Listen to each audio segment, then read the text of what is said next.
This guy shows up at the Hunters Association to have his rank assessed using a special device. Even before the test begins, the assistant immediately senses his incredible aura. When Han Dae-sung walks up to the device and places his hand on the magic sphere, something unbelievable happens. Instead of glowing a single color like it does for everyone else, the sphere starts shimmering with every color of the rainbow. The instructor has never seen anything like it before, and while he's trying to figure out what's happening, the sphere begins to crack before exploding. The instructor and the assistant are completely stunned and assume it has to be some kind of malfunction. But when Han Dae-sung touches the next two spheres, they explode the exact same way. The device simply can't measure his power. They tell him to come back in a couple of days for a series of physical tests instead. As Han Dae-sung steps out of the building, he immediately feels someone watching him. It's a female assassin with him in her crosshairs. But instead of reacting, he looks her straight in the eyes and points to his head, telling her to take the shot. Shaken by his confidence, she panics and pulls the trigger. But even a bullet infused with aura can't pierce his defenses. Terrified out of her mind, the assassin turns and runs, but it's pointless. Han Dae-sung instantly appears behind her and with a single knife throw cuts off her escape. Giving off a murderous aura, he tells her that if she wanted to kill him, she should have aimed better. But the assassin refuses to give up. She pulls out a gun and empties the entire magazine into him. She's convinced she finally got him when Han Dae-sung suddenly appears behind her, grabs her by the throat, and slams her against the wall. He has only one question: who sent her? She refuses to answer and prepares to self-destruct using a special device. Before she can activate it, Han Dae-sung launches one of her own bullets back at her with such force that it pierces her arm, her chest, and even the wall behind her. Now she's definitely dead, and with no clue who was behind it, Han Dae-sung just casually opens a portal to hell to continue leveling up. Han Dae-sung slaughters monsters by the thousands, leveling up so quickly that anyone grinding in ordinary dungeons could never hope to catch up to him. So how did his story begin? You see, just before the day Han Dae-sung could graduate from middle school, he was going about his day, walking like any ordinary human, when he suddenly tripped. Somehow his soul got separated from his body, and he found himself sinking deeper and deeper. The next thing he knows is that he is in hell. He gets scared as his eyes meet ferocious and vicious monsters, locked in brutal combat with one another. The horrifying part is that the losers end up being devoured. Dae-sung somehow stays in hiding and lives without eating for 10 days straight. The strange thing about this place was the absence of any day or night cycle. When our hero finally reached his breaking point, his only option for survival was to consume the rotten, uncooked meat left behind by the monsters. Disgusting as it was his only way to stay alive. Over time, he gradually adapted to his harsh environment. He began to strike back at the monsters that saw him as prey, using mere pebbles from the ground, somehow managing to drive them away. With no other option, he was forced to fight, relying on anything he could find and turning it into a makeshift weapon. Tears fell from his eyes as he missed his mother, and in that moment of grief, he vowed not to succumb to despair. As the days blurred together, a moment came when he decided to bid farewell to his humanity. He started from the bottom, clawing his way up. The meat that once disgusted him now became a rare luxury, something he learned to appreciate for survival. One day, as he was eating, a panel unexpectedly appeared before him. It revealed that he had risen to level 3. At that moment, it all felt like a game.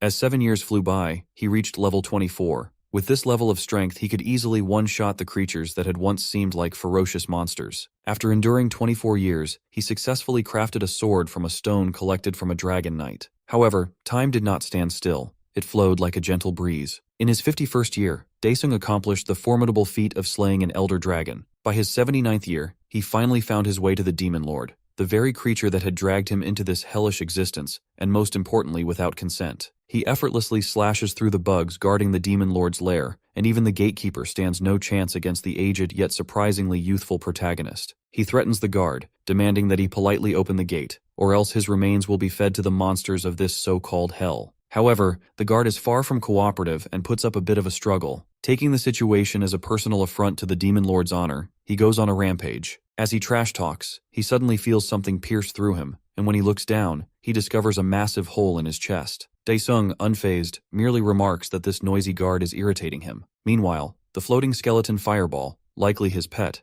asks if he isn't worried that the Demon Lord will retaliate for killing his guard, and whether he really intends to take over hell. However, he dismisses the Fireball's concerns, stating that he has no interest in something like becoming a stupid ruler. He explains that 80 years have passed since he was dragged into this place, and every monster he has faced has been remarkable, each with fascinating stories and reasons for their presence in hell. This is why he wants to confront the Demon Lord and ask why he brought him here. The fireball finds his method of inquiry rather foolish and suggests there might have been a more polite way to approach the situation. It proposes that he should fall to his knees and beg for forgiveness. Yet he remains resolute, insisting that he will resort to violence in response to the suffering he endured, especially since he was brought here without any notion of consent. With that, he grasps his sword and charges toward the demon lord, only to suddenly find himself in a hospital. He panics, wondering if this is all a dream, especially since he hasn't dreamt of Earth in ages. Nearby, he sees children playing, and he realizes that, by his own physique, he appears quite weak. Unable to move his body, he convinces himself that this must be a lucid dream. Just then, his mother opens the door, trembling at the sight of her son, awakened after 30 long years. She bursts into tears and hugs him tightly, but Daesung feels a wave of disdain for this dream, finding it incredibly childish. To his surprise, it turns out that he actually did slay the demon lord, and became the absolute ruler of this hell. When his fireball companion asks what he plans to do next, a sudden message appears, inquiring if he wishes to return to Earth. For all those 80 years, all he had wanted was to escape this very place. Without wasting a moment, he quickly accepts the offer, and suddenly he finds himself in the hospital, having awakened from a comatose state after 30 long years. The doctor checks his eye reflexes and offers positive gestures to his mother, reassuring her that rehabilitation treatment will get her son back in shape in no time. For his mother, this is a blessing, but for Daesung, it feels like a curse. The thought of returning to life after wasting 30 years in bed, now in such a frail state, is utterly unacceptable to him. He becomes increasingly agitated, wondering if his entire journey to hell has been nothing more than a dream. The people nearby grow scared of him as he starts to act like a psychotic patient, overwhelmed by his frustration and confusion. He threatens the doctor not to come near him, but when the doctor advances, our hero bites him like a wild beast. Demanding to know what has happened to his body, he questions if he has been paralyzed or poisoned, desperately hoping this is just a nightmare. In his madness, he tumbles off the bed, which only deepens his mother's worry. He reflects on the 80 years of continuous struggle he endured in hell, feeling as if all of it had been wasted. Even in his darkest moments there, he had never lost hope of escaping, and now he yearns to return. Staff members are summoned immediately, grasping both of Daesung's arms to force him back onto the bed. As he peeks through the window, he sees a massive wormhole opening up in the sky. Confused and desperate, he questions his fate, wondering if his life in hell had merely been a dream he experienced while in a coma. When he refuses to calm down, the anesthesiologist uses an injection to put him to sleep.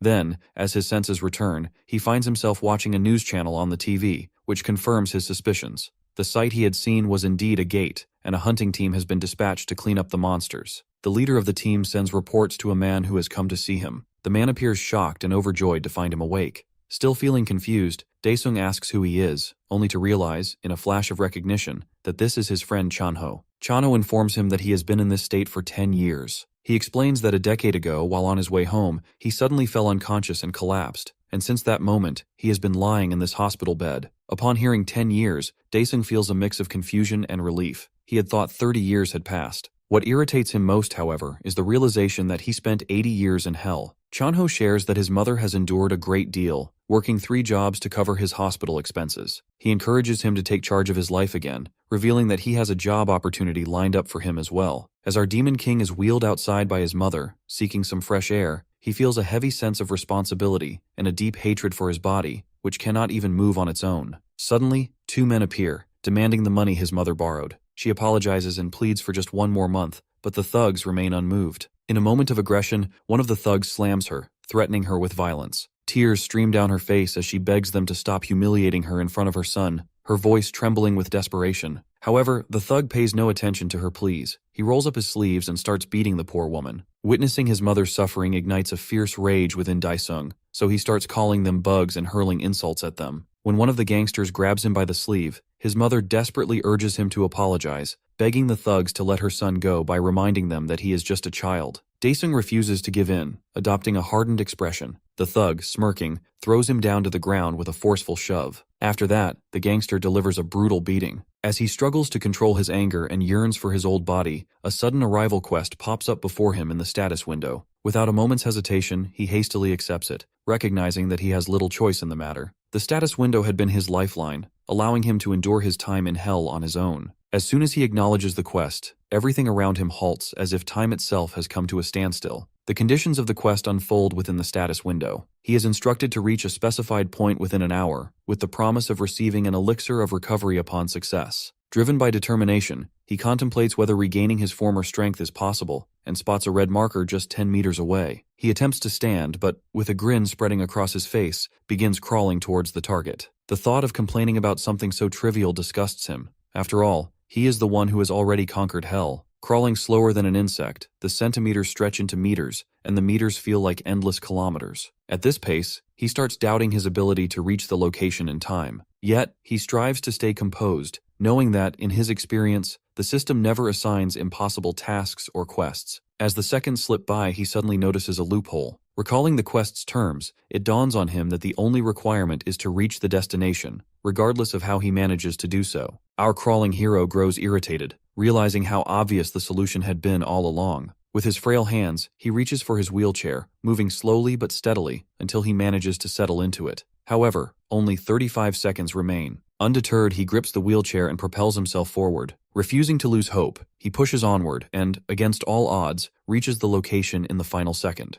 With the quest completed, he seizes the reward and quickly consumes it. Almost instantly, a wave of relief washes over him. His pain fades, and though only a small fraction, he begins to regain a slight bit of his former physical strength. With the completion of the quest, the time stop effect dissolves. The thugs glance around in confusion, searching for Daesung, who has seemingly vanished into thin air. Before they can begin their search, however, the police arrive, apparently having witnessed the entire incident. With no other choice, the thugs flee the scene in a hurry. Later that night, while lying in a hospital bed, the Demon Lord repeatedly attempts to summon the status window, but all efforts prove futile. He has no idea how it opened earlier. Desperate, he tries different commands like quest and missions, but in the end, he abandons the attempt. His mind fixates on the need for new quests, hoping they will help him regain his strength before the thugs reappear. Suddenly, a strange noise breaks the silence, and he finds himself floating in a place known as the Pantheon. Initially, he dismisses it as a nonsensical dream, but it quickly becomes apparent that this is no illusion. He has been summoned here to fulfill some kind of task. Without hesitation, he requests another quest, and a punching bag, though more accurately, a punching monster, materializes before him. He does as instructed, and upon completing the task, he is rewarded with a memory chip. No sooner is the quest finished than another appears, this time requiring him to run 10 kilometers. The quests continue to roll in one after the other, and with each completed task, he earns yet another reward. For 10 days straight, he pushes through, completing quest after quest,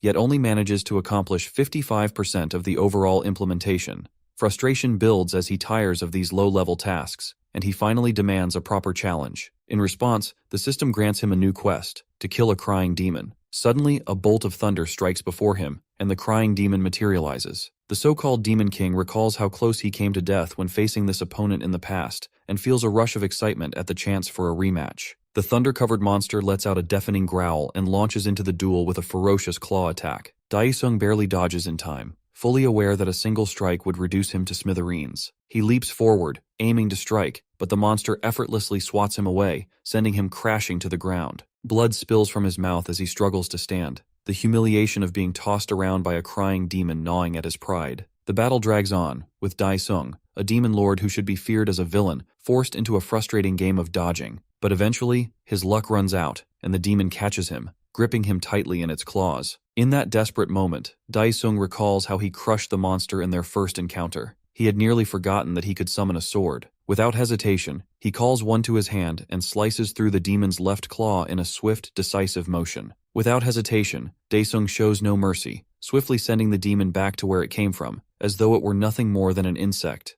With the quest completed, he finds himself back in the hospital room. Morning has already arrived. He opens the window, the sound of which stirs his mother awake. Dazed, she asks who is standing beside her, only to be shocked when she sees Daesung in front of her, his physique now resembling that of a bodybuilder. The hospital staff, responsible for his rehabilitation, are left speechless. According to their expectations, his recovery should have taken at least 6 months. It's beyond comprehension for them how Daesung achieved such remarkable progress in just 15 days. His mother, still worried about her son, expresses her concern, but the doctor gently reassures her, calming her nerves by stating there is nothing to fear. Meanwhile, Daesung feels the effects of his quest, noticing a significant improvement as some of his strength returns. He stretches, glancing around the room until he spots his mother speaking to a nurse. Tears fill her eyes as she thanks the nurse, who in turn offers her comfort, acknowledging her struggle and empathizing with her situation. Seeing this, Daesung realizes just how difficult the past 10 years must have been for his mother. His heart tightens with emotion,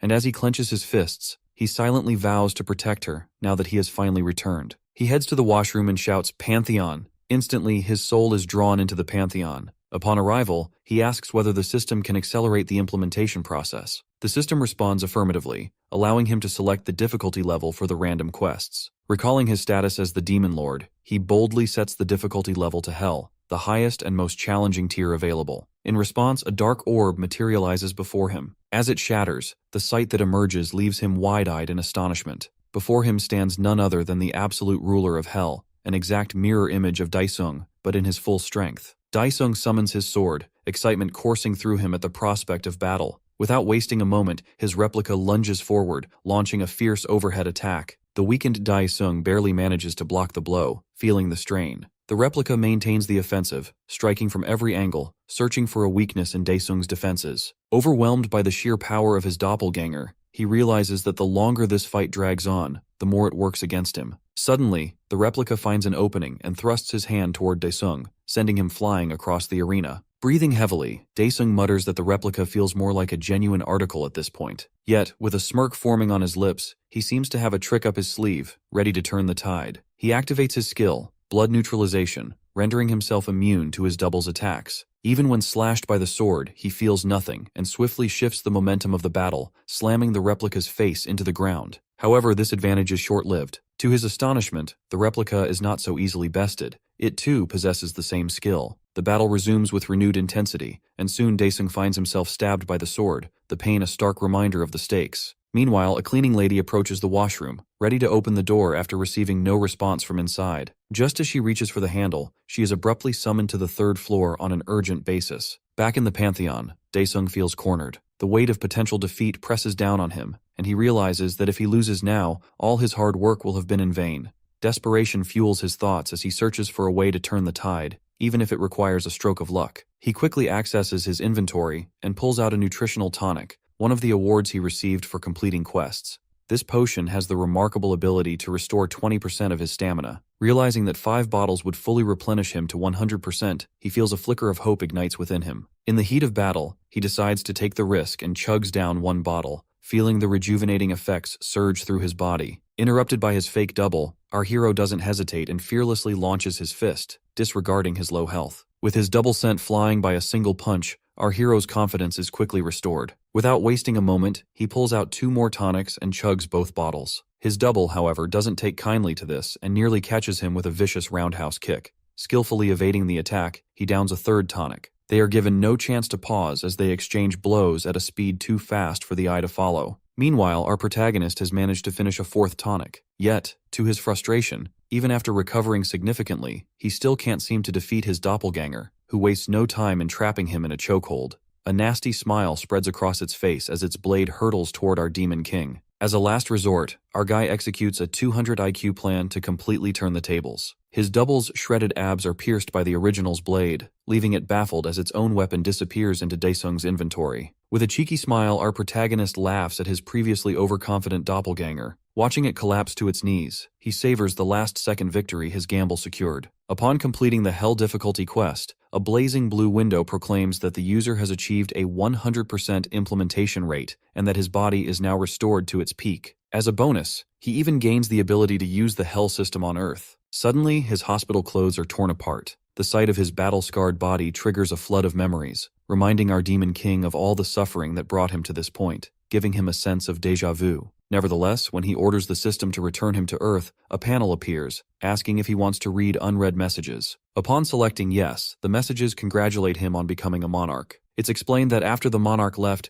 the heavenly beings took control of Hell, leaving the demons trapped. Realizing the implications, our protagonist scoffs at the very Hell that stole 80 years of his life, now asking for his help. With a cheeky grin, the monarch of Hell defiantly flips off his subjects, cursing at them in vengeful satisfaction. He orders the system to exit him from the Pantheon, leaving the hordes of monsters in Hell stunned as they realize their fate is sealed. Back in the hospital, my guy is casually performing insane one-handed vertical push-ups, while his mother and the doctor watch in silent awe. Using his Sherlock Holmes-level deduction skills, the doctor concludes that Daesung has seemingly awakened. but his mother still struggles to believe her son's unbelievable transformation. Despite the doctor's reassurance, she somberly expresses her desire to understand how this could have happened. Eventually, the doctor suggests she visit the Awakener Association, which her son overhears. The scene shifts to our protagonist and his mother in a taxi. As he reflects on her conversation with the doctor, he wonders what his mom might be hiding from him. Adding to his confusion, he gazes out the window, wondering what happened on Earth while he was comatose. When they finally return home, his mom mentions she'll be back soon and leaves. Entering the house, he is surprised to find a girl with cotton candy hair taking money out of a drawer. He racks his brain, trying to recall who this mysterious girl could be. Just then, his mother rushes in, breaking the awkward silence. She reveals the girl is Han Jisoo, his sister. The realization dawns on him that the girl he couldn't recognize this whole time is his own sibling. Noticing her bratty daughter taking money again, their mom is visibly annoyed as Jisoo ignores her and gets ready to leave. Meanwhile, our big brother is still reeling from the shock of not recognizing his only sibling. As she brushes past him, his sister bitterly reminds him of how the last 10 years have been hell for their mother and her. Daesung looks down somberly, regretful that he couldn't do anything to help. As she heads out, their mom asks her to at least say where she's going. Then, a loud voice catches everyone's attention. Once again, the debt collectors have returned. They threaten to break in if the door isn't opened on the count of 3. Everyone goes silent, but our boy is furious, ready to dish out some revenge. Growing tired of waiting outside, the man in the silver suit kicks their door. Mom pleads with her daughter to come back inside, but she remains fearless. The silver suit turns to the thug accompanying him, wondering if they should just break down the door. To their surprise, Jisoo steps out and complains that they're being too damn annoying.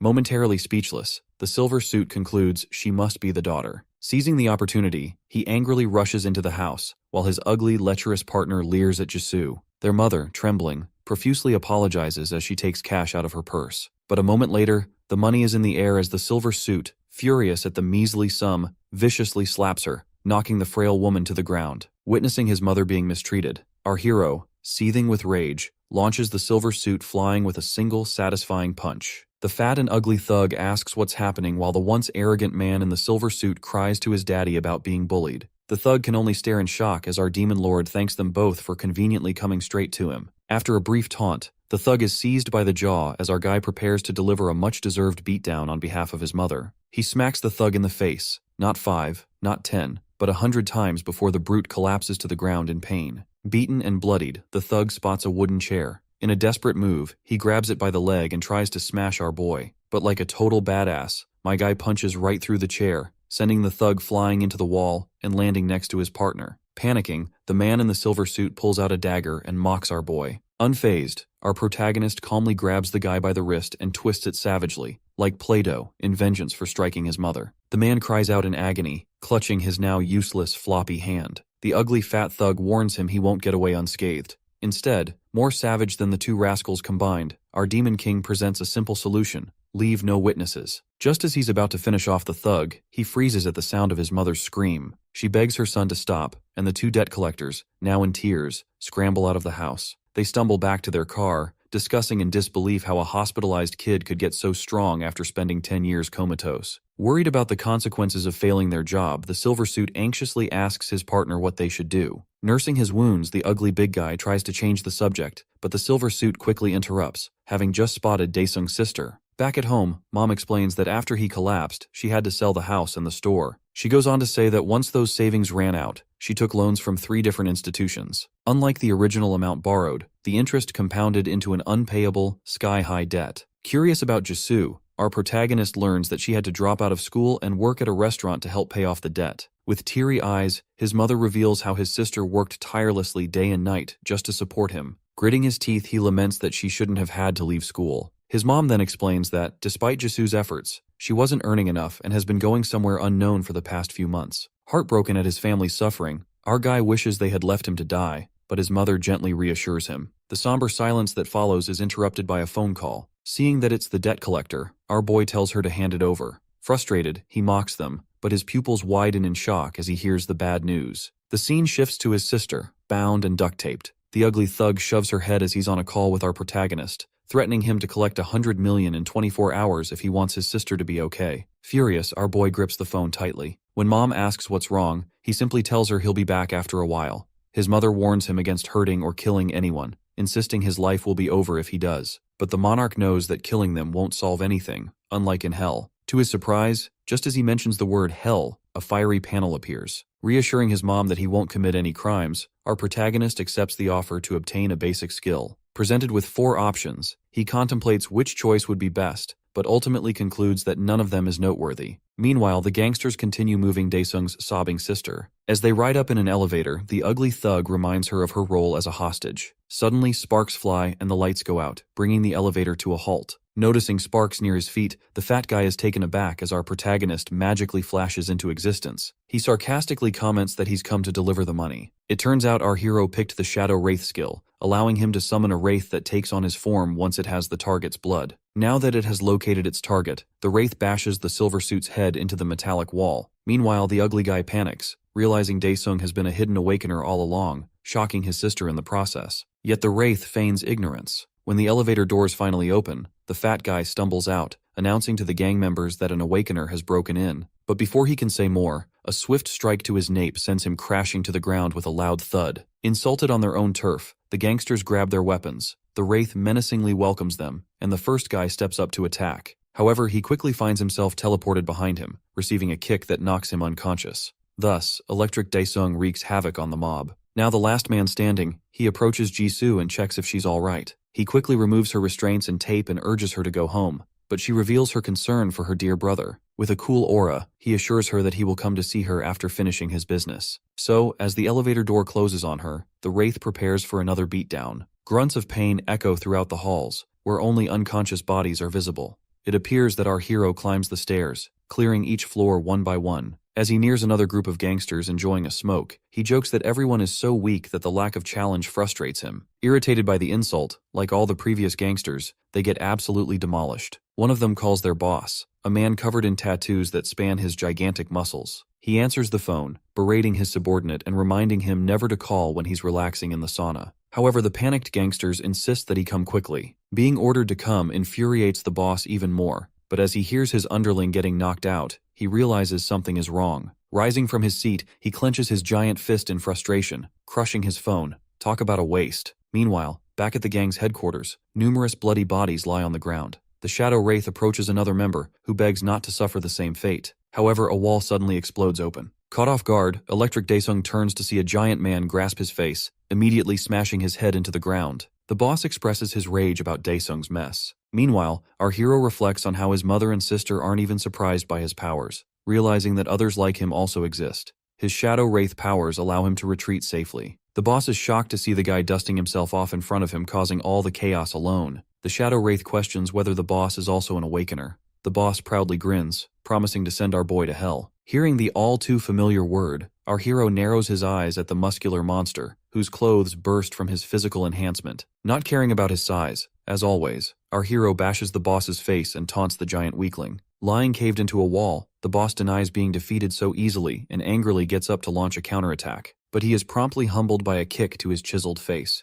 With a flurry of kicks, our guy gives the boss a beatdown, explaining what true hell is and how much misery it causes. Meanwhile, the giant man can only think of surviving and asks for a timeout. With his soul shattered, the muscular gangster offers money and everything he has in exchange for his worthless life. Hearing about the money piques my guy's interest. He questions the boss about the gang's safety. After pointing our protagonist toward the closet with the safe, the boss flees like a crying little girl, finally reaching his white car in the parking lot. Thinking he is safe, the boss rambles about how he will make sure to hunt our boy down. But his nemesis creeps up, whispering that he forgot to ask for the safe's password. Even as the boss goes crazy from fear, the Shadow Wraith torments him one last time, saying he can be reached anytime, anywhere. Later, money magically falls out of a portal in front of our protagonist, totaling over 500 million. Our hero grins like a greedy goblin at all the things and apartments he can buy with it. He walks into a mall and becomes captivated by a newly launched folding phone, which the shopkeeper mentions is priced at 2.99 million won. His curiosity piqued, and he checked out another model, one that resembles the Samsung Z Flip. The shopkeeper, hoping to ease the purchase, suggests an installment plan, but Daesung, without hesitation, slaps 5 million won on the counter and buys both models outright. The shopkeeper, with an air of suspicion, accepts the money as though he has either swindled someone or charged more than the fair price. Our devil arrives home, casually dropping off his shopping. When his mother calls him to join her for a meal, he replies that he needs to head out. Before she can inquire where he is going, he has already disappeared. In reality, he has been invited to dinner by his friend at a restaurant. Chanho is visibly taken aback by Daesung's transformation, as his physique has significantly changed since their last encounter just a few days prior. The two begin their meal by sharing a drink. Chanho initiates a conversation, asking Daesung about his future plans, reminding him that they are no longer the carefree school kids they once were. Daesung, however, steers the discussion in a different direction, inquiring how many apartments could be bought with 500 million won. Chanho, momentarily surprised, questions if Daesung truly has that kind of money, but quickly shifts to discussing the current state of inflation. He explains that, unfortunately, such an amount would barely be sufficient for a lease on a modest apartment located on the outskirts of the city. This revelation unsettles the demon lord,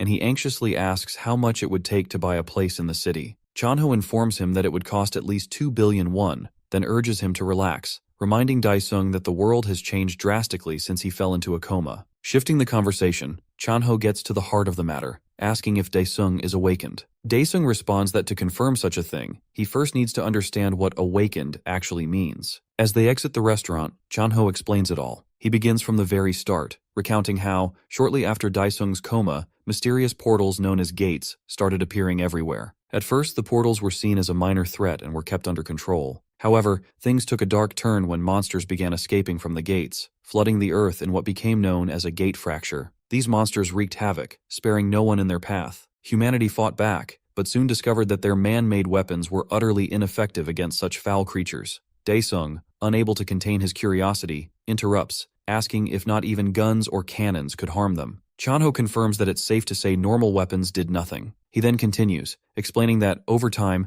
a new type of weapon was discovered, special weapons, known as aura weapons. These new weapons, crafted from monster byproducts, proved effective against the creatures. Those capable of wielding them became known as the Awakened Ones, heroes who stood at the forefront when humanity faced near extinction. The saying, "necessity is the mother of invention," rang true as mankind adapted to survive. In an attempt to show off, the Demon Lord pulls out a cutting-edge foldable phone from his arsenal, trying to impress Chanho. But his confidence shatters when he learns that such phones are now being given away for free, realizing he has been scammed. Overwhelmed by embarrassment, Daesung quietly keeps the matter to himself, choosing not to reveal to his friend just how much he actually paid for it. Chanho shifts the conversation back to the topic of awakeners, telling Daesung that even if he doesn't use an aura weapon, he can still harness the aura to strengthen his body. He then points out that he's heard not only about Daesung's improved physique, but also that he recently gave a notorious thug group quite the scare. Daesung, with a hint of bluff, asks Chanho if he would still offer him money and have the same attitude toward him if he weren't an awakener, subtly revealing his intentions to exploit their friendship.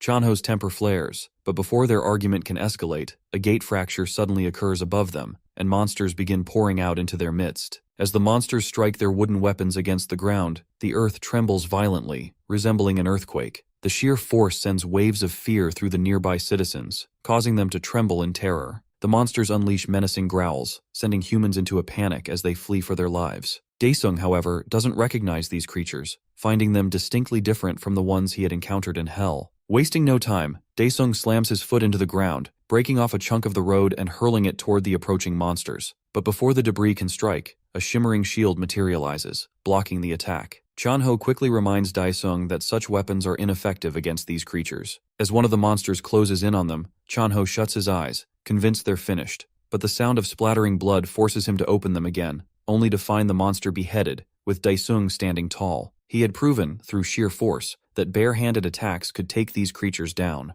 Chanho can hardly believe his eyes, but as he watches Daesung effortlessly take down an entire group of monsters, he starts to wonder if his friend has awakened to B-class. However, he quickly realizes that now is not the time for such thoughts. He shifts his focus to the safety of the citizens around them. As panic grips the crowd, he raises his voice, urging the terrified people to follow him, assuring them that he knows the way to safety through the sewer system. Just as the people begin to react, they find themselves encircled by the monsters. A little girl, gripped by fear, starts to cry, and just as she seems about to be attacked, Chanho leaps into action, saving her life at the last moment. Seizing the opportunity, Daesung steps in to dispatch the monster. With a smirk, he mocks Chanho for getting in his way and urges him to find a place to hide, reminding him that he is still exposed in the open. Taking charge, Chanho swiftly leads the effort to help the public evacuate to safety. Meanwhile, a young vlogger seizes the moment, starting a live stream of Daesung as he fights the monsters single-handedly. The public watches, captivated by the live stream, cheering for Daesung's bravery. Suddenly the vlogger yells out, telling Daesung to look behind him.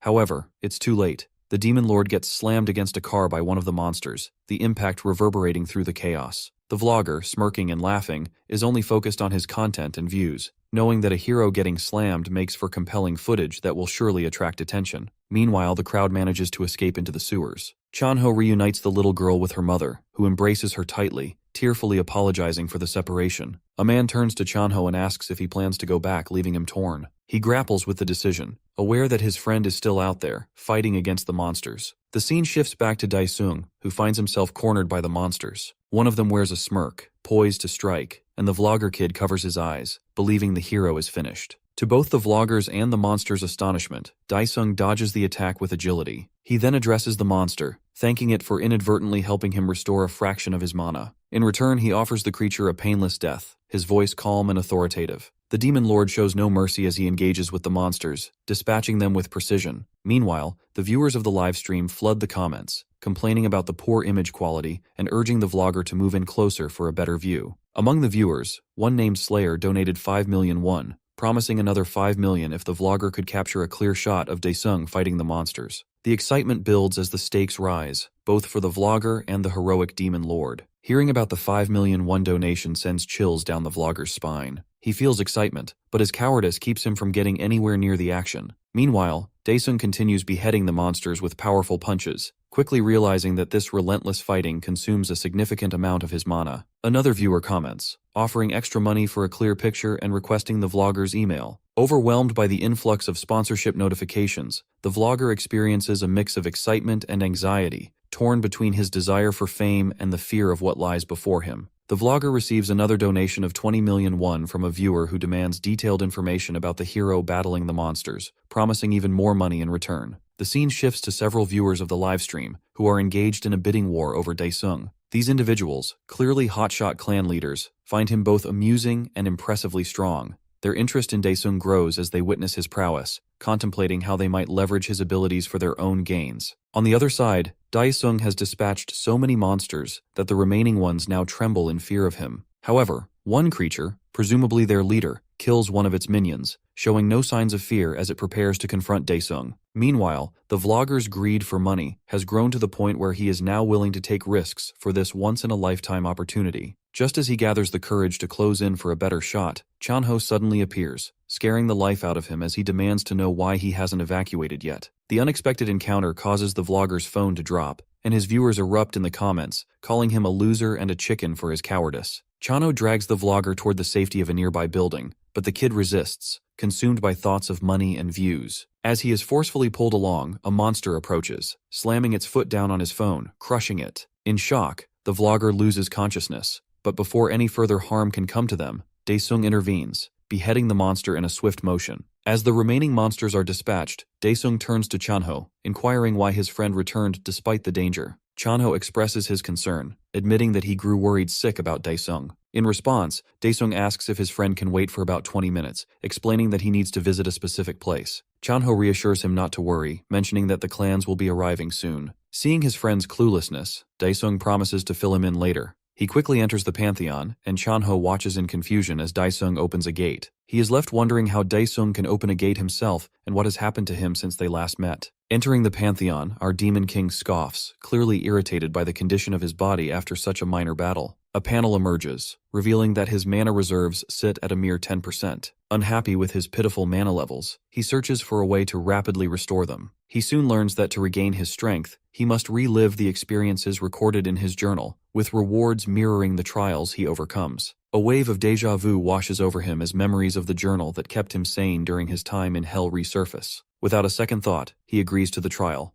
In an instant, a journal materializes before him. Massive gusts of energy explode from the book, signaling the beginning of the challenge. Memories of his suffering rush back into our hero's mind. As the journal releases its contents, it bursts into flames, leaving behind a bitter aftertaste from the painful recollections. With a fierce resolve to finally increase his mana, the ruler of Hell commands the recreation of page 16, detailing 5 agonizing years in Hell. Meanwhile, back on Earth, Chanho escorts the vlogger kid, who awkwardly attempts to fish for details about their hero from his rescuer. In a clumsy move, the kid casually questions where the badass monster fighter has disappeared. Unfazed, Chanho casts a scornful glance at the spineless kid, wondering aloud why anyone would offer 20 million just for a photo of his friend's face. Unimpressed with the answer, the kid pretends ignorance, but their conversation is abruptly cut short by a deafening sound that rattles them both. Chanho calmly instructs the kid to follow him in silence toward the gathering evacuees. Feeling his phone vibrate, Chanho reads a message from his leader, informing him that due to it being the weekend, reinforcements will be delayed,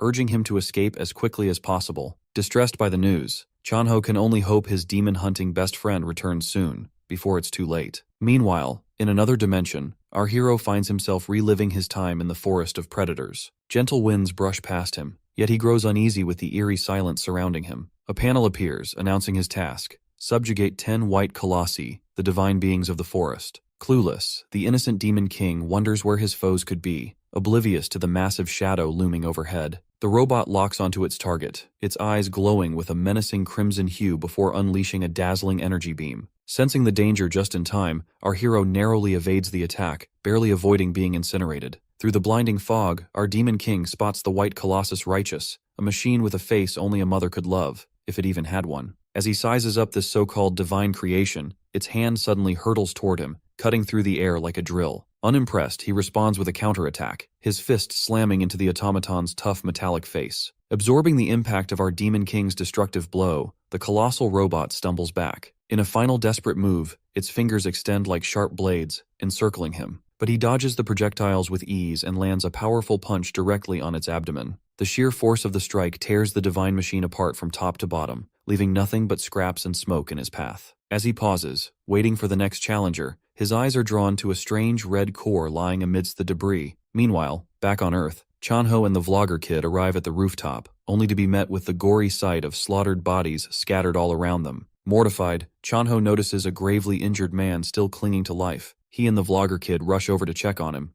With trembling lips, the nearly dead man tries to warn Chanho about the threat behind him. Confused, Chanho turns and finds himself face to face with a giant goblin monster wielding a massive wooden club just a few feet away. Concerned about the injured guy, the vlogger kid suggests they move him, but Chanho dismisses the idea, stating the man's time is long gone. He warns the kid from making any wrong moves, so the cowardly boy turns to look at the threat he should be so wary of, instantly scaring the crap out of him. Seeing the frozen kid, Chanho tells him to wake up if he isn't intent on dying. With a deafening roar, the giant monster leaps into the air, ready to crush them. But for now, let's revisit the Pantheon, where the ruler of hell is analyzing the giant red ball. It appears that the divine machines can rebuild themselves, becoming stronger and more adapted against their opponents. Numerous panels appear to elaborate on the irritating feature in detail. Quickly catching on, our hero dashes and punches the core, but almost like jelly, his attack is easily repelled. At 3% restoration, he lands atop the core, visibly irritated. With a powerful, rage-fueled punch, he manages to produce only a few sparks of red lightning. Despite the Monarch of Hell's relentless blows, the core's recovery continues smoothly, undeterred. However, as the restoration nears 70%, error alarms begin to blare. Just as our guy prepares to deliver a final decisive blow, a laser beam whizzes past, barely missing him. He turns, realizing that he's been surrounded by other robots the entire time. The Colossi, in a well-coordinated assault, fires from all directions. Dodging the barrage with ninja-like agility, he becomes aware of the dire situation he's in. To make matters worse, the core silently advances to 98% completion. Regardless, the ruler of hell refuses to give up. Pushing through the chaotic onslaught of lasers, he manages to reach the core and obliterate it at the very last second. Frustrated by the unfair matchup, our hero decides to dig through his memories for a solution. But before he can fully process his thoughts, a searing headache suddenly overwhelms him. By some stroke of luck and a touch of plot armor, the robots ignore his opening. Thus, with memories of his past experiences flooding back, he comes up with a plan to give these ugly machines the beating they deserve. Meanwhile, back on Earth, Chanho and the vlogger kid make a desperate run for it with the monstrous creature looming overhead. The two split up strategically, leaving the oversized brute confused about which one to pursue. Their plan is to loop back and re-enter the building, where the oversized, uglier cousin of the Hulk can't follow. Despite the monster's massive arm reaching in an attempt to grab them, they manage to slip through, giving them a brief moment to catch their breath. When the creature eventually gives up, Chanho seizes the opportunity to make a break for it while he still can. On the other hand, our hero is busy leaping and darting between the divine machines in the other dimension, barely avoiding their relentless laser beams. His objective is to cause as much commotion as possible, drawing the attention of every nearby automaton. Once he's seemingly accomplished his goal, he runs far away from the swarm of heavenly beings, landing in an empty area of the forest. He finally stops, allowing the enemies to lock on and charge their laser attacks. But suddenly, one of the colossal robots falls to its knees. Ignoring their ally, the others prepare for their attack. But our demon lord sits cozy and flips a bird to the brain-dead machines. One by one, the lined-up group of machines topples as the swamp whale reveals the reason behind the forest's name. A giant jaw emerges from the ground and devours the divine machines lined up one by one.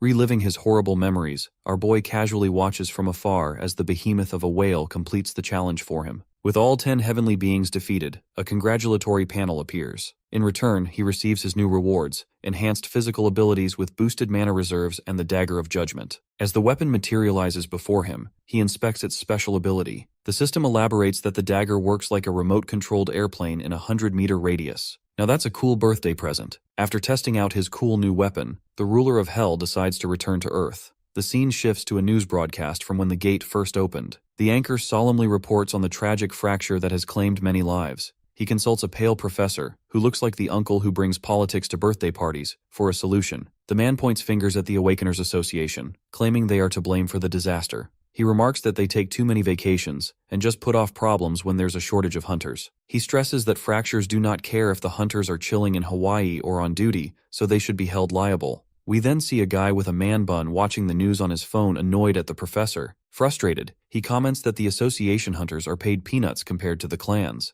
Hearing his partner's whining, the team leader next to him tells him to focus on making results right now, or they could lose their jobs. But their conversation is cut short when they hear breaking news of a certain Awakener having single-handedly dealt with the monsters. Back at the disaster site, Vlogger Boy and Chanho hide in a room, anxiously awaiting a rescue squad. Suddenly, a series of loud noises grab their attention as the entire room begins to tremble. They cautiously attempt to peek outside, but before they can fully grasp the situation, the roof collapses, scaring the daylights out of them. Overwhelmed with fear, Chanho wonders if their time has come. But turns out, it's just a starving Daesung standing triumphantly on the extra-large Hulk's beheaded remains. Chanho is delighted to see his friend when he most needs him. Despite his terrible condition, our boy smiles coolly. Noticing something off, his bestie asks if he's okay. Groaning in pain, the ruler of Hell commands the fast food kid to cook up some meat for him. The two stare at him, speechless, going crazy about him wanting to enjoy a grilled burger in a do-or-die situation. With no chicken in stock, our demon connoisseur analyzes if the monster meat is edible. He begins chowing down, making the other two nearly bend over and heave their empty guts out.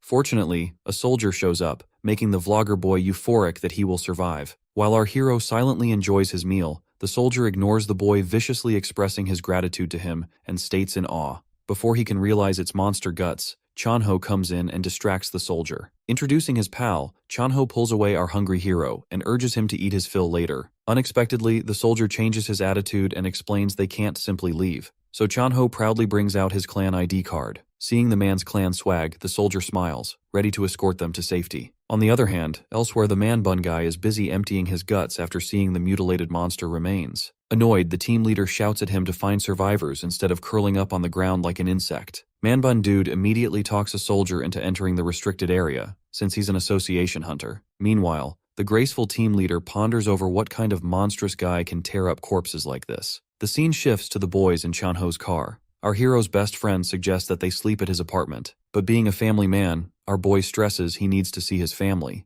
The best friend reminds him that his family would be terrified if he visited them in his current state. Taking a short look at himself, the ruler of Hell decides to settle on a call with his mother, and the two leave to enjoy some freshly fried chicken, after cleaning up, of course. They finally reach Chanho's apartment, and my guy is impressed by its extravagance. After he cleans up, the two sit at the table with multiple expensive dishes lined up. Curious, our protagonist recalls his friend telling him about the insane money hunters make. Chanho affirms, but he also adds that hunters are scammers considering how much they're paid. When asked if he wants to become a hunter, my guy answers with a grunt while devouring a chicken wing whole. Slightly perturbed, Chanho informs his friend that he would be pretty high rank if he gets himself appraised. He adds that with his insane power, our protagonist would not be less than A rank. Confused by the terminology, Chanho explains to him that a better rank just means that he can join the big clans. Regardless, he points out that the monthly income is crazy high. Intrigued, Daesung asks if there's a rank higher than A. So Chanho reveals that there are only 5 of them, of the 200 million awakened worldwide, the S-rankers. Grinning mischievously, Chanho jokes that his best friend shouldn't dream of becoming the 6th S rank. Claiming that A rank is great enough, he probes again if our hero intends to become a hunter. Agreeing, Chanho promises to help with everything, and the two bros toast to the occasion. The scene transitions to some mobsters eating in a fancy restaurant. A strange guy with long hair repeats his words to a bald gangster who is terribly scared of him. The guy repeats himself, wondering if he is correct that a whole organization was taken down by the single hooded boy on his tablet.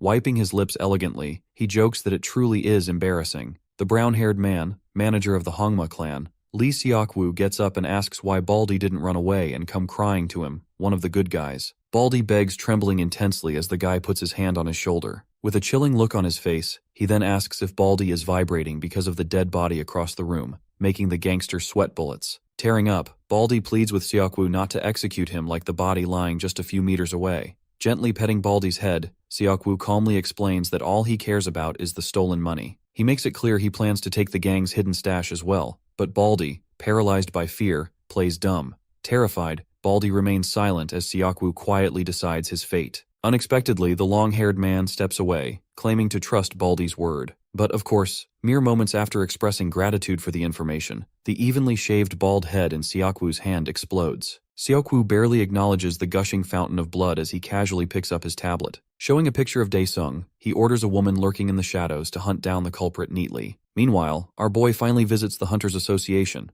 Chanho advises him to enter the awakening test. But when our guy brushes him off, Chanho reminds him to speak formally, unless he wants to look like an outcast. Nervous like a dad waiting for his kid's test results, Chanho requests that he text him the outcome once it's done. Approaching the front gate, our boy surveys the odd crowd of weirdos who've also come to apply. Focused on the paycheck, he brushes off his peers and heads straight into lab number 3. After securing a spot in the waiting line, he checks his phone and sees a message from his mother, asking when he'll be coming home. Not wanting to worry her, he responds that he'll take a shower and be home, very slowly. Like all moms, she also asks if he's eating well, making our boy smile and look forward to heading home even more. His wholesome moment is cut short when a clerk informs him that it's his turn. With that, a delusional old man starts whining that he's awakened. Despite the employee's reassurances that the meter is functioning properly, the old man refuses to stop his loud complaints. He goes on to claim that losing his hair overnight is proof of his awakening, causing everyone, previously annoyed, to burst into laughter. The stubborn man declares he won't budge until his complaint is acknowledged. Growing tired of the wait, my guy grabs the man's shiny scalp and silences him with an overwhelming aura. Even then, the old man persists, insisting the meter really is broken. So the gracious Demon King gives him the benefit of the doubt, and a hunter offers to check it personally. As he hovers his hand on the orb,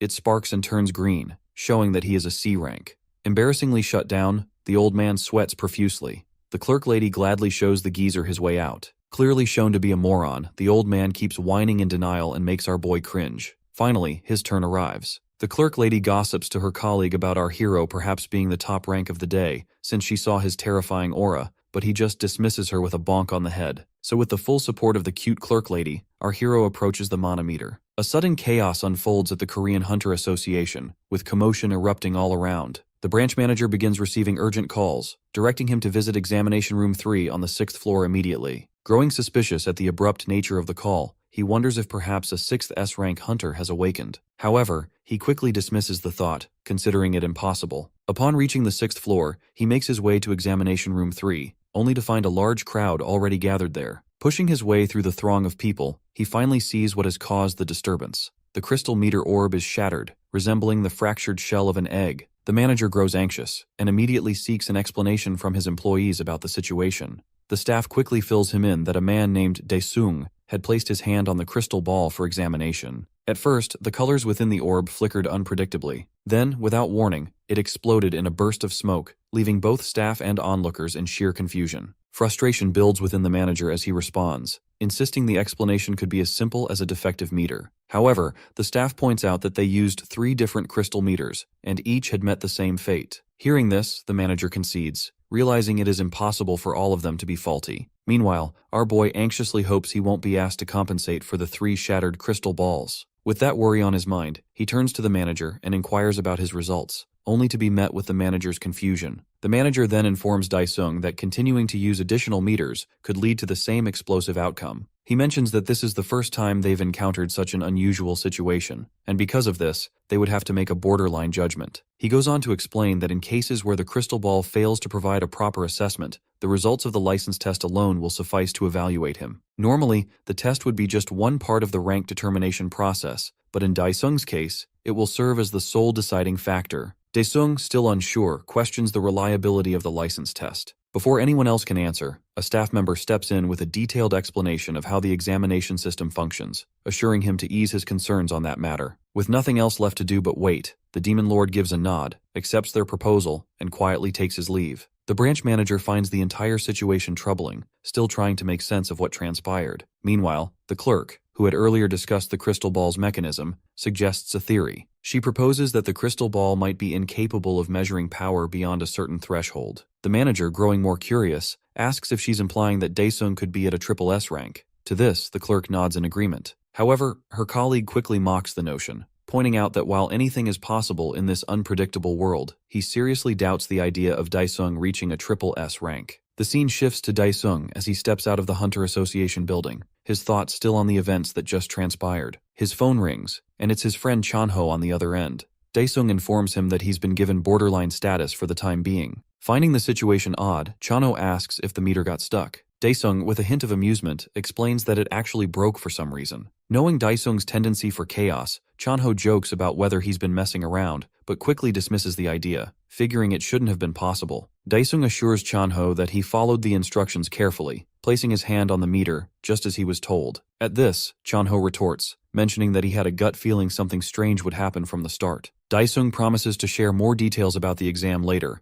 and with that, the call ends. Moments after hanging up, however, the Demon Lord's sharp, horned senses kick in. He immediately detects the presence of a sniper positioned far away, finger already resting on the trigger, aiming straight at him. The sniper lady mumbles about Daesung, noting that he does not appear strong at all. She feels confident that he will be finished with just one bullet, despite his supposed strength. However, just before she can pull the trigger, she notices something amiss, and becomes taken aback upon realizing she has been discovered. It feels impossible to her, as no hunter has ever managed to spot her before. Daesung points to his head, his face reflecting anger, and urges her to take a look. The sniper experiences fear, for not only has she been noticed, but Daesung's voice now reaches her from this distance. She trembles in fear but quickly gathers herself to pull the trigger. An explosion erupts, and the sniper feels a surge of happiness, confident that she has succeeded in the murder. However, as the smoke begins to clear, Daesung stands there, completely unscathed. Despite the sniper lady using an aura bullet, it appears utterly ineffective. Feeling scared, she contemplates a retreat. Yet, just as she turns to run,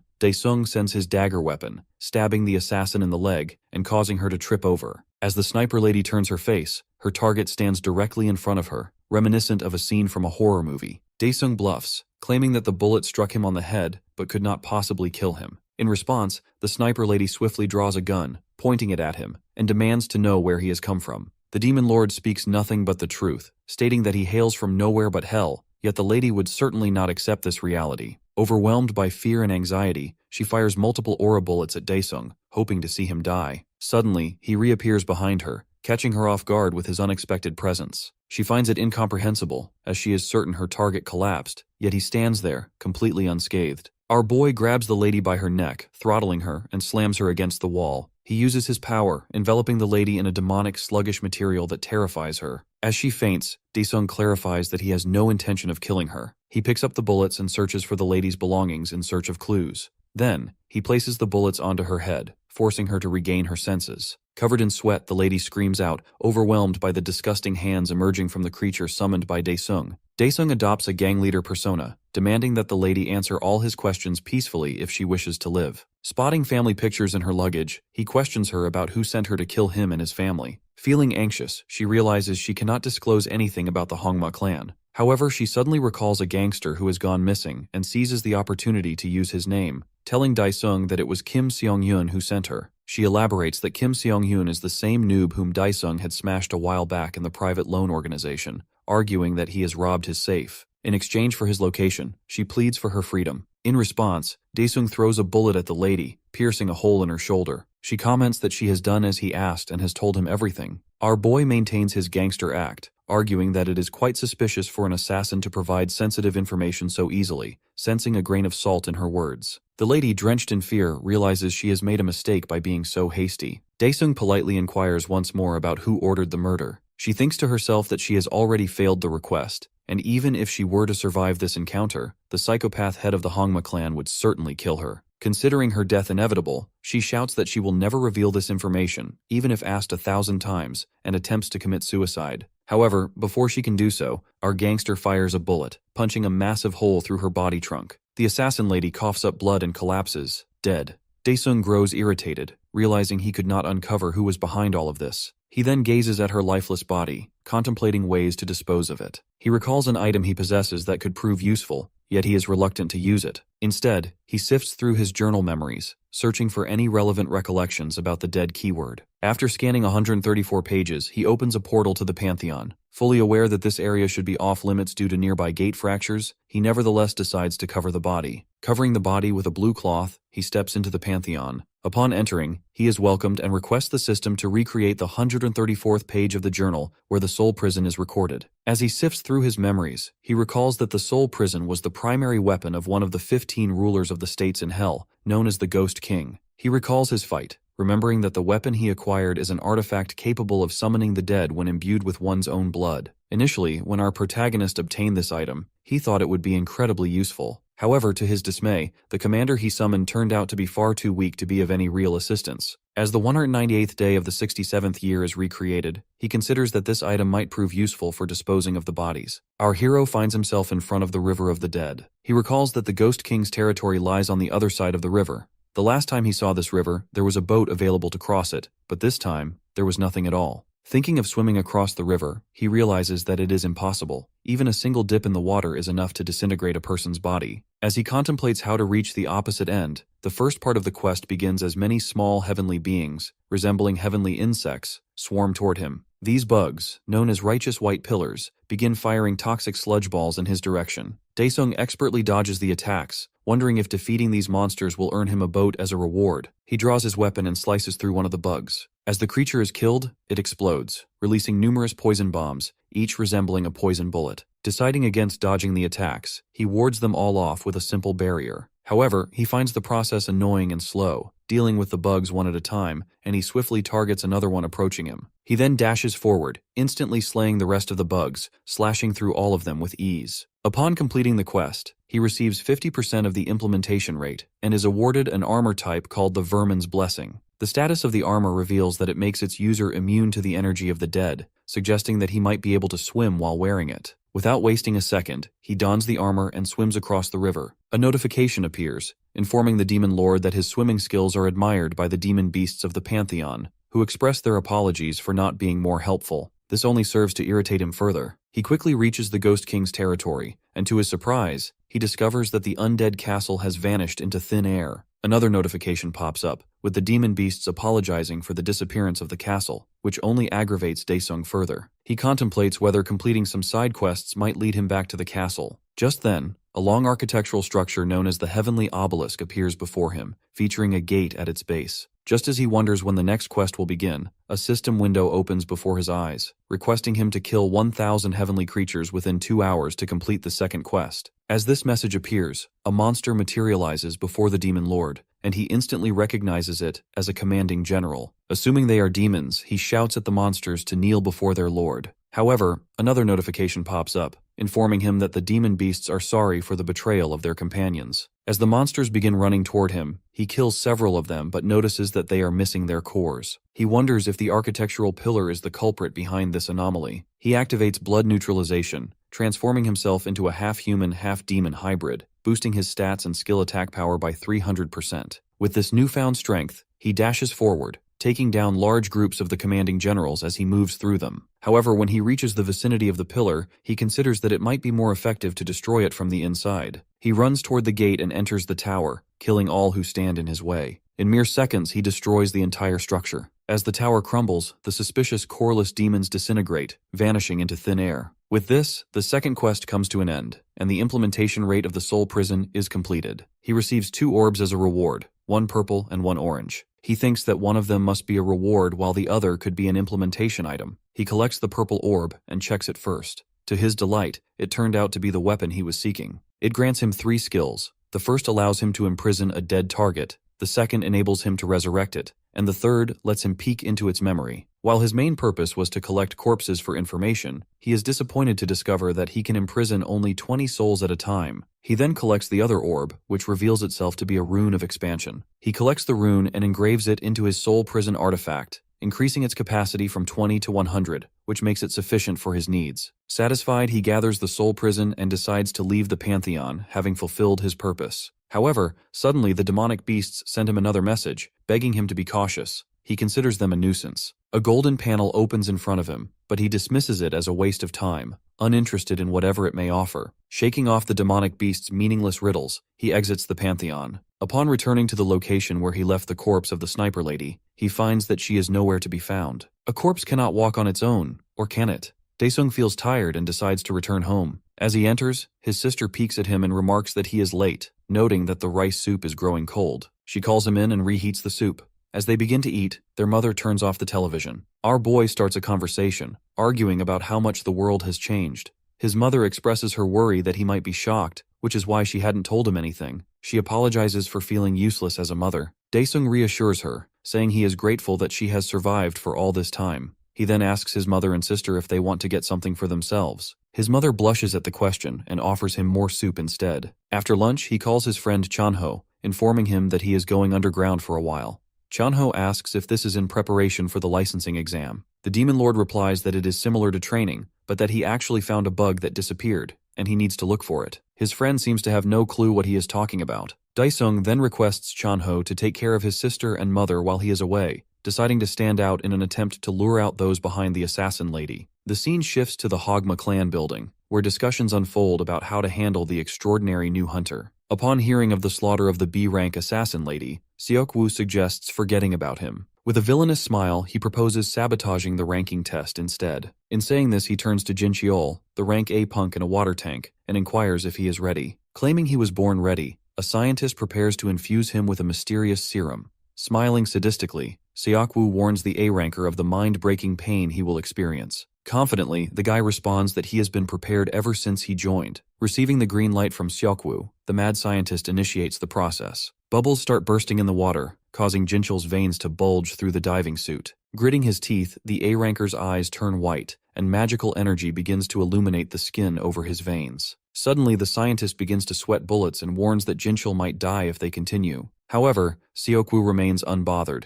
He stresses that he would never recruit someone so weak. With 90% of the serum injected, Jinchul howls in agony, his eyes nearly popping out of their sockets. Just then, his heart rate flatlines. Jincheol goes limp, prompting the scientist to declare him dead. Yet, Seokwoo shushes him. The A-ranker's hands start to move, shocking the white coat as his subject's heart begins to beat once more. Now with luminous green eyes wide open, Jinchul shatters the tank with a powerful punch. He exits the tank, exploding with energy. Smiling creepily, Seokwoo compliments his little test subject and expresses eagerness for its performance in the following days. Meanwhile, our protagonist is on the roof, chatting with Chanho. His bestie informs him that he'll need to use the association's equipment. Reading this, he conducts an experiment of his own. Grabbing a stick, our boy discovers an OP loophole: invisible hell armor. Noticing that the hell armor is invisible, our boy pulls out the judgment dagger from his inventory. Upon commanding the system to recognize the wooden stick as his dagger, his weapon disappears, and the system confirms that the stick is now overwritten by the dagger. So like a student from Hogwarts, my guy can now destroy his enemies with his tiny wand. This also gives him a new idea. So he enters the Pantheon once more, now stepping into the Flame King's territory. He expresses dissatisfaction upon visiting the place again. Suddenly, an army of Orkiel's servants, snow-white armored wolves with crimson eyes, surrounds him. The system instantly presents a quest to take down 1,000 of them, of course in exchange for half of the weapon he seeks, the Hellfire Greatsword. Our hero slices his hand, displeased about having to use his soul prison on such trivial foes. One of the wolves quickly appears before him, but our hero remains unfazed, ready to start his killing spree. Using his insane speed and flying dagger, our hero slices through the massive, heavily geared wolves like butter. With 33 fallen soldiers in his palms, he summons them from the corpse prison. Once more, the pack of wolves charges at him. This time, however, a carbon copy of their own kind, a shadow, crushes the head of its brethren. The army of Orkiel's minions freezes in confusion, as exact replicas of them emerge from the ground. With a command from their master, the Shadow Army rushes in his stead. The two sides clash in a bloody battle while the ruler of Hell casually pulls out a smoke. However, he quickly coughs it out, perplexed by how Chanho could enjoy such a crappy thing. Soon, one of the enemies tears through his minion army and approaches our demon king. To the assailant's surprise, the shadow's arms catch it from behind as it regenerates. The ruler of hell relishes the moment, watching his fearless, undying minions do the work for him. Yet, tired of the slow progress, he realizes there is another quest standing between him and the weapon. A fiery aura surrounds our boy as he kicks the ground, shooting into the sky like a firework. Deeming the enemies unworthy of wasting even 2 hours on, he decides to annihilate them in an instant. A devilish smile spreads across his face as he plunges back to Earth at breakneck speed. A blinding golden comet descends onto the desert plains, unleashing its shockwave with a gigantic explosion that wipes out all monsters in sight. The scene shifts to Soul Clan HQ, where a samurai lady, Shin Cho-young, practices her skills by slicing up a purple dummy-like monster. As the holographic simulation finishes, 2 men observing from a glass window gauge her abilities. The Soul Clan's leader, Huang Junyoung, remarks that she's built some dangerous habits. The department head comments that they can improve that flaw since they have 10 days. So the clan leader orders him to increase the difficulty of her simulations faster, since they have to beat the Hongma clan's mad dog. Adjusting his glasses, the department head asks if the leader is referring to Jincheol. The leader states that Cho-young would be unbeatable if not for the Hongma clan's ace. Enraged, he curses the clan for their dirty tactics. The department head attempts to cool him down by reminding him of a past ban, but Junyoung insists that the Hongma, as always, will also play dirty in the upcoming competition. The department head states the obvious, noting that the stage is ultimately set for the top 2, Cho-young and Jincheol. However, the astute clan leader suggests that this only holds true if there is not another monstrous underdog yet to be revealed. Meanwhile, our hero receives messages of gratitude from the demons, fast approaching the end of his quest. Annoyed by the notifications while smoking atop the corpses of his enemies, he complains that there should be a mute button. Hearing one of the nearly dead wolves growl, he tells it to shut up while he's smoking, ending its life with a stab. This death marks his 1000th kill and grants him half of the Hellfire Greatsword. The souls of his enemies begin gathering into an orb before him, forming a special item. Reading that he must offer it to an altar, the demon lord is displeased having to search for it like a peasant. However, as soon as he collects the soul stone, a giant structure emerges from the ground before him, making his job easier. Thus, the second quest for the great sword begins. The ruler of hell must now offer the soul stone and be recognized by the guardian serpent. Wasting no time, he places it into a sacrificial bowl. Suddenly, a gargantuan snake is summoned. Narrowing his eyes, our boy starts the fight doing an epic stare-down with the serpent behemoth. A panel appears before him revealing the victory condition to answer the serpent's questions. Puzzled, the Demon King scoffs at having to do a quiz of all things. He gives up and commands the snake to ask him a question. But what the guardian serpent utters sounds more incoherent than Chinese rap music at double speed. My guy sighs in frustration. Furious, he shoots his dagger straight into its eye, making the beats howl in pain. Not satisfied so easily, he waves his hand to the other side, forcing the dagger through its head, out the other eye. Summoning his dagger back, the demon lord pounces at the serpent, seething with rage at the system for thinking he's gotten soft. Challenging it to give its all against the absolute ruler, he pounds the guardian beast's head repeatedly. The serpent's head swells up like a muffin from the beating and then explodes while our hero bathes in its blood like a badass. However, with his experience, he finds the battle suspiciously easy. Turning around, he recognizes the ancient pattern of regenerating enemies. Confidently recalling how to defeat it, our boy invites the beast to attack him, and the snake hears his call. Flying at him with an open mouth, it traps him within its jaw as a blue flame of regeneration flickers inside. However, our hero knows this all too well. Without hesitation, he enters the guardian serpent's mouth. Perplexed, the snake turns its head. Suddenly, its pupils burst as the snake vomits him out, and our protagonist makes an epic landing, holding a fiery blue weapon in his hand, the Hellfire Greatsword.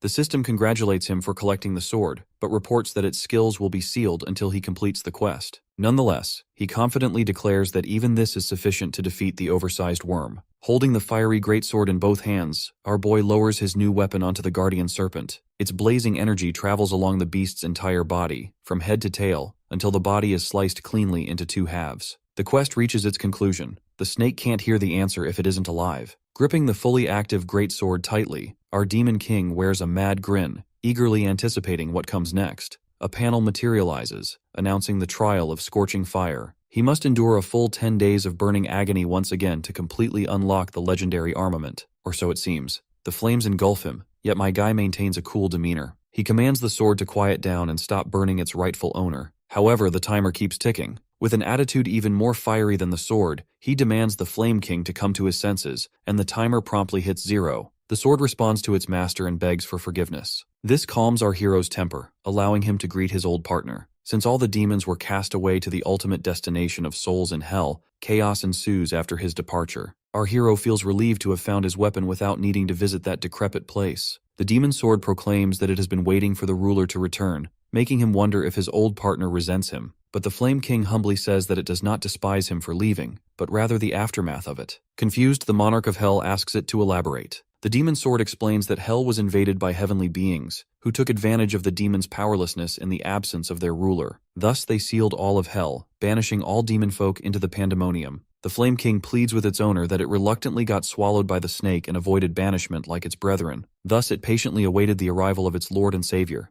The sword humbly asks his reason for returning. My guy promises to share its purpose when the time arrives. Changing the subject, he asks his demon sword if it recognizes the orb of energy dropped by the guardian serpent, so the Flame King warns him. The Flame King recalls sensing the same mysterious energy from the heavenly beings that invaded hell. Slightly unnerved, the ruler of hell casually raises his hand, absorbing the orb with the confidence that the system won't deceive him with a fake reward. Successfully collecting it, a panel appears, stating that one more is required to gain access to a currently hidden area. When asked if he plans to return to Earth, he remarks that there are still more rewards for him to claim. Meanwhile, back on Earth, an employee in the Soul Clan is chatting with Chanho about the viral massacre video, forcing him to awkwardly conceal his friend's identity. To his surprise, the director appears and invites him for a private conversation. Chanho humbly asks why he has been singled out. The handsome director simply responds that he wants to enjoy a smoke together. Now on the rooftop, sharing a cigarette, the director questions whether Chanho was truly at the center of the massacre. Chanho quickly realizes that the director is assessing whether he can recruit the infamous awakened individual. Not wanting to expose his friend, Chanho claims that there's nothing significant to report. The director, looking philosophical, expresses his determination to recruit our boy, no matter the cost. Chanho awkwardly smiles, feigning ignorance, and steers the conversation toward the guild's ace, Cho-young. At this, the director suddenly falls silent. When Chanho gently prompts him again, the man reveals that she has been pushing herself worryingly hard.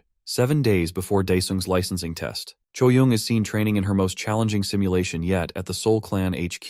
The B-rank samurai lady instantly slices her practice dummies before they appear, but surrounded by more than she can handle, she gets overwhelmed. This allows another dummy to bite her shoulder off, so the leader immediately terminates the simulation. Startled, Cho-young begs him to wait and give her a chance. But as the enemies vanish, she turns to face the clan leader, who calls her over to discuss her performance. Frustrated, Cho-young exclaims that she would have done better if given the chance. With a calm demeanor, Jun-young points out that she's putting herself under too much pressure. Cho-young, in response, complains that he has always encouraged her to push for what she wants, even if it means enduring hardship. Maintaining his cool, the clan leader clarifies that this advice applies strictly to physical training. Cho-young, with a hint of sarcasm, remarks that she understands her body's limits better than he does, and insists she hasn't overdone it. Jun-young, now turning sarcastic himself, asks if she really believes she knows herself better than an AI. He tells her to compare her current mental state to that of a normal one. Seeing her haywire graph, Cho-young regretfully admits her mistake. Jun-young, gritting his teeth, asks if she still hasn't noticed her abnormal mental state flagged by the AI. But with a somber look, she mumbles that it's all to get into the top 5. Hearing this, the clan leader questions her true motivation for wanting to rank up.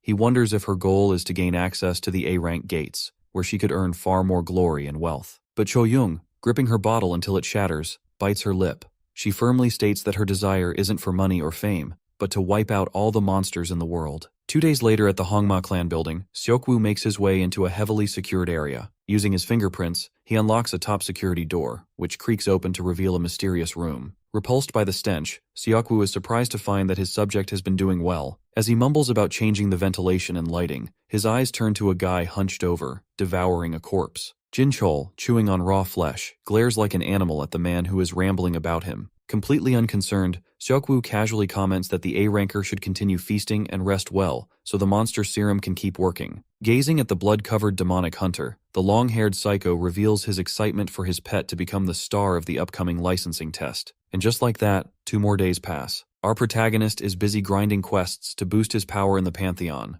so when the Flame King asks when they will leave Hell, the absolute ruler announces that their time has come. With the last 3 days flying by, the day of the test arrives. In the arena, the commentator announces how, with more people awakening each year, the competition continues to intensify. Journalists eagerly snap photos of the candidates lined up, but their attention is soon drawn to a sleek white Lamborghini. The crowd instantly recognizes its owner, and they rush over to greet the two stars of the Hongma clan. A journalist gets the first opportunity to interview Seokwoo. Without beating around the bush, she bluntly asks how he feels about the Hongma clan's return after being banned for cheating 2 years prior. Seokwoo, inwardly cursing the annoying lady, calmly replies that he regrets the so-called accident from back then. Another smug journalist calls him out, accusing him of dodging responsibility with empty words. Seokwoo, unfazed, pats the man's shoulder and confidently declares that this time, the match will be fair and square. With that, the two make their way into the stadium. Annoyed by the criticism, Jinchul fumes, upset that Seokwoo didn't lash out in return. But Seokwoo calmly reminds his pet to enjoy himself, but warns him from getting emotional and to stay cautious, since they can't afford another ban. Overhearing this conversation, a large man in white overhears the conversation. The Hongma leader narrows his eyes, instantly recognizing the heavily disguised silhouette of none other than the Seoul clan leader, Junyoung. He tries to taunt him, saying that he looks like a gorilla dressed up like that.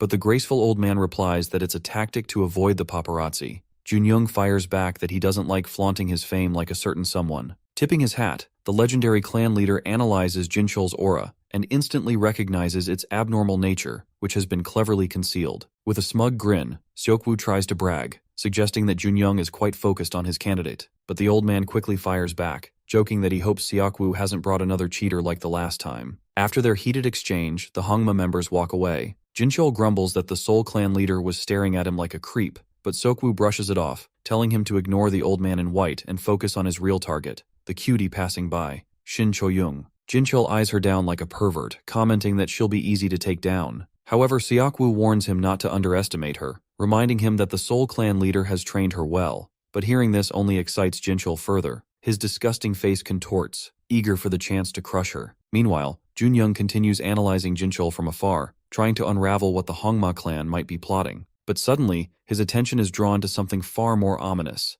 Daesung arrives, radiating a monstrous aura. As he walks by, the Seoul clan leader shudders, unsettled by the dark energy emanating from him. Surprised by his shaken demeanor, Choyoung asks her clan leader what's wrong. With his jaw still slightly ajar, Junyoung warns her to stay cautious. She brushes off his concern, confidently promising that she won't let the Hongma clan pull any tricks on her. But Junyoung, narrowing his eyes, clarifies that he's more worried about the other person who passed by her. With 30 minutes left, an announcement calls all candidates to gather in Exam Hall 3. Finishing his call with Chanho, our hero scans his fingerprints and receives a special uniform from a vending machine-like station. In their new cyberpunk-style suits, all the candidates, including our favorite grumbling geezer, assemble in the exam hall. The old man proudly reflects on the hundreds of complaints that got him in. Fired up, he resolves himself to crush our protagonist for daring to touch his head rounder than a baby's butt. But soon after, a massive guy picks him up by the skull and tells him to move aside. Swallowing his pride, the geezer gives up on his revenge. So while the geezer is depressed, our guy arrives on the scene in his new suit, ready to dominate everyone who dares to oppose him. As the exam begins, competitors gather in the arena, where purple rings descend from above. The supervisor greets the crowd and launches into an explanation, noting that these rings represent the 3 floors of the gate, designed specifically for the licensing exam. He further explains that each floor has its own unique environments and distinct clear conditions. As murmurs spread among the participants, a ghostly pale kid questions when they will receive weapons. In response, the supervisor sharply clarifies that no weapons will be provided, and no one is permitted to bring any equipment other than the suits given. This announcement causes an uproar, with complaints that no one can fight without weapons. At this moment, a cute AI hologram appears, announcing its role in tracking everyone's progress. The cheerful hologram reveals that the test is not about the hunter's fighting ability, but rather their natural skill in surviving the harshest conditions. With that clarification, the gate opens. The participants then find themselves on the first floor of the gate, a rainforest. Everyone is soon drenched in sweat and struggling to breathe. Meanwhile, a team of analysts, watching through various cameras, laughs at the low quality of the applicants. As they speculate about the possibility of everyone failing, a mushroom-headed guy compliments Choyoung for keeping a cool head and conserving his energy. Seeing everyone compliment his ace, Junyoung smiles in satisfaction. Meanwhile, others praise Jinchul from the Hongma clan. Seokwoo glances at Junyoung's reaction, assuming that his shock stems from Jinchul's performance. However, the old man's expression remains frozen as panic spreads among the crowd, all eyes on a certain cool guy. Seokwoo feels appalled, recognizing the very person he sent an assassin after. It seems unbelievable that Daesung radiates no aura, with not a drop of sweat visible on his body. Meanwhile, it is revealed that our boy drank a potion, making him immune to all environmental factors. He laughs inwardly, knowing it's forbidden, but only if he gets caught. So when purple bands appear on everyone's wrists, the cute AI announces the start of the first round. It reveals that the clear condition for the first floor is to hunt 20 swamp orcs. With a confident grin, our hero kicks off as soon as the round starts, prompting everyone to scramble to avoid being left behind. In a true test to filter out the dimwits, a thirsty hunter falls victim to an obvious water fountain trap. A sticky worm emerges from the ground, swallowing him whole and eliminating him. However, he is saved by the suit's safety measures. Meanwhile, our hero sprints through the forest in search of his target. At the same time, the rescue team extracting the eliminated candidate suddenly receives a signal with the order to track down candidate 104, Han Dae-sung. Now let's return to our protagonist, who finally finds a swamp orc. Taunting the oversized pig while holding a boulder, he effortlessly tosses it into the air like a ball. With a punch, he shatters the boulder into thousands of pellets that annihilate the monster. Witnessing this, the rescue guy realizes why he was sent to spy on one of the candidates. Meanwhile, our Demon King understands that hunting the orcs one by one is the most efficient approach. To speed things up, he reluctantly taps into his mana and summons a shadow wraith. As time passes, he arrives at a cave teeming with swamp orcs. The cave begins to shake, causing the pack of monsters to become cautious about what is about to happen. Suddenly, the ceiling bursts open, and our boy makes an epic landing. Forced to dig deep into the earth like a peasant, he is visibly annoyed. The monsters celebrate thinking their prey has come to them, but he casually counts them with his magic wand-like stick. Counting enough targets to complete his mission, he tells the Flame King to translate the monsters' final words. Upon hearing that the monsters are discussing hunting the ruler of Hell, he orders the demon sword to burn them to ashes. Elsewhere in the forest, Choyung uses her aura to search for targets. As her skill detects one, she instantly kicks through the trees like a bullet. The confident Soul Clan ace estimates that she can clear the first floor in a single hour. As Choyung approaches her fourth kill, a hunter suddenly flies in and snatches it away. Her pupils widen in shock at the monstrous figure that flashes by her. Scornfully, she looks down upon the Hongma scumbag, who loudly boasts about his fifth kill. Frustrated, she declares that stealing kills is expected behavior from Hongma trash. In response, he mocks her for being foolish enough to think the kill belonged to her. The two continue their trash talk, glaring daggers at each other. High on drugs, Jinchul considers murdering her to eliminate the annoyance but decides to hold off until the second floor. With that, Choyung turns away with a sigh and erects her middle finger, with an infuriatingly smug grin. Fuming, the short-tempered cheater charges in, ready to kill her. But both of them suddenly freeze, their attention grabbed by a roaring sound. Mere minutes before their meeting, Daesung uses his flame sword to smolder his foes,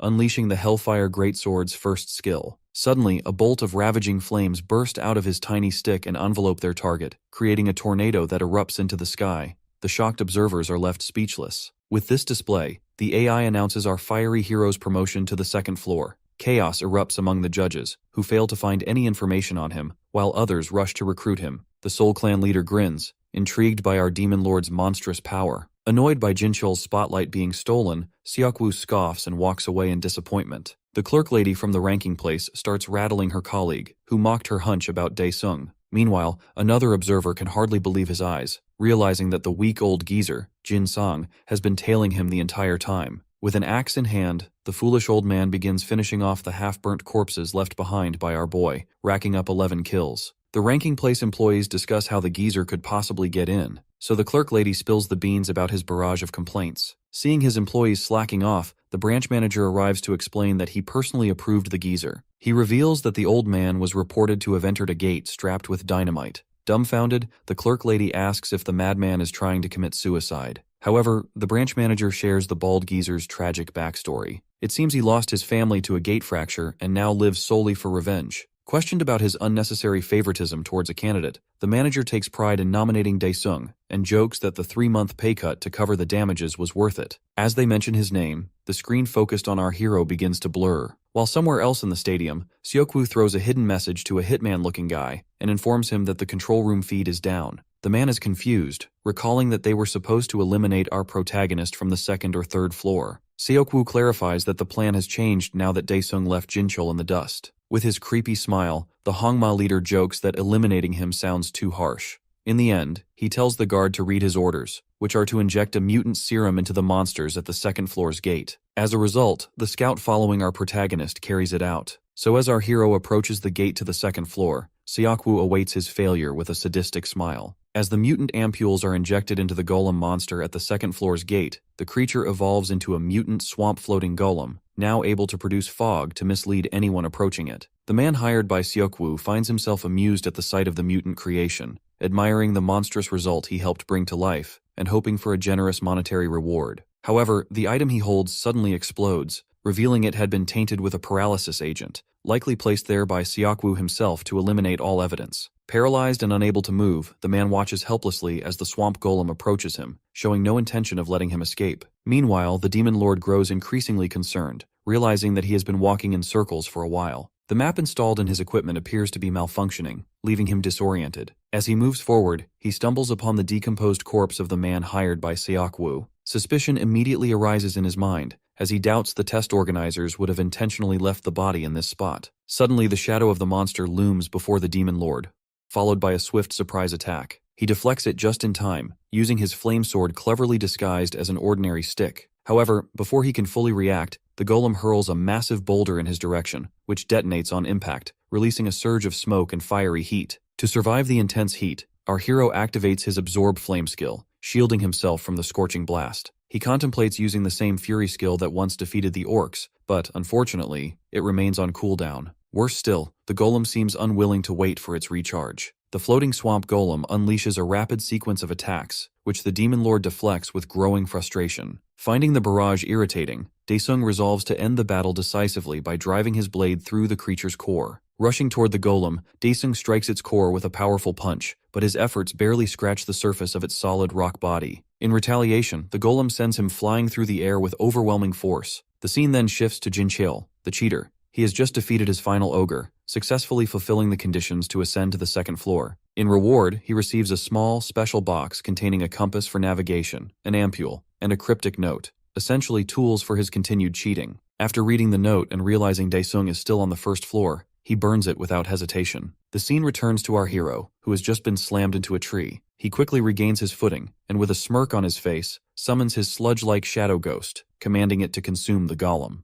Drawing his sword, he carves a path for the sinister creature, promising it a reward double what it gives him. The flames shrink the shadow ghost to a mere fraction of its original size, but as the golem approaches, it suddenly swells back to its full form. With rapid growth, it extends multiple shadowy hands, grabbing hold of all the golem's burning stones. Meanwhile, Daesung's screen flickers back to life, though all the exam faculty can see is a dense fog. One of the employees remarks that the first floor was supposed to resemble a tropical rainforest, suggesting that something has clearly gone awry. Suddenly, the golem appears on the screen, causing the spectators to question why such a monster has been placed in the test. The branch manager's attendant notes that the creature is a mutant in every sense and asks for orders on how to proceed. However, the branch manager remains unresponsive, completely absorbed by the scene unfolding on the screen. At that moment, another employee arrives and informs him that the test examiners have surrounded Daesung. They ask whether they should forcibly intervene and stop the test. Apologizing, the manager acknowledges that the situation can no longer be helped. But just then, the clerk lady points out something on the screen. It seems the golem has already been defeated. Its burning fragments are seen flying through the air, followed by a powerful explosion. At this moment, the manager finally grasps the true strength of their demon king. What he had earlier dismissed as a mere measurement error now becomes glaringly obvious. Daesung's power is beyond their ability to grade, rendering their attempts futile. The branch manager reflects on Daesung, now perceiving him as a monster beyond imagination, possessing unparalleled strength. Meanwhile, the clerk lady who had previously been impressed by Daesung appears to be rooting for him quietly. However, her colleague cautions that despite his power, Daesung might be unaware of the bigger picture, as Jincheol seems poised to beat him to the second floor. An employee asks the branch manager whether he wants to withdraw the personnel deployed around Daesung. The manager declines, instead instructing the employee to have them submit a report once they've uncovered what exactly has transpired. The scene shifts to cheater number 14, Jincheol, who is filled with rage as he darts around, searching for the gate that should be close by. He notices the fog beginning to thin, indicating that the golem has been destroyed, but he remains confident that he will be the first to reach the second floor. Meanwhile, the demon lord pours his blood over the remnants of the mutant golem, preparing to use his soul prison on it. With a commanding voice, he utters the word, summon, leaving the mouths of all the spectators agape in shock. As the spectators watch in disbelief, the monster is brought back to life. The Demon King commands the creature to stop posturing and show its true form, noting that it has already delayed him long enough. The golem bows down, and Daesung steps onto it, instructing it to run toward the gate. Upon arriving at the gate, Jincheol feels a surge of excitement, convinced he is the first to reach it. However, his thrill quickly turns to bewilderment when he hears an unusual noise echoing around him. The scene then transitions to Seokwoo, who enters the screen room followed by his men, commenting that he had expected the test to be over by now. As he glances at the screen and sees his pawn looking bewildered, anger washes over him, fueled by frustration at his shortcomings. The scene shifts back to Daesung, who is calmly riding the floating golem, using the Flames King's breath to clear a path. He skillfully creates the shortest route, which undoubtedly leads straight toward the gate. He throws a punch at the golem's head, urging it to run faster, mimicking the actions of a rider on a donkey or horse. He keeps using his flames to clear the path ahead, driving the golem forward. At the same time, employees and onlookers conclude that number 104 likely employed some kind of summoning technique. In this world, such a technique is entirely new and unheard of. One staff member suggests that it might be a type of aura-based technique. The colleague standing next to the clerk remarks that this test is bound to go viral on YouTube, commending Daesung for resembling a hero straight out of a fantasy movie. Seokwoo, in frustration, slams his fist on the desk in the control room. An employee approaches, calmly suggesting that he should leave the room if he intends to keep causing a disturbance. Seokwoo regains control of his anger and pretends, with a polite tone, that he momentarily lost his composure due to the incredible performance of number 104. Standing beside him, the Seoul Clan leader, Jun-young, remarks with a hint of bluffing that Seokwoo could never have foreseen this, and confidently predicts that Choyoung will soon arrive at the gate entrance. Jinchul, equally annoyed by Daesung, is swiftly approached from behind by Choyoung. Spotting her, he dashes toward the gate, determined not to be left behind, turning the moment into an impromptu race. Meanwhile, our hero has already arrived on the second floor with his golem puppet. Noticing that this level is engulfed in a blizzard, the complete opposite of the first, he mocks the test administrators for their lack of creativity. Dismissing the golem, he receives congratulations for being the first to reach the second floor. The guiding AI soon reveals the conditions for the next part of the test. The AI explains that the top 5 players will each begin from different entrances, and all participants will share a single goal: to reach the peak of the snow-covered mountain. The Demon Lord makes a rough guess that the distance is around 5 kilometers and begins his ascent. He finds it irritating to climb with his bare hands, especially knowing that cameras are positioned everywhere, preventing him from using his abilities. The scene shifts to Jinchul, irritated by his position on the mountain. The test has clearly taken a toll on his nerves, and he's consumed with frustration, fearing he might lose control and his temper unless he eliminates number 104, who reached the gate before him, despite all the dirty tricks he had planned. Suddenly, Jinchul hears movement a short distance behind him. Furious, he shouts, demanding to know who it is. To his surprise, it's the same old Baldy from before. Somehow, the man has made it to the second floor just in time, though the harsh weather appears to be overwhelming him. With a villainous gleam in his eyes, Jinchul presses against the mountainside, attempting to trigger an avalanche to get rid of the unsuspecting man. The Baldy slaps his own face, trying to gather his strength as memories of his lost family flash through his mind. With a burst of defiance, he shouts that he doesn't feel the cold at all. However, his determination is short-lived, as he's soon swept away by the avalanche. Jin Cheol, after successfully getting rid of him, gives a sinister smile. Immediately afterward, the broadcast drones malfunction, leaving the staff unable to monitor the situation. Seokwoo, who is undoubtedly behind the disruption, silently wishes his pawn good luck, hoping he won't make any mistakes or disappoint him. The scene shifts back to the second floor, where some of the regular players, though chilled by the harsh conditions, encourage each other to keep going. Suddenly, Jinchul appears behind them, moving at lightning speed. Without warning, he grabs their heads and crushes them in his hands. Enhanced by the Orc Champion Ampule effect, Jinchul looks enormous and unstoppable, killing everyone in his path as he advances. Meanwhile, Choyoung is left bewildered, noticing that all the tech and electronic devices have mysteriously stopped functioning. Daesung, on the other hand, sees this as a fortunate turn of events, realizing that he can now use his skills freely without being noticed. Daesung leaps off the cliff, activating his Destruction Dragon Knight Valark's armor. As his majestic demonic wings unfold, he soars through the air. Choyoung, sensing a powerful and unfamiliar aura, looks up and sees Daesung flying above with an imposing presence. Meanwhile, Jinchul, still busy slaughtering other players, catches sight of Daesung flying toward the peak. He speculates that Daesung might have used a harpy ampule to gain the ability to fly, and immediately starts chasing after him. The scene shifts back to the association building,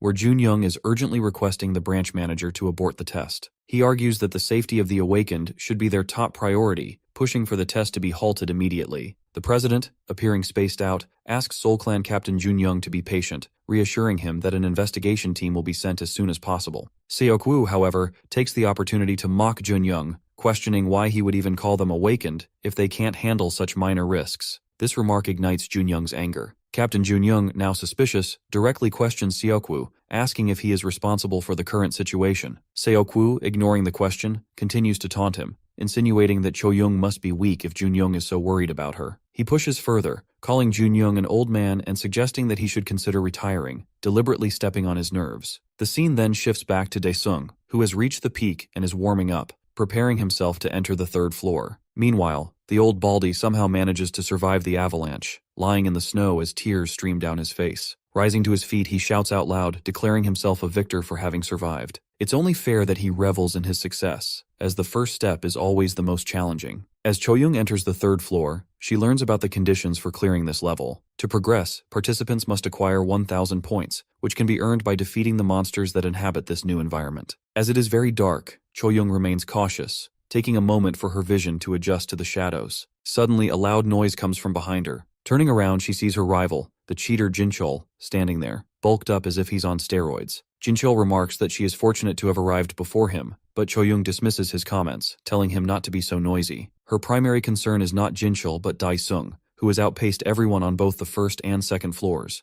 Even her captain has acknowledged his formidable strength. Choyoung receives an alert indicating an aura reactor error, but before she can react, Jinchul cowardly attacks her from behind, leaving her injured. Jinchul, the cheater, smugly claims that he had originally intended to deal with Daesung first, but has now altered his plans to target her instead. Meanwhile, our demon lord is focused on grinding points to clear the stage. He activates his fire cannon special skill, annihilating the targets in front of him with ease. He comments to the Fire King that it has grown rusty if it takes this long to defeat such minor opponents. Glancing at his points, he notices they are stuck at 530 and wonders what is happening. He resolves to eliminate all the remaining targets before figuring out the issue. The scene shifts to the branch manager, who is increasingly worried because the network has still not returned. As the atmosphere fills with anxiety, the biggest cheater of all, Seokwoo, remains relaxed. He has fused the ampule he gave to his pawn with a hedgehog, allowing him to monitor her pulse. Seokwoo glances at the anxious Junyoung and informs him that his trainee would likely be half-blind or in pretty bad shape if she were to make it back alive. The scene shifts to Choyoung, who is badly wounded. She asks Jinchul, the cheater, about his objective.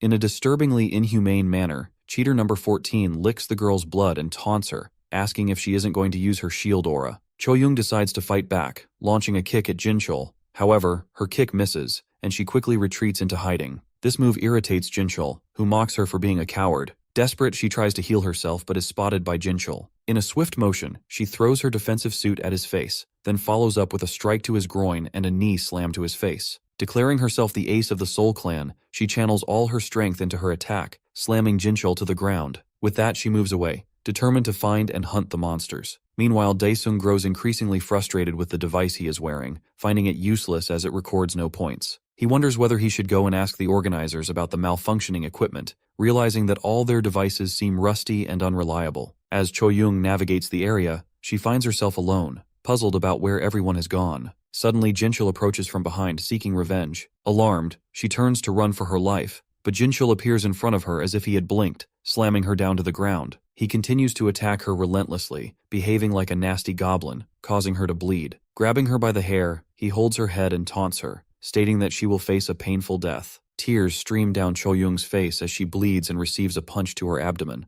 Jinchul taunts her, asking her to call for help, only to mock her by reminding her that all the equipment is broken. Seizing an opening, Choyoung thrusts her finger into Jinchul's eyes, causing him to bleed and howl in pain. She tries to stand up to escape, but Jinchul grabs her by the neck, lifting her off the ground. Just as he prepares to throttle her to death, Daesung appears from behind, confronting him and demanding to know what he thinks he is doing. Upon seeing Daesung, Jinchul immediately releases Choyoung and bursts into mad laughter, viewing Daesung as the prey that has walked right into his trap. He tells Daesung that he has been looking all over for him. Our demon lord thanks Jinchul for waiting, deliberately dodging his attack as he walks over to Choyoung. Noticing her poor condition, he wonders if she has a significant wound, given her slow recovery. Turning to face Jinchul, Daesung questions him if he is the one behind her injuries. With a smirk on his face, Jinchul replies that he merely taught her a lesson, and soon, he will make Daesung look just like her. Daesung reiterates his question, clarifying that he is referring to the broken point meter. Jinchul laughs, launching a wave attack toward Daesung. He mocks the demon lord, claiming that he is out of luck since the emergency protection is broken. Instantly, Daesung dashes toward the creep and delivers a powerful punch to his face, sending him flying. Following up with a fire barrage attack, Daesung adds insult to injury, Despite this, the cheater still refuses to recognize his situation, believing he can easily take down Daesung. However, his confidence wavers when he suddenly notices a group of tame spirits standing behind Daesung,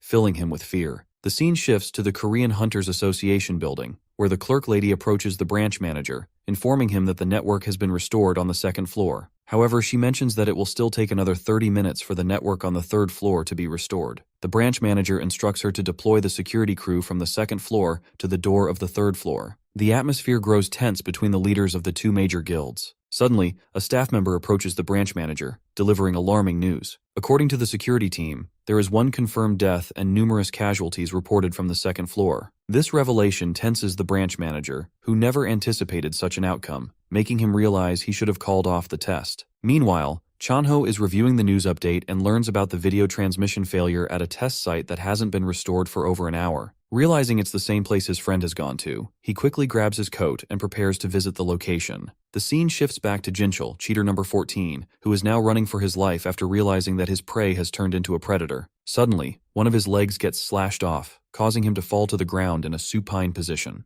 Jincheol quickly uses a regeneration ampule to regrow his leg, now left with just one more. Daesung mocks him, comparing him to the bugs in hell that also regenerate in such a grotesque manner. As Jincheol's leg regenerates, the network on the third floor gets restored, allowing everyone to see the live recording of Daesung confronting Jincheol on screen. Seokwoo grows worried as he watches his puppet on his knees, begging for his life and declaring that he has already used up all his ampules and cannot regenerate anymore. Completely unaware of what a regeneration ampule is, Daesung retorts that he will try splitting it in two to see if he can multiply like bacteria do. As the creep gets pulverized, he begs even more desperately for mercy. Noticing a spark of light, our demon lord realizes it is a camera and that the connection has been restored. He then diverts his attention back to Jincheol, presenting him with a proposition. Daesung offers the creep a chance to be set free alive if he can correctly answer 3 of his questions. Desperate to save his life, Jincheol eagerly asks Daesung if he is telling the truth. Daesung, using his sword disguised as a stick, makes Jincheol bow before him and delivers a chilling death stare, declaring that if he finds him lying, he will split him in 2 halves. With that, our demon lord begins the questionnaire. The first question he poses is whether Jincheol is the one responsible for everything that has happened at the test site. This question thickens the tense atmosphere, creating an air of anxiety that permeates the surroundings, especially affecting Seokwoo, the cheater captain. Annoyed by the sudden silence of the loudmouth, our demon lord warns Jincheol to respond quickly if he does not want to be bisected. In response, the proud guy begins bawling and admits to orchestrating everything like a crybaby. Daesung finds the emotional confession intriguing. Not wasting a moment, our hero asks his second question.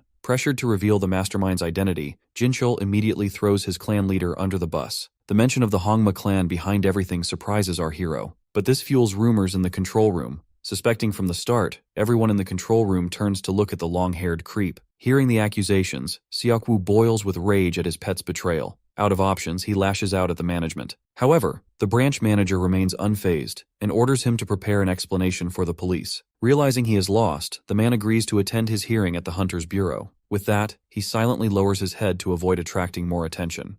Moments later, outside the stadium, Seokwoo leaves along with his guards. One of them wonders why the clan leader lowers his head like a peasant. Seokwoo calmly explains that it is the smartest choice to avoid the Seoul clan leader's fury. Rightly so, since Junyoung in the control room was boiling with anger. The manager expresses gratitude to the graceful leader for his patience, but Junyoung answers that he doesn't give a crap about the association. While the branch manager orders his team to implement maximum security measures, our protagonist poses his third question to the pathetic A-ranker kneeling before him. He asks if Jincheol possesses any points. Reluctantly, the crybaby answers honestly, still shook by the idea of being sliced in half. With that, the AI announces Daesung's victory and the conclusion of the 3-phase exam. However, our Demon King is not satisfied with the sudden win. As Jincheol the bootlicker looks up thinking he is safe, his smile warps with the 2 halves of his body. Living up to his title, the ruler of hell declares it a punishment for failing to answer in time. But before he leaves, his gaze shifts to Choyoung, still curled up on the floor, surrounded by a healing aura the whole time. Moments later, the security team arrives and begins evacuating the injured, including Choyoung. Observing the chaos from his office, the association's president shuts his laptop while reading the anti-Hongma comments. His secretary informs him that all 10 clans are gathering to meet up. The old man wonders if Daesung is the first monster in a while, after Korea's famous number 1, Lee Chang-shik. When the secretary confirms our hero's instant promotion, the grandpa of the hunters orders her to recruit him at all costs.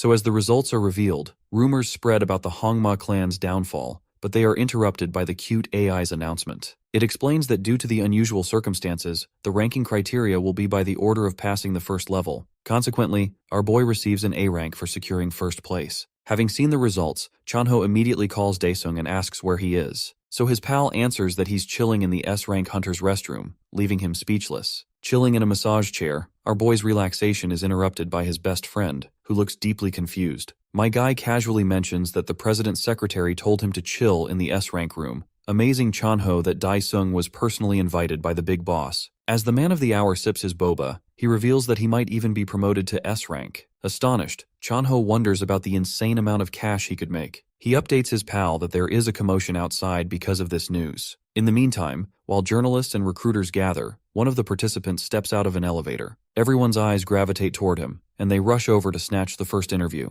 Enjoying the spotlight, the famous geezer celebrates his big win in the licensing exam. The reporters shout for his attention and ask him to share his name. With a straight face, the geezer introduces himself as Han Daesung. At that moment, the crowd goes wild. But after a while, as the crowd nearly stomps the geezer, some begin to realize that Daesung isn't supposed to be a hairless old man. As the result announcement concludes, the old man's borderline rank is revealed. Meanwhile, the rescued hunters escape, cursing Jinchul for his disgusting antics. However, the insider from the Hongma clan behind them is in a panic. With no news of Jinchul's body, he reluctantly approves the decision to close the gate. In the meantime, our hero's mother watches the sensational news. The anchor shares that despite a terrible accident in the toughest licensing exam of all time, one applicant shattered all records. Suddenly, a picture of Daesung appears on the TV, congratulating him on earning an A rank, along with speculation about his promotion to S rank. His mother is absolutely shocked and frantically calls for Jisoo. Worried about her mother, the daughter rushes in, shaken, and takes a look at the TV. Both mother and daughter are flabbergasted when the man of the hour enters the house and casually greets the frozen women. Meanwhile, at the Hongma clan building, inspectors from the association give an ultimatum to the leader, stating that they are forbidden from hunting again.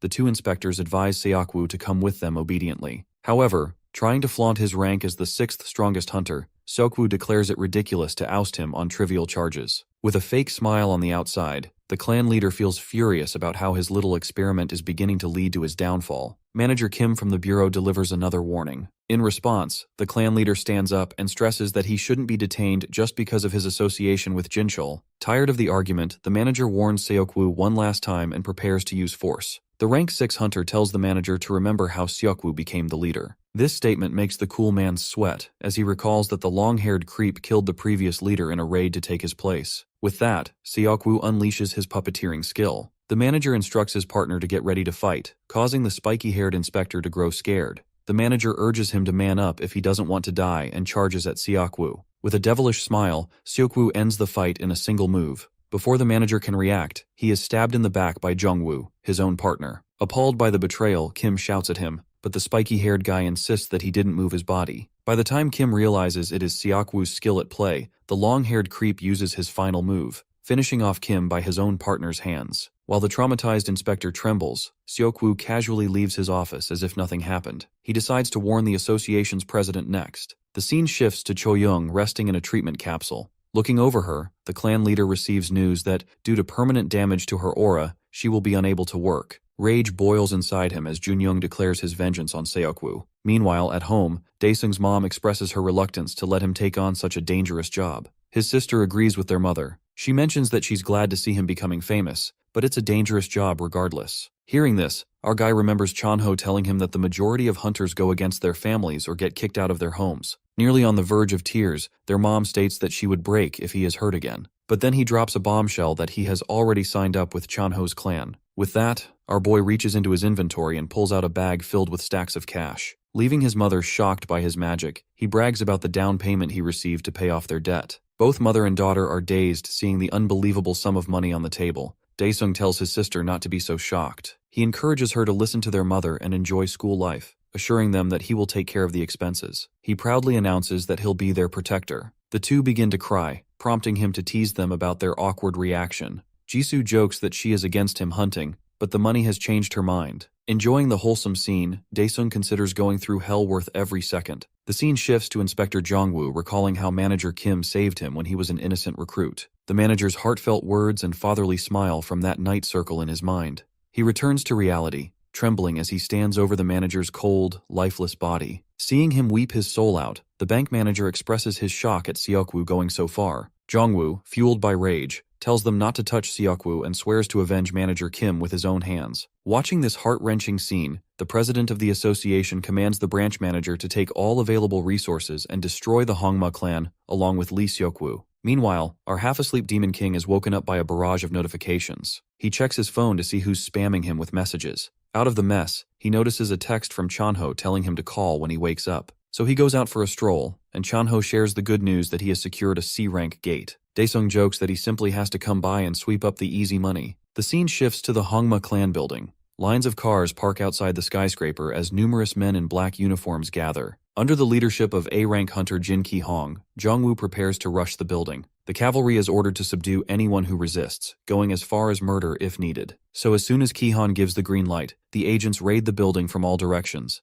But when he and Jongwoo enter, they are shocked to see gravely injured Hongma members everywhere. Not undeterred, Captain Ki-hong orders the main force to retreat while the rest follow him. Leading up to the Seokwoo's office, a heavily worn-out Jun-young sits alone. Confused, Jongwoo rushes through the hordes of unconscious bodies towards Seokwoo's office. Dagger in hand, he shouts at the Hongma clan leader to reveal himself. To his dismay, the villain lies battered and bloodied on the floor beside him. The other forces follow, equally confused. Before the captain can ask the Seoul clan leader what happened, a crazed Jongwoo steals his attention. He immediately confirms Seokwoo's death and urges the revenge-fueled inspector to calm down. Captain Ki-hong expresses concern that even in vengeance, leader Jun-young has gone too far. However, the somber man clarifies that he only took out those outside. He then shocks Ki-hong by revealing that he found Seokwoo dead before his arrival. News quickly spreads that the Hongma clan leader was found dead, with the suspect theorized to be Seoul clan leader Hwang Jun-young. On the other hand, the bald geezer is flustered about not getting any work despite creating a porter clan using his one shot at fame. Worried about starving before he gets any work, a well-timed call restores his hope.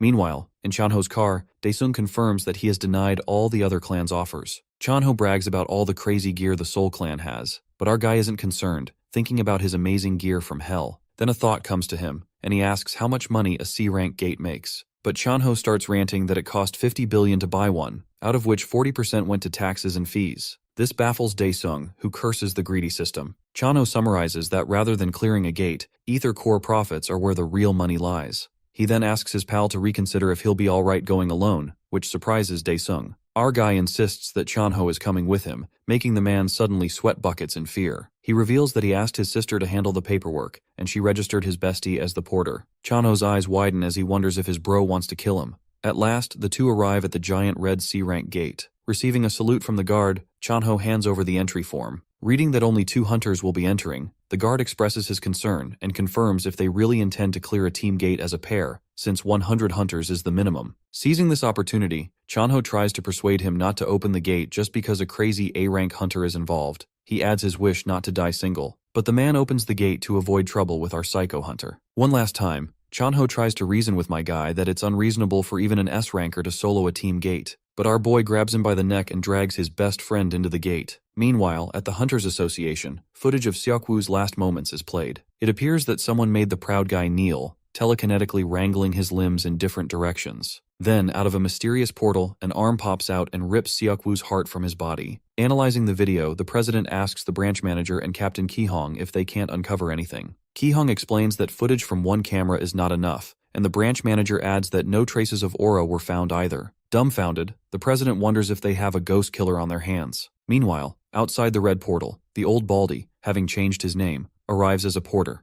The guard, suspicious, asks why he came so late. But with blazing confidence, Baldy asks if Daesung is currently inside. When the guard confirms this, the bald geezer celebrates the once-in-a-lifetime opportunity. He can eat up all of Daesung's scraps as the sole porter. The scene then shifts to the past, right after Jinchul was split in half. Regenerating from the fatal injury, he cries over the disgrace he faced and vows to take revenge. Suddenly, the same entity that took Seokwoo's life appears. Laughing ominously, the eyeball offers to take revenge on his behalf. As our demon lord enters the dungeon alongside his friend, Chanho grows increasingly nervous, glancing around as it is his first time stepping inside the gate. Daesung points out a stampede of monsters approaching them, which sends Chanho into a panic as he wonders why they are so large. The approaching monsters are Class 3 wasteland lizardlings, viewing the two as nothing more than food. Our demon lord, however, takes out his sword, excitement bubbling within him at the sight of so many monsters gathered together. He tells his friend to take a good look and leaps into the sky. Upon landing on the monsters, he activates his third hidden skill, known as Hellfire Volcano, which ignites everything around him, turning all the monsters into smithereens. From a distance, Chanho watches in awe,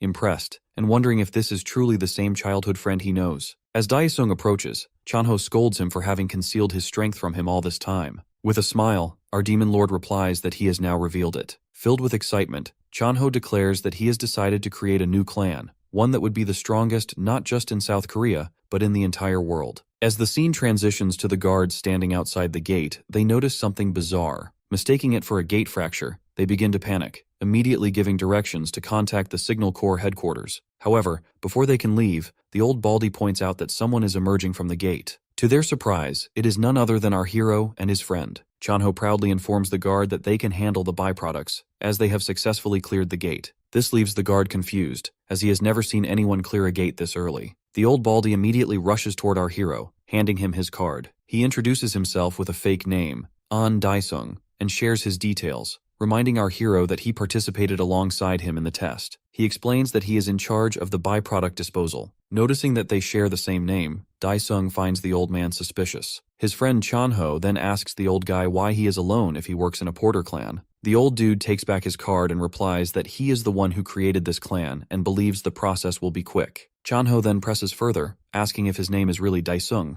The old guy gives a thumbs up, saying he is willing to change his name in the future to avoid any nuisance for both of them. The real Daesung, feeling mad and frustrated, storms off from the scene. The scene then shifts to a real estate broker showing an apartment to our demon lord and his family. Daesung's sister appears excited about the place, particularly loving the fact that each room has an attached bathroom. Like a typical mother, Daesung's mom cuts to the chase, asking the agent about the price of the apartment. The agent informs her that the house is worth 18 billion in actual transactions. Seeing his mom astonished after hearing the price, the agent explains that the high demand is due to the nearby Hunters Association. He emphasizes that safety is what matters most given the current circumstances, which justifies the steep price. The agent then confirms his suspicions by asking if her son is a successful hunter. Before she can respond, Daesung's sister intervenes, bragging that her brother is an A-rank adventurer and is on the verge of becoming an S-ranker. She adds that this news has created quite an uproar in the media. The agent responds that this explains why Daesung seemed so familiar to him. Meanwhile, our demon lord finishes analyzing the house and accepts it as his domain. He inquires about the payment procedure and asks if he can get a discount for paying the full amount up front. The dealer informs him that he can offer preferential contracts if Daesung is indeed an A-rank adventurer. He explains that during the representative meeting of apartment residents, a fund of 2 billion won is collected for hunter attraction, and if someone is an S-ranker, they can receive a deposit of 10 billion won. The ladies get petrified upon hearing such a huge amount, while our hero feels excited at the thought of acquiring the house for just 8 billion won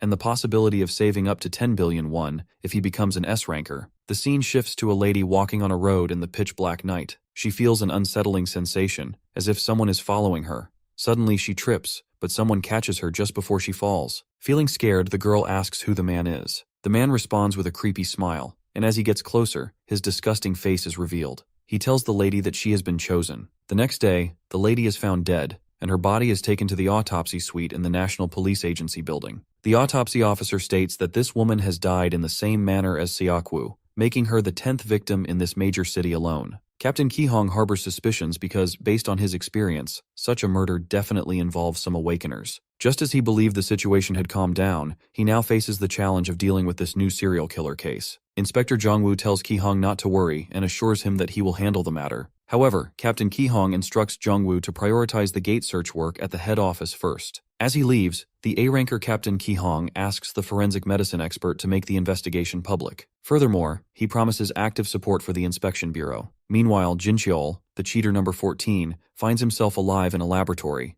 As he opens his eyes, he feels disoriented and shouts, asking where he is. A nearby scientist expresses pleasure at seeing him awake. The scientist mocks him for screaming like an infant. Jincheol repeats his question about his whereabouts. The scientist points out that the room resembles the Hongma building laboratory, which leads Jincheol to realize he is in the awakening ampule infusion room. The scientist proceeds to explain the situation to the bewildered man, introducing himself as the elder of Honsei and mentioning that his name is Roman. He adds that he is the one responsible for saving him by making a special request to the chief priest. Jincheol notices a peculiar eye staring at him and, confused about his survival, seems to wonder if he didn't actually die. Roman clarifies that he has been reborn as one of the people of Honsei. The young man, however, still appears lost in thought. Roman then presents an ampule, asking if he desires to rule the world alongside them. Meanwhile, Chanho receives a call from his close friend, the confident demon lord, who shares his desire to be promoted to S rank. Chanho argues that focusing on clearing gates should be his main priority, but as he listens to his friend's reasoning, he becomes curious about why he suddenly wants to buy a house. In the end, Chanho agrees to bid on every gate he can find and asks Daesung to assist in easing the workload by acquiring some equipment from the Aura market. Who needs to purchase equipment when he can obtain superior gear from Pantheon? With this thought,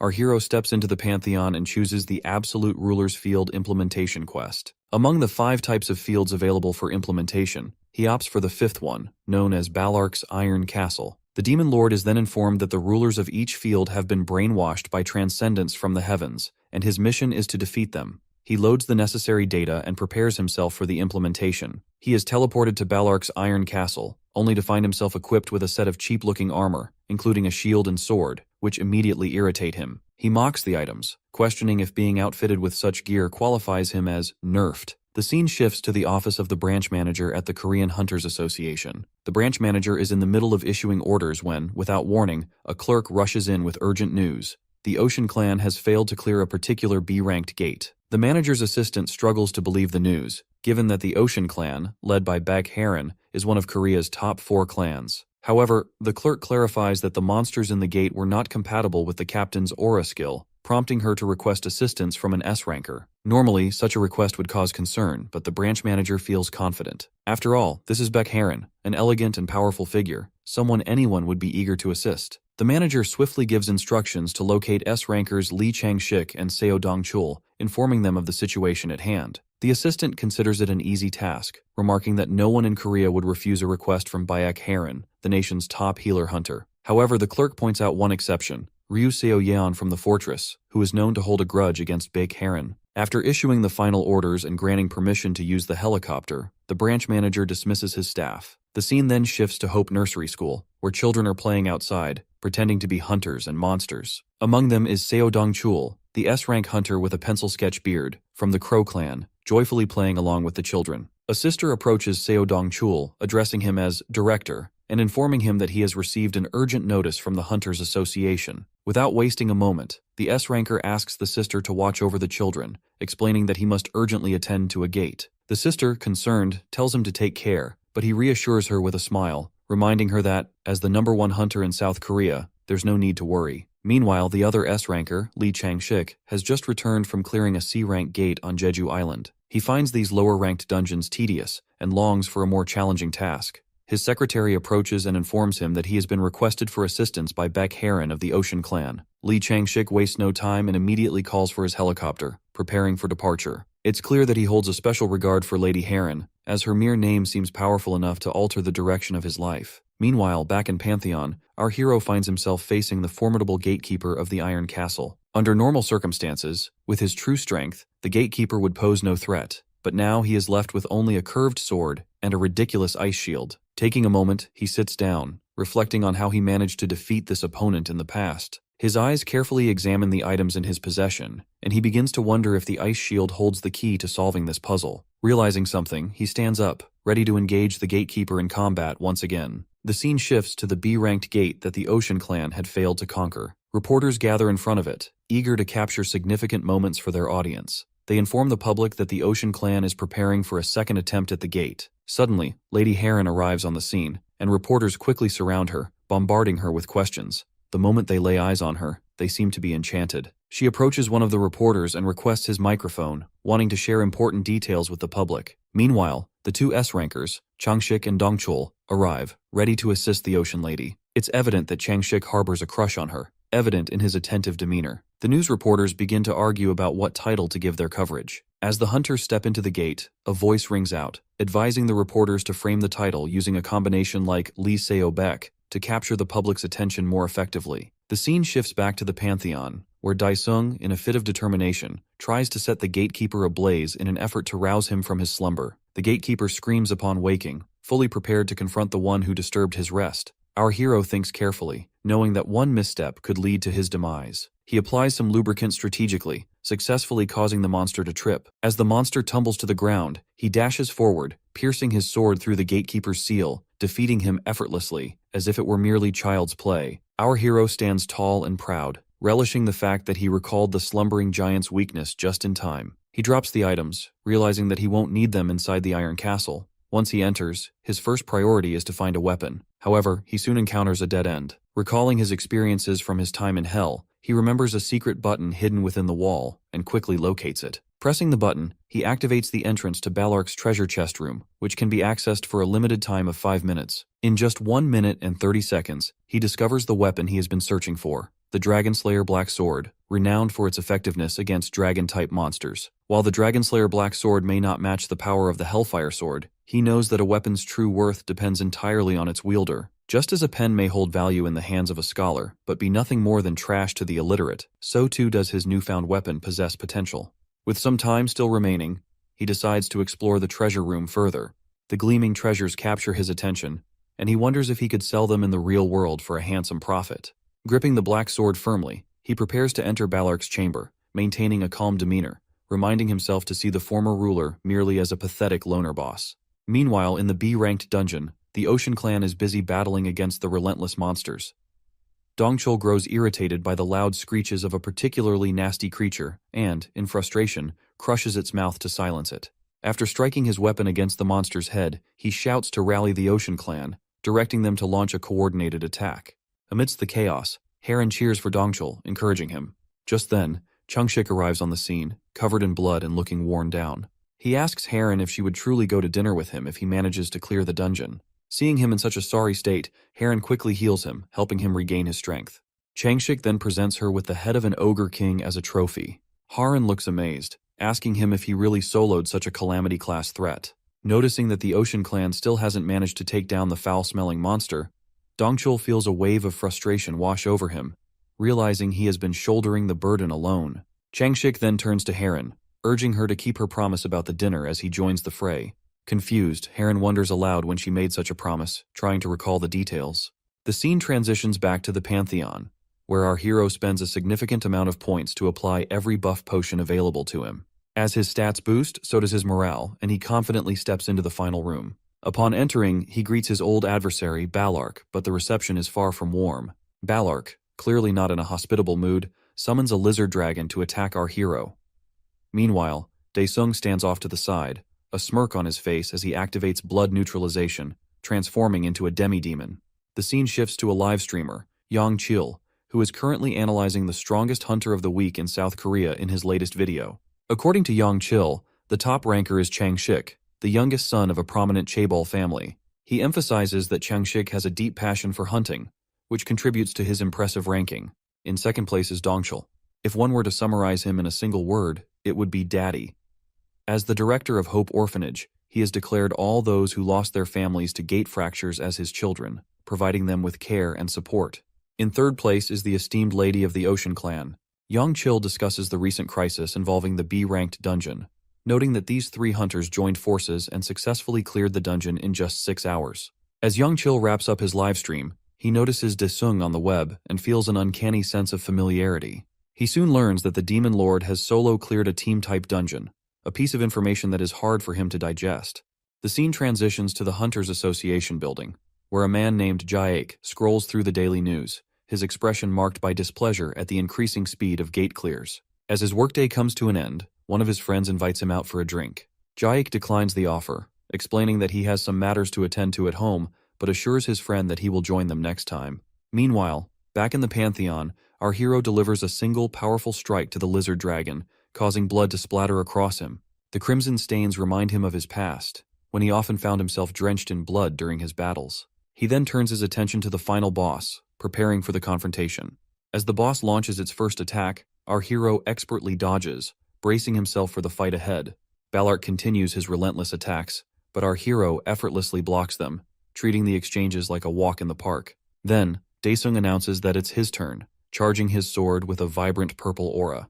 However, just before he can launch his attack, the boss surprises him with a new skill, catching him off guard. Irritated, Daisung watches as Ballark invokes a Thunder Dragon skill, transforming himself into a winged monarch.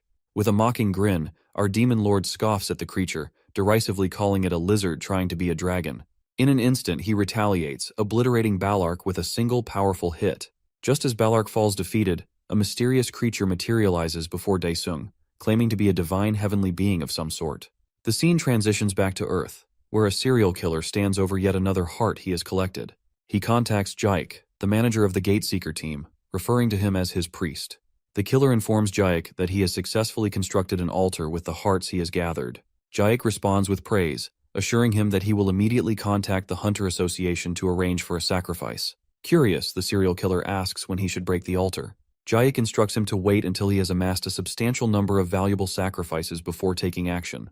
The scene shifts back to our hero, where his system goes haywire, alerting him that it has been infiltrated by unknown beings. The status board reveals that the entity is one of the heavenly transcendents, but the rest of the information remains hidden. Suddenly, the system notifies Daesung that the field implementation has been completed. Recognizing this as the perfect moment, our hero activates the absolute body reinforcement he has just received. The heavenly creature then questions whether Daesung intends to interfere with their plans, launching an aura ball attack at him, convinced that he is finished. To the creature's shock, our hero emerges unscathed, defying its expectations. In an instant, he retaliates, attacking the creature with a powerful fist. The creature boasts that it cannot be harmed, but Daesung's hand passes right through it, leaving the creature momentarily stunned. With a smirk on his face, Daesung taunts the heavenly creature, asking if it is still so confident. He then unleashes the ultimate skill of Hell, known as Hellfire Eternal Pain, a devastating attack that can only be used within this very domain. The creature finds itself overwhelmed by the sheer power of the attack, and as it is engulfed by flames, it begins to vanish into a black hole. In a last desperate attempt, it whines that it will tell its mommy about this. The system promptly notifies our hero of the sudden disappearance of the heavenly creature, confirming that it has been somehow defeated. Daesung is then directed to take his place on the throne to complete the quest. His Highness touches the wall, which begins to shift and morph into the shape of stairs. As he ascends, the monsters of hell offer their praise, clamoring for him to free them from the bottomless pit so they can exact their revenge. Upon sitting on the throne, Daesung completes the quest. The monsters he defeated during the challenge are summoned as his minions, but he quickly finds their noise overwhelming. With a wave of his hand, he instructs them to leave until he calls upon them again. Meanwhile, back on Earth, an A-ranked gate has suddenly emerged, causing a significant uproar. Questions flood in from every direction as the association president enters the building, facing the mounting pressure from concerned hunters and the public alike. The association president turns to the branch manager, asking if this new gate resembles the one that reduced a city to ashes 5 years ago. The branch manager promptly fills the president in on all the details he has gathered about the gate thus far, outlining its potential threat and the urgency of the situation. In response, the president issues a decree to mobilize all hunters available and requests assistance from the World Association to handle the impending crisis. The scene shifts back to Daesung, who meticulously checks all of his skills and the extent of his implementation so far. Realizing that he still finds them insufficient, he decides to acquire a few more skills. With that goal in mind, he enters the treacherous Spider Valley. Meanwhile, the president of the association has organized a conference with all of his higher-ups. Even those who cannot attend in person join via video call. The branch manager informs the president that all arrangements have been made and emphasizes that the purpose of this meeting is to find a solution to the A-class gate that has recently appeared in Dogok Dong. In the next scene, a prison van is shown transporting Jun Young, who sits handcuffed inside. He wonders who could have killed Seokwoo, noting that not even the highest-ranked assassin could have executed such a trick. The realization unsettles him, making him fear that something significant is unfolding. At this very moment, his thoughts are consumed by concern for Cho Young. Meanwhile, Cho Young struggles to eat, blaming herself for everything that has transpired. The nurse gently urges her to consume at least one meal a day if she wants to live. Otherwise, they would have no choice but to transfer her to IV fluids. Tears stream down Cho Young's face as she feels both powerless and worthless, grappling with the weight of her emotions. Back in the conference room, the availability of the hunters is being discussed. Jong-soo, the leader of the fortress class, informs everyone that their ace, Ryu Seo-yeon, has not yet returned from her training. Meanwhile, Cho Han-wook, the vice captain of the Marvel clan, mentions that his captain, Han-ul, is currently occupied with the development of an aura weapon in Silicon Valley. The branch manager then turns his attention to the S-rank trio, who recently conquered a B-ranked dungeon, inquiring about their availability for the upcoming mission. Dongchul lazily expresses his interest, noting that he doesn't see any other option. Changshik agrees as well, citing his obligation to keep his promise to Harin regarding their date. At this, Harin playfully protests, insisting that she has already gone on a date with him. Changshik counters, arguing that it shouldn't be considered a proper date since Dongchul also joined them, leading to a light-hearted exchange between the three. Dongchul intervenes, assuring the manager that he will handle the situation and emphasizing the need for support from all available A-rank hunters. In response, the president instructs the branch manager to arrange for 100 A-rank hunters, along with 100,000 ether cores. Voices of dissent rise in the room as some express their concerns, arguing that this amount is excessively large, representing an entire year's budget for the Hunter Association. However, the president silences them, asserting that all participants will be adequately rewarded for their efforts, reinforcing the importance of the mission at hand. Jaik, sitting among the gathered officials, wears a smile as he devises a dangerously evil plan. As the conference concludes, public announcements are made, urging nearby residents to evacuate to the Hunter Association's air defense shelter. As dark clouds begin to gather and pour, the hunters prepare themselves for the impending challenge. Once all arrangements are complete, they gather around the gate, murmuring about the sudden appearance of this unexpected gate, creating an air of unease and anticipation among them. Many A-rankers express that they have joined the mission because of the presence of the S-rank trio. Otherwise, they would have never dared to enter the dungeon. Sensing the danger that lies ahead, Dongchul playfully teases Changshik about whether he still wants to go on that dinner with Harin. With a determined spirit, Dongchul encourages all the hunters, motivating them to fight together. He offers some pieces of advice before leading everyone into the dungeon. As they enter, they find themselves in a surprisingly peaceful place. Dongchul directs all the hunters to check their communication equipment and spread out to cover more ground. The group splits up, including Harin and Changshik, ensuring they can gather as much information as possible in this unfamiliar territory. All the hunters test their earpieces to ensure they are functioning properly. Meanwhile, Chanho tries repeatedly to call their hero. Just as Daisung finally answers the call, Chanho's frustration spills over as he complains about his current situation. It turns out that Chanho is busy moving into the new house he just purchased. Cutting to the chase, he informs Daisung about the sudden appearance of the new A-rank dungeon, mentioning that all B-rankers and above have been summoned to participate. Our hero examines the location, discovering it is quite close to his new residence. He inquires with his friends about the reason behind the evacuation order issued for just one gate. One of his friends explains the incident involving an A-rank gate fracture that occurred 5 years prior. As he travels to his new home, the hero poses a question to his friend about the possibility of being promoted to an S-ranker if he manages to resolve this issue. Chanho feigns surprise, noting that all his best friend seems to aspire to is achieving S-rank status. Within the confines of the gate, perilous bloodwolf monsters emerge. The hunters, acting as scouts, relay their locations to one another. Suddenly, they find themselves encircled by the menacing creatures. It is said that mankind was on a path toward destruction. This continued until the Ether Core, a miraculous resource dropped by monsters defeated in gates, becomes the new energy source for humanity.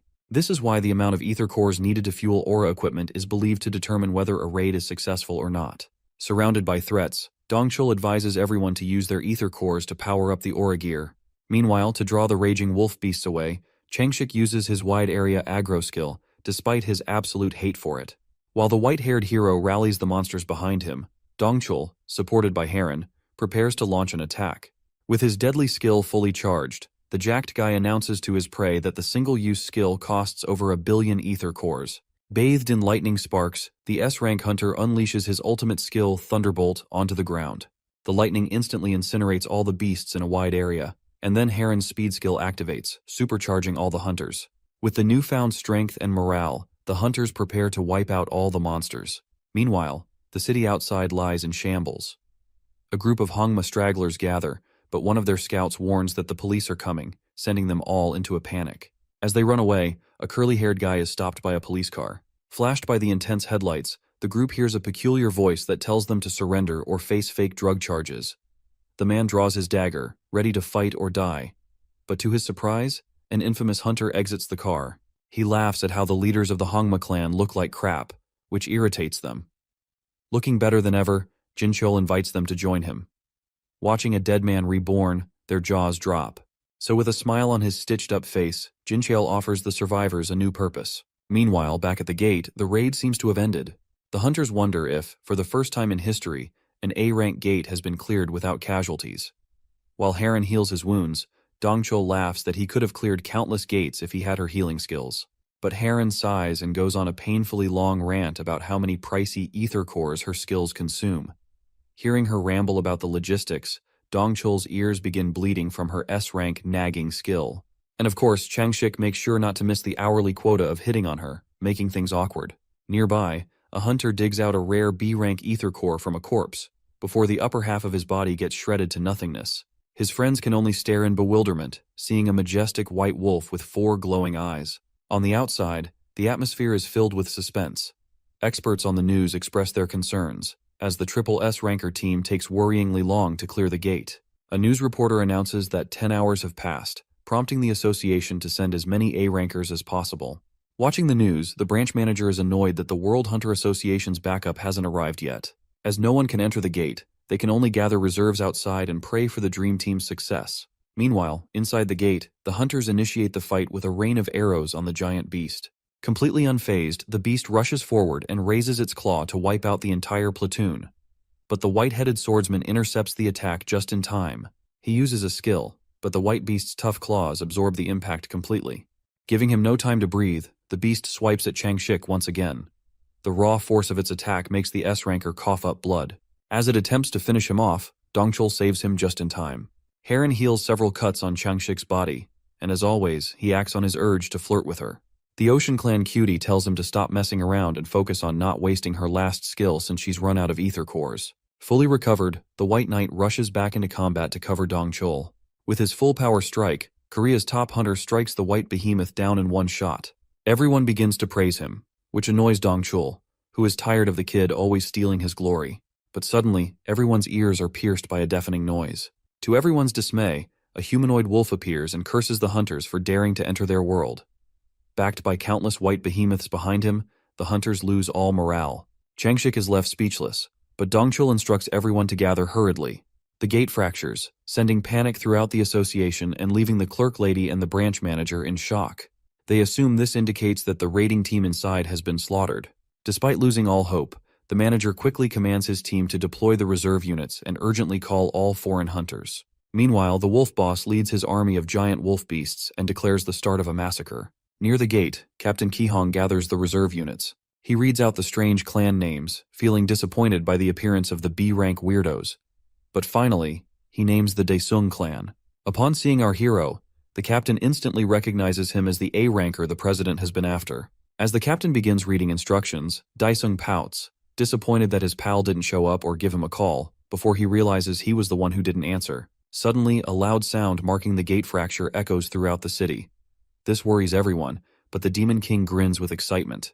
Inside the gate, the corpses of the raiding team members lie among the dead wolf beasts. Despite the full resistance from the top-tier hunters, the sheer strength of the behemoths overpowers them.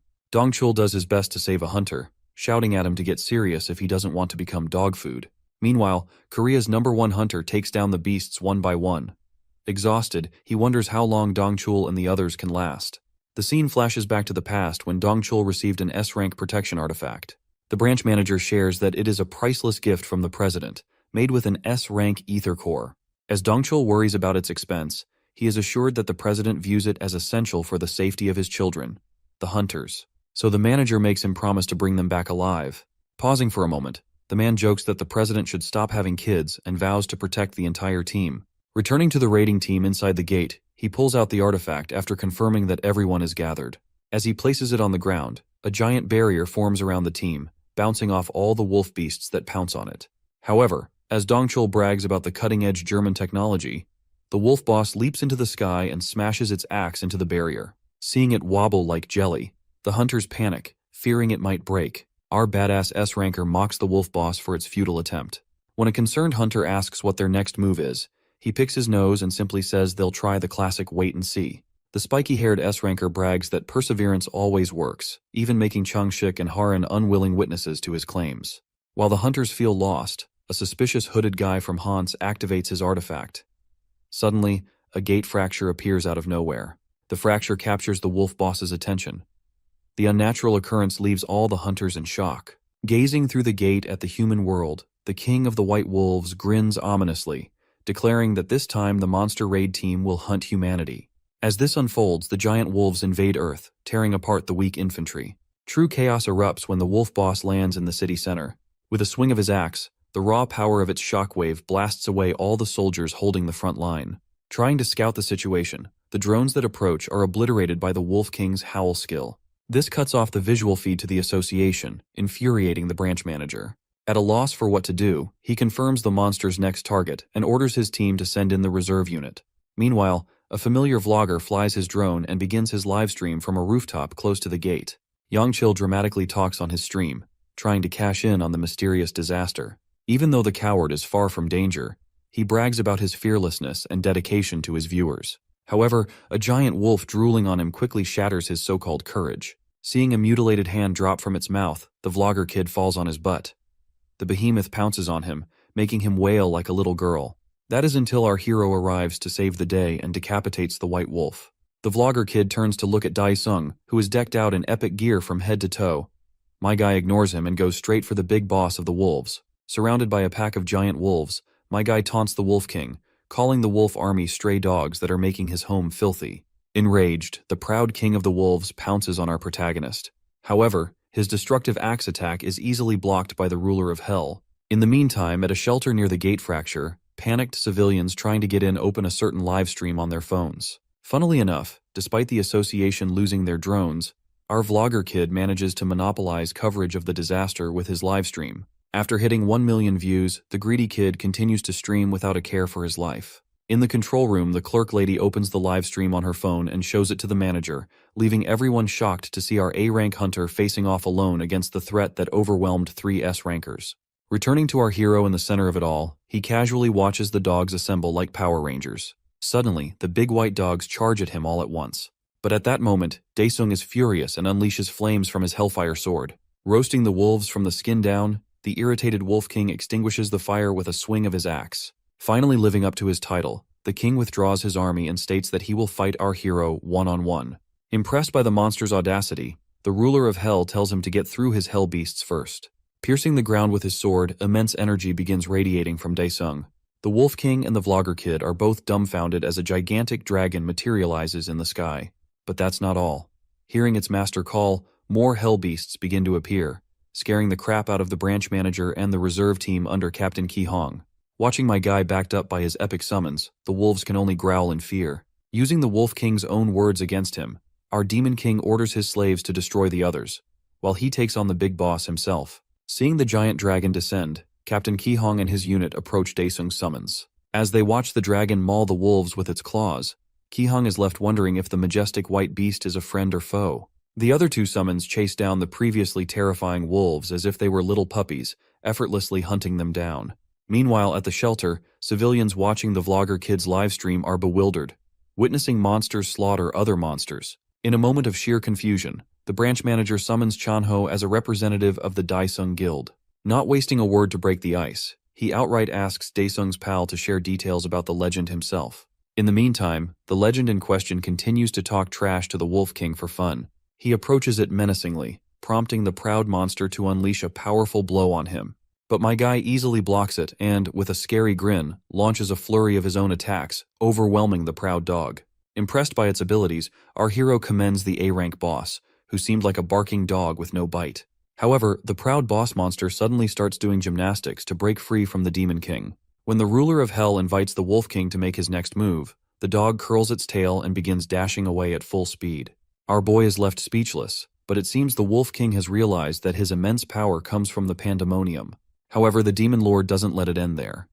Catching up, he asks the dog why it's running on 2 legs. He kicks it like a bully, forcing the proud king to tumble like a puppy learning to walk. As if the humiliation isn't enough, he makes sure to prevent its escape. He commands his dragon to grab the dog, making the puppy stare with its jaw stuck open as giant talons graze it along the ground, giving it a good shave. Standing over the road-burned white pup, my guy gruesomely cuts it open to extract a core. Meanwhile, the 3 S-rankers also exit the gate fracture. Dongchul expresses his frustration upon finding no reinforcements.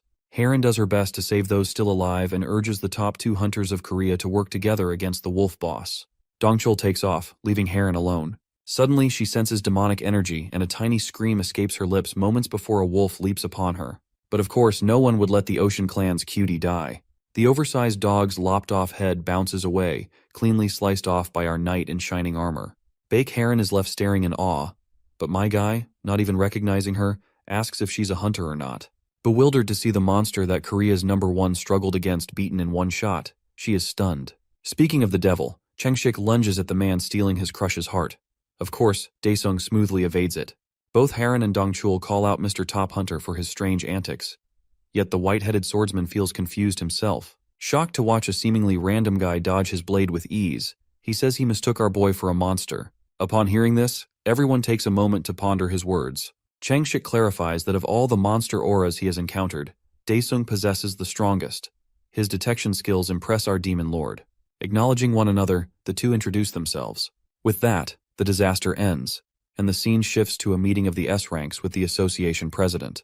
Dongchul smiles, feeling glad that the president's expensive artifact saves many lives. However, Changshik points out that they should focus more on the gate fracture. Still, Heron can't stop thinking about our abruptly awakened demon king transforming from comatose to top G. Cho Hanyul, the masked S-ranker, remains silent, so the president presents his main purpose, whether to promote Daesung to S-rank or not.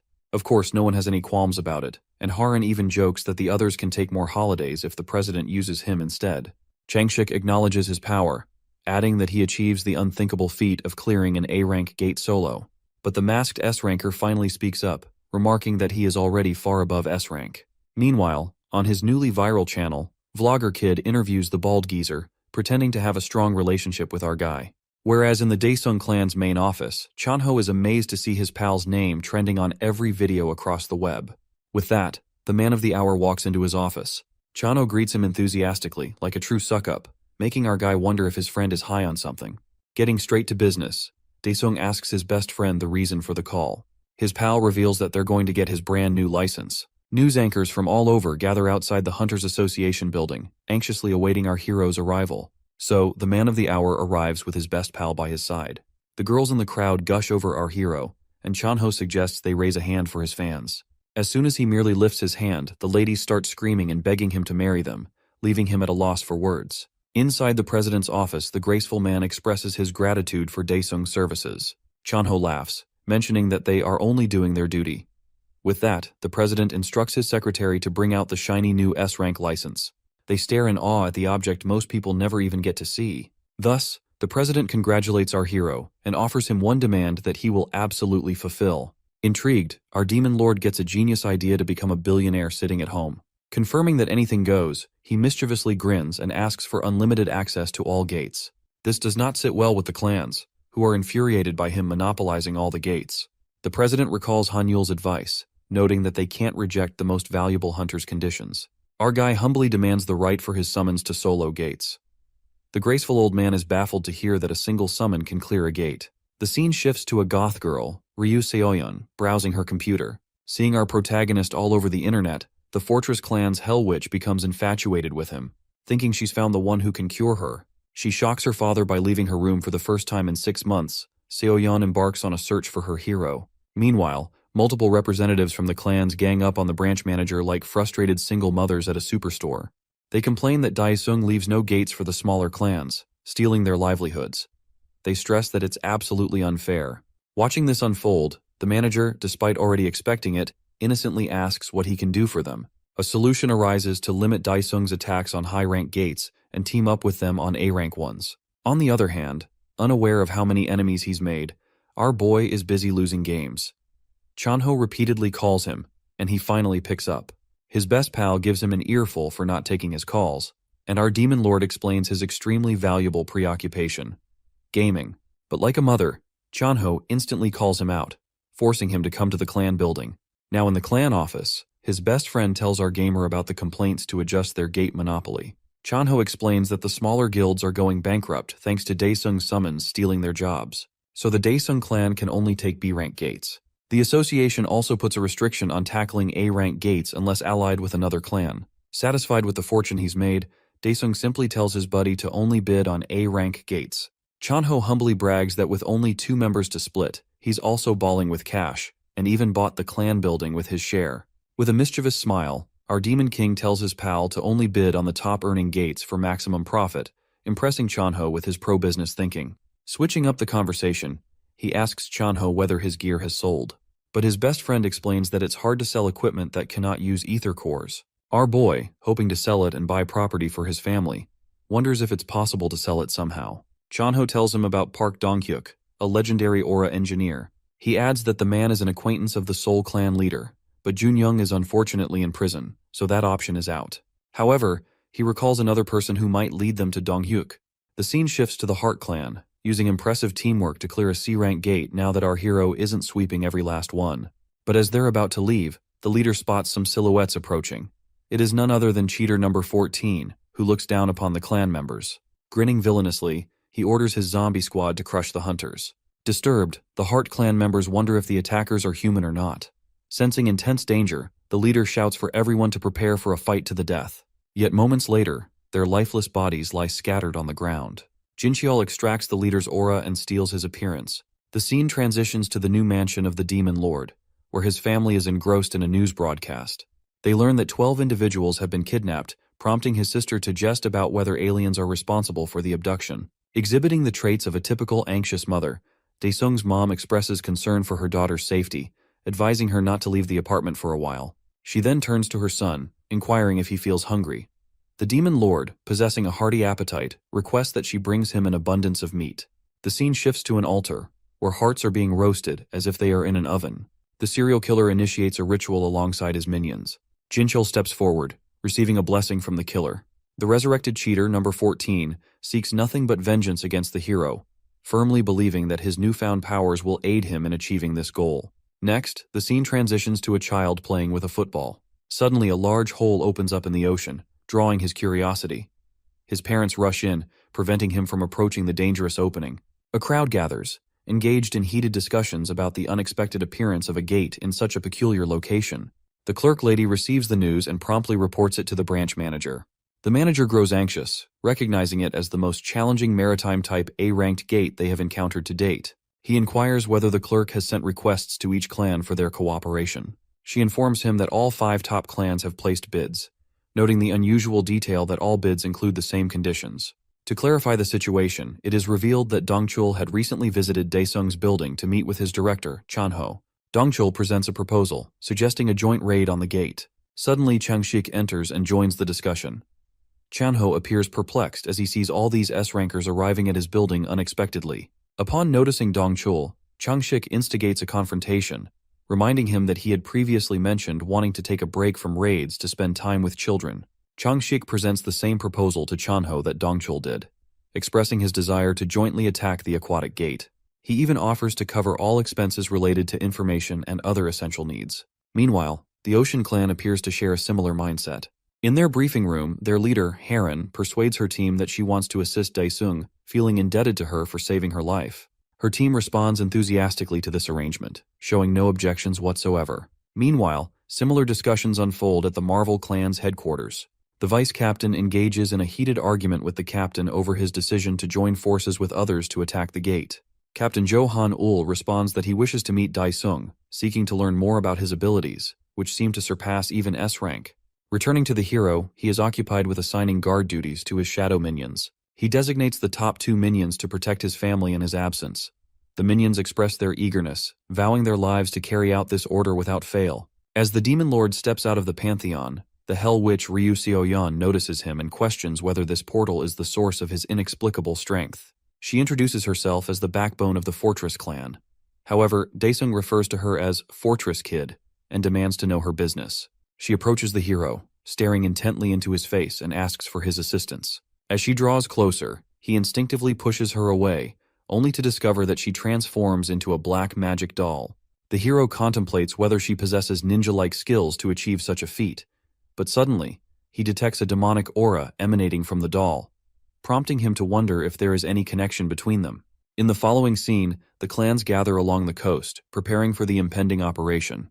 They spot a flying dragon soaring toward them. As it draws nearer, Daesung descends from the dragon, landing gracefully before the assembled clans. While everyone marvels at the idea of riding a dragon, the hero feels irritated by the ride's quality. He spots the same ninja girl from earlier, cursing everyone and biting her finger in frustration. He approaches her, questioning whether she is also from hell.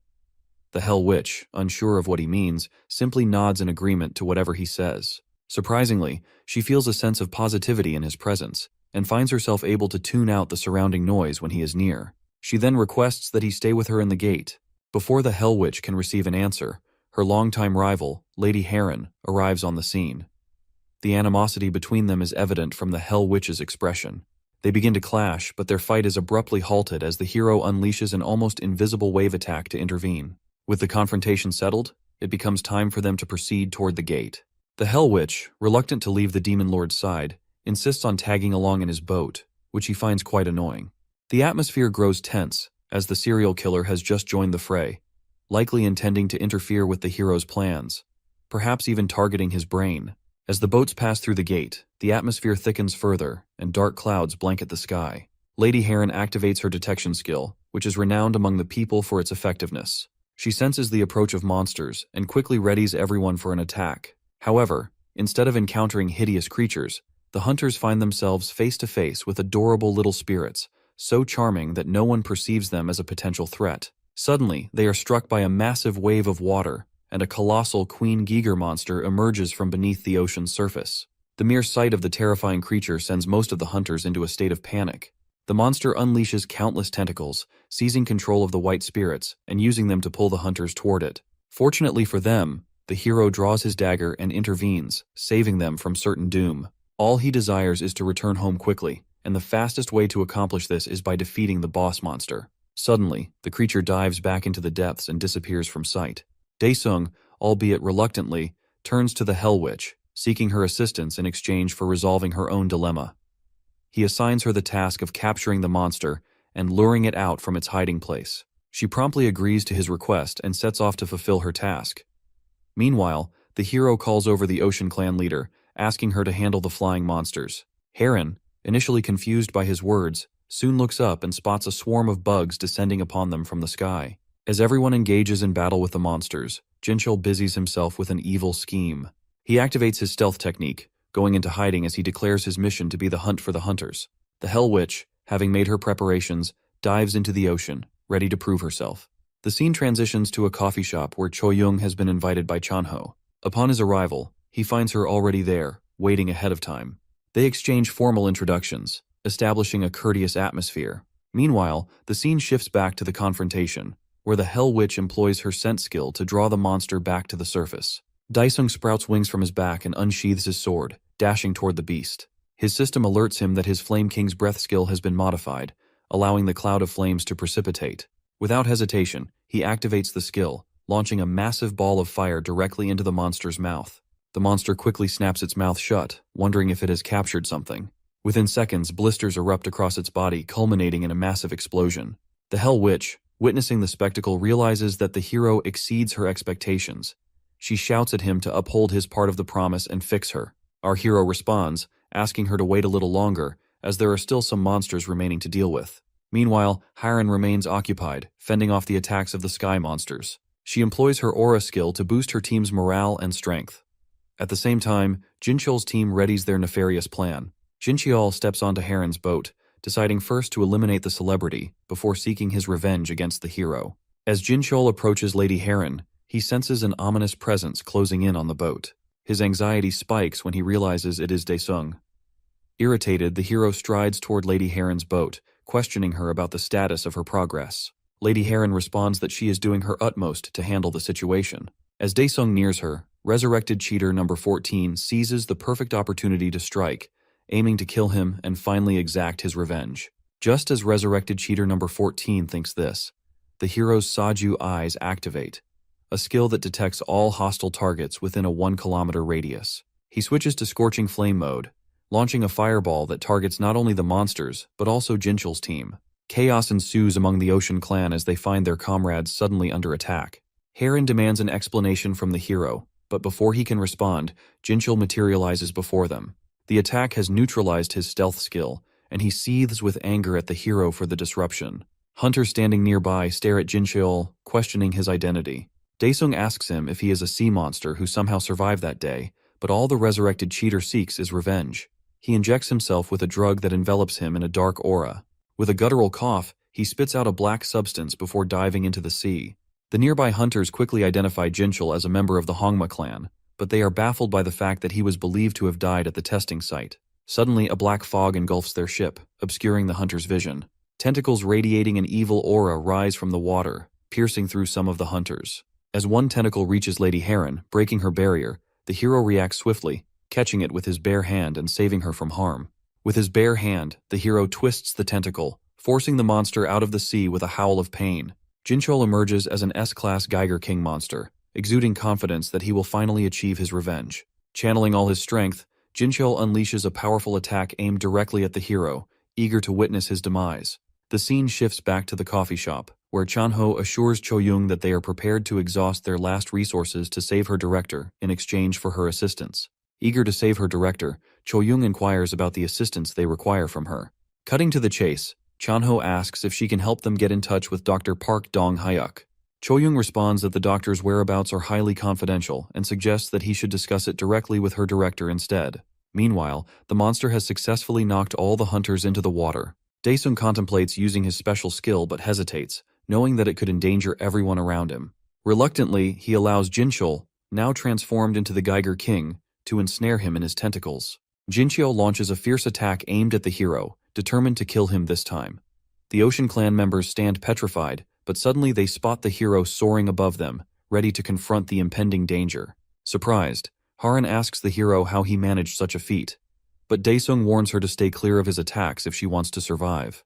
Dashing through the air, the hero activates his extreme fury skill, creating a blazing zone of fire. In an instant, Jinchul is blown away into smithereens, vowing that he will wait for the hero in hell.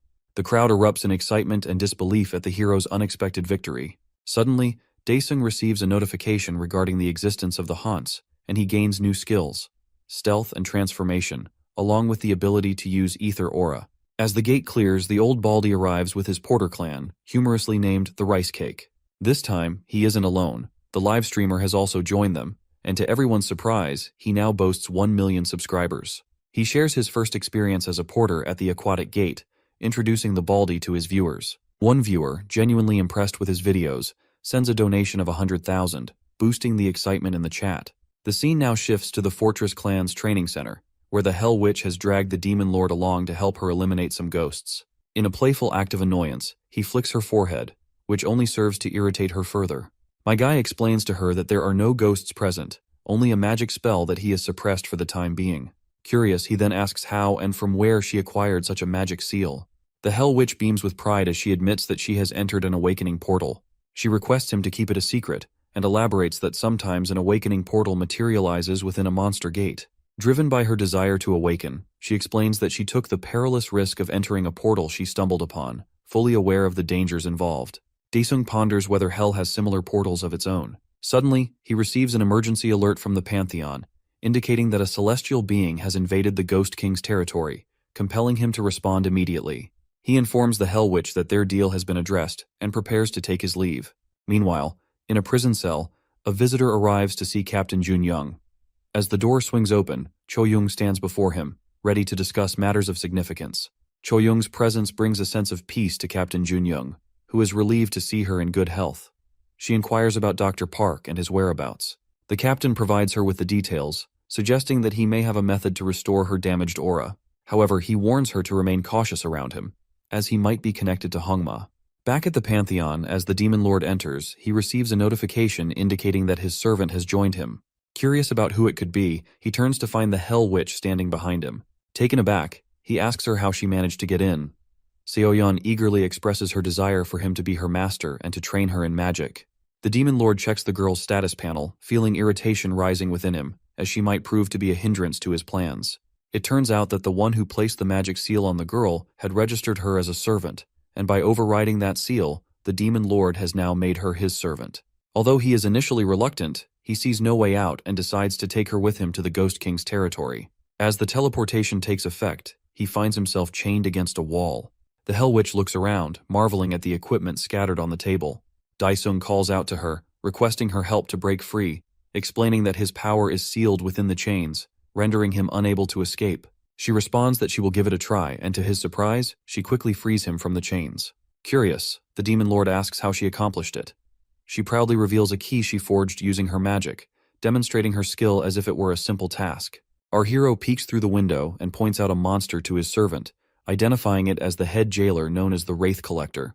The Hell Witch requests permission to handle the monster on her own. The scene shifts to a garage, where Cho-young arrives in a car and invites Chanho to join her, offering to take him to Dr. Park's lab. Meanwhile, Dr. Park is engrossed in reading the headlines when he comes across news regarding his minion Jinchul. However, he remains unfazed, knowing he has cultivated more than enough samples to spare. His laptop pings with an alert, notifying him of Cho-young's entry into the building, and he feels a sense of satisfaction at her arrival. It becomes clear that he had been anticipating her visit, even referring to her as his test subject. Returning to our duo in the Ghost King's domain, the Hell Witch releases a barrage of debuffs, utterly disabling the warden. As it collapses to its knees, our Demon King swiftly puts an end to its life. With their first quest completed, Daesung receives a skill point meant for Seoyeon. The goth girl boasts about how her skills have improved in hell. Paying no attention, our boy tells her to keep her dolls ready since the danger will only escalate. Surprised that her master already knows all her abilities, she skips along behind him, carefree. They soon arrive at the tomb maze and are given another quest. Standing before the life-draining maze, the ruler of hell claims to have the layout committed to memory. But as a precaution, he asks Seoyeon for one of her dolls. When she asks about its purpose, he informs her that he'll call her once he's on the other side.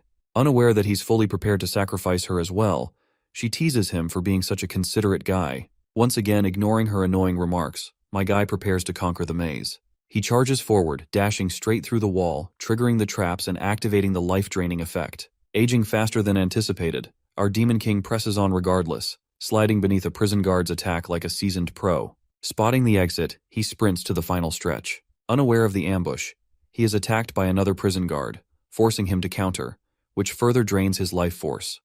Locked in place, he watches as thorny vines shoot towards him. Determined not to die, our hero seemingly vanishes. Meanwhile, on Earth, Cho-young and Chanho park outside Dr. Donghyuk's lab. Chanho is surprised by how difficult the lab is to find. Cho-young shares that she's visited it once in the past. The two then find a massive elevator at the entrance. Suddenly, the shutter opens, revealing the doctor's creepy assistant, Nam Jae-woo, who greets them. Back in hell, our goth witch, busy playing with magic, suddenly hears her master's voice calling out to her. After hearing for what seems like the millionth time that she needs to teleport, she confirms her mission and teleports. She appears in front of a monster, ready to strike, but Daesung quickly tells her to relax and reveals it's him, transformed. Despite her unease, he continues to unlock the stairs, leading underground to the Ghost King's hall. Our demon lord finally receives the quest to defeat the big boss himself. The two quietly sneak into the boss's room, but seeing the monster already transformed, he panics, realizing they might be just a bit too late.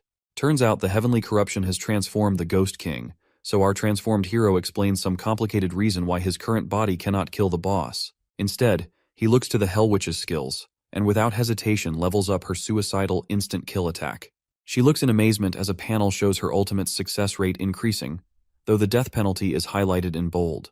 Like a kid receiving a birthday present, the Hell Witch is overjoyed. Without any concern for her safety, my guy instructs her to use it on the Ghost King. Hearing our boy cheer her on with confidence, Seoyeon, completely unfazed by the risk of dying, happily agrees and prepares a voodoo doll. The cruel Demon King watches closely, shamelessly hoping she completes his mission for him. Moments after she snatches the doll's life, the Ghost King collapses to the ground with a loud thud. Daesung feels a rush of excitement until he notices Seoyeon unconscious behind him. Still, having fulfilled her role, our hero steps in to finish off the weakened boss himself. Buffing himself with blood neutralization, he predicts the boss's next move and charges confidently to end the life of his former subordinate. But as their swords collide, his weapon is sent flying. To his dismay, his chest is pierced, and his soul is absorbed into the sword of sin. With that, the Ghost King claims victory, mocking his seemingly dead opponent.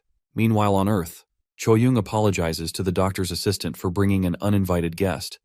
Surprised, the creepy scientist innocently asks who it is.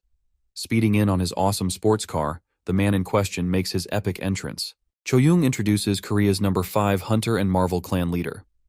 Cho Han-yul humbly expresses his wish to collaborate with Dr. Donghyuk, as both share an expertise in aura engineering. Though Jae-woo inwardly curses the man for disrupting his plans, he keeps his composure and introduces himself to the masked S-ranker. However, Hanyul savagely ignores him and greets Chanho and Choyoung instead.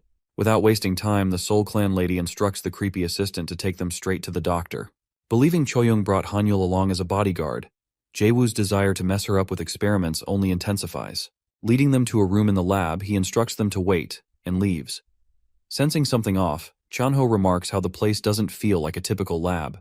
Out of caution, the Marvel Clan leader advises his group to wear aura protectors. Choyoung explains that Junyoung had suggested she bring Hanyul for extra security, reminding Chanho that he could have just asked the masked aura engineer for help as well. Suddenly, gas begins seeping into the room. Hanyul's alarm bells ring instantly, recognizing it as a trap. He slams his shoulder into the locked doors, breaking them open with sheer force. The three burst out, only to be confronted by an army of mutated orcs. Without hesitation, Hanyul materializes a violet blade and a flashy aura whip, cutting through the oncoming horde with ease. Worried, Chanho and Choyoung ask why monsters are roaming free, but the clan leader recognizes the sinister nature of the trap. Observing from a screen, the creepy assistant sneers, thrilled to test his enhanced experiments on the hunters now marked by gas. Meanwhile, the ruler of hell lives on inside the Sword of Sins. As new souls enter, the ghouls rush in to devour them, unaware that our boy has regained his original body. With a face more terrifying than the monsters, he declares that they will be the ones devoured instead. Outside, the Ghost King approaches his unconscious slave. Just as he raises his sword to strike her down, the sword takes control of him. He looks on in confusion as the weapon begins to speak, before suddenly turning on him, thrusting into the Ghost King exactly as he had apparently defeated Daesung. Receiving a taste of his own medicine, the Ghost King is banished into his own sword, marking the end of this mission full of plot twists. Daesung scratches his head, irritated at having to fix every little problem in hell. Suddenly, an explosion goes off, revealing his final opponent. Staring directly into his eyes, the weird celestial being possessing the Ghost King asks who he is. Displeased, our Demon King mocks the creature for daring to ask questions after invading his domain. Realizing he stands before the ruler of hell, the light creature launches its attack. Effortlessly evading the attack, our Demon King slices off the celestial being's arm. Watching the torture unfold, the demons eagerly beg their ruler to deliver punishment on their behalf. Hearing him talk to the demons, shocked, the celestial being is unable to comprehend how anyone other than Heaven's Supreme One can communicate with the banished race. Intrigued by the mention of Heaven's Supreme One, our hero's interest peaks. However, their conversation is abruptly cut short, as chains suddenly bind the divine creature, which begins to beg for forgiveness for its failure. But Heaven's apostles, cold and indifferent, show no mercy. The weird soap opera confuses my guy, who questions why the chanting apostles are executing their own kind. But they ignore him. Infuriated, he flies in and slices all three with one swing. So the creature stares in horror at someone killing the apostles with such ease. But a few moments later, it cries in pain as blood spews out of its wound. The system announces the completion of the quest. After shedding tears over being abandoned by the Supreme One, the celestial being shrivels up before Daesung's eyes, eventually transforming into an infant. Stunned, our guy silently watches as the baby then turns into an egg. Unsure of what to do next, he picks up the egg, contemplating whether to crack it open. Just then, a panel appears, revealing that the egg will hatch into a demonic beast worthy of serving our Demon King. Intrigued, he immediately begins the hatching process. The egg is engulfed in flames, and a 1-hour countdown appears. Meanwhile, back in the lab on Earth, Chanho questions why Jaewoo would commit such heinous acts. Receiving no reply, Choyoung asserts that Jaewoo has taken over the lab for his inhumane experiments, and likely keeping Dr. Donghyuk hostage. Just as they piece things together, one of the experiment subjects spots them. Staring at the grotesque monstrosity, the other two are horrified. Hanyul quickly realizes it's the result of a human-monster fusion experiment. The creature, with its twisted human head drooling, mutters about wanting Choyoung's head instead of its monstrous one. Seizing the opportunity, Choyoung shoots the abomination to distract it, giving the clan leader the perfect opening. With a swift and powerful attack, he blows away the monstrous head. This infuriates the orc guy. When Hanyul tries to attack him again, he pummels him with his giant mace, launching the masked hunter into a wall. Seeing Choyoung fire at him, the orc guy drools at the thought of having her head on his body again. Meanwhile, in the Pantheon, Seoyeon anxiously keeps watch over Daesung's egg until it finally hatches, revealing a fairy-like creature. The tiny being floats up and asks who its master is. However, Daesung wastes no time and instead presses it for information about its kind, the heavenly beings. To his frustration, the floating pet claims to have no memory of heaven. Annoyed by how useless his prize seems, our Demon King starts reaching for his sword. But Seoyeon, who has always wanted a pet, pleads with him not to kill it. She quietly urges the little creature to prove its value if it wishes to be spared. Eager to oblige, it summons a celestial store. While Daesung is unimpressed, the Hell Witch puts on the most enthusiastic reaction she can muster. As our bored hero skims through the items displayed on the shelves, a fortune journal grabs his attention. The little creature explains that he can purchase the journal with quest points and gain a glimpse into the future. The system further clarifies that once a week, he can view up to 24 hours ahead. Upon learning this, he quickly hits the buy button. A scroll materializes before him, disclosing information that makes my guy serious all of a sudden. Immediately after, Daesung leaves Hell, telling Seoyeon to head home. The Hell Witch playfully remarks that he shouldn't abandon his disciple, but he calmly suggests she focus on repairing her doll. As her nagging continues, Daesung turns back with a deadly serious expression, silencing her at once. Back in the lab, although Hanyul seems knocked out, smoke starts puffing from beneath his suit. Revealing a cyberpunk-style design, Korea's number 5 hunter stands up in anger, now forced to play his hidden card. He launches himself toward the orc guy, driving his metal fist into the mutant's face, completely distorting it. Before the orc can retaliate, Hanyul's Iron Man-like suit fires an energy blast from his fist, disintegrating the upper half of the creature. Witnessing this, Chanho remembers the rumors about Hanyul being covered head to toe in aura technology. Exhausted, the Marvel clan leader warns them that his ether cores need recharging. Frustrated, Chanho notes they're falling right into Jae-woo's plan. But this outcome wasn't part of the mad scientist's strategy, as Jae-woo had intended to capture them all alive. Pressed for a solution, he unleashes his most dangerous experiment yet. As Hanyul recharges his equipment, a door ominously creaks open. Emerging from the shadows is Jae-woo's prized creation, a goat man. Watching the vile human-beast hybrid wielding a cleaver, Cho-young prepares to fight it, but Hanyul warns her that it's likely an S-rank monster. The masked hunter and the grotesque goat man lock eyes before our cyberpunk hunter begins the battle. Hanyul's fist nearly strikes the creature's face, but the monster effortlessly dodges. Goatman seizes his wrist, making Hanyul realize it's faster than him. With brute force, the monster hurls him away, tearing off his heavily armored wrist with its sheer strength. Chanho watches in disbelief as Cho-young fearlessly charges at the monster, dagger in hand. As expected, the creature vanishes, teleporting behind her and sending her crashing into a wall. Luckily, the Marvel clan leader's aura protector activates just in time to save her. Refusing to go down easily, the S-rank hunter seizes the distraction to charge an energy beam with his remaining hand. Unfortunately, the goatman leaps from wall to wall like a ninja, slicing through his remaining hand before forcefully stomping Korea's number 5 hunter into the ground. This enrages our boy Chanho, who commands the grotesque goatman to halt its assault. Goatman teleports right into Chanho's face, laughing at what it perceives as a weakling trying to act brave. Putting on a strong front, Chanho boasts that he knows someone who would easily slaughter the ugly creature. Unfazed, the goatman brings its cleaver down on him, only to have the blow intercepted by an amorphous shadow. To everyone's astonishment, the figure that emerges from the shadow is our boy Daesung. While he jokes with Chanho about whether he's still alive, the goatman attempts to finish off Cho-young. However, our demon lord sends forth another shadow to block the monster's lethal strike. Drawing the goatman's attention, our hero tests out his new stealth skill, rendering himself invisible. The bewildered goat looks around in a panic before unleashing a deafening howl to locate him through sound. Daesung finds it impressive how the goat behaves more like a bat. Meanwhile, from his control room, Jae-woo grows frustrated at the sight of such a significant threat to his plans. As a last resort, he presses the large red forbidden button to unleash his chimeras.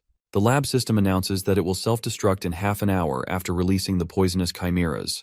Reluctantly, Jae-woo abandons his lab, confident that even the strongest hunter will fail against his creations. Upon hearing the announcement, our hunter squad finds themselves surrounded by a horde of mutated human-monster hybrids. Cho-young observes that the lab has turned into a monster factory under the creepy scientist's rule. Out of nowhere, Hanyul explains that the creatures were probably created by injecting humans with awakening ampules.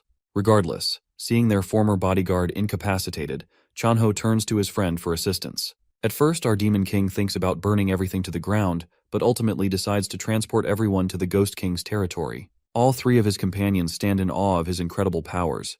Yet, the ruler of Hell doesn't stop there. He summons his army of ghosts and commands them to annihilate his enemies. The 2 armies collide in a brutal battle. Daesung reassures his squad that they are safe before vanishing once more. Meanwhile, in the lab, Jae-woo heads out through an elevator. To his shock, it malfunctions. Shadows creep in from the door, where our hero peeks at him. The mad scientist is left paralyzed, staring at his arch-nemesis standing directly before him. Like a true madman, Jae-woo begins grinning and invites our demon lord to end his life.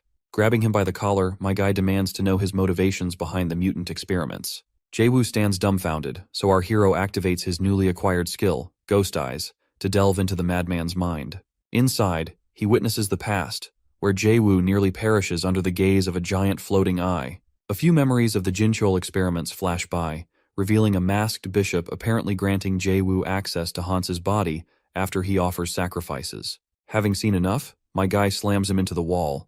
Realizing that the mad scientist traded countless innocent lives to extend his own lifespan, Daesung decides to punish him personally for the rest of his long existence. With only 1 minute left until the lab implodes, a goat man in a white coat suddenly appears, using a master key to halt the self-destruct sequence.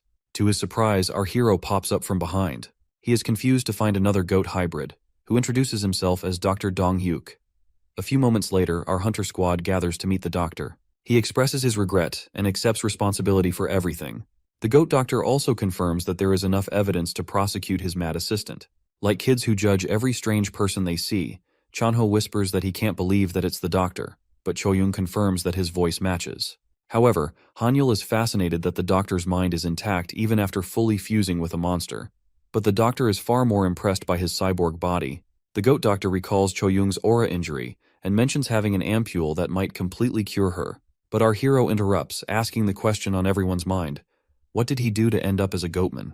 Dong-hyuk's face pales as he reveals that he was the first test subject for monster fusion. He justifies his actions by explaining that he saw it as the only way to confront increasingly formidable monsters. Thus, he and Jae-woo experimented on terminally ill patients.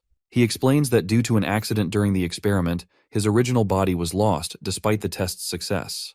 But Daesung expresses his annoyance at the doctor being completely ignorant about Hans. When Chanho asks who they are, our hero explains that the cult is responsible for the strange gates appearing recently. Meanwhile, Jae-woo awakens to find himself naked and restrained in hell. He begins to panic, shouting for someone to kill him. However, one of the Ghost King's prison guards readies his heated blades, preparing to skin the wretched man alive for eternity. The scene shifts to the Hans's meeting point, where all 4 bishops are engaged in a serious discussion. The Eastern Bishop, Elheim, informs his comrades of an unexpected incident that has taken place in the East. The other bishops, particularly the Southern Bishop named Azar, express a keen interest in hearing more about the situation. Elheim gets straight to the point, revealing that he has lost 2 of the Dimension Takers he had authorized in Korea. The other bishops begin to debate the possibility of such an occurrence, arguing over the implications and likelihood of something like this happening. The Southern Bishop requests that all the others deploy their highest-grade Dimension Taker to address this unexpected threat. He stands up, expressing his desire to handle the matter personally. Elheim urges him to calm down and questions why he didn't take care of the situation himself. In response, Azar challenges the Eastern Bishop, asking if he doubts his capability to manage what he considers a mere awakened individual. In response, the Eastern Bishop explains that the individual Azar is referring to is not just an awakened aura user, leaving all his comrades momentarily stunned. Meanwhile, the president of the Hunters Association is meeting with the branch manager. The manager informs him that based on his investigations, a group known as Hans is responsible for all the kidnappings that have been occurring. As the president demands verification of the information, the branch manager responds that they have received this intel from their ace hunter, Daesung. Sensing the immense danger looming ahead, the president instructs the manager to direct Jin Ki-hong to initiate a private investigation. He emphasizes that news like this could lead to chaos if it were to leak to the public. The scene transitions to a correction center, where Jun-young stands, waiting for Choyoung. He observes that she has done her best and suggests that she join him if she wishes to get some tofu. Choyoung expresses a desire for her captain to meet someone. She introduces him to a goat, informing him that this is none other than the doctor, Park he is familiar with. Jun-young feels a sense of confusion as he sees only a goat before him, with no indication of the professor's presence. He taunts the man for having fallen so low as to transform himself into a goat. While sitting in the car, the captain rests his hand on his head. He mocks the goat doctor, expressing that he never imagined engaging in conversation with a goat, and that he feels quite strange about the situation. The scene shifts to a familiar setting, reminiscent of previous events. This time, the serial killer has set his sights on a girl named Mi-jung, intending to obtain her brain. He blocks her path, but before he can take any action, Inspector Jong-woo intervenes. Jong-woo asserts that he has apprehended the individual responsible for all the kidnappings. He instructs the lady to retreat and calls for backup from Captain Jin Ki-hong. Jong-woo prepares to engage in battle, but upon noticing his opponent's relaxed, defensive stance, he wonders why the serial killer appears so unfazed. The killer mocks Jong-woo, labeling him a hunter who has stabbed and murdered his own officer. With these words, he successfully ignites Jongwoo's anger. Jongwoo reflects that this killer is connected to Lee Seok-woo and shouts that he should have been the one to eliminate him with his own hands. In saying this, he unleashes a barrage of attacks at the killer, who dodges them effortlessly, reminiscent of Iruma-kun, the human boy attending a demon school, possessing just one ultimate dodging skill. In his fury, Jongwoo pours all his strength into his attacks, yet to his astonishment, the serial killer effortlessly catches his blade with his bare hand. He slashes through the neck of the inspector. Despite his determination to survive this day, Jongwoo feels the sharp edge and realizes too late that his neck has been severed, leaving him lifeless. The killer contemplates whether he has made a mistake, recalling that he was instructed not to harm anyone from the association. However, he soon remembers that the one who gave him this advice, named Jae-woo, has gone missing, leading him to feel that he has nothing to worry about now. After killing Jongwoo, he strolls casually, now searching for the girl who managed to escape. The scene shifts to the branch manager, who is viewing the last video recorded by Jongwoo. It becomes clear that he captured footage of the serial killer moments before his death. He inquires if Ki-hong has uncovered the true identity of the killer. Ki-hong informs the manager with the details, revealing that the man is named Chong-sik and is classified as a D-rank adventurer. He further adds that Chong-sik, along with Jin-chol and others, has joined a secret organization known as the Haunts. The manager then inquires about Jae-woo. Ki-hong informs him that according to what Chan-ho relayed, the man has died at the research facility. The manager, enraged by this Haunt situation, instructs Ki-hong to update all the S-rankers and deploy them to eliminate this organization. The scene shifts to Daesung's building, where Dong-chul has returned to see Chan-ho once again. He cuts straight to the point, revealing that he is there seeking donations. He explains his intention to create a residence aimed at providing better living conditions for the children under his care. In exchange for the funds, he guarantees his full cooperation in all matters. Dong-chul shakes Chan-ho's hand, wondering if his proposal has been accepted so easily. However, Chan-ho advises him not to get too excited, explaining that the final decision can only be made after he discusses it with his friend Daesung. The scene transitions to the Hope Orphanage, where Dong-chul calls the sister to share all his plans with her. He mentions that he has reached out to Daesung's clan to secure funding. Apparently, he is orchestrating a significant fundraising program. The sister expresses her concern, but he reassures her, stating that if he can take down a single S-rank gate alongside other S-rankers, he is sure to hit the jackpot. While conversing with the sister, he suddenly notices someone approaching the building from outside. Instinctively, he urges the sister to act quickly and get everyone, including herself, into hiding inside the monster shelter, as he senses a grave danger looming and making its way toward him. The urgency in his expressions leaves no room for hesitation, highlighting the seriousness of the situation. As he steps outside, he finds a blonde-haired, muscular guy calmly walking toward him.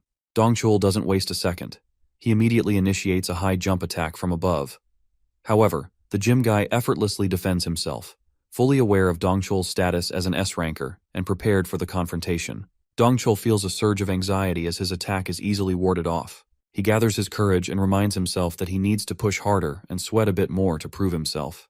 However, the muscular guy retaliates by attacking Dong-chul from a distance, creating a sense of discomfort for him, as he realizes that his opponent is adept at ranged combat. A strange, ominous fog begins to surround the house as the woman approaches the building. As the fog seeps into the house, Seoyeon starts feeling drowsy and eventually passes out. While she lies on the ground helplessly, her voodoo doll suddenly comes to life. The woman punches the access code to the door and enters the house. She materializes a staff in her hand, then declares the house as the altar of the dead. As she goes into the living room, she is shocked to see the ugly-looking doll that's holding a knife. Feeling a bit nervous, she asks what such an ugly-looking doll is there. Like a scene straight out of a Chucky movie, the doll starts licking the knife creepily. In order to get rid of the foul doll, the intruder casts a spell on it, causing it to burn. However, the deranged doll runs straight for her despite being engulfed in scorching flames. The woman puts up a barrier around herself as the doll closes the gap between them. The Daesung toy starts to smash the barrier with its blade and vows to slice the intruder like minced meat. With each knife strike, the shield begins to crack slowly. The intruder falls into a panicked state when she sees the state of the barrier. However, she slips and falls, allowing the cursed doll to stab her endlessly. The devilish toy bathes in her blood and enjoys the screams of the helpless intruder. Her screams can be heard from the outside, but no one is there to save her from her end.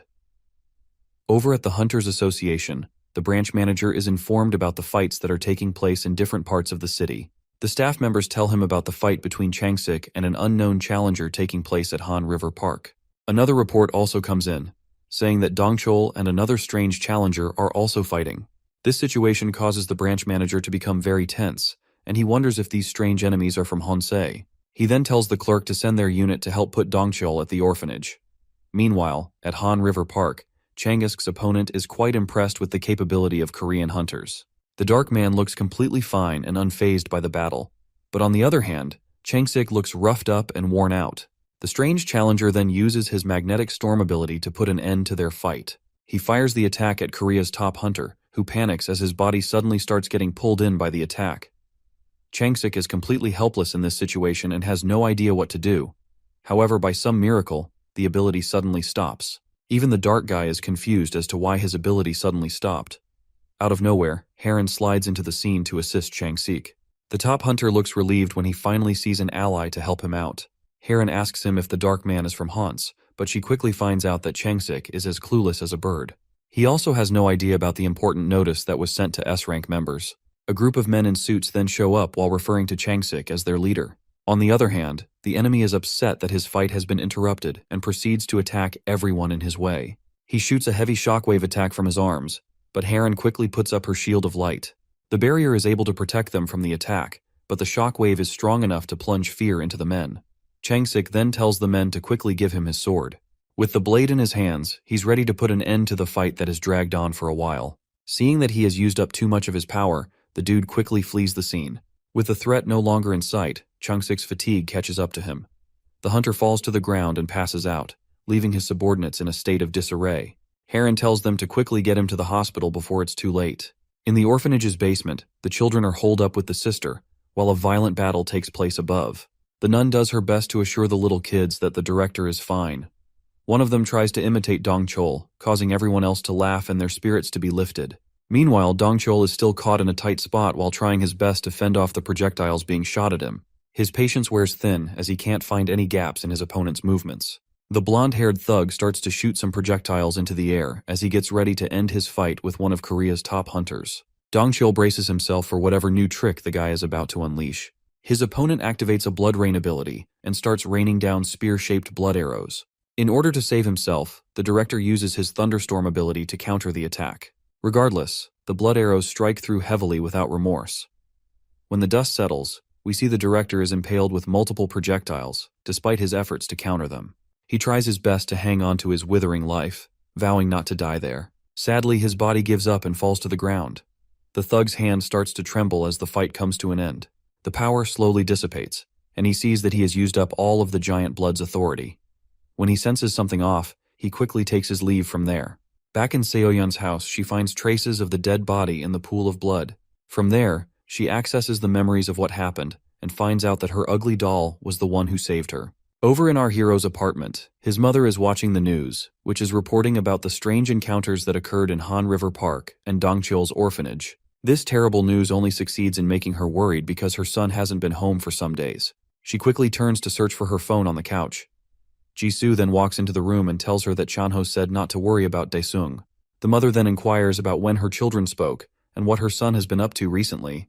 Jisoo's reply is quite rude because she implies that she doesn't care about what her brother has been up to. This causes her mother to give her a proper beating, leaving the young girl to scream for help. On the rooftop of a building, a dark, ominous figure can be seen there. The camera closes in and reveals the figure to be the serial killer. The guy is preparing to kill one of our hero's family members and take the other as a hostage. When all the lights in the apartment go off, the killer approaches one of the windows. Prepared to slaughter the innocent family, he uses his powers to try and break in. Sadly for him, he is pushed back while attempting to break in.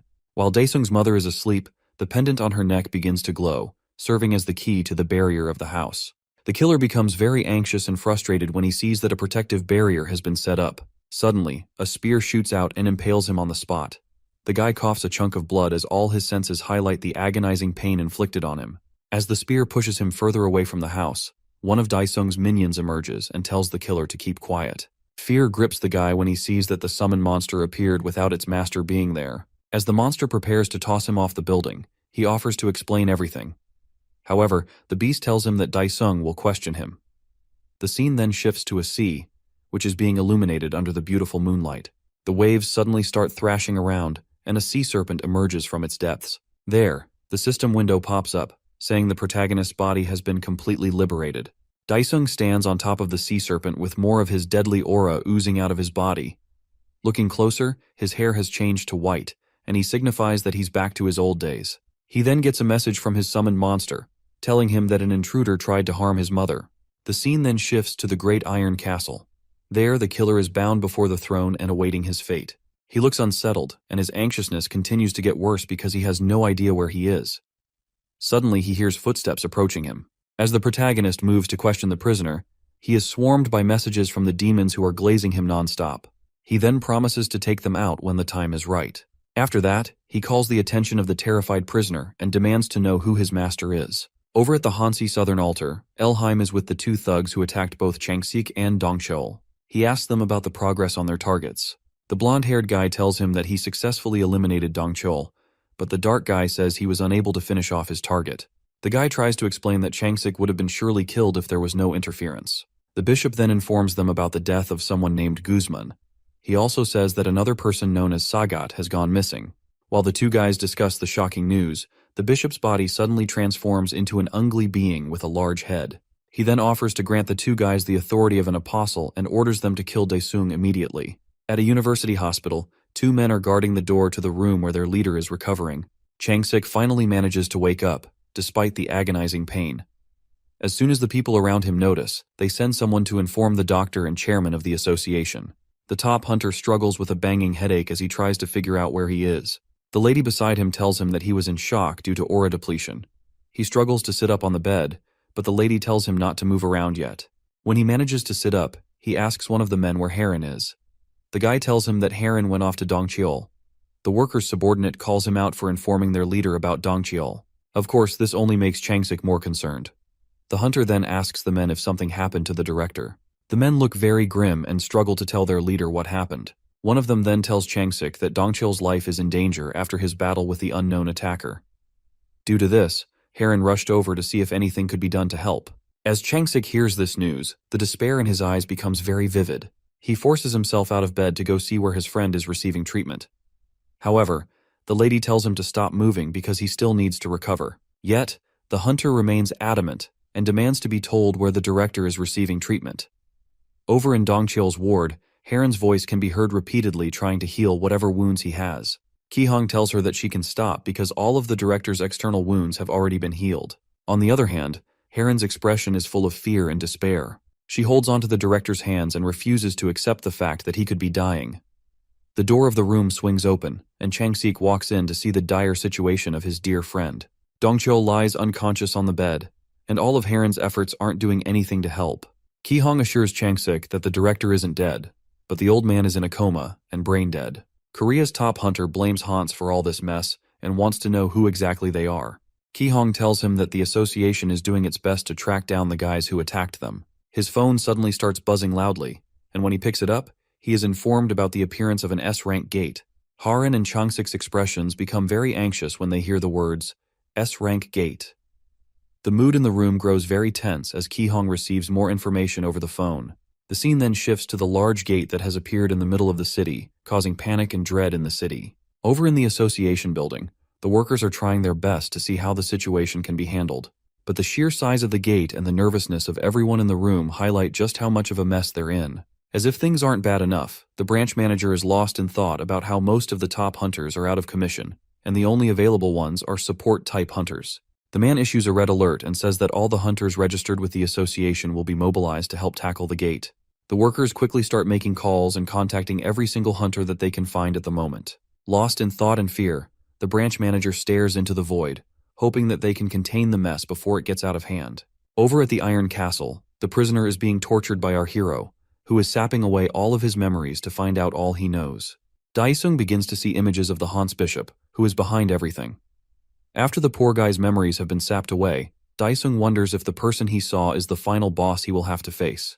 Back in the city, a lot of vehicles can be seen waiting at toll gates in order to leave the vicinity. A reporter informs everyone that the citizens are trying to escape the gate, but the toll gate queues are very long. On the opposite lane, a lot of buses carrying hunters are seen entering the toll gate. The lady also reports that Changsik and Dongcheol aren't able to participate in the gate assault due to their injuries. The association has also remained silent on the matter of the S-rank hunters. Back in Daesung's family apartment, his mother sees Jisoo hurling around a huge box and asks her what it's for. The girl tells her that they need to join the evacuation quickly because it's total chaos outside. However, her mother threatens to beat some sense into the poor girl because she's trying to leave without her brother. However, Jisoo reminds the woman of how strong Daesung is. They get interrupted when they hear a loud knock on the door. They open the door for Daesung to come in, and they immediately notice the color of his hair. Our hero doesn't know what they're talking about. Then he proceeds to ask them where they're going. His sister tells him that they're preparing to evacuate because of the S-rank gate. She tries to persuade her brother to run away with her if things get dangerous. The protagonist then turns to his mother and tells her to remain in the house with his sister. He assures them that their house is currently the safest place in Korea. He lets them know that he plans to beat up the monsters and return home safely. The mother agrees to stay behind, but Jisoo still looks very concerned about all this. With that settled, our hero prepares to head off and deal with the looming threats. Down in the city, armored trucks are being moved into position to face the monsters. The soldiers are doing their best to speed up the process as they all head towards the gate. As the tanks approach the gate, Daesung is seen standing on a rooftop close to the gate. He stares at the gate as his ominous aura emanates from his body. There, he wonders if this is all a plot by his enemies to try and lure him in. Meanwhile, back at the association, everyone grows more weary when they see the S-rank gate. The branch manager slams the table in anger because the gate only makes things more complicated. The female clerk then tells him that the Daesung clan has requested exclusive access to the S-rank gate. The excitement he gets from this news is so much that he doesn't even know when he yells out with joy. He quickly calms himself down and apologizes for being too excited. With the Daesung clan taking over the gate, he orders the rest of the troops to stand by as support. He tells the clerk to spread the news quickly to the others. While the tanks continue to move towards the gate, other hunters are assembled by the streets and are planning their battle formations. The long-range attackers are asked to move to the rear, while defense forces will wait up front.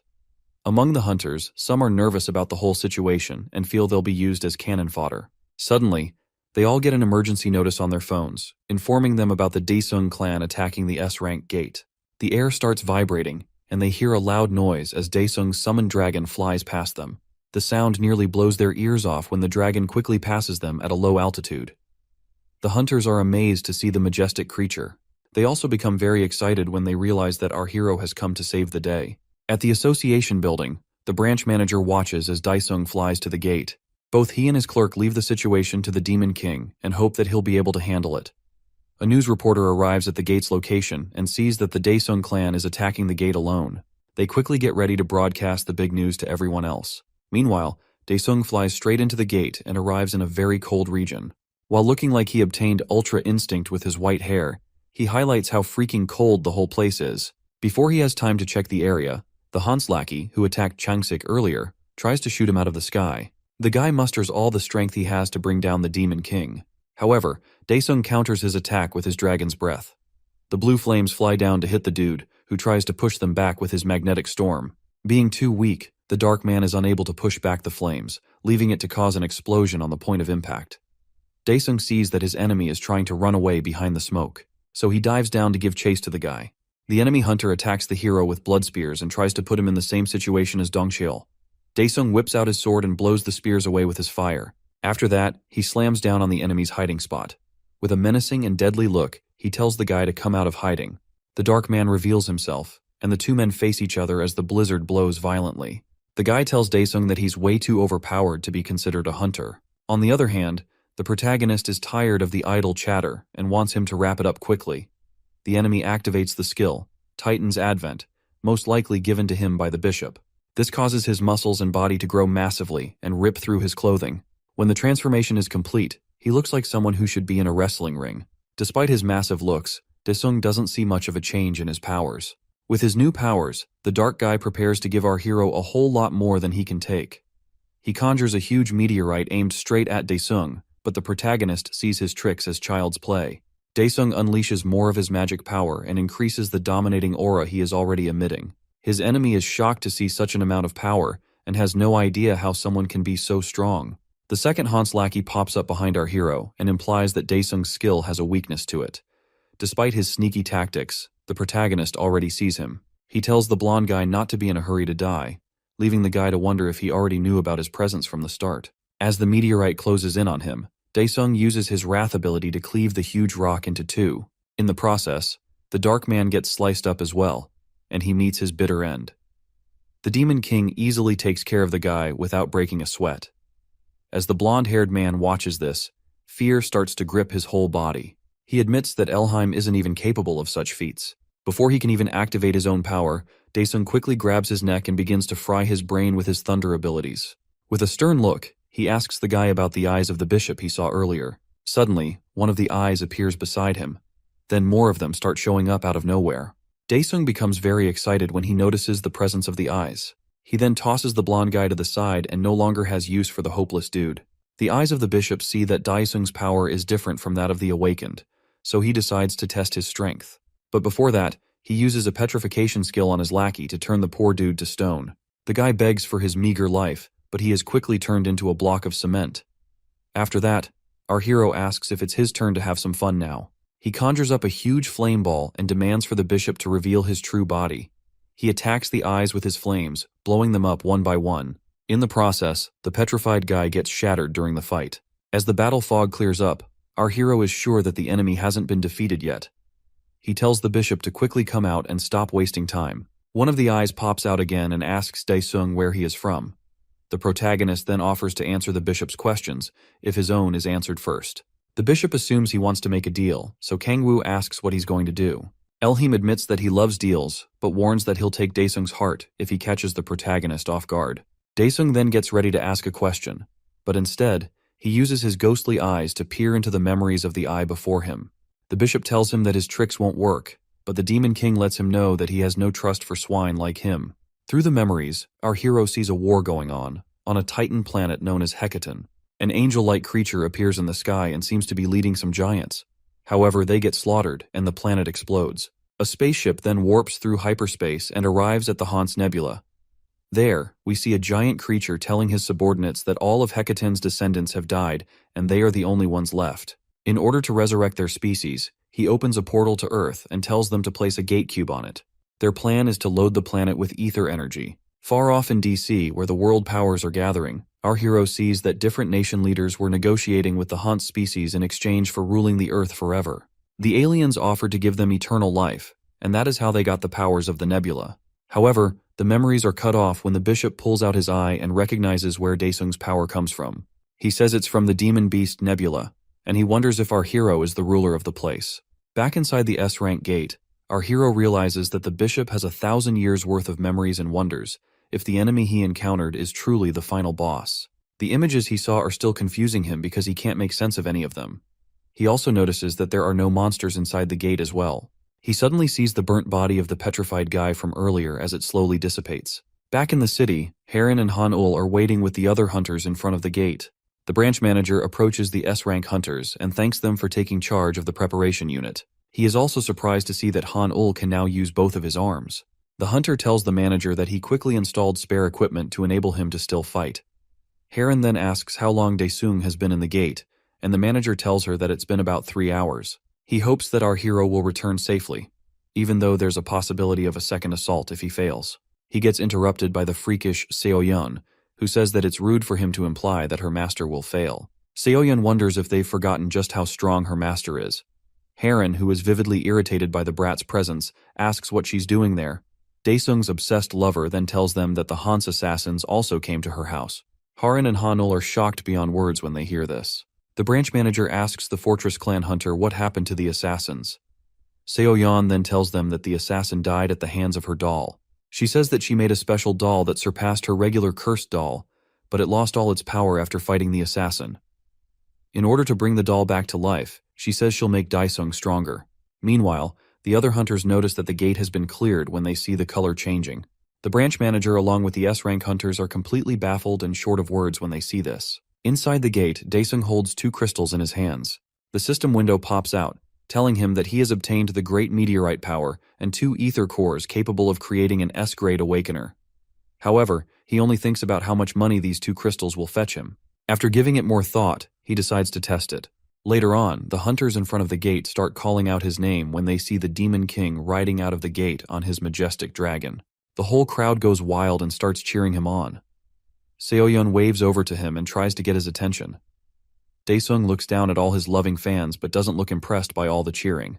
The hunters stand by the side as he lands, and they wonder how strong he is to be able to clear an S-rank gate by himself. Our hero walks over to the branch manager who addresses him. On behalf of the association, the manager thanks him for his hard work.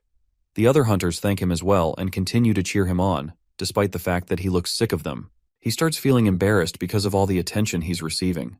As if he's not dealing with enough, Seoyeon creepily walks up to him and asks about the kind of monsters he found in the gate. Haran and Han-ul also look at him, waiting for his answer, but he tells them that there are no monsters inside. The branch manager is baffled by this information and asks how such a thing is possible. However, the protagonist tells him that he met 3 people inside, one with blue eyes, one with black, and the last one with white eyes. Haran quickly realizes that the one with black was the one who attacked Changsik, and the white one must be the one who fought with Dongchul. Still, the branch manager finds it completely ridiculous that not a single monster was found inside an S-rank gate. He then says that the association will conduct further investigations inside the gate. Han-ul recognizes the attackers as the ones who attacked his subordinates, but he has no idea who the one with blue eyes is. With a stern look, Haran asks our hero what happened to the people he encountered. Daesung tells her that he killed 2 of them, but the one with blue eyes ran away. He tells the manager that the one who got away seems to be the boss among the assassins, but the real mastermind is someone else. He also feels he needs some time to organize his own information. Seoyeon gets in his face again and asks him if he got anything from inside the gate. The rest of the guys are also eager to know if he got any spoils from inside the gate. Daesung quickly brushes it aside by faking a headache and saying that he has used up too much of his energy. He then tells them to ask Chanho for more details about the matter. He quickly disappears from the scene before his crazy student can ask him for the favor she wants. Sadly, everyone else is left with unanswered questions and no clue how to get the information they need. Later on, reports on news channels start flying around about how our hero cleared the S-rank gate by himself. This news helps to boost the image of Korea and also makes major changes in its ranking on the world chart. Over in Youngchil's room, the streamer is celebrating this big achievement and refers to Daesung as the strongest hunter on Earth. He introduces himself to his subscribers as the leader of Han Daesung's fan cafe and tells them that he has been following the protagonist since the Gangnam Gate incident. He brings up a world map to explain why Daesung's feat is such a huge achievement. Despite the fact that a lot of countries have been able to clear an S-rank gate, this is the first time that a single individual has been able to do so. He tells his subscribers that our hero should be ranked as the #1 hunter in the world. However, his subscribers think otherwise, considering that the gate had no monsters inside. This pisses off Youngchil, and he starts screaming at his screen like a deranged lunatic. He decides to call up An Daesung and ask about the situation at the S-rank gate. However, whatever the old man tells him is beyond shocking for the young guy. Later on, we see Choyoung being bombarded by a lot of calls from different news outlets because of the Daesung case. The entire thing is exhausting her, and she doesn't understand what all the commotion is about. She can't seem to catch a break as more calls keep flooding in, and it's driving her crazy. Over at the Daesung clan, Chanho is trying to reach out to the protagonist, but our boy is known for not picking up his friends' calls. He is about to lose his mind, so he decides to send a desperate text to Daesung, saying that they need to hold a press conference urgently. However, our hero is fast asleep on his bed and can't hear the silent buzzing of his phone. Chanho is beyond frustrated, and he feels like Daesung should have brought some hunters with him instead of clearing the gate alone. The scene shifts to the altar of Hans's blood demons. There in the vast bounds of space, we see Ramesh, the high priest of Hecatan. While the priest is kneeling before the statues, Elheim shows up and tells him that there's a problem on Earth. When Ramesh asks about it, the bishop tells him that the king of the demonic nebula is on Earth. He also reveals that the demon king was able to access his memories and find out about their plans. The priest is surprised to hear this and slams his staff on the ground out of anger. He then tells Elheim that the creation of gates in Korea will be stopped. After that, he tells the bishop to prepare for a war with the heavens. Elheim humbly takes note of this. Over at the World Hunter Association, the tables are filled with magazines about our hero and how he conquered an S-rank gate by himself. The dignitaries are waiting for the leader to address them. The president of the World Hunter Association, Darren Anderson, then kicks off the meeting to discuss the S-rank gate incident in Korea. Anderson directs everyone's attention to the screen, showing Daesung's face and the gate. The image of our hero zooms in, and he tells them that he's the one who cleared the S-rank gate by himself. The chief of Japan's Central Communications, Natsukawa Shinji, interrupts him and says that in his country, they classify gates based on the monster's level and not the aura. Since there was no monster in the gate tackled by Daesung, Shinji doesn't see why it should be classified as an S-rank. He concludes on that and says that a true S-rank gate can't be closed by a single individual. Jinrong, China's vice chairman of the Awakened Force, says they could only consider the gate to be on the same level as one of their hunters' examination locations. Someone else tells them not to be in a hurry to judge the situation, especially when the chairman of Korea's association is right there with them. Park Jung-ho starts to feel nervous based on what has been said but decides to go at it with them. Anderson also tells the rest that the association will dispatch an investigation team to officially recognize the situation as an S-class shutdown. For now, he tells them to pay attention to Jung-ho. Korea's association head then tells them that they've acquired important information about Dae-sung, and because of that, he is requesting global measures to be initiated. He turns their attention back to the screen and tells them to look at the first video. Later on, a car pulls up to the Dae-sung clan building. A horde of reporters who are swarming the building immediately recognize that the person inside the car is Chan-ho. Cho-young tells Chan-ho about the horde of reporters and asks what they should do. The guy is tired of dealing with these news reporters, but he still decides to step out of the car. As soon as he gets down, the news reporters start asking if the gate that was tackled is really an S-rank gate and what Dae-sung has to say about the matter. He finds their remarks quite irritating and insulting. Chan-ho tells them that they'll address the matter, so in the meantime, they'll have to wait a bit. However, the broadcasters keep bombarding him with more questions, asking if it's true that there was nothing discovered inside the gate. Cho-young interrupts them and clears a path for Chan-ho to head inside the building. Chan-ho steps through and thanks her for the save. While he heads inside the building, the newscasters direct their attention to Cho-young and start asking her different questions. Sadly for them, she humbly declines to be interviewed. At our hero's apartment building, his mother and sister are outside when they see a different set of reporters who are looking for Dae-sung. The reporters take notice of them and immediately rush towards the two women to conduct an interview. Jisoo tries to protect her mother from the rabid reporters who are scaring them. One of them steps up and tells the mother that her son is the hero who saved the country, and they want a word with him. Dae-sung's mother is confused and doesn't know why they are referring to her son as a hero. Regardless, the newscasters pressure them into making a comment on the S-class gate incident. Jisoo, being a loudmouth, tells them that her brother said not to evacuate. She reveals that Dae-sung told them that home is the safest place, and there was no need for them to leave the city. The reporters quickly take note of this, and proceed to ask her about the change in her brother's hair color, and if it has something to do with his mental state. Jisoo continues blabbering like a water faucet until she hears someone yelling her name. When she turns, she sees her brother, who tells her to quickly leave with their mom and go home. The reporters immediately divert their attention to the hero and start battering him with a series of questions. The same reporter who questioned his family then tells him to make a comment about the S-class gate being empty. The protagonist tells them to all shut up and says that anyone who speaks will not be allowed into the press conference room. The newscasters quickly shut up and become anxious at the thought of a combined press conference. At that moment, Dae-sung snaps his fingers and sends an electrical surge to destroy all their cameras and recorders. He lets them know that photos and videos are prohibited during the conference. He promises to reveal everything in a week's time and then asks the reporters to kindly leave. The newscasters are left without much of a choice, so they have to oblige. Meanwhile, Jung-ho is on a plane heading back home, and he is lost in thought about what happened during his meeting. Back then, Jin Rong suggested that they needed to find a way to capture the Hans guys who made the gate. But in his mind, he just wants to find a way to evaluate Dae-sung's ability by himself. He proposes that they should summon the protagonist to hear what he has to say. This way he'll be able to confirm if Korea has such a phenomenal hunter in their midst. Shinji also seconded the idea because he feels there's a need to maintain good relationships with Korea if Dae-sung's abilities are the real deal. Another dignitary also chips in and says they should call over our hero to obtain more information. However, Jung-ho lets them know that it won't be possible. Anderson then tells him that the Federation will dispatch 5 S-class hunters for gate defense. After that, he suggests they call Dae-sung over and listen to what he has to say before deciding on the association's policy. Looking closer, Jung-ho realizes that all these guys are only interested in Dae-sung. After having a stare-down with Anderson, he tells them that he has no intentions of cooperating with them. The Korean Association head then looks out his windows and vows not to let the guys have their way. Over at the Dae-sung clan, the protagonist asks Cho-young if she initially planned to work for his clan. She thanks him for saving her life twice, and he asks if her body has fully recovered. Cho-young says that she can no longer work as a hunter due to her aura core being destroyed, so she wishes to work for him until she can recover as a hunter. Dae-sung, who seems to have too much wax in his ear, still asks if she's unable to do work as a hunter, despite what she just said. Cho-young explains that she lost both her parents to monsters, so she plans to reclaim her abilities and get revenge on those who made the gates. Chan-ho walks into the room while complaining about his friend, but surprisingly sees the hero there. He quickly hands Dae-sung an invitation from the Global Hunters Association.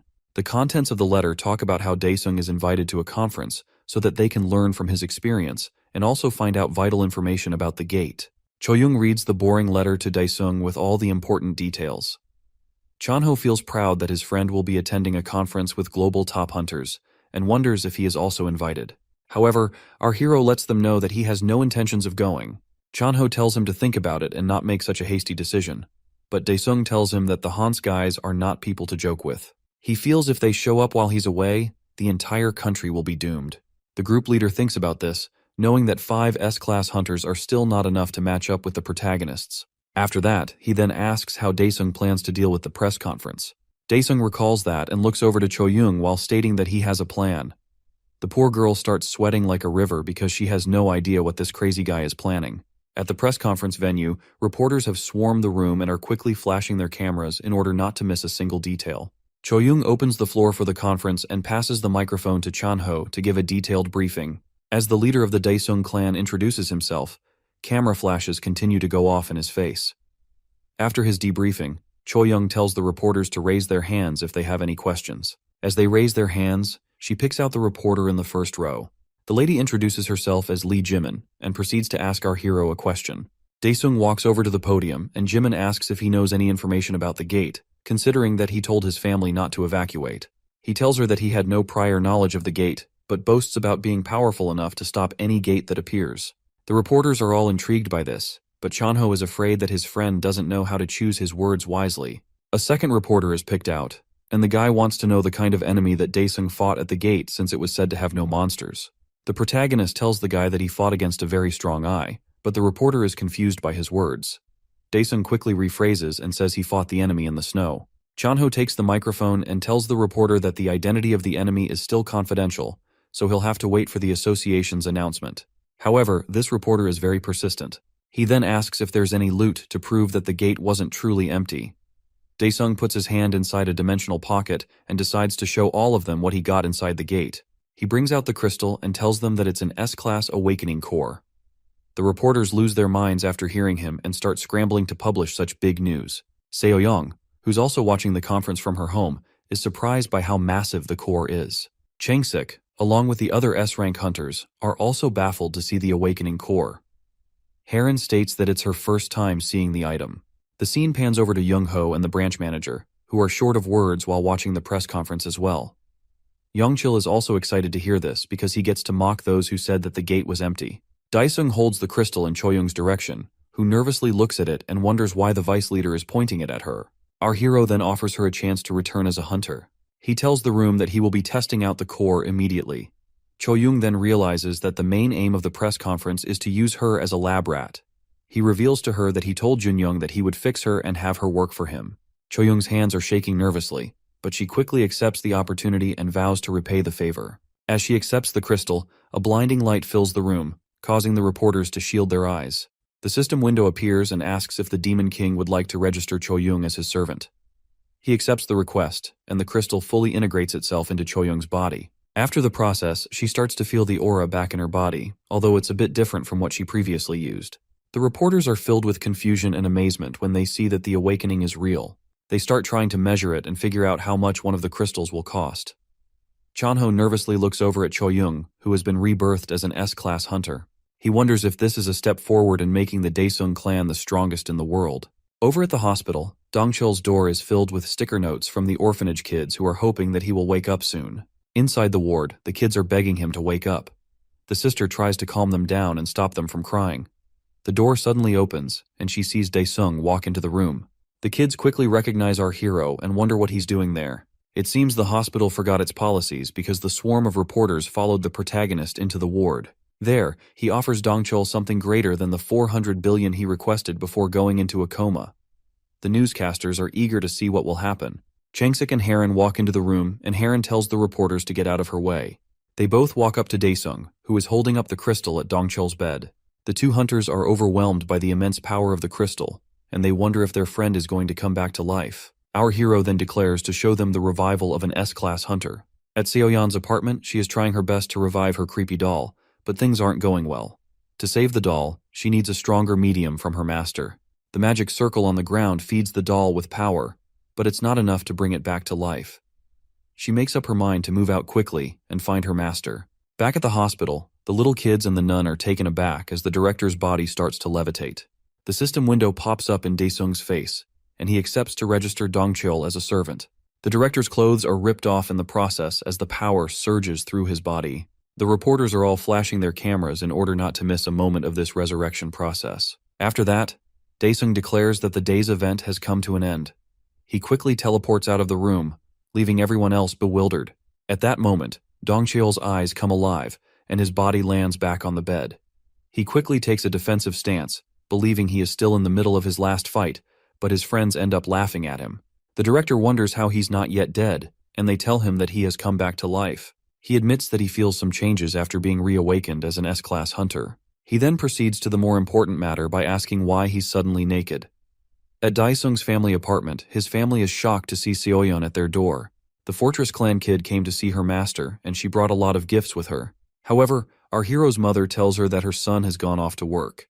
Jisoo looks down at the shopping bags and tells her mom that they're filled with expensive shoes. Her mother feels the gifts are too much, but Seoyeon lets her know that it's a token of gratitude since her son saved her from the illness she had. In the process, the Fortress kid refers to her as godmother, shocking the woman with her statement. On the other hand, Jisoo is helping herself through the bags, and she brings out a limited edition pair of sneakers. She tells Seoyeon how much she really likes it, and even starts referring to the creepy kid as her sister. After that, Seoyeon decides to ask her master's sister for a favor. Jisoo is confused and ends up misinterpreting the situation, but Seoyeon explains that it's not what she thinks. The creepy servant then tells her master's sister that she needs a medium from Daesung that has a lot of concentrated demonic energy. She also says that the medium is something that is usually in the men's room, further putting the wrong kind of thoughts in Jisoo's head.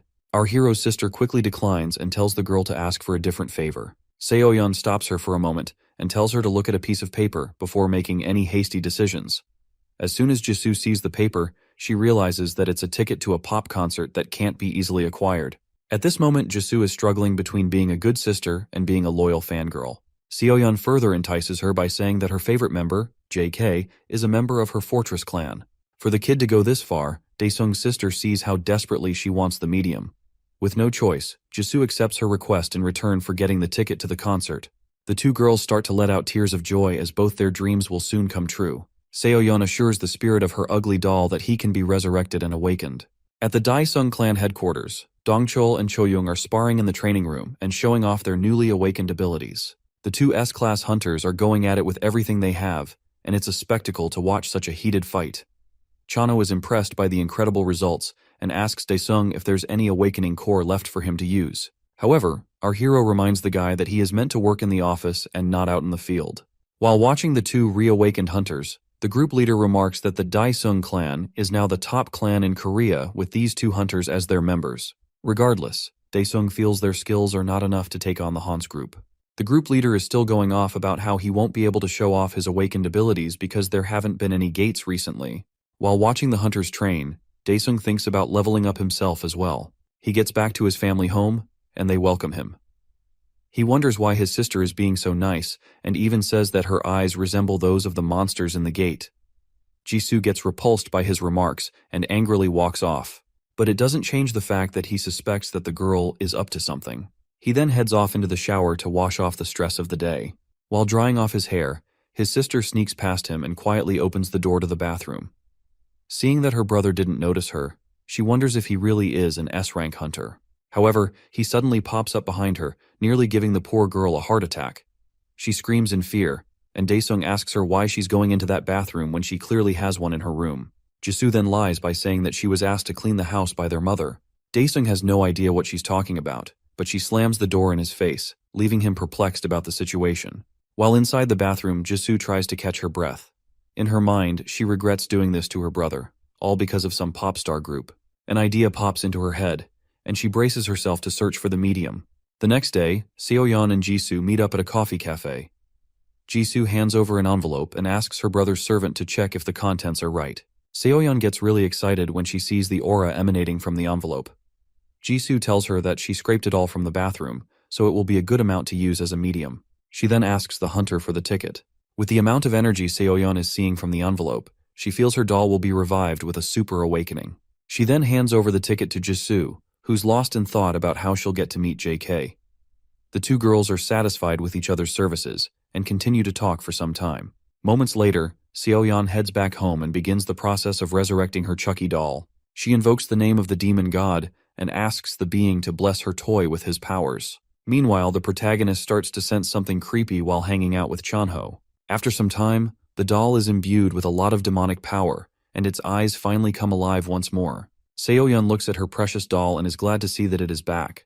She rushes to hug Chucky, but the ugly toy slaps her away. Chucky starts to call her master an idiot for delaying his resurrection all this while. Talk about an ungrateful piece of garbage. He starts stomping on her head and vowing that he will stain the world with blood. On the other hand, Seoyeon has no idea why her doll is acting so deranged and stupid. It probably runs in the family. Anyway, after some time, she manages to subdue the creepy toy by impaling it with some rods. She admits that she didn't discipline Chucky well enough, so now she plans to smack some respect into the spoiled demonic brat. However, her phone starts buzzing when she gets a call from her master. She gets really excited, like a kid who just got some candy. Moments later, she appears in the Pantheon along with Dongchul and Choyoung. The two reawakened hunters are confused as to how they got there, but Seoyeon looks to her master and asks what kind of devilish place they'll be visiting this time. Daesung lets the two reawakened hunters know that they are far too weak. Dongchul and Choyoung are short of words because they know this is true. The protagonist then tells them that they have to level up considerably. He gets interrupted by his most annoying servant, who tells him that she has something to show him. She then pops out the demonic doll on the floor. Chucky isn't too happy about being called ugly, but what else can you call this repulsive-looking toy?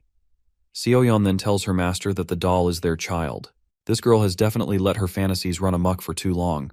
As you'd expect, Dongchul and Choyoung are left speechless by this, and wondering if our hero and the crazy kid actually decided to procreate. To make things worse, Chucky gets up and refers to Daesung as his dad. Suddenly, the doll starts running towards him, but Daesung smacks the foolish thing away before it lays its hands on him. Seoyeon picks up her child and tries to bring the poor kid back to his senses. The protagonist is sick of the girl and has no idea how she came up with something so crazy. The other two hunters are still left speechless about the whole matter.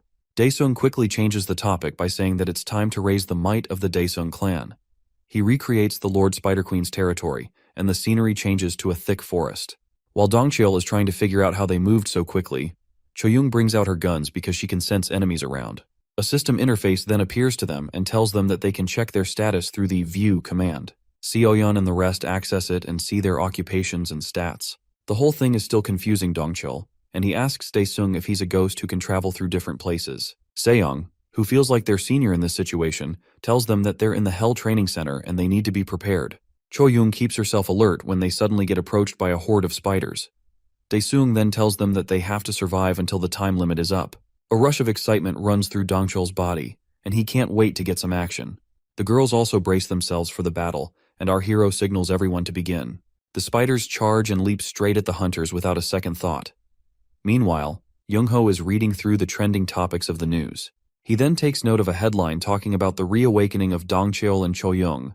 The landline beeps with a message, saying that the branch manager is requesting to see him. The manager enters the office, and the association head asks him what the situation is. The guy then tells the old man there is an emergency call from the World Hunters Association. They've announced that they'll hold the World Hunter Federation meeting in Korea, and the association wants to invite Daesung. Young-ho then asks for the list of attendees, and the branch manager hands it over. The old man is bewildered when he hears that the world's #1 hunter, Aslan Anderson, will be attending the meeting. Not only is Aslan the world's #1 hunter, Jung-ho also remarks that he is the association president's younger brother. Over at the presidential office, President Lee Kang-cheon meets with Jung-ho. While sipping a cup of tea, Jung-ho reminds Kang-cheon that it's been a while since they dissolved their clan. Kang-cheon tells the old man that being the president is way better than his post as the association's chairman. After the two men catch up, Jung-ho decides to go straight to the point. He tells the president about the letter stating that the World Hunter Federation will be held in Korea. Kang-cheon is surprised to hear that such an event is being held in the country with no conditions. However, his old friend tells him that they have to be quiet about the Hans group in the meantime. He reminds the president how a gate is like a gold mine for the nation. The gates are necessary for the country's economic situation, and if the ether core dissipates, the country's power supply will collapse. Jung-ho is angry at the fact that Darren doesn't want to bear the responsibility if the Hans group should show up. He feels that the president is overconfident due to the fact that his younger brother is Aslan. In addition, Kang Cheon says that the United States will unofficially be monitoring the current situation. He then asks Jung-ho how they will maintain the economic development and safety of the citizens. Jung-ho suggests that they prepare the highest rank medal, which is our hero. If they have Daesung, they won't need to be envious of nuclear weapons. The president agrees with this plan and says that the protagonist must attend the Federation Conference as a representative of Korea. The association head offers to handle the matter concerning our hero. The scene shifts to Daesung and Chanho, who are talking about the medal that was offered to our hero. The group leader explains that it's the highest rank medal and not something regular. However, Daesung feels like it's going to be used as a dog collar to keep him in check. Due to that, he refuses to go to the conference. Chanho lets him know that the government is also offering to reduce his taxes and give him better pensions. This is a really big benefit for our hero, and this offer manages to pique his interest. After hearing that he'll be getting 30% of the revenue, he agrees to go ahead with the conference.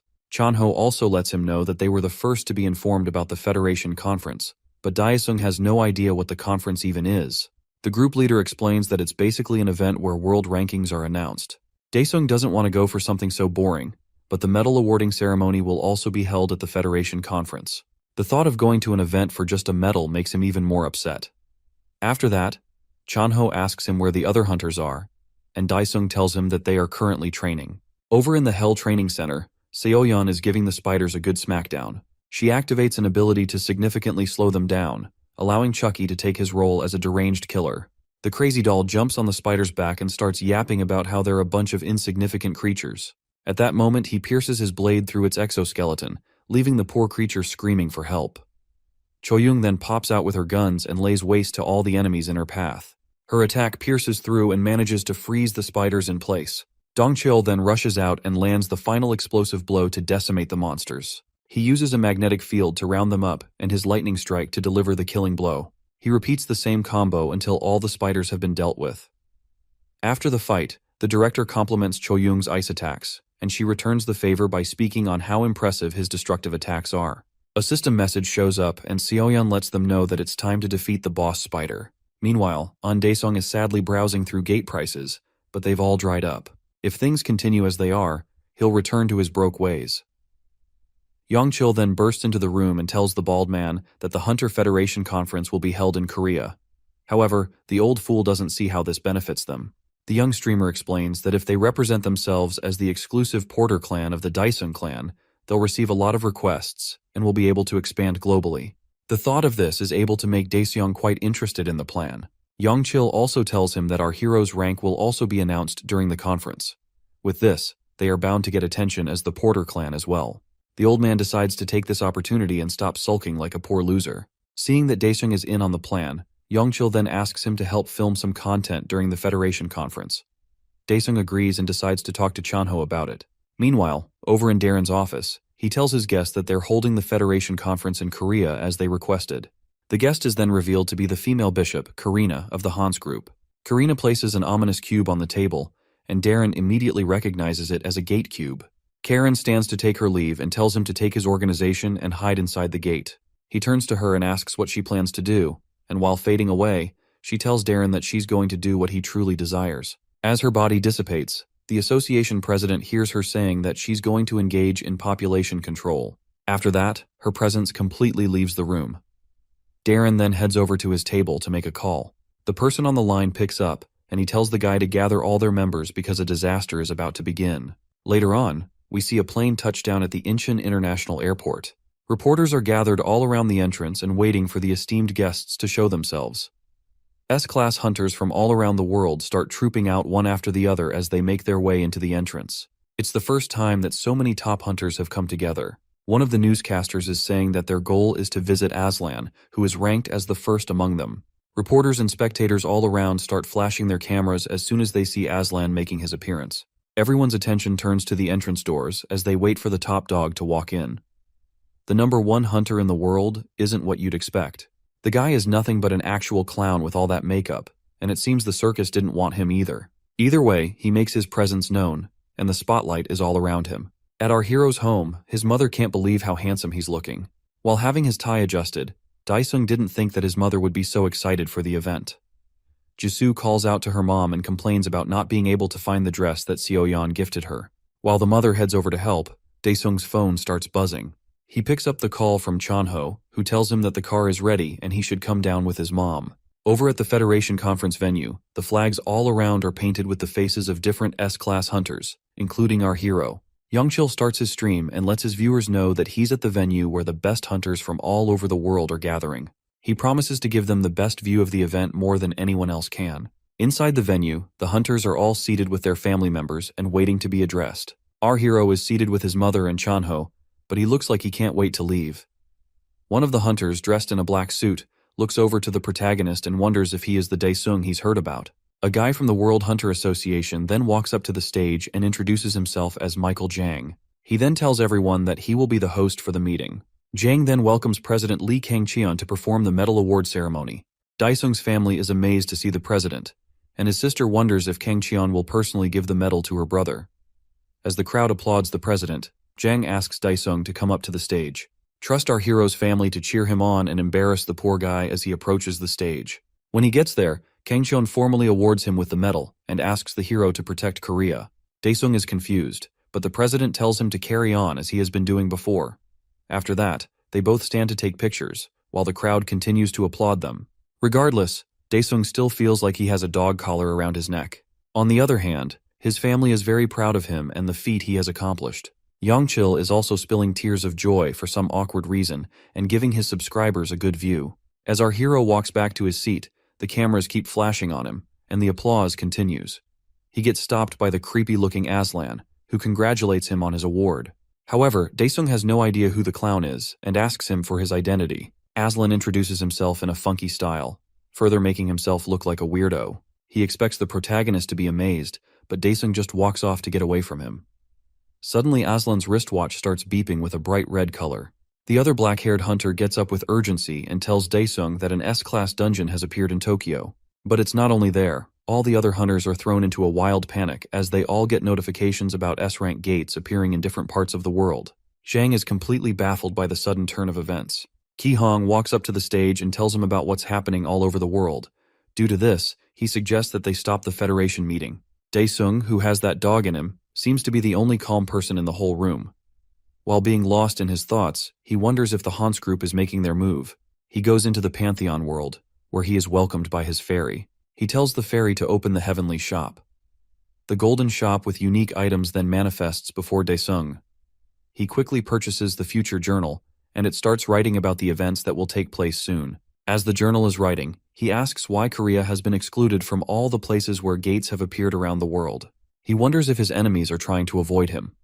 The scene switches to the streets of the United States of America. There, the roads are busy, and the citizens are going about their peaceful day. Suddenly, a monster shows up, causing panic and fear in the eyes of the people around. As the horrendous beast looks down at the humans, they quickly start running for their lives. Sadly for them, more of these frightful beasts show up, blocking their escape. The humans pray to God to save their lives, but it looks hopeless as more monsters rain down from the gate in the sky. Over in the city of Tokyo, the destruction and chaos are already taking place. A horde of wolf monsters is seen running through the streets and causing destruction. A hunter leads the monsters to an ambush point, where he signals his partner to blow up the place. An explosion goes off, causing blue smoke to fill the air around. While the beasts are caught up in it, the hunter dives down and signals for the hunt to begin. Some other hunters clad in ninja attire join him and start attacking the monsters.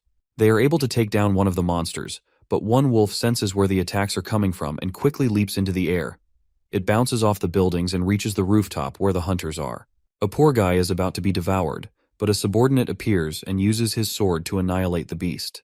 The wolf's severed head hurls past the nearly killed hunter while he is still stunned. After that, the young man thanks his captain Tetsuka for saving his life.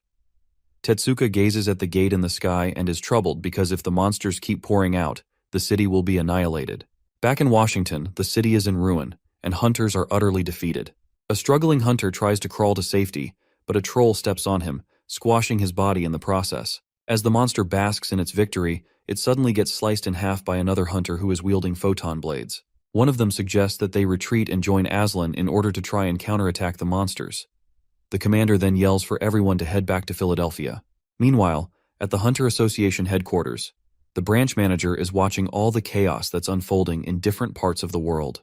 He notes that South Korea is still unaffected by the multiple gate fractures that have spawned everywhere. His assistant then tells him that other countries are requesting Korea's help since they are unaffected by the dilemma. The situation is tight for the manager because he wonders how he'll handle things if a gate suddenly appears in Korea. He wonders if sending the local hunters is a feasible option. He then refers to the lady as Kim Ah-hyung and asks her how the S-class hunters who attended the conference are doing. She tells him that Japan's Tetsuka and China's Cheon Young-wol have joined the combat through aircraft. The remaining American and European hunters will soon join the combat. The manager's phone starts ringing, and he sees that Chanho is calling him. When he picks up, the clan leader tells him to gather all the S-class hunters for a meeting with the Daesung clan. Meanwhile, see Aslan walking through a random street while his country is in a crisis. Typical clown behavior. He whips out his phone to take a picture and states that he's in the Bukchon Hanak village. Two guys walking by notice him and wonder why he's not helping America at the moment. Aslan turns to them and asks that they take a picture of him. The two guys agree, and he thanks them with a creepy smile. The scene then shifts to the Daesung clan building, and we see all the S-rank hunters who are gathered to hear from our hero. Daesung takes the helm by opening the floor to discuss how they'll deal with the Hans group. Chanho doesn't understand what the hero means by the resurrection of the Titan. The branch manager also wonders if the aliens are the people who created the gate fractures. Daesung explains that the gate is an altar itself, and the people are being used as sacrifices in it. To confirm all that has been said, Changsik asks if the Titan will be revived when the amount of sacrifices is complete. However, Heron chips in by saying that they can only assist one country at most because of how much time it will take to travel. Han-ul places a gate cube on the table, showing it to everyone else. Dongchul then says that the cube resembles the Absolute Protector. Han-ul goes ahead to explain that he did some research on the cube with Dr. Dong-hyuk. During their tests, they successfully transformed the cube into a teleportation device capable of traveling between continents on Earth. He says that Junyoung is currently traveling and placing different cubes at key locations. Dongchul starts complaining like a little brat because he feels they should be out fighting monsters instead of attending a meeting. Heron suggests that they move together with the elite hunters of each clan, but Han-ul tells her that the teleportation cube can't move a large number of people yet. The branch manager doesn't see how this helps their situation. However, he gets very shocked when Daesung says that everyone in the room will move together with him. The man tries to tell him that it'll be bad for them if a gate fracture appears in South Korea. The protagonist turns his attention to the system window, which shows him the details of a Wraith swap ability. It basically allows him to switch positions between a Wraith and the caster. The clan leader then remembers how his friend showed up at the research center with a unique ability. Daesung explains that he can easily send Chanho to the problematic area and bring him back with this ability. The hunters are all amazed by this and can't believe just how overpowered this guy is. Considering how this matter concerns both international assistance and domestic safety, the branch manager feels Daesung will be able to kill two birds with one stone. He then tells the protagonist to commence with the operation. Daesung gets ready to head out with everyone, but he is interrupted by Seoyeon. Rather than saying something important, the annoying kid suggests that they come up with a cool team name like the Avengers. Heron mocks her for thinking of something so stupid during an important meeting. Daesung decides to indulge his servant, and he tells her to say the name she's thought of. She suggests the name K-Cats. Choyoung remains silent on this, but she thinks it's a cute name. Everyone else remains silent. Daesung agrees with the stupid name so that they can hurry up and get going. The scene shifts to the Shandong province in China. There, a horde of menacing minotaurs are seen walking through the streets. A group of hunters form a blockade and get ready to fire upon the monsters. On the signal, the arrows are sent flying through the skies, and they come raining down on the beasts. Despite being impaled by arrows, the minotaurs charge forward until they are met with the frontline hunters. The young hunters are nervous to face such terrifying beasts. They try to boost their morale by yelling at the monsters to come at them. The battle begins with hunters getting sent flying through the air like pesky flies. As a minotaur is about to cleave the head of a soldier in front of him, a female hunter leaps through their heads and reveals herself. She uses an ability known as Heavenly Dragon's Form to strike down a multitude of monsters at the same time. As the dust clears up, she tells the warriors to stand strong for their country. The soldiers take up their arms and follow leader Cheon. At the same time, the horde of minotaurs continues to charge at them. Jin Rong is watching the battle from China's association headquarters, and he wonders if this will be the end of his precious country. The department head known as Jin Long walks in to give him some news. She tells him that Korea will support them with 7 S-rank hunters, provided that some conditions are met. From the letter, he sees that Korea is requesting ownership of all the byproducts and ether cores from the defeated monsters. If the countries oblige with their request, they will support them immediately. Over at the Korean Association headquarters, The branch manager gets reports about different countries that have accepted their conditions. The man then tells Young to relay the information to the newly formed K-Hunters. It seems the name K-Cats is way too stupid to be used formally. Back in China, the streets are in ruins and dead hunters can be seen everywhere. The Minotaurs have managed to slaughter most of them, but Yangwol reminds them that she's still alive and breathing. They charge towards her, and she braces herself with what little strength she has left. Suddenly the monster is decimated before her eyes, and she sees that the Korean hunters have come to help. Daesung looks at the gate and notices the horde of monsters that are pouring out. Heron uses her healing skills on Yangwol, while Changsik speeds past her to take on the monsters.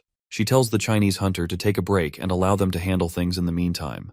The Korean hunters then start pulling out their nice skills. Seon uses her ability to turn the ground into a sticky glue, trapping the monsters. Choyoung uses her magic bullets to freeze the minotaurs as well, while Changsik slices through them with his blades. Dongchul comes in with his lightning storm as well and completely annihilates the beasts with his overwhelming destructive powers.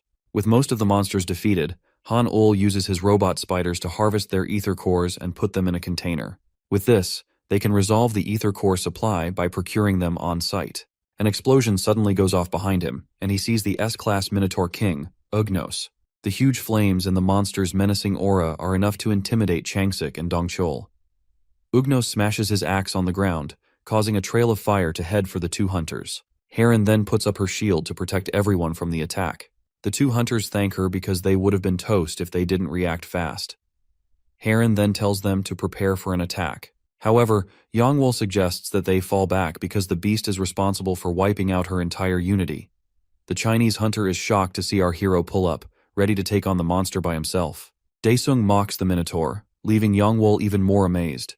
In the blink of an eye, he rushes to the monster and uses his flames to attack. Ugnos easily absorbs the flames and tells Daesung that his fire attacks are useless. In an instant, he slaps the protagonist away, sending him crashing into a nearby building. The beast boasts of being the ruler of the demonic beasts, and calls our hero an insignificant insect. Choyoung tries to help out by firing her magic bullets, but the bullets are unable to get past the flames. A chilling fear grips her when she sees that her attacks are useless. The monster continues its rampage, but Daesung transports both himself and the beast to a different location. Dongchul explains what happened to Changsik, who is left completely baffled. Ugnos is now in a foreign land with the Demon King. The system window then shows that the Demon King can now unleash his full mana there. Daesung doesn't understand how such an enemy is making him put in so much effort. With one swing of his sword, he unleashes a black flame that shakes the very foundations of their location. Ugnos is completely disintegrated by these flames, which he can't absorb. After the battle, the Demon King obtains an S-rank ether core. The system then tells him to eliminate the Taker who is gathering souls at the altar. While looking at the screen, the protagonist wonders if he needs to spend all his points to unlock the demon god before the Titan revives. Meanwhile, at the gate fracture, one of the Chinese hunters seems to be the one gathering the souls. He states that this is his first time and believes he'll gain eternal life after completing the process. A blade is suddenly plunged through his chest by our hero, who then asks the Taker what he hopes to gain. In his last moments, he asks the Titan to accept the sacrifice. Daesung senses something powerful and quickly steps back. He then sees a giant hand coming out of the gate to take the offerings. Daesung suddenly sees himself in a pitch-dark space. The Titan's hand grabs the soul offerings and vanishes into the dark. The protagonist wants to have a talk with the Titan, so he slashes the space beside the Taker, but he is shocked when he sees that his attacks have no effect. The Titan's hand reveals itself once more and bestows power upon the Chinese traitor.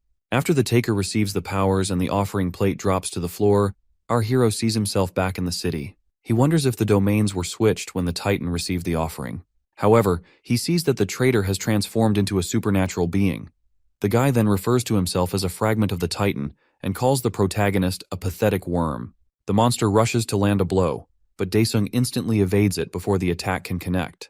The Demon King appears beside the monster and pummels the guy's face into the ground. He starts landing a series of punches on the guy in order to shut him up.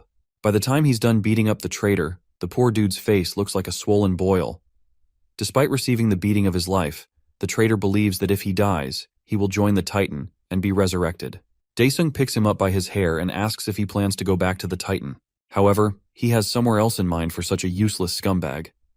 The traitor suddenly sees himself strapped to a table in Hell's torture chamber.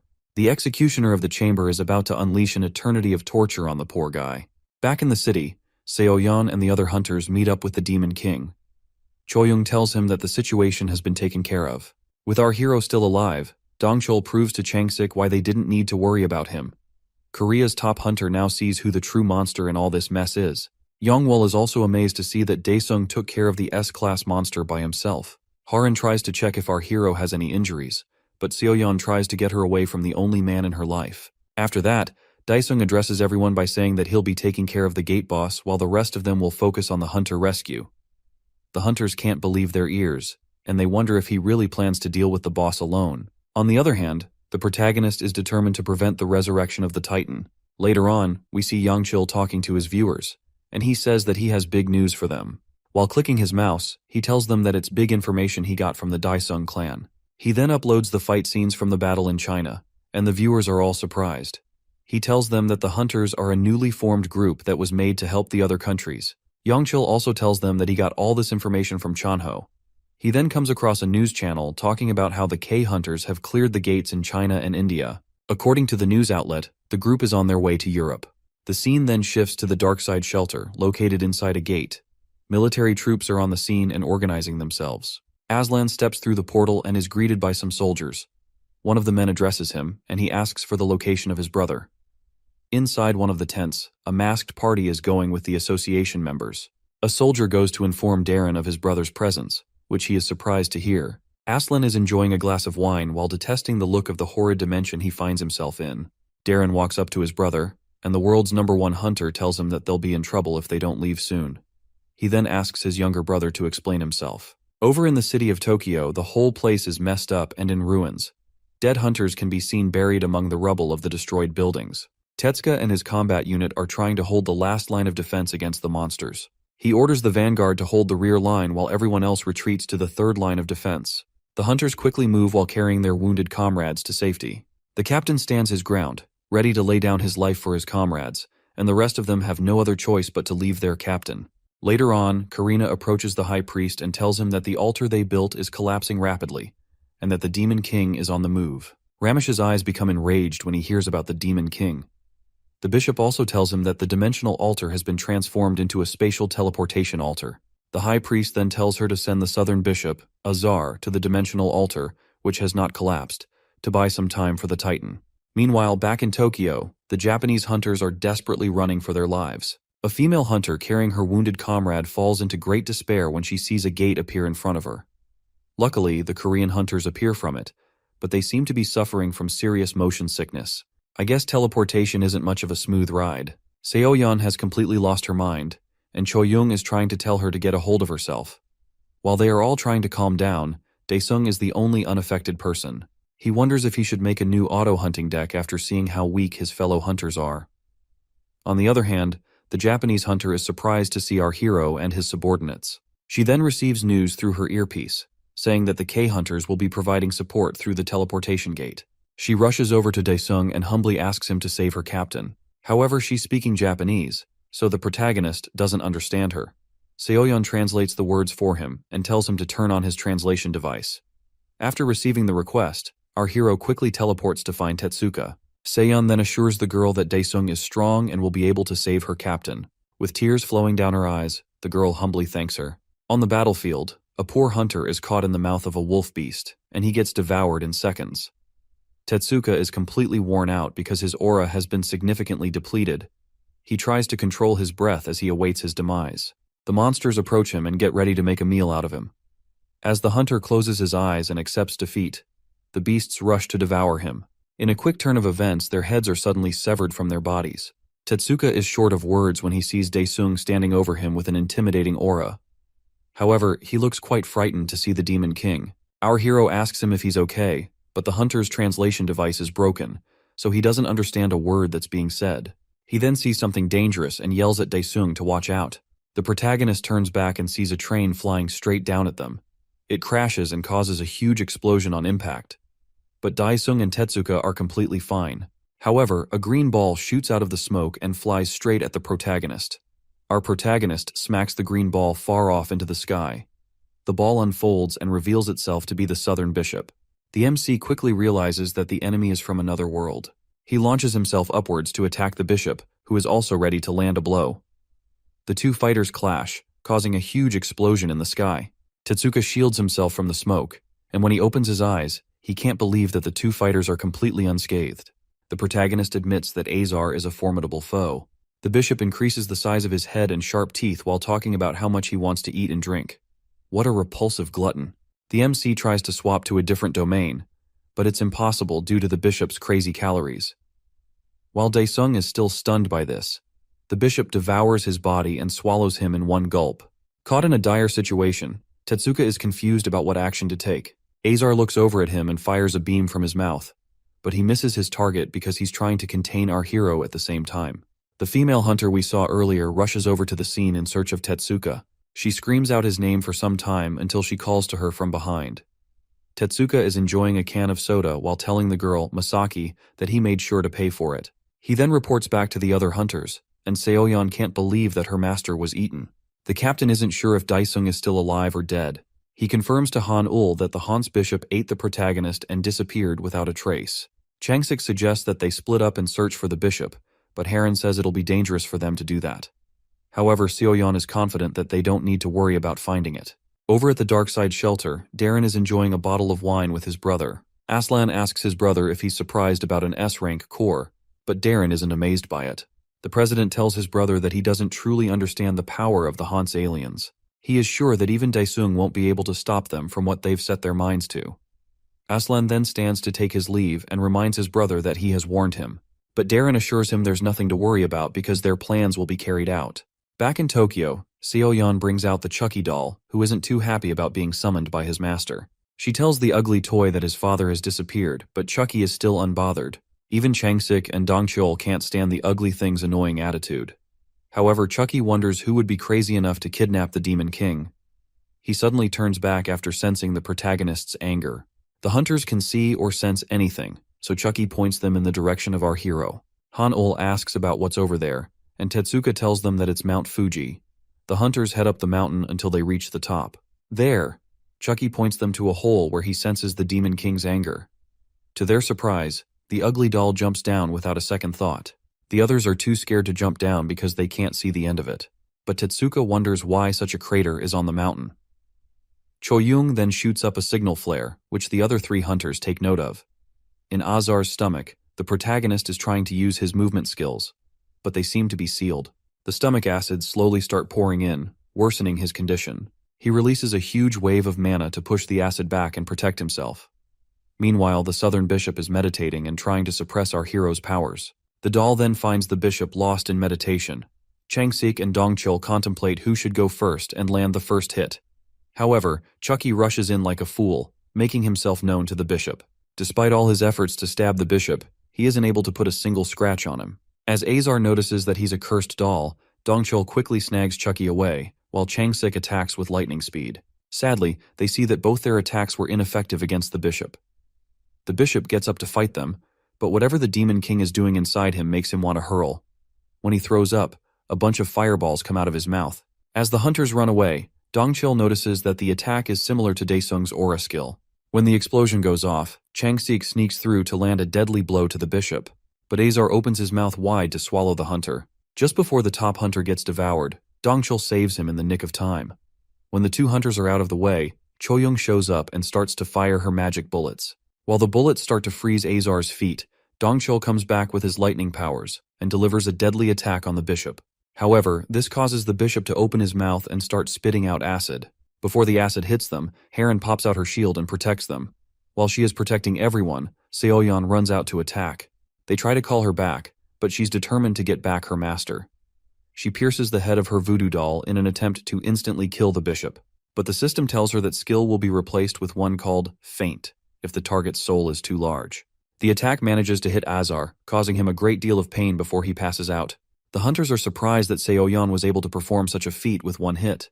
Even she is surprised that her skill actually worked, meaning that this brain-dead girl ran out without a sure plan.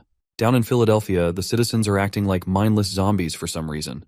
The monsters from the gate are just walking past them without attacking. One of the monsters asks their chief why they're not attacking the humans.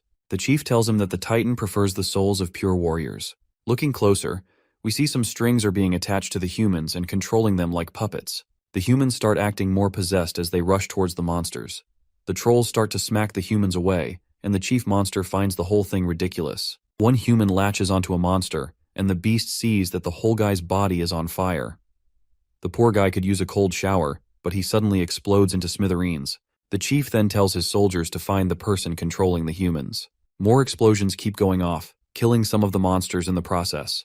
On top of one of the buildings, we see that Aslan is the culprit who is controlling the people. The chief sees the hunter and leaps to the roof to deal with him. The monster vows to kill Aslan, but the hunter uses his ability to take control of the troll's mind. In a split second, the monster becomes one of Aslan's puppets. The hunter then orders him to go and slay his comrades. Back in the Mount Fuji crater, the Korean hunters are not really sure if Azar is dead. Dongchul tells Changsik to ask Seoyeon since she's the one who attacked the bishop. She then tells them that the bishop only fainted, and he's not dead. They lose their minds when Chucky climbs on top of Azar and opens his mouth. The doll tells them that Daesung is definitely inside the bishop's belly. Seoyeon wonders what the ugly toy will do when he gets down there. On the other hand, Han-ul hands the doll something before he goes inside the belly. By the time Azar wakes up, he finds himself bound tightly with iron chains. He swears to kill and struggles to break free of the chains. However, Changsik gets ready to attack the blob. A teleportation gate suddenly appears in front of them, and Seoyeon is glad to see it. The protagonist suddenly walks out of the portal with Chucky and congratulates them on saving him. Without delay, Daesung tells everyone to jump out as he tosses Chucky into the air and starts sprinting away. The hunters are completely confused, considering that the strongest one out of them is running away. They quickly start running away as well, but Dongcheol doesn't know why our hero hasn't jumped out yet. Azar suddenly appears behind them and breaks the chains that were used to bind him. Daesung then tells the Fortress Clan kid to restrain the bishop. Seoyeon manages to react quickly enough and slide back. She brings out her voodoo doll and causes the ground around the bishop to turn into quicksand. Azar slowly starts sinking in, but he tells the hunters that they can't escape from him. Tetsuka catches up to the MC and asks him why he is running away without a fight. Daesung then tells him that they'll be dead if they fight inside the crater. As Azar sinks further into the sand, he reaches out to grab the hunters with his gigantic hand. A bright light is seen from the top of the crater. Our hero then bursts out with his wraith dragon in the nick of time. An explosion goes off behind them, but the hunters are safe and have managed to escape in the nick of time. The dragon takes them to safety, while the Demon King jumps back down to the top of the mountain. Seoyeon calls out to her master, but he lands on the ground and tells the bishop to reveal himself. Azar's giant hand bursts through the ground, followed by his large, ugly face. The Demon King quickly sees that the giant blob in front of him is the bishop's true form. Azar emerges from the crater, and he is 1,000 times larger than our hero. I guess all those calories finally kicked in. The other hunters are baffled when they see the giant bishop, and they wonder if it's the same enemy they fought moments ago. Captain Tetsuka is pretty concerned about this, saying that he needs to inform their headquarters quickly. Meanwhile, the Demon King unleashes a huge wave of mana and takes to the skies to face his enemy. He is able to sneak around under the cover of the clouds, giving the bishop a hard time locating him. Over at the Japanese Hunter Association headquarters, Shinji becomes very anxious and afraid when he sees the giant bishop on the screen. His assistant then tells him that Tetsuka sent word about Daesung being in combat with the giant monster. Back on Mount Fuji, Daesung attacks the bishop with a huge wave of black flames from his sword. However, Azar opens his mouth and uses the power of gluttony to swallow the attack. While that is happening, the Demon King's dragon is circling above them. Daesung then tells the bishop to try and eat his next attack. The dragon charges up an attack and fires a mana beam cannon at the enemy. The beam is able to pierce through Azar's arm, causing him a great deal of pain. The other hunters do their best to hold on tightly to the dragon while it's attacking. Eventually, Azar's body swells up and bursts into pieces as the bishop finally succumbs to his appetite. The system window pops up with a message, showing that the bishop has been defeated and the Demon King has gained the gluttony ability. With the point he earned, he can now unlock the Demon God transformation. Our hero looks through the screen to see all the shiny rewards he has been given. While he accesses the Pantheon, Ramesh witnesses the Titan's first heartbeat. A giant womb with a huge fetus is in front of the High Priest in the dead plains of another dimension. The priest notices that the Titan's heartbeat is getting really fast. He sees as Azar's spirit shows up and merges with the Titan, causing the giant baby's eyes to come to life. As the dust settles over Mount Fuji, Tetsuka finds it hard to believe that the battle is truly over. Haran then asks Seoyeon where her master went, and it seems the kid forgot to tell them that he went to check out some stuff at the Pantheon. She then tells everyone to have fun until the protagonist returns. However, Tetsuka offers to serve them with the best facilities and services. Dongchul takes the opportunity to ask if there are hot springs nearby. While Daesung looks through the items in the Pantheon, He decides to sell all the unused items and ether cores. After that, he moves all his achievement points into the implementation rate, but he isn't able to reach the full 100%. He feels he'll be able to achieve the full implementation if he takes on one more bishop. Daesung then sets up a video call with Chanho. The clan leader congratulates him on dealing with the bishop, and the Demon King asks him where they should go next. He tells Daesung that the World Hunter Association has started dispatching hunters on a large scale, so he and his team can go back to Korea. However, our hero wonders where these guys have been, and even Chanho finds their sudden movement suspicious. Daesung thinks the association is crazy for trying to protect facilities instead of citizens. After that, he asks the clan leader what his team members are doing at the moment. The scene shifts to a hot spring resort, where the K-hunters are chilling and finally taking a break. Chongsik wonders why Han-ul is still wearing his mask, and the guy decides to take it off. They are completely amazed by how pretty Han-ul looks without his mask.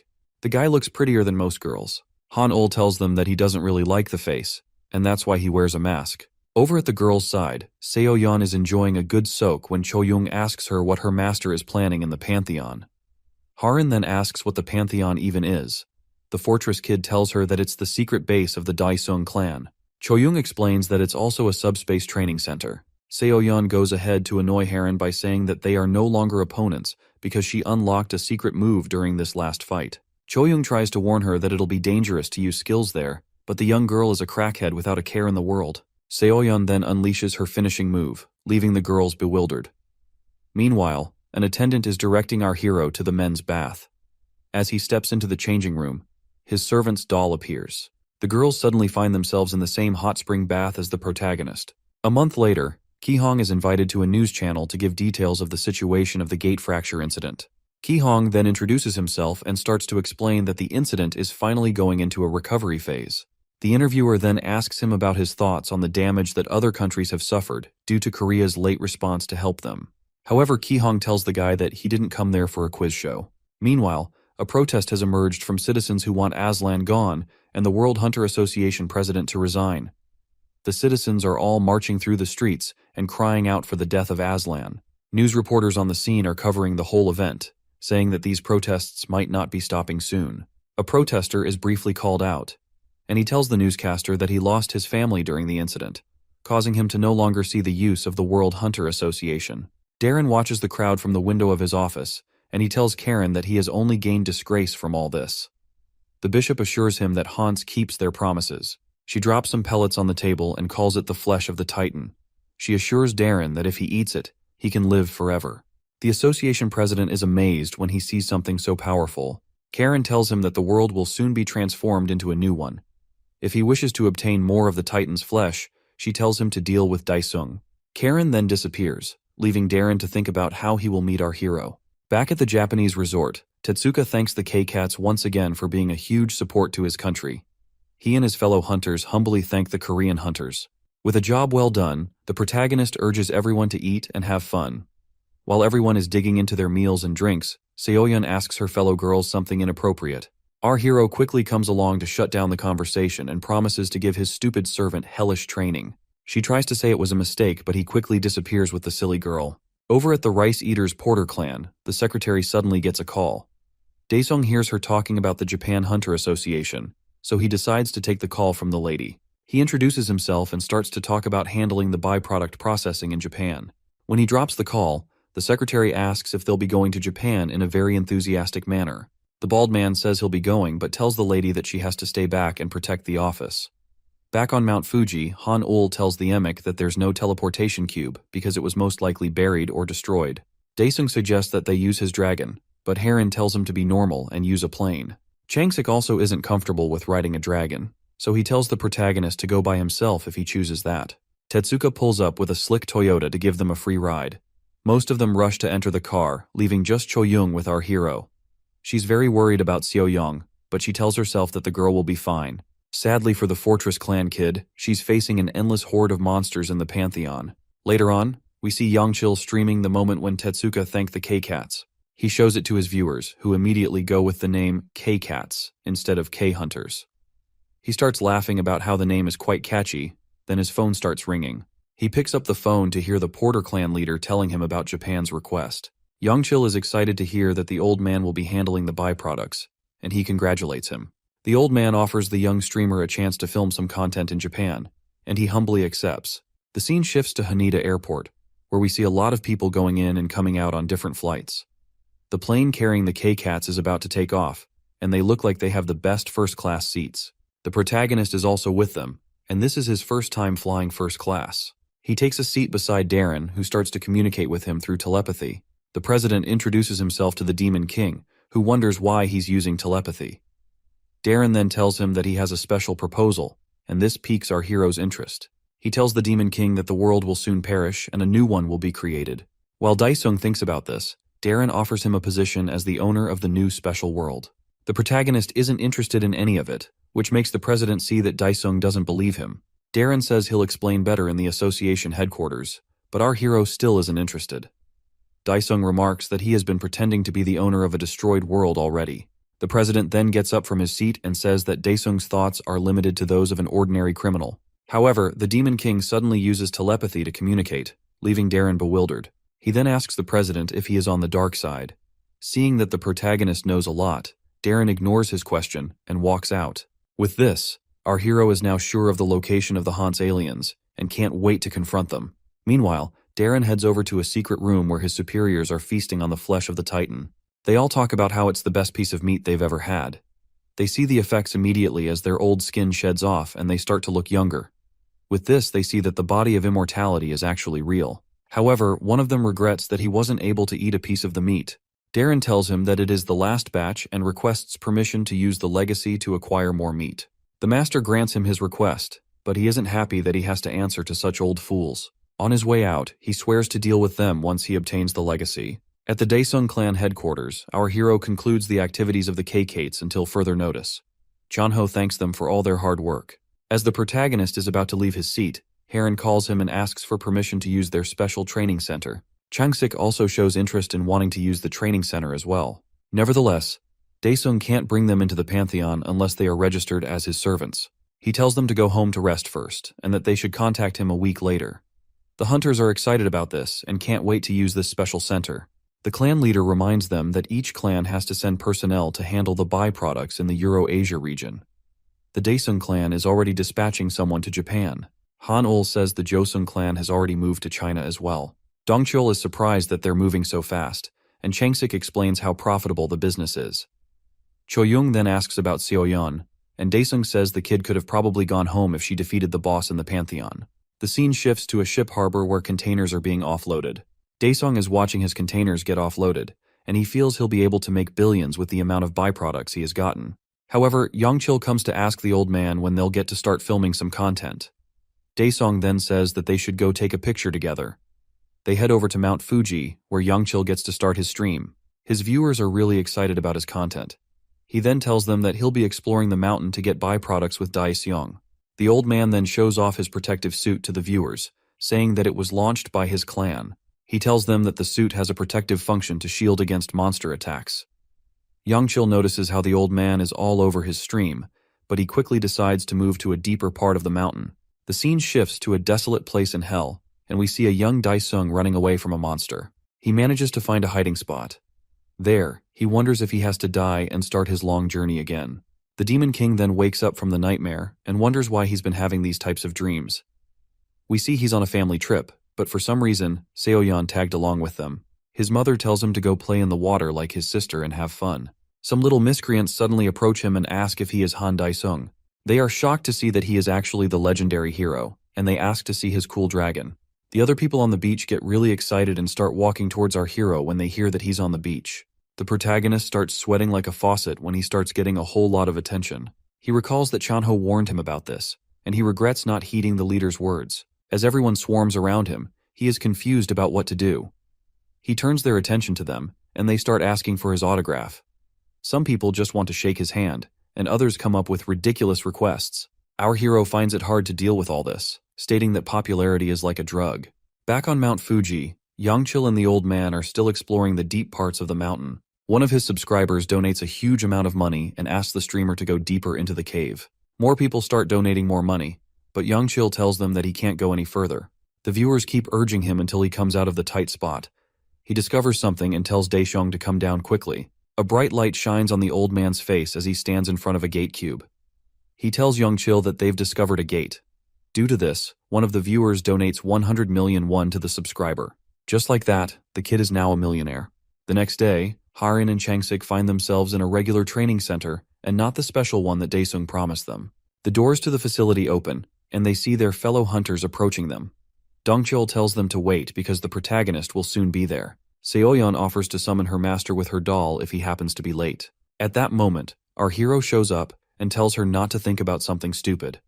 After that, he tells everyone that they will begin the training session. Seeing that it'll be difficult to make Harin and Changsik his servants, Daesung changes the terrain to resemble one of the plains of hell. Changsik and Harin still marvel at how easily our hero can change an area. Choyoung recalls being in the same area before, and Seoyeon says this is the place where she had her last training. Harin starts to mock the girl for being dragged off there, after she caused trouble for her master. The MC tells them to cut the chatter because they'll be moving on to the special training immediately. The girls are quite curious to know what this special training will be. Seeing that they struggled against really tough bosses, the protagonist decides to change their training approach. Changsik admits that it was quite difficult for them to deal with the gate boss. Daesung then whips out a sword and tells them that he'll be the target for their training. The hunters are taken aback by this, but the protagonist wastes no time in making the first move. He sends out the first attack, causing a huge explosion with his flames. Meanwhile, in an underground bloodshine of the Han's aliens, a gate opens and Daesung peeks his head through. He and Youngchil dive out of the portal into the eerie cave. The young guy asks the old man where they are, but he has no idea. It's also too dark for his old eyes to see anything. Youngchil suggests that they should quickly leave because he senses something bad about the place. But the old man tells him that they should wait a bit. He assumes that they're in an F-rank gate, and that he can easily take care of the monsters. Suddenly, a large red substance sprouts out from the ground. Youngchil screams out when he sees the red sticky thing attaching itself to the ceiling of the cave. Daesung tells him to be quiet, and that he should stay behind so he can escape easily if things get bad. After that, the old man moves forward to investigate the strange phenomenon. When he looks down at it, he can't believe the horrific sight. A bunch of corpses lie at the bottom of the hole, and the poor souls are begging to be spared. Frightened by what he sees, the old man tells Youngchil that they need to retreat immediately. As he turns to escape, he bumps into the northern bishop, Volks. The bishop demands to know how the man got into the cave, but Daesung yells at Youngchil to quickly flee the scene. As Volks turns to face the streamer, Youngchil races for the gate portal. The bishop tries to catch him, but Youngchil manages to successfully escape. Volks tries to access the gate, but his hand slips through and he realizes that it's a dimensional gate. He turns back to look for Daesung, but the old man has disappeared. The bishop is annoyed at the humans who are giving him quite a hard time. As Youngchil drops out of the portal, he tells his viewers that Daesung is in serious trouble. He quickly ends the broadcast there. We then see Chanho being interrupted by a phone call. He picks it up and hears Youngchil whining like a little brat. The streamer tells him that the old man is trapped inside the gate and has been captured, causing Chanho to panic. Meanwhile, the K-hunters are going with their training as they fight against the Demon King. Changsik's attacks are easily blocked, and Dongchil's punches aren't even strong enough to phase our hero. Choyoung pops out to attack from his blind spot, and Daesung admits that she has improved well. However, it's still not enough to defeat such a great being. The protagonist bursts out his skill, causing a huge explosion where he is. The hunters are thrown off by this attack as it strikes fear into their bodies. Harin sets up her shield to protect everyone from Daesung's deadly flames. The protagonist emerges from the flames and acknowledges everyone's improved teamwork, but he says that they still lack the finishing blow to seal everything. Changsik is pissed about not being able to defeat him despite all their efforts. Harin calls out Seoyeon for being useless, but the girl's curse tricks are ineffective against her master. The MC then gets a call from the clan leader, and he asks the guy what's going on. With a distressed look, Chanho tells Daesung that his help is needed urgently. At the Daesung clan headquarters, a couple of black vans pull up, and some soldiers come down. They quickly get into formation and wait for their commander to leave her vehicle. One of the troops goes to open the door, and a lady steps down from the vehicle. The scene shifts back to the training facility where the K-hunters are. Seoyeon looks like she's about to burst, so she quickly heads off to the bathroom. With an annoyed expression, Daesung asks Chanho why the old man of the Porter clan is messing around in a gate. The clan leader tells him that he has contacted the Korean and Japanese associations, saying that they'll handle the issue. The Demon King turns to his fellow hunters and tells them that he'll be going to Japan for a while. The hunters don't understand what's going on, but Daesung turns to quickly leave. He suddenly stops in his tracks when he sees some soldiers accompanying a lady. Chanho asks them why they are blocking the way. The lady then introduces herself as Seo Eunmi, a World Hunter Association enforcement officer. She says that the association is investigating the recent gate incident, and she needs him to accompany them as a witness. Angry at this, the clan leader asks if the order isn't issued by the Korean Association. The Demon King figures that Darren ordered these guys to capture him. Eunmi corrects the way he addresses the president of the association, but he doesn't care about that. Heron also says that she doesn't know about any enforcement power handled by the World Hunter Association. Eunmi then says that Daesung is suspected to be the culprit behind the gate incident. However, her words provoke the hunters, and they brace themselves if things come down to a fight. Chanho also asks the lady to calmly leave. Seeing that she isn't getting anywhere, Eunmi orders her people to activate the legacy. The soldiers outside receive the order and pull the lever on a giant golden box. A magic seal appears beneath the entire clan building, sending the hunters into a panic. They quickly notice that they can't use their aura or muster up any power, but our hero still remains very calm-headed. It's not like he can't break the seal, but he fears that the building will be destroyed if he does so. Eunmi states that their powers have been sealed, and if the protagonist quietly follows, he'll be treated well. The Demon King agrees on the condition that she let the other hunters go. However, he decides to make one phone call before leaving with them. He calls Seo Yeon, who's out getting ice cream. Daesung laughs over the phone and asks if she has awakened a skill. The girl tells him that her skill is known as Daesung Summoning. He then orders her to use the skill immediately. Sadly, the one time Seo Yeon is meant to be useful, she tells her master that she can't use the skill. She feels that once he appears, he'll scold her for running off, so she begs him to wait a bit. The Demon King tries to persuade her to use the skill immediately and promises not to scold her. But this silly brat ends up hanging up the phone on her master. The protagonist is completely infuriated by Seo Yeon's stupid actions. After that, Eunmi asks if he's ready to come with them. However, Dongchol and the other hunters refuse to follow her. Heron even states that any action against the hero will be regarded as a hostile threat against the Fortress clan as well. Eunim's soldiers get ready to fight, but she leaves the decision to Daesung. The protagonist decides there's nothing much he can do about his precious clan building. Just as he tries to unleash his skill, he suddenly disappears, leaving the whole room in shock. The others wonder where he went, and Heron realizes that Seo Yeon finally decided to use her special skill. Eunim tells her team to search the area for her escape target. While the soldiers move out to search, she tells the remaining hunters to stay put until they find the hero. The hunters have no other choice than to oblige. Meanwhile, Chairman Jung-ho receives an official letter from the World Association. He opens the seal and reads the contents of the letter. It states that the association suspects Daesung to be behind the gate incident, and they are asking the Korean Association to cooperate with them. This is quite shocking for the chairman, and he thinks the association has completely lost their minds. He then tells his assistant to quickly call Ki-hong. Later on, our hero finds himself with his servant in the middle of the city. She offers him a cone of ice cream and apologizes for angering him. Daesung collects it and starts licking it, but he suddenly lashes out at her for not being able to read the room. He quickly walks off and tells her to follow him. Back at his clan building, the enforcement team is still searching for him. Ki-hong shows up with his own forces to confront the association dogs. They tell him that they're carrying out a mission and ask him not to interfere with their work. Nevertheless, Ki-hong is angry that these goons feel confident enough to just do whatever they want in his country. The soldiers take his actions as a threat and ready themselves to engage. The leader asks the hunter to leave one more time before things get ugly. On the other hand, Ki-hong tells his troops to get ready for battle. His soldiers pop out their energy swords, but Daesung shows up just as they are about to clash. The enforcement team sees their target and immediately moves to capture him. However, the protagonist transports himself and the entire enemy team to a different dimension. Ki-hong is short of words when the goons suddenly disappear without a trace. The enforcement team finds themselves in a desolate land known as the Cemetery Garden. While they try to figure out where they are, a group of torturers suddenly appear. As the team sees the monsters, they conclude that the protagonist is definitely the one behind the gate fracture.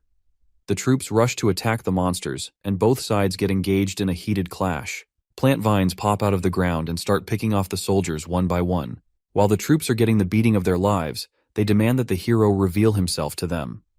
With just one soldier left, the Demon King shows up. Daesung uses his powers to dominate the poor guy's soul.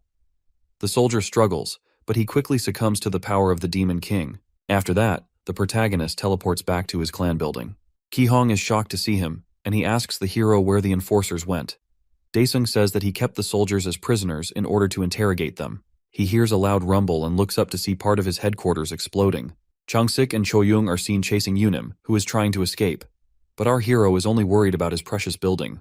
The awakened S-ranker fires her magic bullets at Yunim.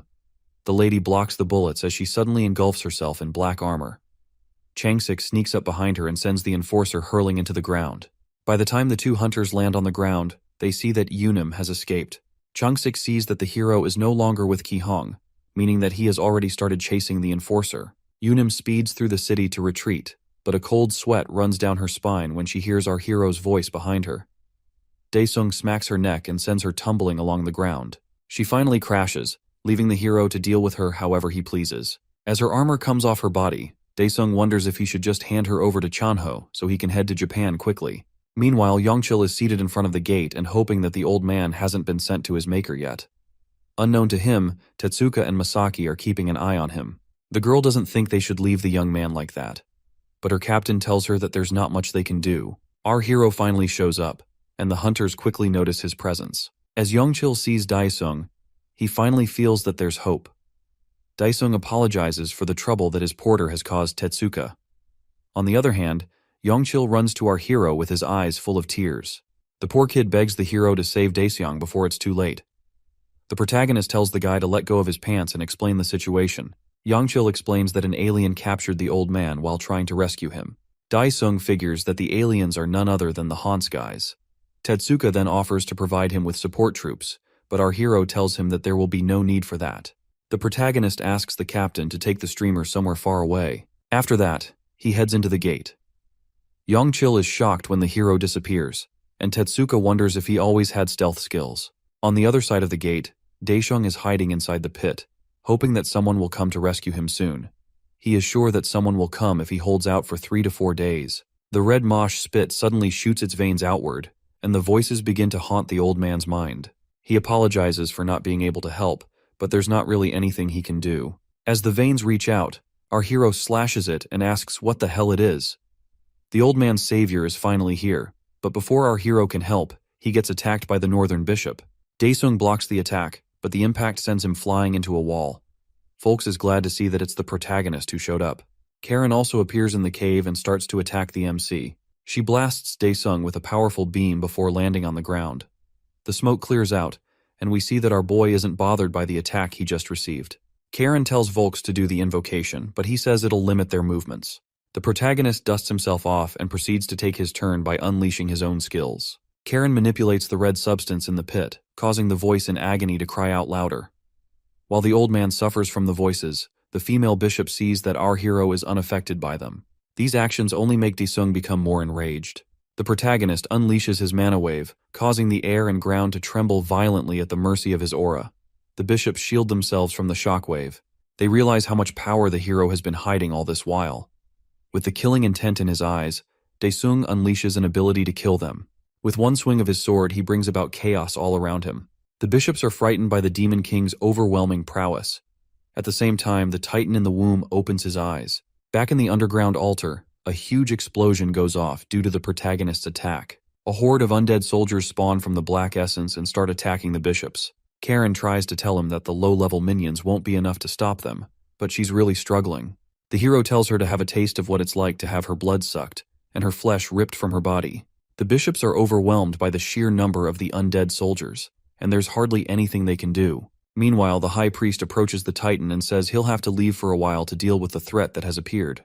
The Titan points his finger in the direction of the battle and fires a powerful blast at the bishops. This action significantly boosts the powers of the bishops, causing them to quickly deal with the undead minions. While giving glory to their planet, they easily decimate the creatures with their skills. The bishops grow to their original sizes as giants. Daesung summons the souls of his minions, including the Ghost King. As the creatures emerge from the ground, the Demon King sends forth his army to attack the bishops. As the troops march forward, the Ghost King clashes with Karen. On the other side, the Titan breaks out of his womb to join the fight. Ramesh tells the Titan that he is not yet at the complete stage of his resurrection. However, the Titan ignores him and sets out to confront the Demon King. At the same time, the Demon King brings down his black flames to put an end to the fight. Just as the flames are about to decimate the bishops, the Titan quickly grabs it, leaving Daesung baffled. As Volk sees the Titan, he calls out to the creature as Hecaton. With a single hand, the giant monster crushes the ground and obliterates all of the Demon King's forces. The destruction is unlike anything that has been witnessed before. Daesung yells in fear as the area all around is being reduced to dust. He manages to survive, but his hiding area has been destroyed. Our hero wonders if his skills are ineffective against the mighty Titan. He then sees the old man who's screaming for his pathetic life. Daesung moves quickly to save the man before he meets an untimely end. However, Hecaton notices the old fool, who nearly has a heart attack, as he sees the Titan. The protagonist appears in front of his porter to protect him from Hecaton.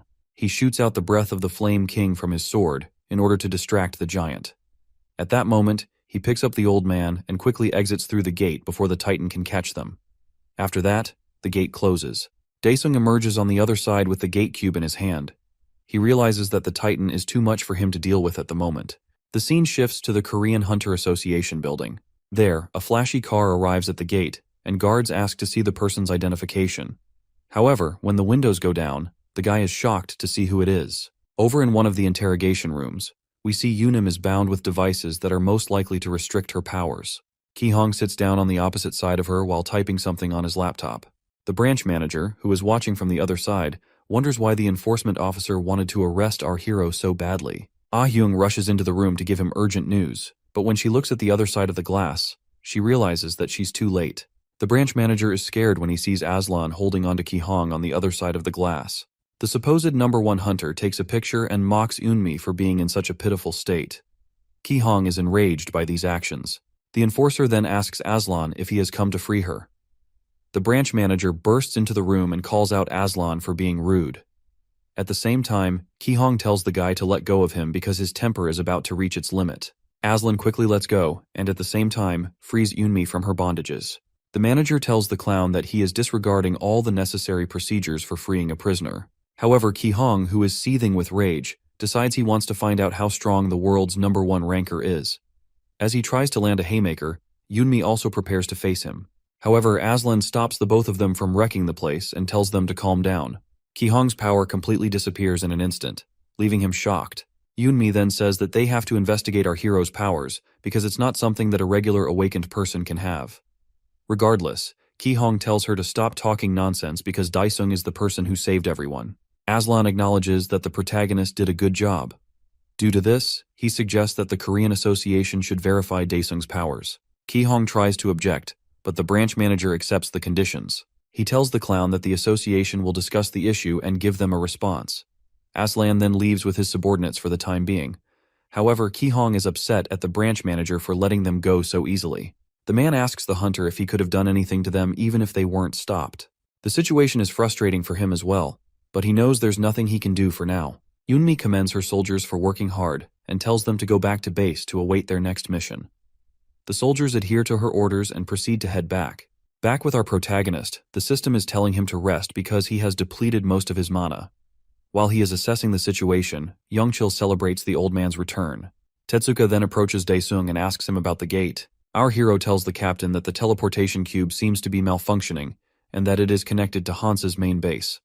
Luckily, since he has the cube, for now, the giants won't be attacking immediately. As Youngchil and Daesung thank the Demon King, the old man asks how he can repay the favor. The Demon King tells them it's fine because he got some benefits from the fight. After that, Youngchil then asks the protagonist to have a meeting with his fan club. Daesung can't believe the sort of silly favor this guy is asking for. The old man explains that the hero's fans have grown worldwide, and meeting them will be beneficial for the image of the Daesung clan. To their great surprise, Daesung agrees to this, and even decides to include all the K-Cats members. The young streamer can't even believe how insane this will be. At the Hans main base, Hecaton dips his hands into the mosh pit and scoops up the poor souls in agony.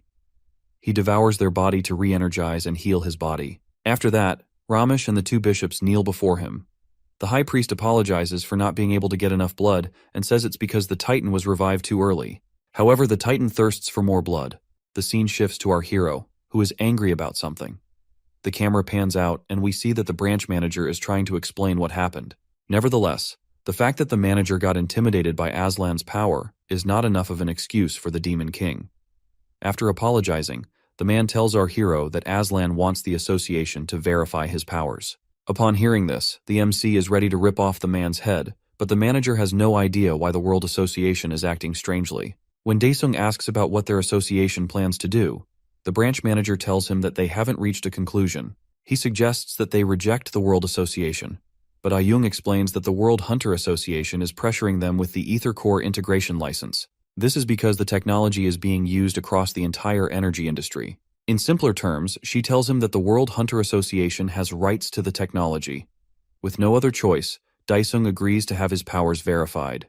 However, he says that he'll receive it at his fan meeting. The manager and his assistant are completely confused by Daesung's words. Later on, at the Mesopotamian ruins in Iraq, a bright light can be seen shining from the depths. Deep inside, a strange structure known as the Tower of Babylon stands. There are also a bunch of little robots mining ores inside the ruins. Volks is there overseeing the mining process. He holds an ore in his hand while thinking about how it can neutralize aura powers. The material used in making the gate cube is also from Babylon. A random guy approaches him and informs him that the Korean Association will be verifying Daesung's powers, but there's a condition. The guy tells him that he and Aslan have to attend the hero's fan meeting. Upon hearing this, the bishop wonders why the hell there's a fan meeting in the first place. Over at Yongchil's crib, he is letting his viewers know that he has returned from hell. The Porter clan leader also joins his stream and greets the subscribers. When the young guy looks at his live viewer count, he can't believe how big the numbers are. As he starts to share the story, the numbers keep increasing at a fast rate. He tells them that they only survived thanks to the protagonist. It was on the third day of the old man's capture that our hero showed up. Yongchil then hands over the stage to the old man to tell the viewers what happened at the gate. The old man starts to narrate the horrific sight he saw in the pit. All he could do was watch like a pathetic loser while the poor soul suffered in agony.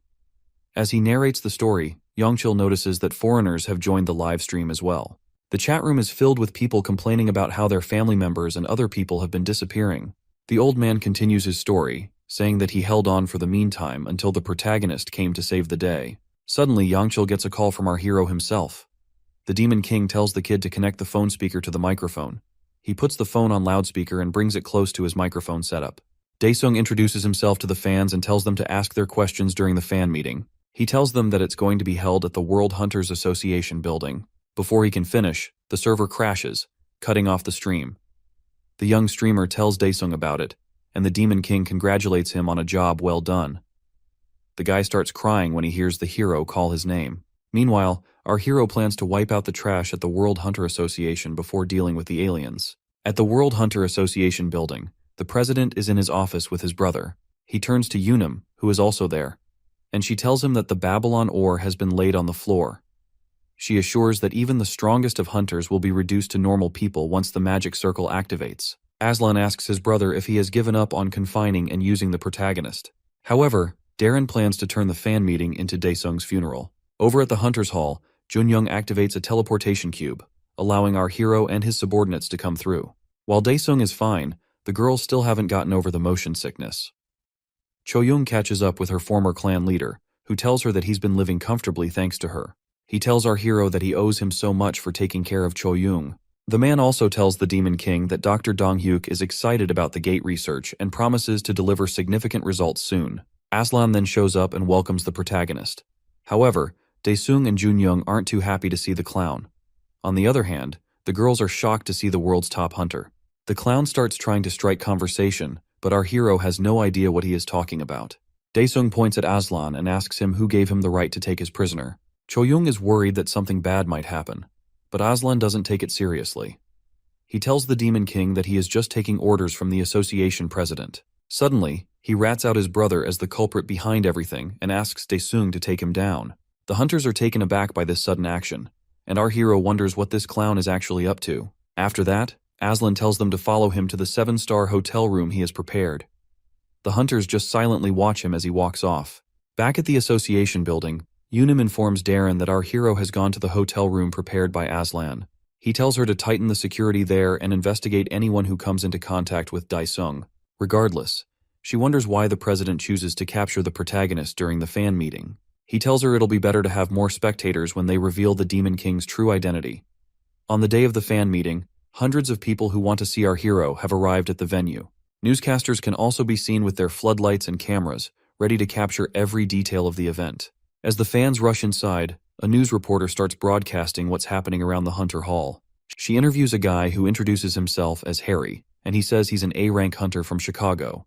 He plans to gather information about the aliens during the event in order to avenge the family members he lost. After that, the reporter ends her broadcast. At the backstage of the hall, Daesung addresses his subordinates before the event starts, and they all quietly listen to him. When all the seats in the hall are filled up, Young-chil takes the stage to address the audience. Hopefully, the nervousness doesn't kill him. He musters up the courage and introduces himself as the host of the fan meeting event. The whole crowd goes wild, and he commences the meeting with our hero. Some other hunters who didn't attend the meeting are watching the event from their various homes. Young-chil then welcomes Daesung to the stage. Our hero takes the stage along with Seo-yeon and Cho-young. Daesung takes the microphone and addresses his fans. Suddenly, the lights in the hall go out, leaving the crowd confused. The main stage then lights up, and everyone starts cheering again. But the protagonist is annoyed because the fans aren't even letting him speak. Cho-young then tells him that their enemies have commenced their plan. A gate suddenly appears on the stage, and a red monster steps out of it. The crowd starts to panic when they see this. As the monsters troop out, the fans believe that the protagonist is responsible for creating the gate. The hunters among them also can't use their powers because of the magic circle. Daesung is impressed at his enemies for using such a clever method against him. Through his earpiece, he communicates with Han-ul and asks him to get rid of the magic circle. The hunter agrees and proceeds to begin the operation. In an underground facility, Yunim is powering the magic circle with a power core device.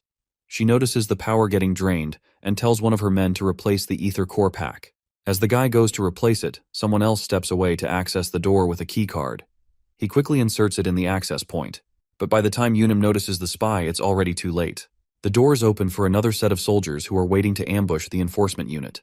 The soldiers rush inside, and the two sides start to fight against each other. The enforcement officer puts on her black armor to join the scuffle and protect herself.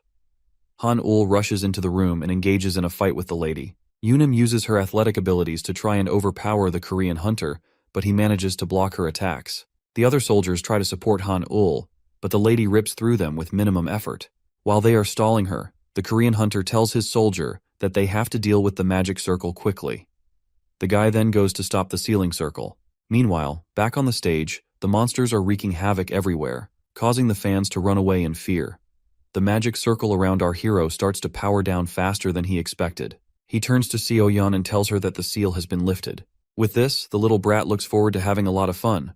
She uses her skills to transform the ground into quicksand, trapping the monsters in the process. While they are being held, Cho-young fires her magic bullets at them, which turns the tide of the battle. The vile monsters are caught in a tight situation and are clueless about what to do.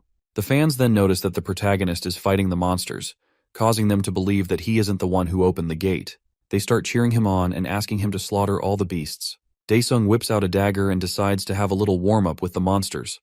On the other hand, Darren is struck with fear because he doesn't know how his plans have failed. Yunim rushes to him and tells him that they've lost the sealing device room because of a traitor.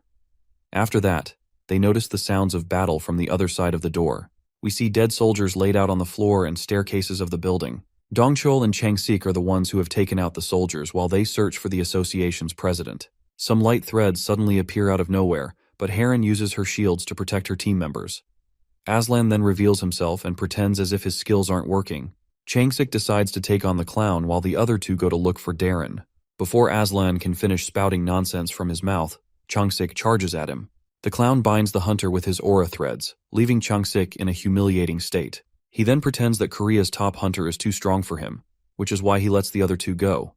However, Heron and Dongchul have no idea what the silly clown is planning. Nevertheless, the two hunters use the chance to reach Darren's room. Dongchul attacks the door with his lightning powers, but his attacks are ineffective against the door's barrier. To him, the barrier is similar to the Absolute Protector. While he tries to break down the door, Heron notices someone behind them. Inside the office, Yunim tells Darren that they need to evacuate because they can't stop the hero if his powers are not sealed. Darren decides to escape through the gate cube and come back later for the Babylon ore. But before he can escape, a sword cuts through the door, causing fear to grip the president tightly. The door is broken down, and they are shocked to see the Demon King before them. Daesung then asks them if they think it's funny to ruin his fan meeting. While our hero faces the president, the other three hunters are dealing with Aslan. Changsik uses his aura skill on the clown, but Aslan is able to block with his threads. Despite Changsik's furious slashes, Aslan manages to easily evade and close the gap between them. The Korean hunter quickly jumps back to avoid a bad situation for himself. The world's top hunter then acknowledges that Korea's #1 hunter is very strong. Changsik is getting worn out quickly because Aslan's power is more than he expected. The clown then reveals that he is actually the second best ranker in the world. Changsik wonders what this guy is talking about, but Aslan tells him that he might become number 1 if his brother and our hero actually die while they fight each other. After that, they see the group of fans who are being evacuated by Choyoung and Soyeon. The girls are trying their best to get the civilians to safety and prevent them from dying. As the crowd runs for their dear lives, Aslan keenly watches them. Back in the building, Darren compliments the protagonist for being able to break through the absolute barrier. The Demon King tells him to wisely choose the person he wants to mess with next time, if there will be a next time. Anyway, the president doubts that Daesung is even human and feels that he and the Han's aliens are similar. However, the protagonist calls him out for making deals with those same aliens. On the other hand, Darren believes that the Demon King got his immense power from the Hans guys. He tells him that those summoned creatures under his control have the same aura waves as the monsters from the gate. Darren also tells our hero to explain the ominous aura that's emanating from his body. Dongchul and Heron feel that the Demon King might be in trouble at the moment. Due to that, the director steps in to confront the association president. Darren asks the guy to identify himself, and the old man calls himself Korea's #1 hunter.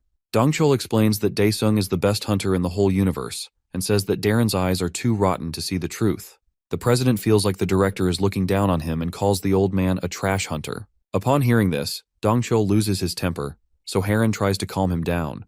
Daesung goes ahead to say that their planet is different from hell, and he knows people like Darren who will only speak the truth after they've had their lives beaten out of them. He then swears to give the president the beating of a lifetime. Darren activates an ability known as a super awakened paladin. He changes into heavy armor while holding a hammer and shield. As the hunters try to shield themselves from the bright light, the president moves to strike down the protagonist with his hammer. Daesung uses his aura skill nullification to block Darren's attack, leaving the president amazed by his powers. The president is pushed back by sheer force. The hero wonders why he's acting so surprised, given that he is using an aura skill like a regular hunter. He lands a good haymaker on the man's face, sending the guy flying through the walls. Darren crashes on the stage with blood spilling from his nose. He quickly scrambles to his feet and realizes that he is bleeding. Of course, he is enraged by this. Daesung then uses a stealth skill, which the president is surprised to see. Darren starts getting smacked like a punching bag, so he puts up a barrier around him. However, the Demon King easily splits the shield, causing the barrier to fall. Daesung swings down with a final blow from his sword. As Darren tries to block, his hammer is knocked away from his hands. As his weapon is knocked away, Daesung asks him how someone without faith can be a paladin. The president tries to negotiate for his life, but our hero plunges his sword through the man's chest. After that, the Demon King lights him on fire like a rotisserie. The flames continue to burn him until nothing is left of the poor guy. With this, Daesung acquires a 100% implementation rate and releases the seal of the demon god transformation. A powerful aura is released from his body, making him even more terrifying than he already is. The bright aura shoots out of the building and all the way into the vast bounds of space. His entire body becomes clad with badass-looking armor. Daesung marvels at his powers and is surprised that he lifted the seal after he has barely been on Earth for long. After that, he uses his powers to imprison the soul of Darren Anderson. With his demon god powers, the capacity of his soul prison has expanded massively. He then revives Darren's soul, turning the association president into his humble servant. Later on, a news channel reports the events of the gate fracture at the Hunter Hall. The reporter then invites Darren to speak on what happened there. The president then says that our hero and his team are the ones who valiantly dealt with the gate fracture. The superiors at the World Hunter Association wonder why the president is praising Daesung instead of procuring the meat he promised them. The three men are interrupted when the door to the room opens, and they are greeted by the protagonist. One of them yells for their guardians to come quickly. Some people rush into the room, and our hero instantly sees himself surrounded by 4 guards. He definitely isn't bothered by their presence, but one of the old fools tells him that each of the guards surpasses an S-rank hunter. Before the guards can react, the Demon King grabs them with fiery chains and instantly incinerates them. He then asks the old man if they are done with their petty tricks. The men suddenly feel a fear that they have never felt before.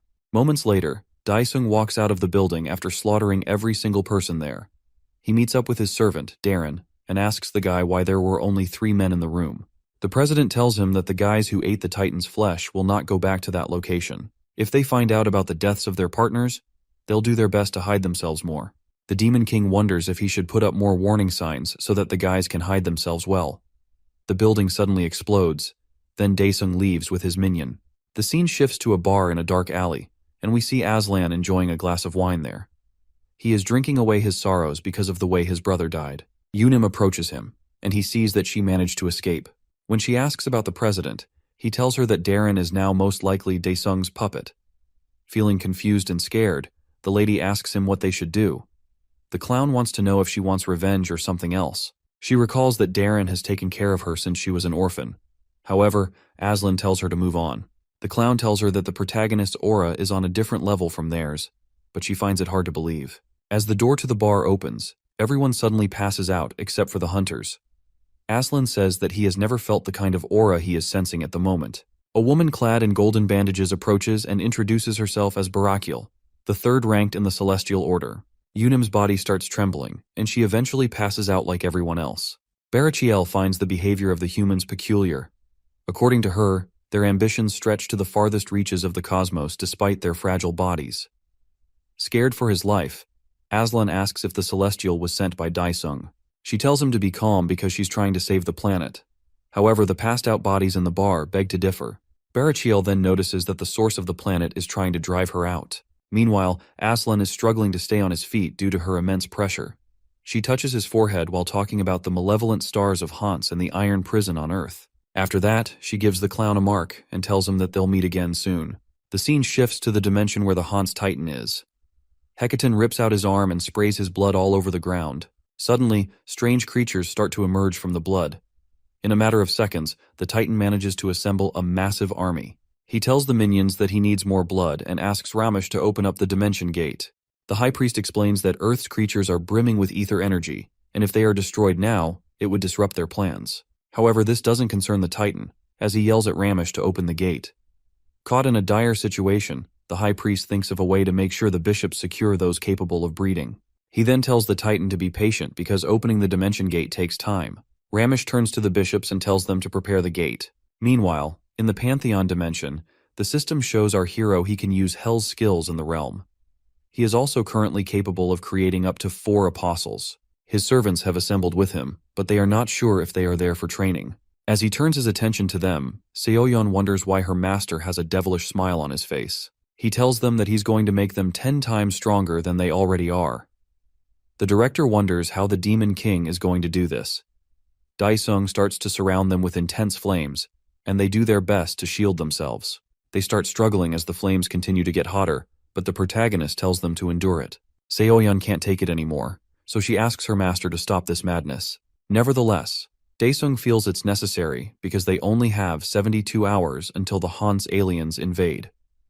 Over at the Korean Hunter Association, Chairman Jung-ho steps out with his assistant, who tells him that the time has come. He heads to a meeting room and sits with the branch manager and some other dignitaries. The screen in front of them brings up an image of Darren. The Chinese Association chairman, Wang Wei, says that Darren has called for a doomsday meeting, meaning he will have to hand over his position. Darren then tells them that he will resign from his position after the meeting. However, the Japanese and European representatives want him to be reappointed. On the other hand, the chairman of the Russian Association, Mikhail, says that his country will hold those accountable based on the results of the meeting. Jung-ho is annoyed because all these guys are playing politics in such a serious situation. He tells them to shut up so that the president can tell them the reason for the meeting. Darren thanks the old man for clearing the floor. After that, he informs everyone of the Hans invasion that will occur across the world in 3 days' time. While some are baffled by the news, Mikhail asks the president if he will be able to hold the weight of his words. Darren tells them he got this information from Daesung, and he completely trusts it. The president's behavior is new to Jung-ho, and he wonders when the guy changed so much. Even the Korean branch manager is convinced that something happened during the fan meeting. Wang Wei then asks if Daesung is the one who prevented the destruction of Shandong. The other chairmen also ask if our hero is the one who saved their various cities. After that, Darren declares to deploy all the resources of the World Hunter Association. He urges each country's association to prepare for the war. Days later, the city streets are filled with countless hunters. Haran asks Changsik if he's nervous, but he tells her that he's mostly curious. He feels that the war is actually going to break out, unlike her. He then asks her about the situation with the domestic and international teleport gates.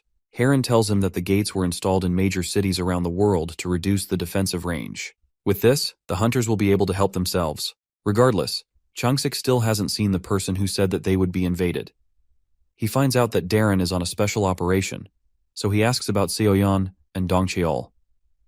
The lady tells him that the guys are carrying out a mission. However, Changsik wonders just what our hero is trying to do. In a huge school building, its gym is being used as a shelter for the civilians. They all seem pretty nervous, since they don't know if this war will be their end. Two guys are talking to each other, and the blonde one doesn't understand why everyone else is freaking out. He gets a call from his friend Ji-yuk, who says that he's at home. Ji-yuk feels he's safer at home because he thinks monsters will most likely head to a crowded place if they show up. His friend feels he should have done the same because he's tired of waiting in line to use the restroom. The fat blob doesn't care about what happens to others, so long as he is fine.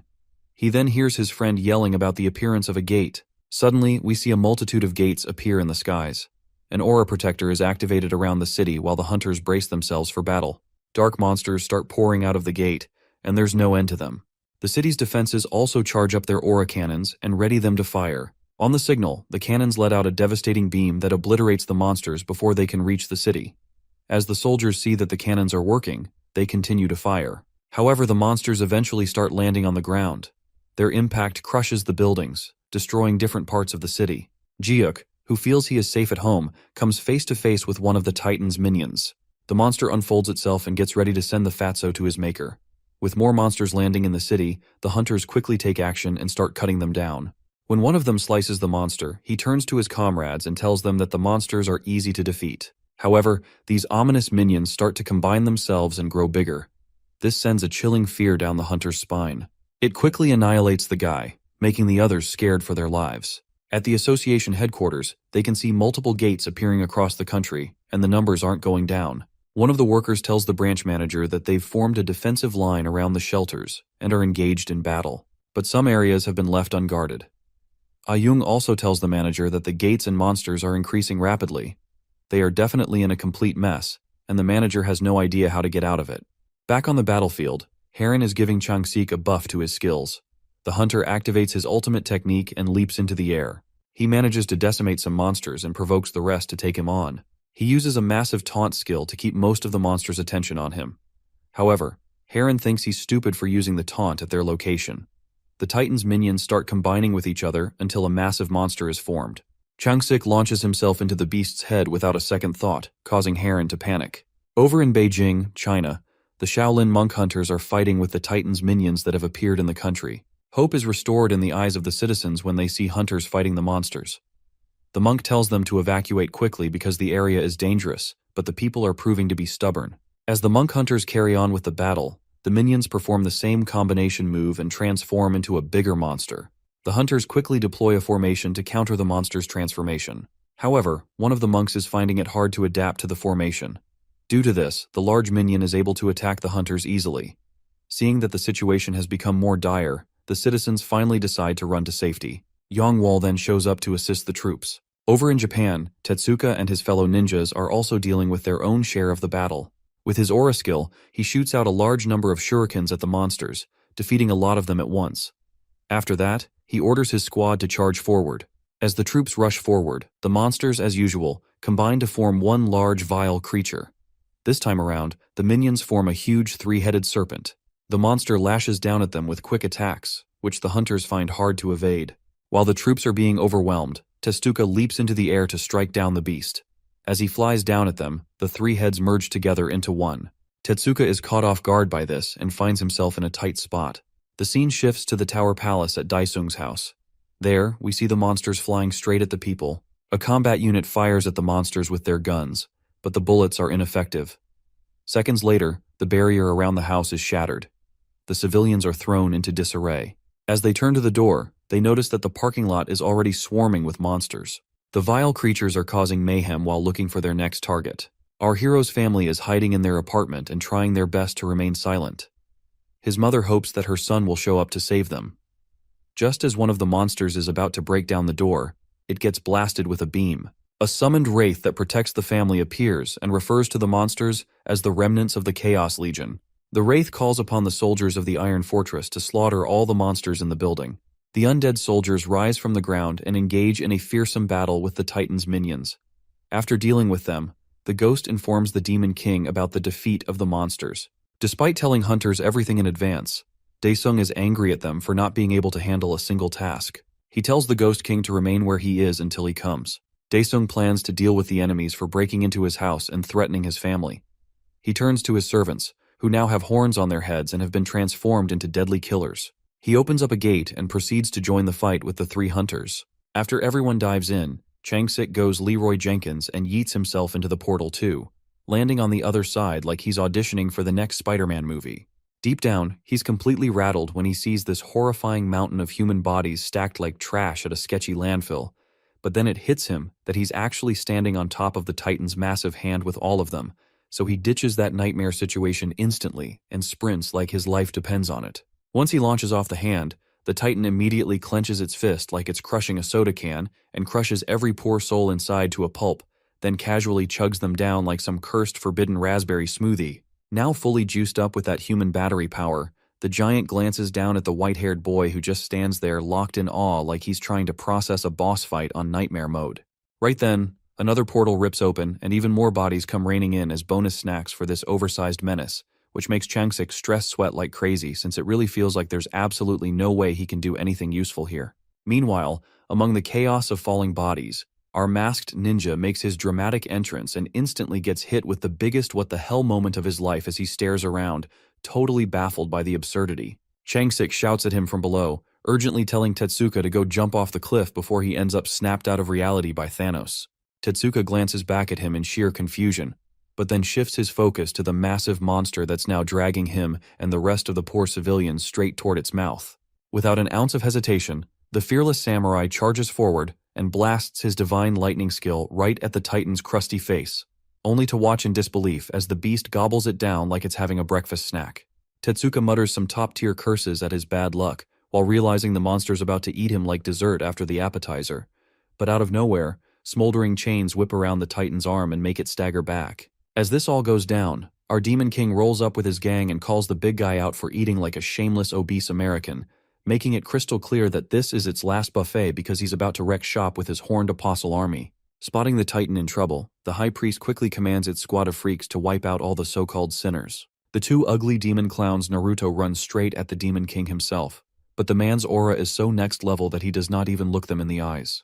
Just then, Ultra Instinct Dongchul streaks through the air and slams a brutal, bone-crushing jab straight into the first enemy's face, launching the unlucky fool like a rag doll into the distance. This only enrages the Lady Demon even more than before, and she fires off a vicious energy blast locked onto Dongchul without hesitation. Right before it lands, Choyung steps in like a guardian and braces herself to take the full force of the attack. As she stands her ground, eerie, monstrous eyes begin materializing in the air around her, trapping her in their gaze before she even realizes what's happening. At that moment, some random demon joins the battle and loudly declares that he's been blessed with the sacred demon eyes by the almighty Titan.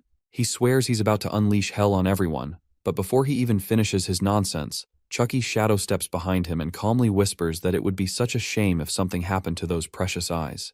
In one swift move, the cursed doll climbs onto him and begins violently clawing out the eye he was so proud of, ripping it loose from its socket with no mercy. Meanwhile, the Titan seethes with rage at Daesung for interrupting its mid-battle lunch and swears it's going to deliver him the most brutal, agonizing death imaginable. Unshaken, the hero goes even further beyond and surpasses his mana limit. Then, he summons a dozen more blazing chains that lash around the Titan to make it very clear he still has the upper hand. Grinning with the aura of a true demon, the ruler of hell dares the colossal monster to bring it on, so the Titan roars in frustration and commands all its scattered minions to return to him immediately. Back on Earth, a lurking demon is seconds away from finishing off a terrified office worker when it suddenly freezes, receives the Titan's signal, and instantly pulls back without another move. Soon after, the hunters watching it unfold realize the demons are all retreating, heading back to hell through swirling gates, and with no time to waste, they start taking out as many as possible before the rest vanish. As the last of the monsters slips away, the hunters are left standing there, stunned and confused, trying to piece together what just happened. Meanwhile, desperate voices echo through the skies while people scream and cry for their dead families to somehow come back. But our boy just stands there with swag in the middle of a giant dust cloud. With a deadly serious look in his eyes, Daesung calls upon his soldiers and undead warriors start popping out of the crowd, like it is the Walking Dead but from Temu. An overwhelming number of these cold-blooded warriors gather around the battlefield and quietly wait for orders. After that, our hero gives them instructions to protect the citizens and guide them away to safety, but the terrified people yell and curse at the undead who just take verbal punches and stick to the mission on their dead-end 9 to 5. Meanwhile, two white-haired dudes walk up to Daesung and casually greet him like this is a class reunion, and one of them even gives our guy a humble thanks for saving his sorry behind. Just then, our hero suddenly staggers and groans in pain as the mad titan thrashes wildly against the chains like a rabid asylum patient trapped in a straitjacket. Looking around, our hero sees how grim everything has gotten and tells the duo to lock in and focus on saving as many humans as possible. Leader Tetsuka tries to argue that it's just not doable right now, but our hero doubles down, saying these people are clinging to the desperate hope of making it back home, right as the scene cuts to crying victims breaking down all around. He shuts his eyes as flashes of his time in hell flood his brain again, and the PTSD hits like a truck, because what he's seeing now mirrors all of it way too closely. At that point, the two can only stand there watching him get dragged through his memories in silence, until Chang-sik suddenly shouts that Daesung should go take care of the giant behemoth, while he handles getting all the civilians to safety. Tetsuka instantly picks up what he's throwing down and takes off ninja running at full speed to follow his partner's lead. He decides it's time to fully lock in as he zones in on the massive steaming dumpster fire of a creature stomping around. Meanwhile, the titan's still thrashing like an angry toddler in a harness and shoots Daesung the stinkiest side-eye, vowing to never forgive him and swearing to wipe out all of humanity no matter what. The system suddenly hits him with a warning saying using more power might actually kill him, which makes him wonder if his transformation might glitch out and reverse if his level drops. While staring down the absolute chaos monster in front of him, our hero tells his summoned apostles to go ahead and cancel that giant's life subscription permanently. The trio rushes forward, but just before they can reach the titan, his underling bishops suddenly pop up in front, looking absolutely desperate to get folded like an iPhone 6. Choyoung launches ahead with her dagger raised high as the two immediately exchange blows at near light speed. The crusty monster tries pulling a cheap shot using her wrinkly spider legs, but Choyoung stays 2 steps ahead as she dodges and fires off one of her special moves, Extreme Javelin. She slams both daggers into the ground and unleashes massive sharp ice pillars that erupt at the monster, who counters using her extra limbs to smash the stones apart while tossing some weak taunt at Choyoung. Right then, she accidentally catches a glimpse of her filthy face in a broken ice shard just as the girl appears behind her and realizes she's absolutely cooked. Our girl wastes no time and turns the wrinkly hoe into instant mincemeat using her daggers, while the monster mutters something pitiful about Daddy Titan before entering permanent sleep mode. A red orb suddenly shoots through the air, making the girl pause and wonder if she really defeated the ugly bug or if things just got worse, as the Titan suddenly powers up and starts thrashing harder. The Demon King quickly figures out that the giant heap of garbage is actually absorbing his own subordinates. Meanwhile, Lil Chucky is having the absolute time of his life, stabbing one of the underlings non-stop as that guy fades out of existence, muttering the same weird line about Daddy Titan. The Chaos Titan takes in another giant energy-filled orb and screams even louder, threatening to break free from his binds. Seeing the system notifications, our hero gets confused about why the enemy is somehow getting stronger, even though they are being clapped, and wonders if they secretly have any cheats on. Just then, Dongcheol steals a Street Fighter move and uses Hadouken, which tears a hole in another bishop and turns him into a less than appetizing donut. Our Demon King has a brew moment as the final bishop also recites his Daddy Titan's anthem, and the system repeats the obvious again. After being forcefully fed the final energy-filled orb, the Titan screams in pure rage, but still cannot escape the chains while Daesung quietly scolds himself. Even so, not all hope is lost as 2 shiny drops appear in front of Dongcheol exactly where he defeated the last bishop. Seoyeon bends down with her cursed Chucky doll hypnotized like a baby attracted to glittery objects. Then the system notification dings and informs that each of the apostles has absorbed the Chaos Titan's flesh and have all leveled up, and this increased the recovery speed beyond the total capacity. Our hero immediately starts to power up to Super Saiyan, giving off purple aura as a nasty smile spreads across his face as he thanks his non-existent gods for this new opportunity he has been given, and finally decides to let loose. As his new power-up completes, he summons his giant sword and straight up flies toward the bound Titan like a made-in-China Levi Ackerman, who just stares at our hero with a murderous intent since he is unable to do anything remotely useful. A sudden realization resonates in the nearly empty skull of the giant, making his eyes widen as he wonders if our hero is the ruler of hell. Daesung gets absolutely pissed off that the Titan didn't know who he was catching fades with, and immediately says some unsavory words about his mother. The giant behemoth tries to use talk no jutsu that they share the same fate and are 2 sides of the same coin, but accidentally slips out a hidden piece of info on heaven. Our hero stops for a moment and questions the Titan on what he means when he says heaven's design. The giant blurts out that 2 beings as powerful as them are unable to exist in the same dimension, But if they manage to combine their powers with the power of friendship, then they will be unstoppable, and their kingdom will spread across countless stars and dimensions. Then, a voice suddenly calls out to our hero, who painstakingly turns away from the Titan and gives a mean look in the voice's direction. Just then, in front of the portal, Changsik reports that all the humans have been evacuated. However, our hero has another plan in mind as he smirks and tells Changsik that he should skedaddle out of here as well, since otherwise he will be a part of the collateral damage. Our hero then locks in with undivided attention back on the Titan and lets him know that he ticked all the wrong boxes and has successfully chosen a premium first-class ticket straight to Pound Town with a beating from him free of charge. Just then, out of nowhere, portals begin opening all around the Titan as his demon soldiers come pouring out, soaring toward the giant-like knockoff superheroes. Daesung raises an eyebrow in confusion, clearly intrigued by what's unfolding, while the Titan keeps screaming at his underlings to regroup as fast as they can, all while struggling helplessly against the chains still holding him down. Daesung grows even more irritated and orders the massive, steaming pile of flaming trash to stop struggling and accept his doom like a good little boy. With a murderous gleam in his eyes, he activates one of his signature moves, Execution Slash, which summons a glowing giant sword high above the Titan, ready to slice him like sushi. Driven by fear and panic, the Titan barely manages to tear his hands free and lifts his arms in a weak attempt to block the devastating blow. He screams that he'll rip our hero apart piece by piece but fails to stop the attack above him, only making himself look even more pathetic. Daesung repeats the same command as before, yelling at him to quit fighting and just accept his death already. Right then, a system warning pops up and tells our hero to be careful, or the mana loss will end up seriously harming his body.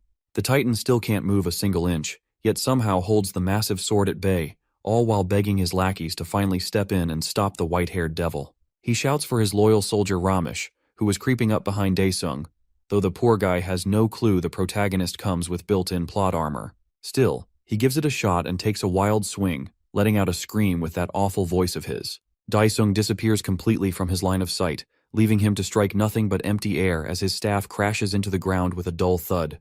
Ramesh has a full-on Nani moment, still not realizing he's been outplayed as Seoyeon traps him inside a magic prison. Summoning his spellbook, he gets ready to go after the apostle who just embarrassed him like that, but suddenly his Bluetooth connection with his arm cuts out and the limb drops to the ground. As it turns out, Dongcheol had blasted through him like a runaway freight train and took the monster's arm clean off at light speed. Spinning back around, the apostle decides to go for another round and tells the bishop to say his final words before charging straight at him again. Ramesh only manages to think about how beings as mighty as them have been brought so low by these pitiful humans, just before falling victim to the all-too-common case of sudden head loss syndrome. Meanwhile, back in the thick of the battle, Daesung throws every last ounce of energy into his strike while blood starts to drip from his nose. The Titan, bleeding from every hole imaginable, struggles to stay standing as his body slowly begins to fall apart under the pressure. That resistance doesn't last long, and before the Titan even realizes what's happening, the massive sword comes down and slices right through his arms like they're made of Swiss cheese, then splits his body into two perfect halves that would make even siblings fighting over dessert jealous. With nothing left to do, the Titan gives our hero one final bombastic side-eye and swears he'll take revenge someday for catching him lacking like that. Once the battle wraps up, the steaming heap of trash finally dissolves into smoke as Daesung simply floats above the chaos, calm and proud while gazing down at his work. Looking up at the eerie purple skies, he hears the system notify him that he's officially defeated the Titan god, but only has 1% of his energy left. Completely drained, he tries to steady his breath and wonders if it's really over, all while his armor starts to crumble away, leaving just the part on his arm intact. A huge, ominous heart-like mass floats ahead of him, oozing blood, and the system announces that since he beat the Titan, he's now eligible to absorb that divine power. Daesung licks his lip, realizing how badly he needs this power-packed snack or he might end up face-first on the floor. But before he can even move, a blade suddenly pierces his chest, making his eyes go wide in shock. A voice behind him says thankfully they aren't too late and have shown up just in time, while Daesung clenches his teeth in pure rage and disbelief. He grits his teeth and mutters angrily, and demands to know what the cross-dresser warrior thinks he's doing. The being controlling the warrior compliments Daesung for taking down the Titan of Chaos and casually pats his shoulder, though they also make it clear that the powers of chaos aren't his to claim. Without waiting for a response, they start striding toward the Titan's core like some overly dramatic JoJo character. Daesung, clearly done with the nonsense, tells him to quit messing around while gripping the spearhead so tightly that it begins to crack in his hand. The system keeps flashing warnings that pulling it out will almost certainly be fatal, but he couldn't care less and continues without hesitation. The entity controlling the crossdresser warns him not to proceed, explaining that the spear was crafted specifically to restrain beings like him. With no other options in sight, Daesung draws his sword and charges at the zesty warrior, who closes his eyes in disappointment instead of reacting.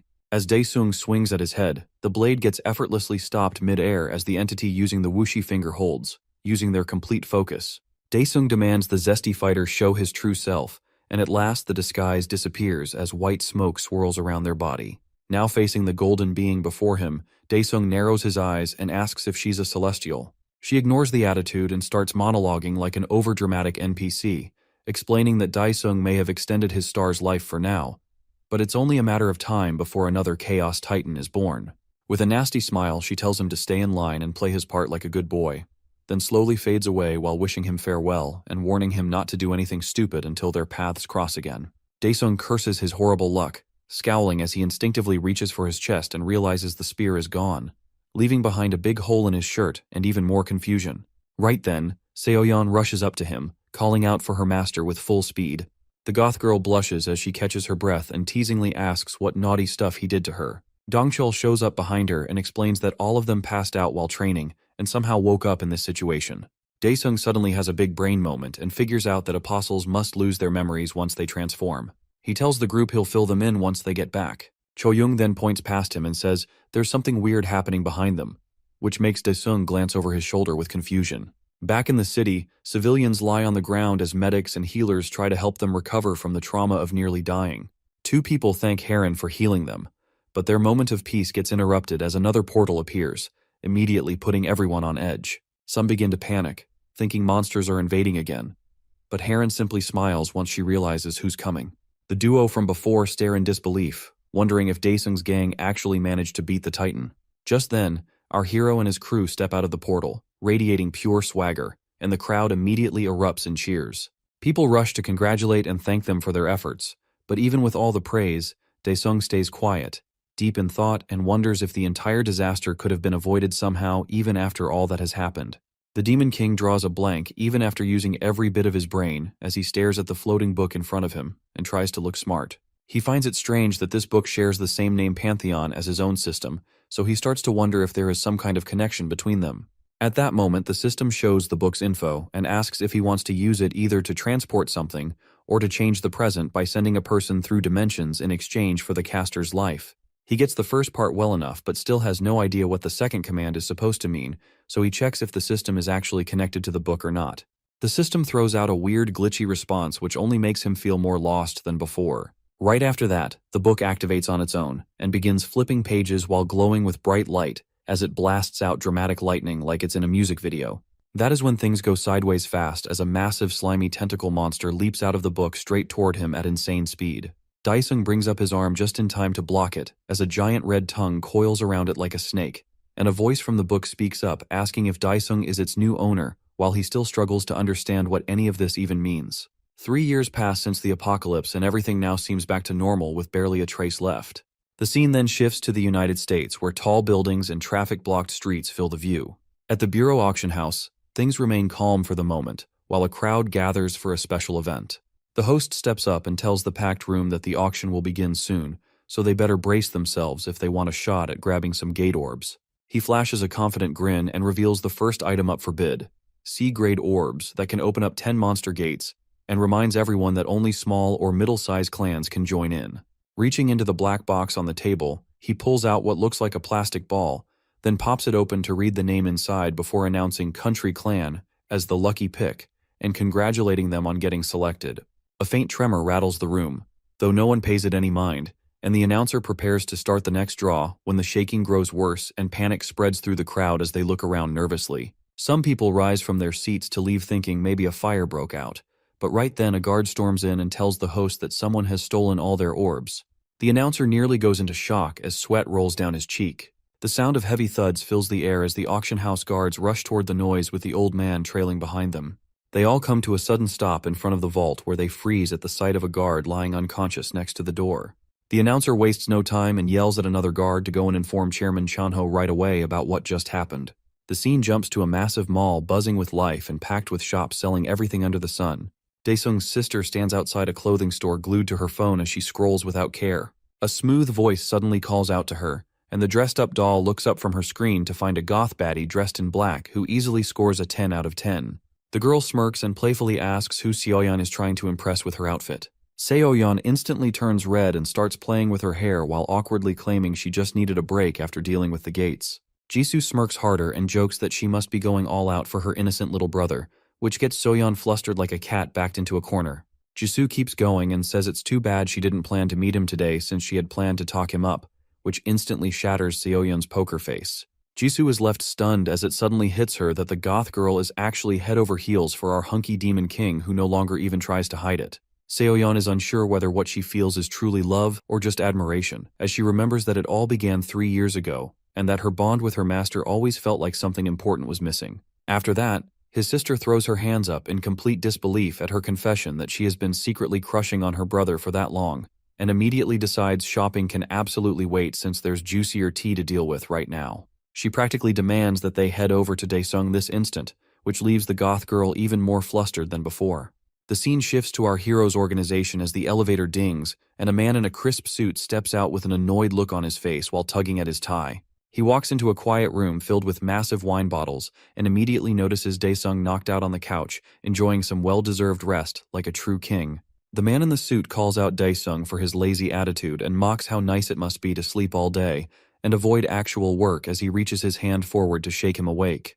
Daesung catches his hand on instinct, since he has no plans of letting anyone catch him off guard again. He is still half asleep, but manages to sit upright once he realizes the man in the suit is none other than Chairman Seong, though his brain still feels foggy. After draining all his battery, he flops right back onto the couch to snooze some more, which presses a few nerves of the chairman who questions his careless and carefree attitude. Chanho switches to a serious tone as he informs Daesung that there has been a major incident in North America, where every gate orb was stolen straight from a secured storage facility vault.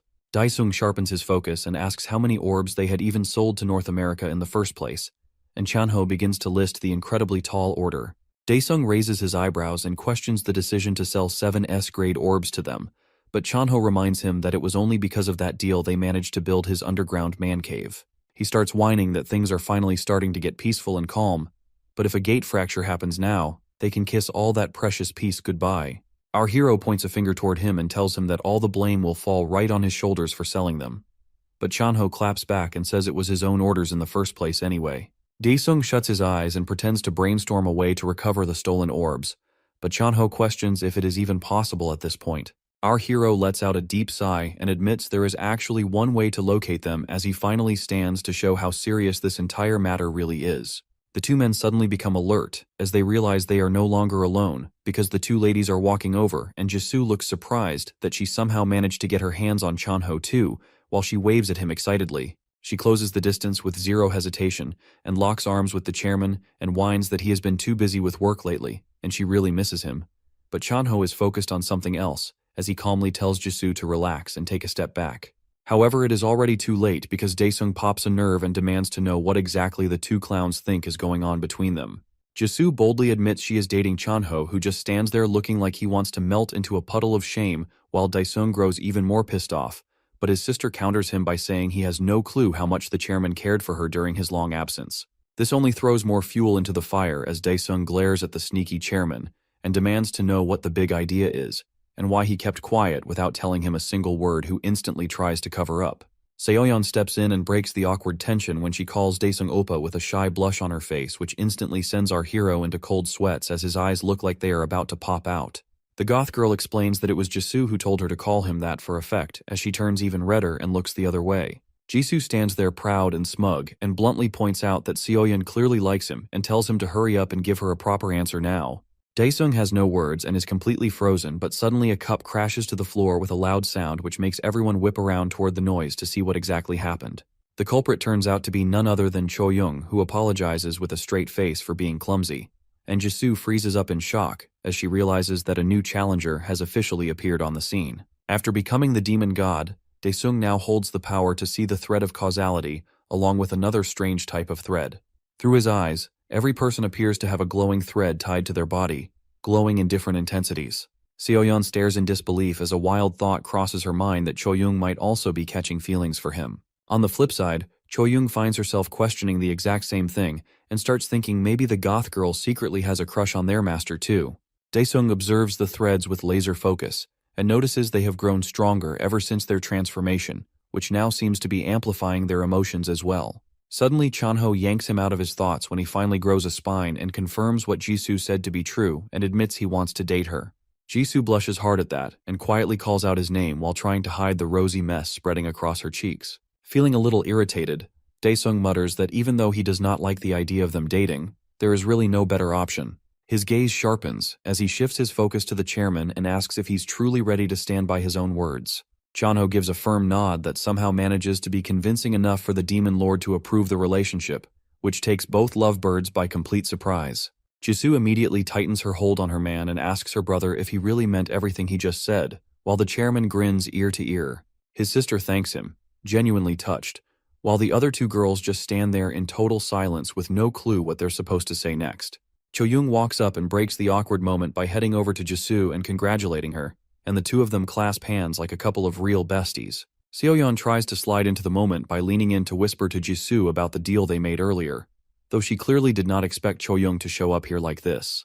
Daesung stays grumpy that his beauty sleep got ruined and waves the others away, clearly wanting to be left alone so he can get back to handling whatever strange business he has going on. Elsewhere in the bustling city, some random lady goes all out with a wild religious sermon. She hands out flyers and preaches about her odd little faith while claiming the Divine Mother loves everyone without exception. She keeps repeating the same line on loop like a busted record player while people walking by start to discuss that this must be one of those new cults that are suddenly popping up. Out of nowhere, a glowing purple orb shows up right in the middle of the street and looks like it's about to explode right in front of traffic. Drivers freak out while trying to avoid the glowing object, and one of them slams the brakes as the orb starts to grow even bigger.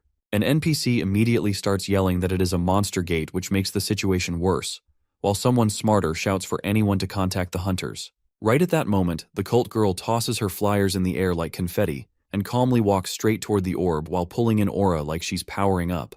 The bystanders try to warn her not to do anything dumb, but she just walks right up to the giant orb and gently places her hands on it while reciting a prayer to the mother.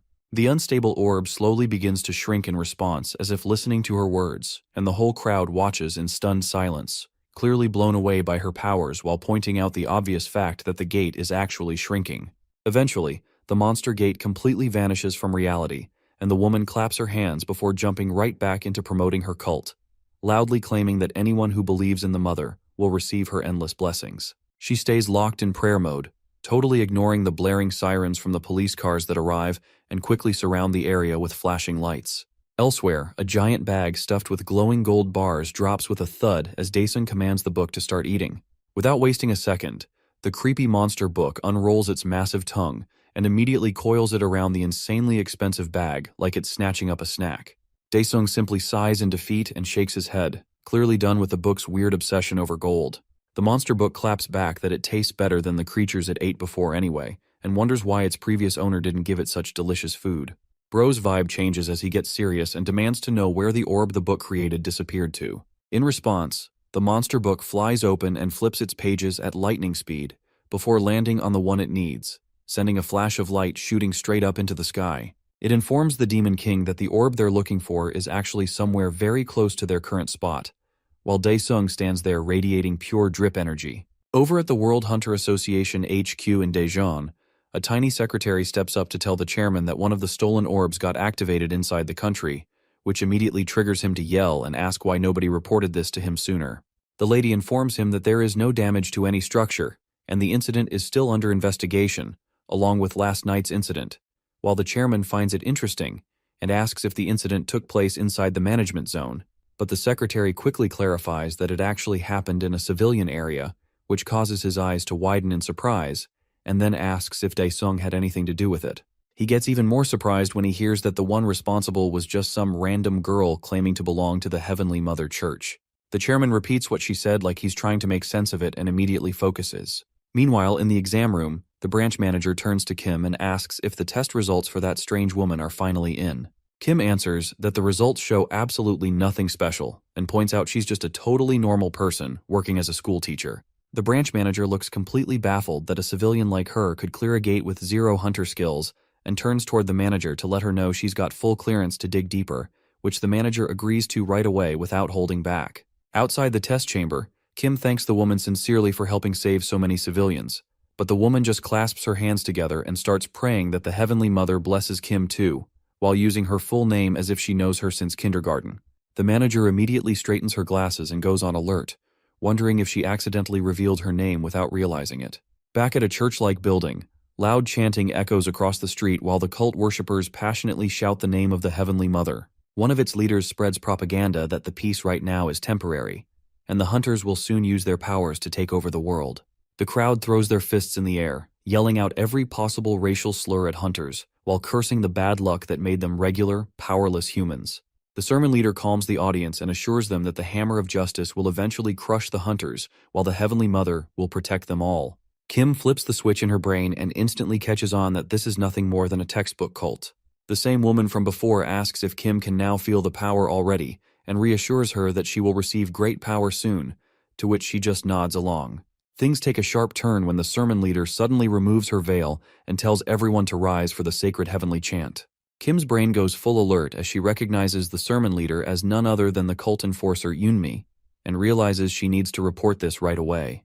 But before she can make a move, she feels a creepy hand land on her shoulder, while the unhinged woman next to her begins chanting loudly with the crowd, which sends chills down Kim's spine. Before she even gets a second to react, something slams her hard on the back of her head, and she drops to the ground completely knocked out cold, while the cult worshippers slowly gather around her, still chanting with eerie intensity as they call for her to receive the grace of the Heavenly Mother. As the chanting grows louder, she collapses back onto her seat, barely clinging to consciousness while a swarm of mindless zombies completely closes in around her. Just before everything fades to black, a strange voice echoes in her head, telling her to open her mouth wide because the heavenly seed is about to be given to her, unlocking a hidden power that's been lying dormant within her all along. Later, Kim jolts awake with her eyes wide and nearly popping out of their sockets, completely shocked by what just went down, and immediately starts screaming and flailing like a wild woman, convinced the zombie attack is still happening in real time. Watching her spiral in panic, her subordinate casually asks if she's high or something, which only confuses her more as she looks around and blurts out a question about how she ended up inside the car. With a puzzled expression, the driver lady replies that it's kind of weird she doesn't remember, because apparently she walked out of the church all by herself after saying she wasn't feeling well. As sweat rolls down her face, Kim pushes herself to remember exactly what happened. She racks her brain, trying to make sense of the strange memory, and then suddenly gets a flash of inspiration. Without hesitating, she pulls out her phone and taps the screen with urgency, dialing up branch manager Ki-hong. Her voice is steady but intense as she reports what she saw. Seo Eunmi, one of their own, standing at the front like she runs the place, giving a full-on sermon as if she's the lead figure at the Heavenly Mother Church. Ki-hong hears the words and freezes, completely thrown by the idea that an enforcer from their side could be involved in something like this. He questions her again, pressing to make sure she's not mistaken about who she saw. After that, the scene shifts to the charity building where a huge cat mascot stands in front of a crowd of eager children and announces that it's time for gymnastics. The room bursts into life as the kids cheer and jump around, all thrilled by the chance to stretch and dance with their beloved kitty mascot, who waves its oversized paws and plays along with the excitement. Off to the side, Dongchul watches the kids throw themselves into the activity with pure energy and joy, and a sister walks up to greet him with a warm smile. She tells him how much it means that he found time to stop by, especially with how busy things must be for him. Dongchul lets out a soft laugh and waves it off like it's nothing, but she gently insists that his support matters more than he probably realizes. She says the joy in that room wouldn't exist without people like him. He nods and replies that the credit isn't his to take, because none of this would be possible without his boss Dae-sung, who funded the whole thing and made sure the kids had a place to feel safe and happy. As the dancer trapped in the catsuit sweats harder than a Fortnite addict on a losing streak, the sister keeps her tone soft as she explains how the apocalypse shattered families across the country. With homes destroyed and entire communities wiped out, countless children were left without parents and forced to survive on their own. Her story gets depressing by the second, so Dongchul suddenly remembers he's supposed to meet a friend for dinner. Not wanting to linger in the gloom, he offers a polite nod and makes a smooth exit before she can say anything more. On his way toward the exit, Dongchul turns back and reassures the sister not to stress over any surprise gates showing up anytime soon. He tells her to keep her chin up because things are only going to improve from here on out, especially with people like him keeping watch. His words carry enough confidence to settle her nerves, even if just a little. Meanwhile, Hidden deep in the rugged mountains of Freedom Land is the base of the Dark Society. There, a man who looks like Pablo Escobar with severely botched plastic surgery leans back in his chair, puffing on a cigar while questioning his lackeys about the missing orb. Standing nearby, the man with the dragon beard steps forward and says the orb came from the Koreans, confirming that it was sent intentionally. Another underling chimes in and says they're lucky to be alive, unlike the fools who actually consumed the eternal life meat and paid the price for it. The leader squints through the smoke and declares that now is their moment to strike, especially with Daesung no longer on their trail. Dragonbeard Man raises his concern and says what really shocks him is how the Heavenly Mother cultists can open and close gates like it's nothing. He mutters that pulling that off without any support from the Chaos Society shouldn't be possible, and yet somehow, they're doing it.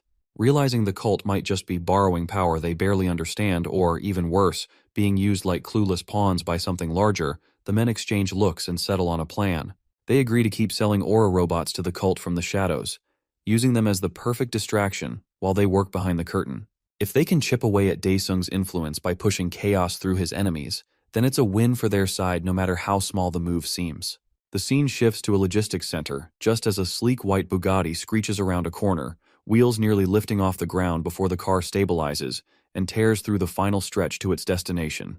The vehicle halts with style, and Dongchul steps out like he's walked off a movie set, flashing a grin as he thanks his masked friend for the insane driving skills. But the masked driver isn't thrilled and gives him a glare, asking why he turned him into an unpaid Uber driver when they were supposed to grab dinner like normal people. Dongchul brushes it off and says they can eat later, but right now they've got business to handle. Before the moment can cool off, another presence makes itself known, and Daesung himself appears behind them with that unmistakable aura. Dongchul becomes curious and asks why the strongest man alive would call on him for backup, while the masked friend is stunned that they were summoned by Daesung of all people. Out of nowhere, a glowing green magic book appears and begins flipping through its pages on command at its owner's command. As the shimmering book floats right in front of them, both men completely blank out, mentally crashing with a full-on error 404, trying to figure out what they're even looking at. The masked cyborg tilts his head and wonders if this thing is just some new artifact their overpowered hero picked up along the way. Then, without warning, the book speaks directly to its master and reveals that the orb he's hunting is now well within reach. Hearing that, the boy doesn't waste a second and immediately launches Explosion, blasting a massive hole through the factory wall like he is Megaman. Smoke floods the entire place from the inside as the trio walks through the wreckage, each step carrying an intimidating presence. Dongchul glances around and questions if nuking the wall was even necessary when walking in like a normal person would have worked just fine. As they step further in, they spot a cardboard box placed awkwardly in the middle of nowhere. Dongchul points at it and asks if all they need to do is grab it and bail, but the cyborg drops into battle stance and warns that they'll need to deal with the guards first. As everything unfolds, the hero stays oddly calm and quietly notes how strange it is that he can't detect any real thread of causality tying these enemies together. Still, our spiky-haired Giga Chad cracks his knuckles and slams his fists together, looking like he's more than ready to throw hands with the incoming NPC wave. Across from them, a bunch of ghoul-like robots start doing weird Spider-Man poses in a failed attempt to look threatening. The cyborg doesn't flinch at all, staring them down as he prepares to unleash his thick, unhinged tentacle swords on the unlucky ones standing in their way. The blue boys rush forward with blades and hidden weapons snapping out from their limbs, charging in with reckless speed. But Dongchul doesn't even flinch. He powers through the first wave, swinging hard and smashing their bodies apart using nothing but his boulder-sized biceps that might as well be forged from steel. As machine parts go flying in every direction, it finally clicks for the 200 IQ gym bro that these aren't dudes in skin-tight suits, but actual robots. Meanwhile, his cyborg buddy starts tearing through the bots just as ruthlessly, and is just as unsettled that they're machines built with advanced tech. Before they can think about it, though, everyone's focus shifts to a masked woman who soars onto the scene and lands gracefully right on top of the box. Her posture makes it obvious she's not just guarding it, but rather daring them to try and take it. The lady's glare cuts through the tension as she raises a hand and uses psychic force to rip apart one of the nearby robot husks. Bits of their armor levitate slowly toward her as the trio watches with surprising patience, just letting her gear up like it's a turn-based game. She fully covers herself in the disassembled exosuit and scoffs, saying she knew their hero would eventually show up, acting like it was all part of the script. But instead of meeting her gaze, he's more intrigued by the thick thread of hatred and revulsion radiating from her presence. After that, the lady shouts at him that it's time for her to exact her revenge for all the nasty things he has done to her in the past.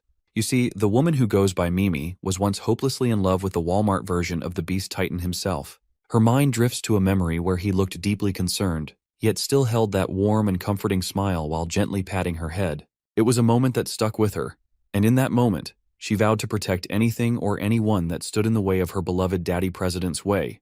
Even so, when he truly needed her most, she completely froze up. Instead of fighting by his side, she stood paralyzed and screamed like a frightened little girl while he was torn apart. Her hands never moved to help, and the guilt burns inside her even now.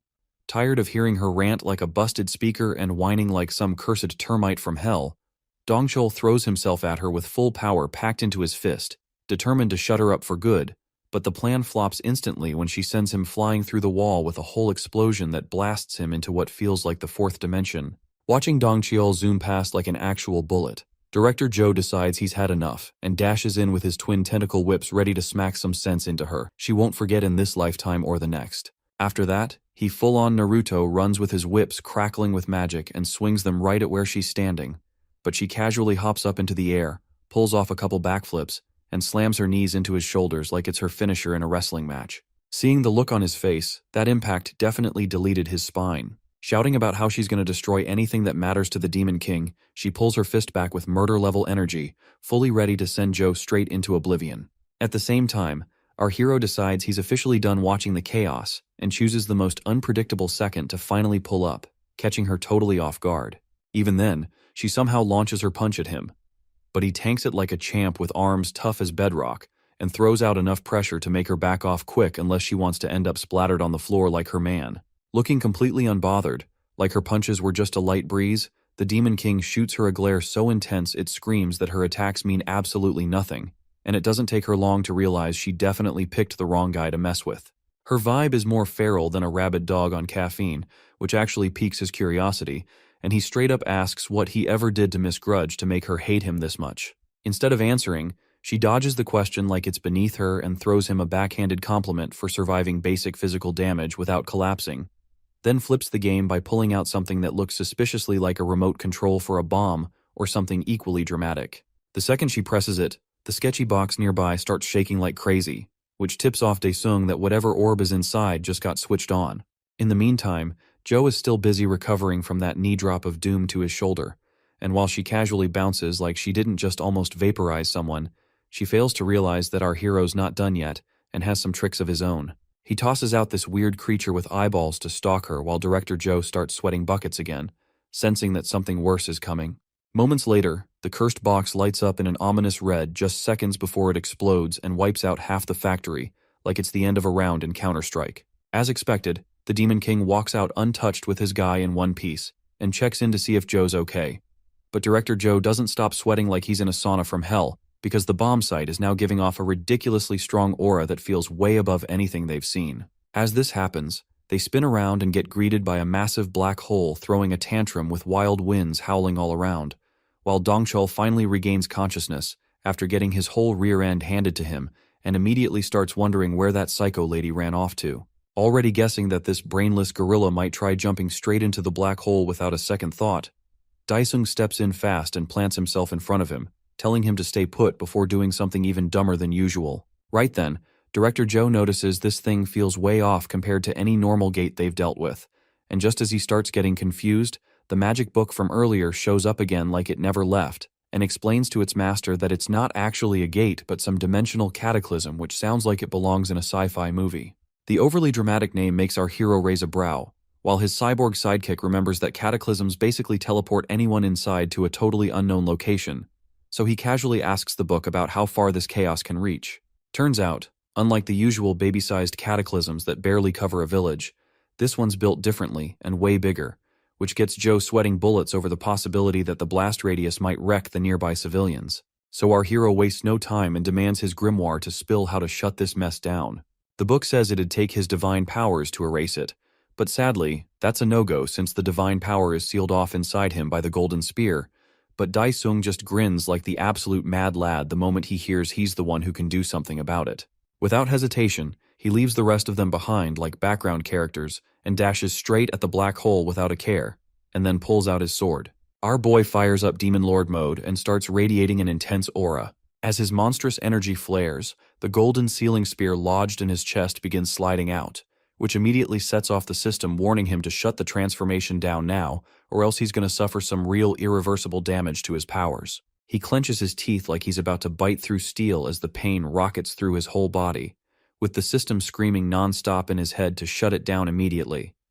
But our boy doesn't even blink and goes full send with his Demon Lord Slash, launching a massive wave of void straight into the black hole. Meanwhile, Joe and Dongchul just stand there like statues, completely speechless as the monstrous cataclysm gets wiped out and crumbles into ash right in front of their eyes like it was never even real. After that, Daesung curses out the psycho witch and clutches his chest like he's having a heart attack and drops to the ground right then and there. A few days later, he finally blinks his eyes open in a room so bright it feels like a hospital and immediately senses something weird pressed against him. He jerks upright the moment Seoyeon screams in excitement that her precious master is finally awake. Still half-conscious, he blurts out why the hell he's butt naked, and she casually drops that she personally wiped down every single inch of him, and also mentions he's been passed out for 3 whole days. Right on cue, the door slams open as Choyoung storms in like she's ready to throw hands.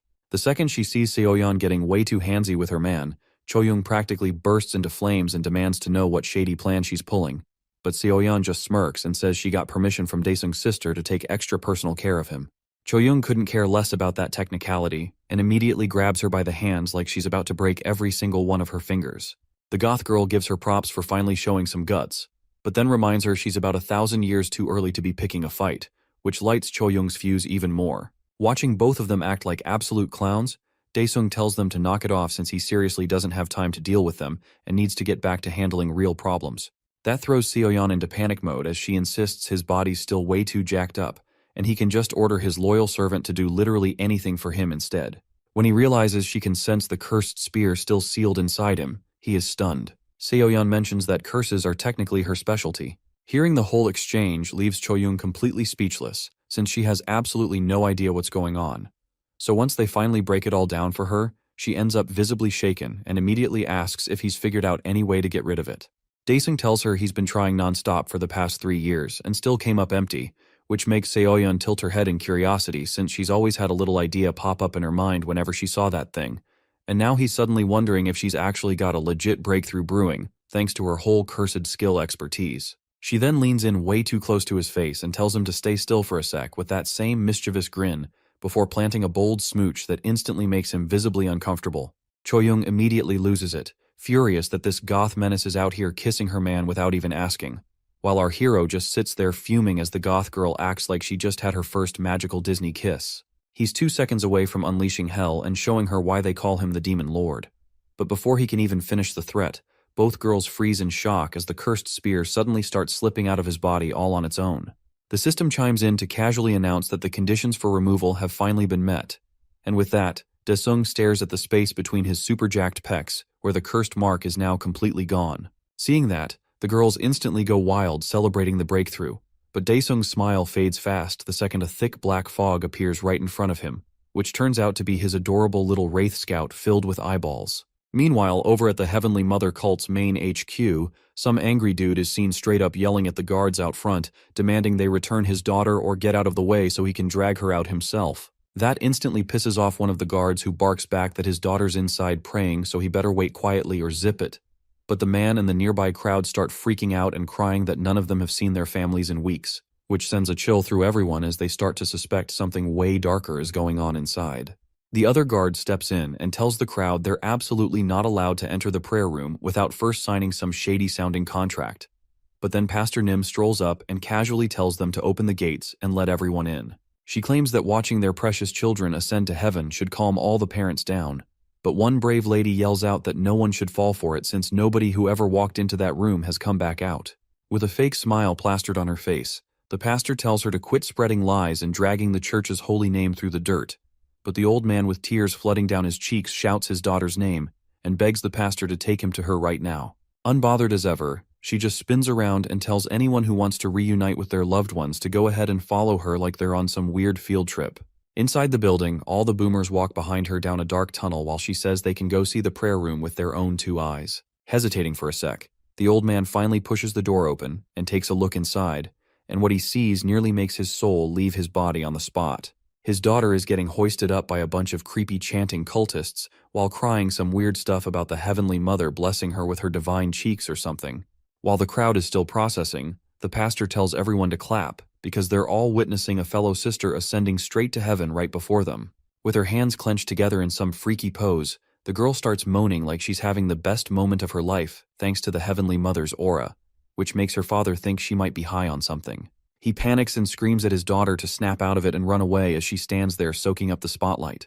After that, he loses it and grabs the pastor by the collar and demands she stop this freak show immediately.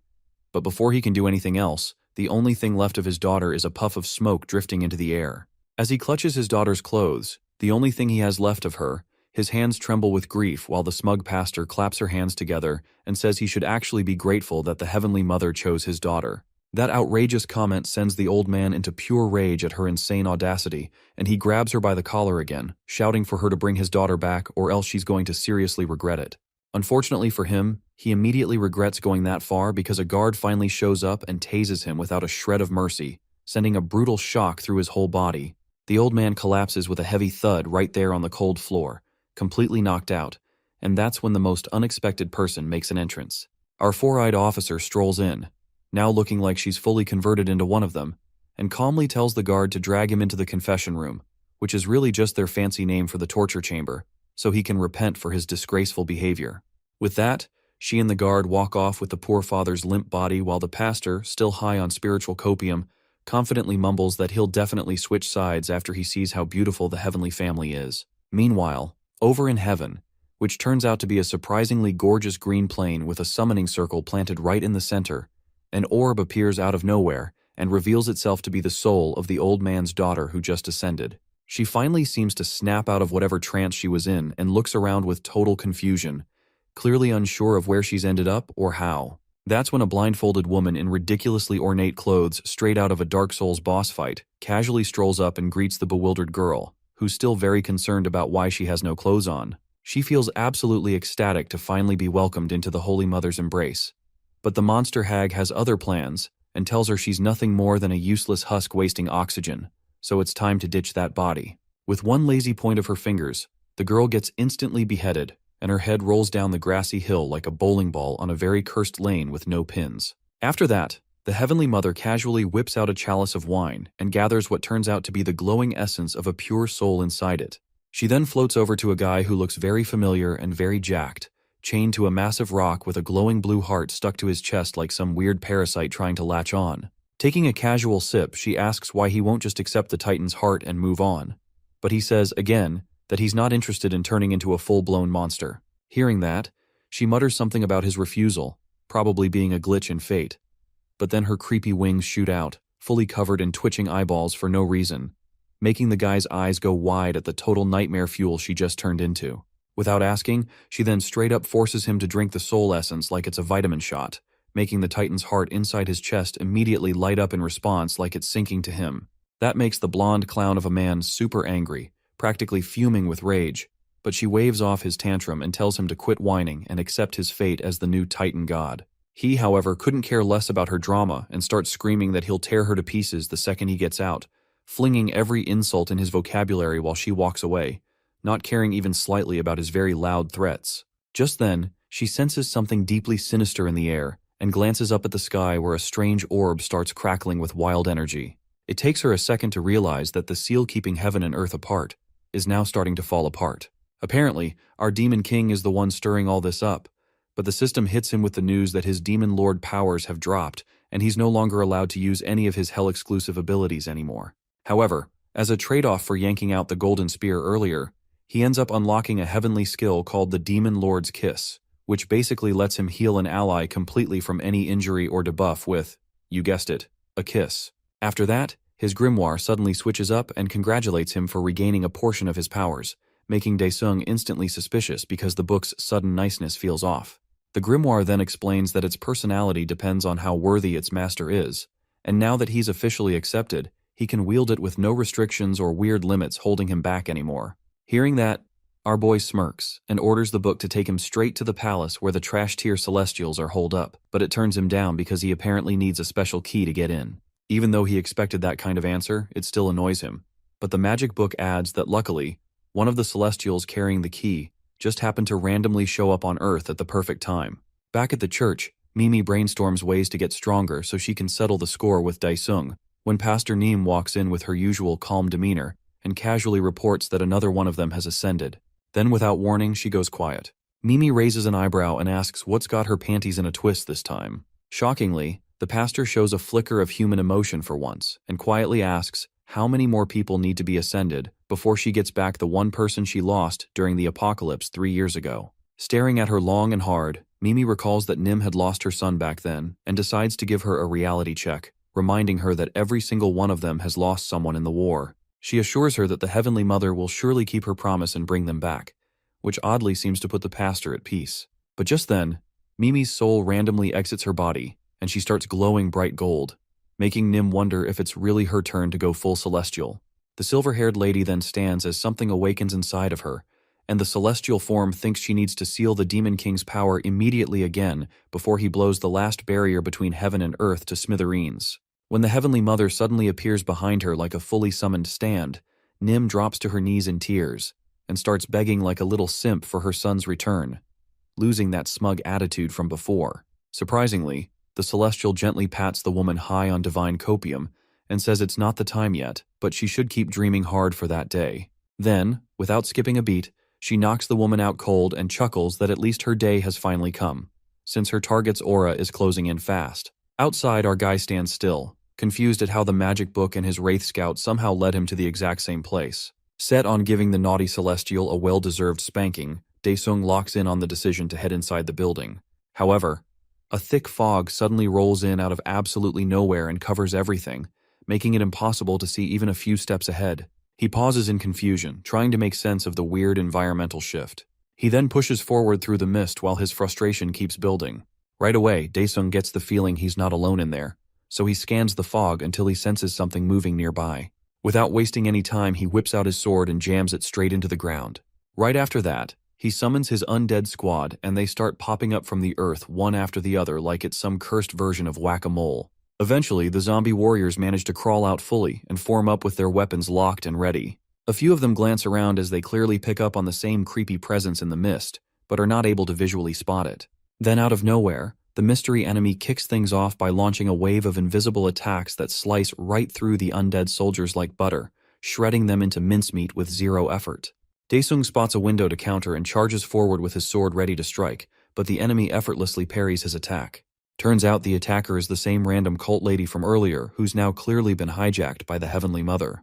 Daesung doesn't hold back and mocks her for being nothing more than a puppet doing someone else's dirty work. The Celestial plays it smug and declares that this isn't Daesung's moment, and says that she's going to take his head and keep it in storage until the time is right. Daesung's patience snaps and he cranks up the speed of his strikes, but no matter what he throws at her, she keeps parrying like it's light work. They go at it like two gaming pros in a final boss battle, clashing back and forth at lightning speed. Then, out of nowhere, Daesung plays his ace and activates his trump card, Domain Exchange. The whole battlefield twists into a terrifying hellscape, flames blazing and sky cracked open like the end times just showed up. But the Celestial isn't impressed. She flashes that unhinged serial killer smile and drops the bomb that his little trick won't do a thing to her. The demonic scenery suddenly gets overwritten as a blinding holy light floods the area, which forces Daesung to actually break a sweat for once. Hovering like she's queen of the heavens, the Heavenly Mother mocks him and asks why he's even trying to protect this world when he isn't human himself. That line sets Daesung off, and he yells at her to set her brain straight and proudly declares that he's a law-abiding citizen of South Korea. Without wasting a second, he slams his sword into the ground once again and summons his trusty apostles, who materialize and line up in front of him, ready for smoke. Each of them looks hyped, clearly itching to throw hands. Finally, they get the signal to move and all three dash forward in sync. The Celestial Lady doesn't flinch and just stands there, still aura farming while holding her sword to her face. The three apostles attack her from all angles with Lil Chucky sprinting right beside them, waving his tiny knife with murder in his eyes. However, this does not impress the angel at all, as Lil Chucky's the first to get smacked into next week, followed by Dongchol and then Seoyeon crashing right after. The Heavenly Mother shakes her head at their baby-level attacks and tells them to stop playing around. But suddenly her expression shifts as something feels off to her. She scans the area and finally realizes she's not in her divine realm anymore, and somehow has been dragged straight back into the middle of Daesung's hell. After that, Daesung shows off a wicked grin as his knockoff domain expansion finally activates, and his 3 apostles stand firm behind him like backup dancers hyping him up, pushing his aura way past 9,000. He opens his eyes and declares that he's already won, and tells her she better brace herself because she's about to get folded like a gas station omelet. The Celestial tells him not to get too cocky just yet as one black wing bursts out of her back with creepy little orbs stuck all over it. Meanwhile, she throws out a smirk and claims that in this space, she can also tap into her full powers without holding back. She throws her hand forward and launches a wild aerial attack which Daesung swats away effortlessly with one smooth wave of his hand. He then brings out the same chains he once used to pin down the Titan and sends them stabbing right into her wings, which traps her in place. He leaps up into the air with his sword raised, fully ready to cancel her life subscription with extreme enthusiasm.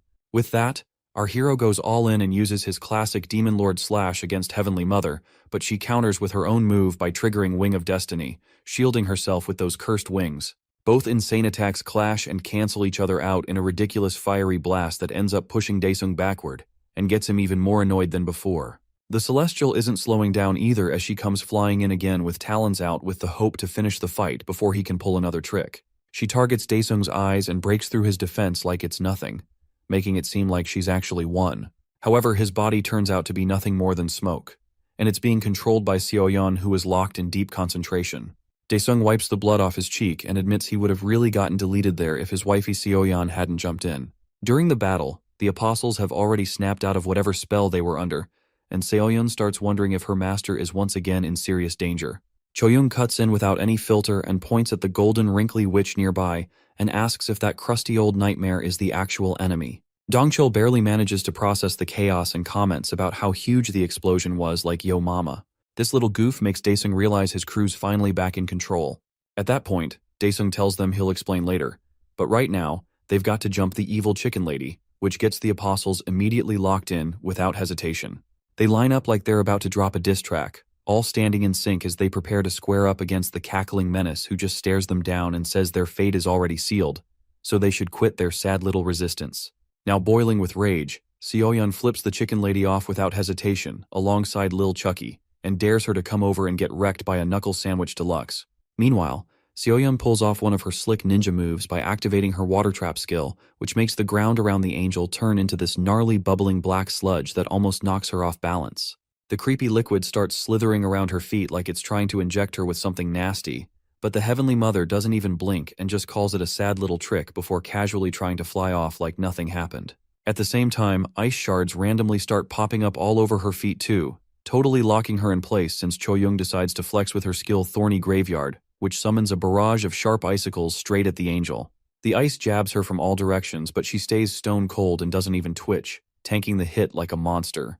Dongchul suddenly screams like he's auditioning for a horror movie and charges in and stacks his Thunderstrike into the combo, but of course, the angel still stands there looking like lightweight no reaction mode is permanently on. Right after that, Dongchul starts acting all smug like he just did something impressive with his over-the-top attack, and then has the audacity to act surprised that it did absolutely nothing. The angelic menace just blocks the whole thing by curling up behind her wings like the dramatic coward she is. She then flashes a super unsettling grin as her head slowly peeks through between the wings. She straight up vows to erase them all one by one while slowly creeping out from behind her wings, looking like the world's most threatening ugly duckling. Back at the battlefield, the Heavenly Mother starts powering up her ultimate move. The apostles are barely staying grounded as the whole place shakes like it's in a rage quake, and with everything on the brink of total chaos.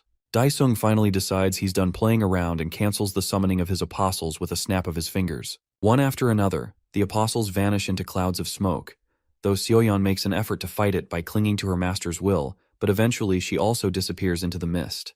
Daesung sends a quick shout out to his loyal squad for holding it down and tells them he's taking over from here to wrap things up. With that declaration, the Demon Lord blasts forward at full throttle, while the angel is still too busy powering up like she's waiting for a cutscene to end. Right then, he plunges his sword straight into her without letting the enemy finish her power up, which Goku definitely would have waited for. The system conveniently notifies him that his ultimate move is almost ready as he finally hits 100% hell materialization rate. The Celestial realizes something is off when she looks around and figures out she's been teleported to another cursed dimension once again. A few seconds later, Daesung starts floating towards her, powered entirely by the sheer gravitational force of his aura, which sends her into a panic. As his eyes start to glow with a bloody red, he calmly tells her to start praying because he's officially about to let loose. He straight up declares that her survival chances just hit 0% as he slowly gives her the ultimate disrespectful thumbs down. Immediately after that, the Demon Lord activates his finishing move, Immortal Hellfire, which unleashes massive waves of demonic flames, while the Heavenly Mother finally starts showing signs of being worried for once. A massive black hole cracks open right underneath her, offering an exclusive no-return VIP ride to damnation, and Daesung lets her know it's one way only. In a final act of desperation, the Celestial Lady removes every limiter holding her back, and her body starts shifting into something truly cursed.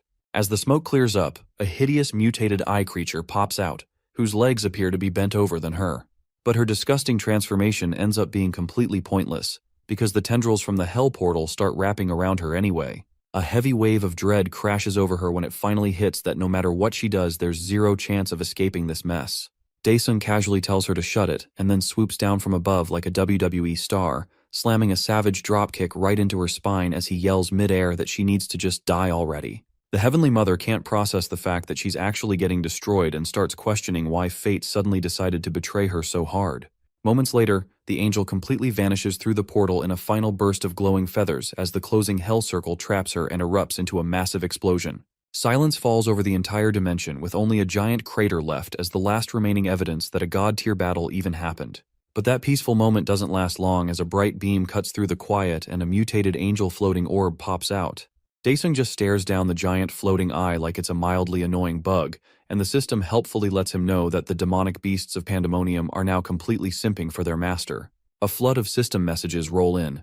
Right after that, the system hits him with the ultimate follow-up question, and asks whether he wants to absorb the divine powers of the angel Barakiel he just completely clapped. Not wasting even a second, he instantly agrees to absorb the power as a massive flash of light bursts through the area and the orb slowly starts sinking into his body.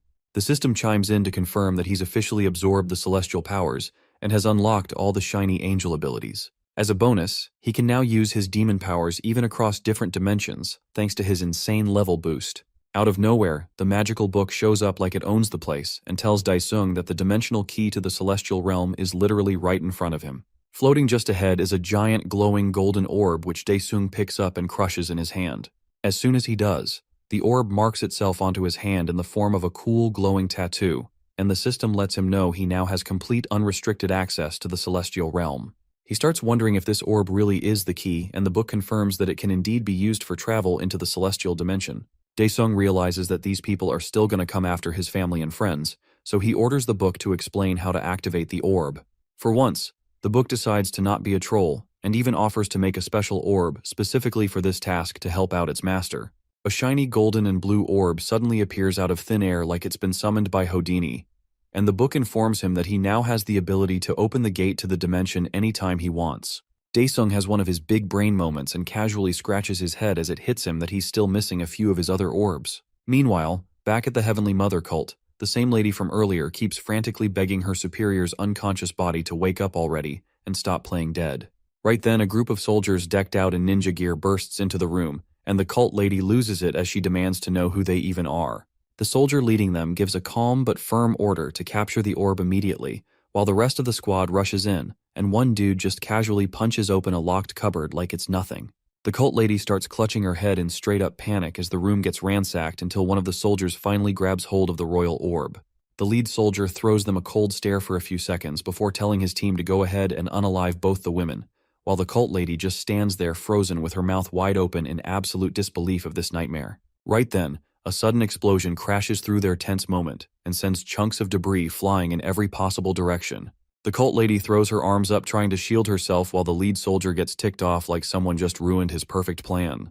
Through the settling smoke, a very familiar pair of footsteps starts echoing, and Daesung steps in, making some fruity hand gesture like he's posing for an album cover. With a completely unhinged look in his eyes, he calls them naughty boys and asks if no one ever taught them basic manners to not steal. The leader panics and yells at his soldiers to attack with everything they've got as he begins charging the weapon strapped to his arm.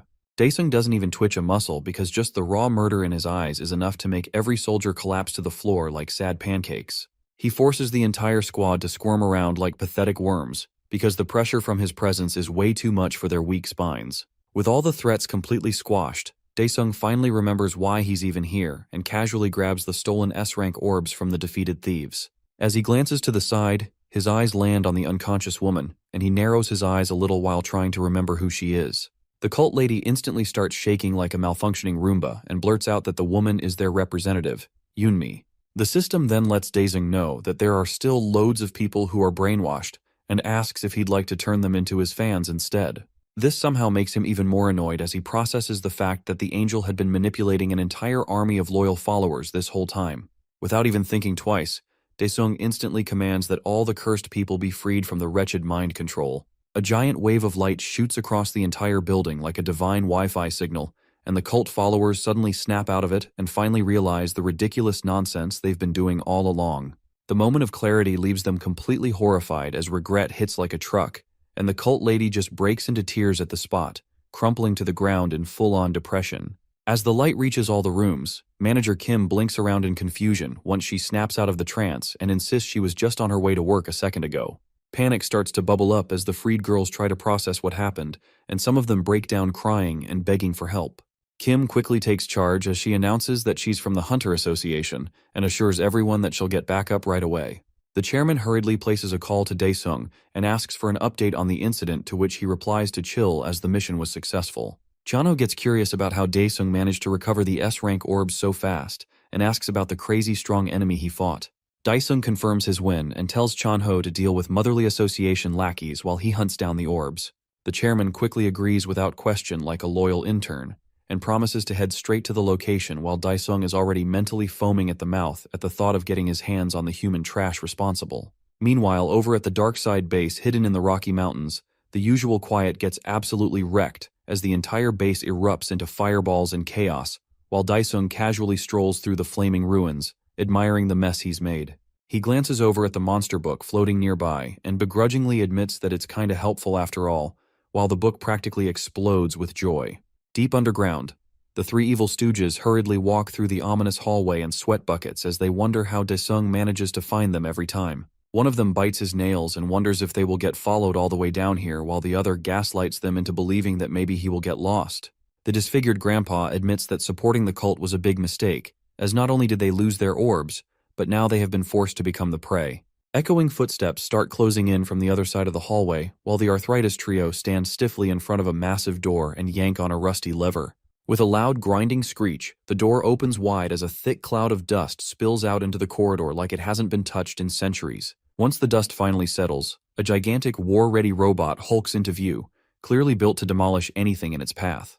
A familiar hand touches the robot's frame and loudly wonders how a bunch of sewer rats managed to get their crusty hands on something this high-end. The monster book keeps on yapping about his powers and explains the golem was created by a race that worships a mechanical god or something.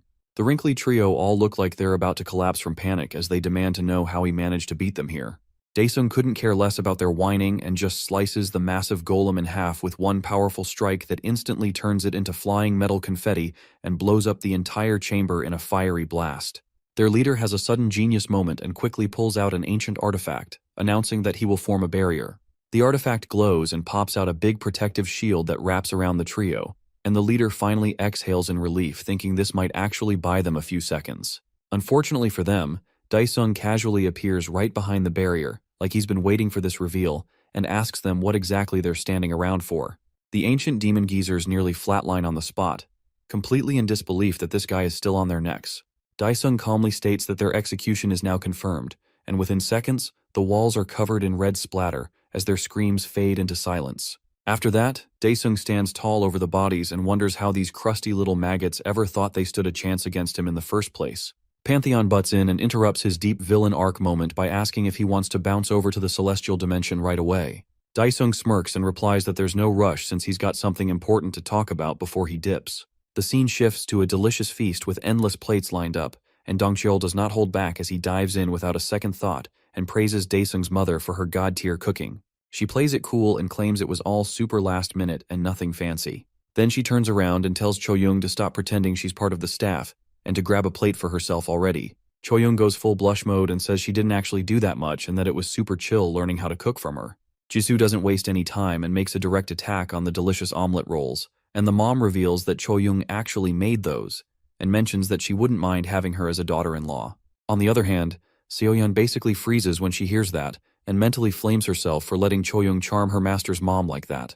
Both girls lock eyes in a deadly silent battle, while Dongcho looks around confused and casually asks Daesung why he suddenly invited everyone over. Daesung casually drops the bomb that it's just a little farewell party since he's planning to leave Earth in exactly 3 days. Everyone drops what they're doing and turns to Daesung, stunned by the verbal nuke he just dropped on them. Chanho finally breaks the silence and asks if Daesung seriously means what he said about leaving Earth, and wonders if he smacked his head a little too hard. Daesung calmly explains that it's way too risky to let those pests stay alive up there, and has already made up his mind to go deal with them himself. Seoyeon tries to play it cute and asks her master if that means they'll be going together.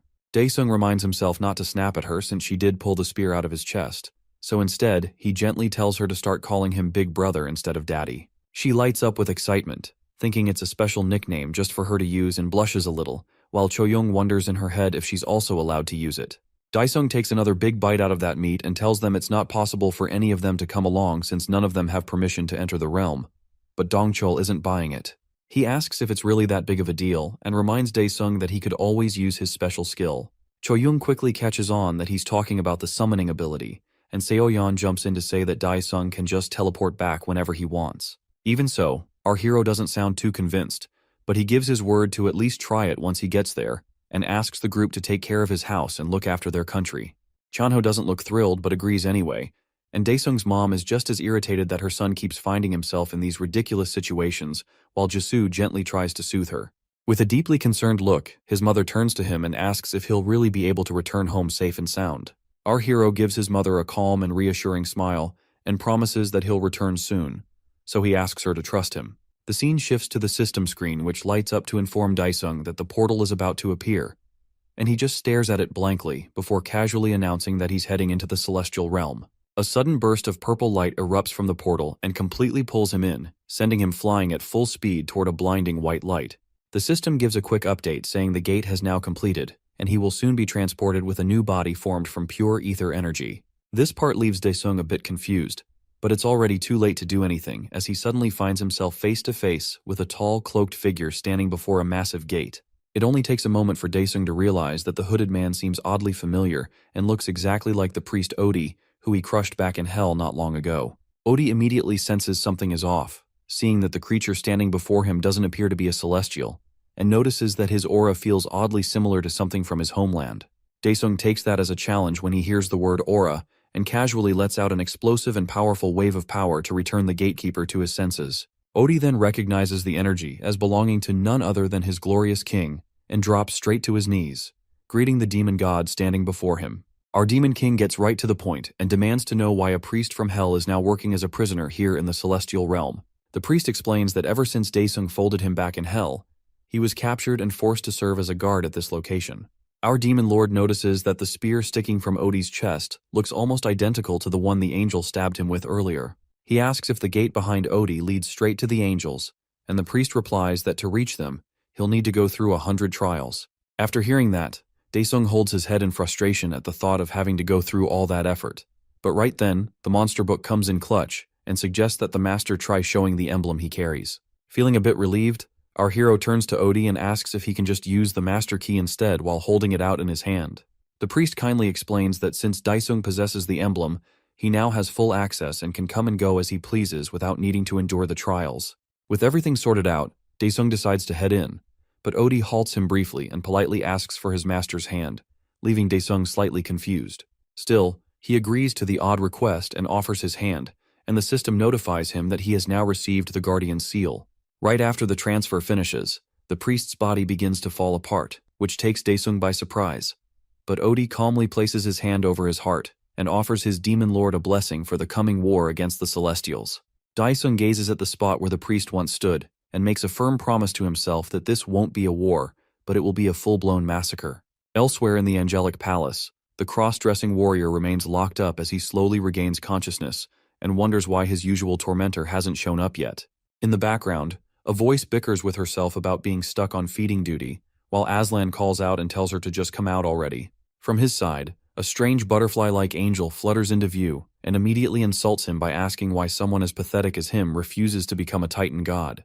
Aslan notices the change in face and realizes a different angel must be on shift, but he still gives the same answer and firmly states that he won't let himself be turned into a grotesque monster. The angel repeats his words mockingly and smirks as she compliments how impressive it is that he's resisted this long, even if he's still as stubborn as ever. She decides to give him a taste of angel blood as a reward, and he weakly lifts his head in defiance, demanding to know what that is. Without a word, the celestial grabs his jaw, slices her finger, and lets a single drop of her golden blood fall into his mouth while hurling more insults his way. As soon as the drop slides down his throat, it starts to take effect, his eyes changing color while he screams in pain, and his body begins to transform, still bound tightly in place by the chains as he thrashes wildly. The celestial lets out a twisted laugh and says, it doesn't really matter whether he accepts it or ends up mutating into a horrible creature anyway.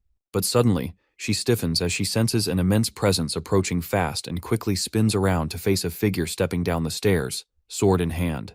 Daesung now has a deranged look in his eyes as he spots the butterfly woman and, without wasting a second, dashes toward her like a bolt of lightning, raising his sword and savoring the chance to finally face one of those cursed celestials. The moment she sees a stranger suddenly charging straight at her, the butterfly angel starts to panic, and she quickly shifts into her ethereal form, causing her body to gradually dissolve. Daesung's sword slices clean through the air as she literally turns into light, narrowly avoiding the strike with a twisted smirk playing on her face.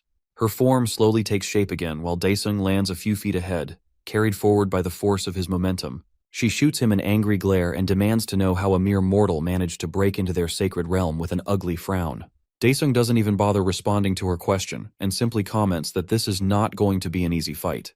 Meanwhile, just behind him, Aslan suddenly starts mutating as his body grotesquely morphs into a fleshy blob, and he cries out in desperation, pleading that he'll serve whoever manages to save him for the rest of his life. Daesung turns his attention away from the butterfly angel for a moment and focuses on the bizarre creature behind him, trying to figure out what on earth it even is.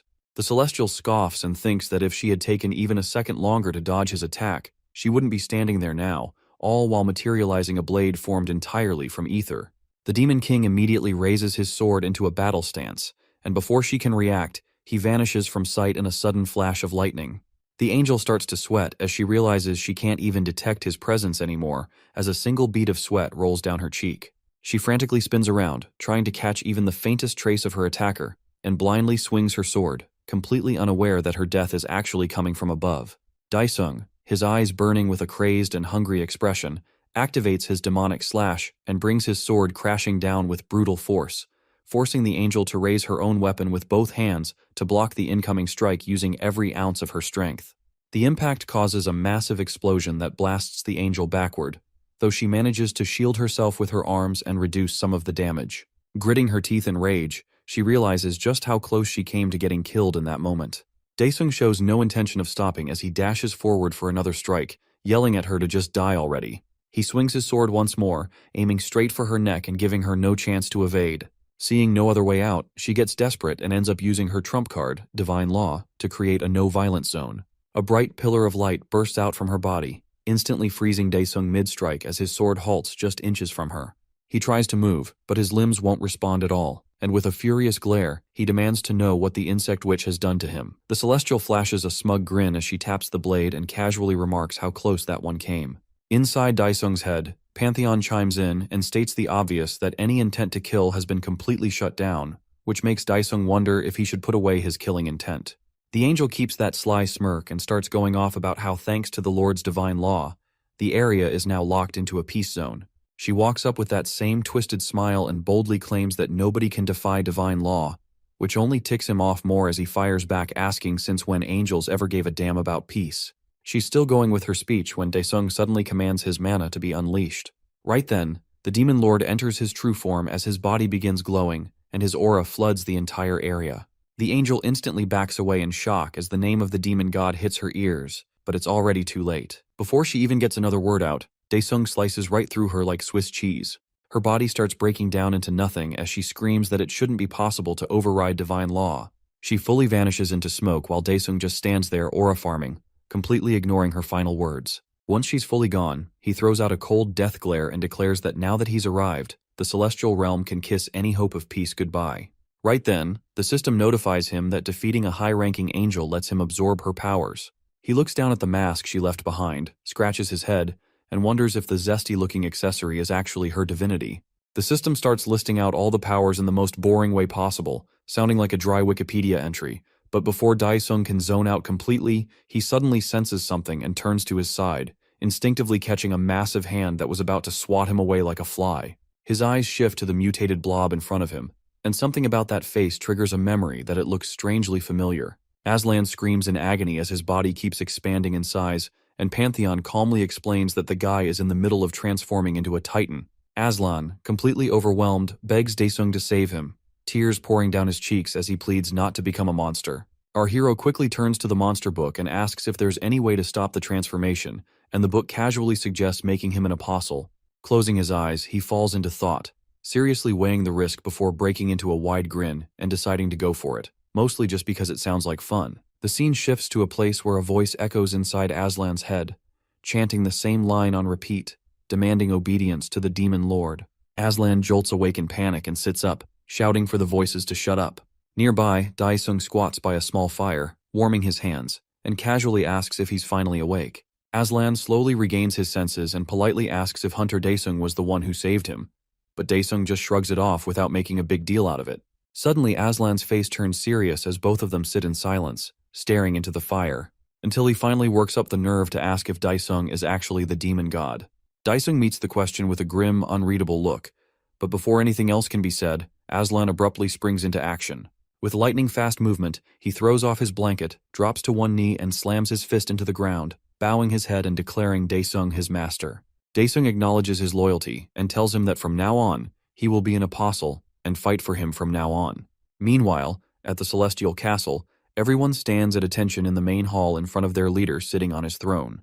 His eyes are closed as he asks a question to his subordinates if it was a celestial who broke the divine law. One of his lackeys steps up with his hand over his chest and comments that since all their lives are connected, it is impossible to tell who the culprit actually is.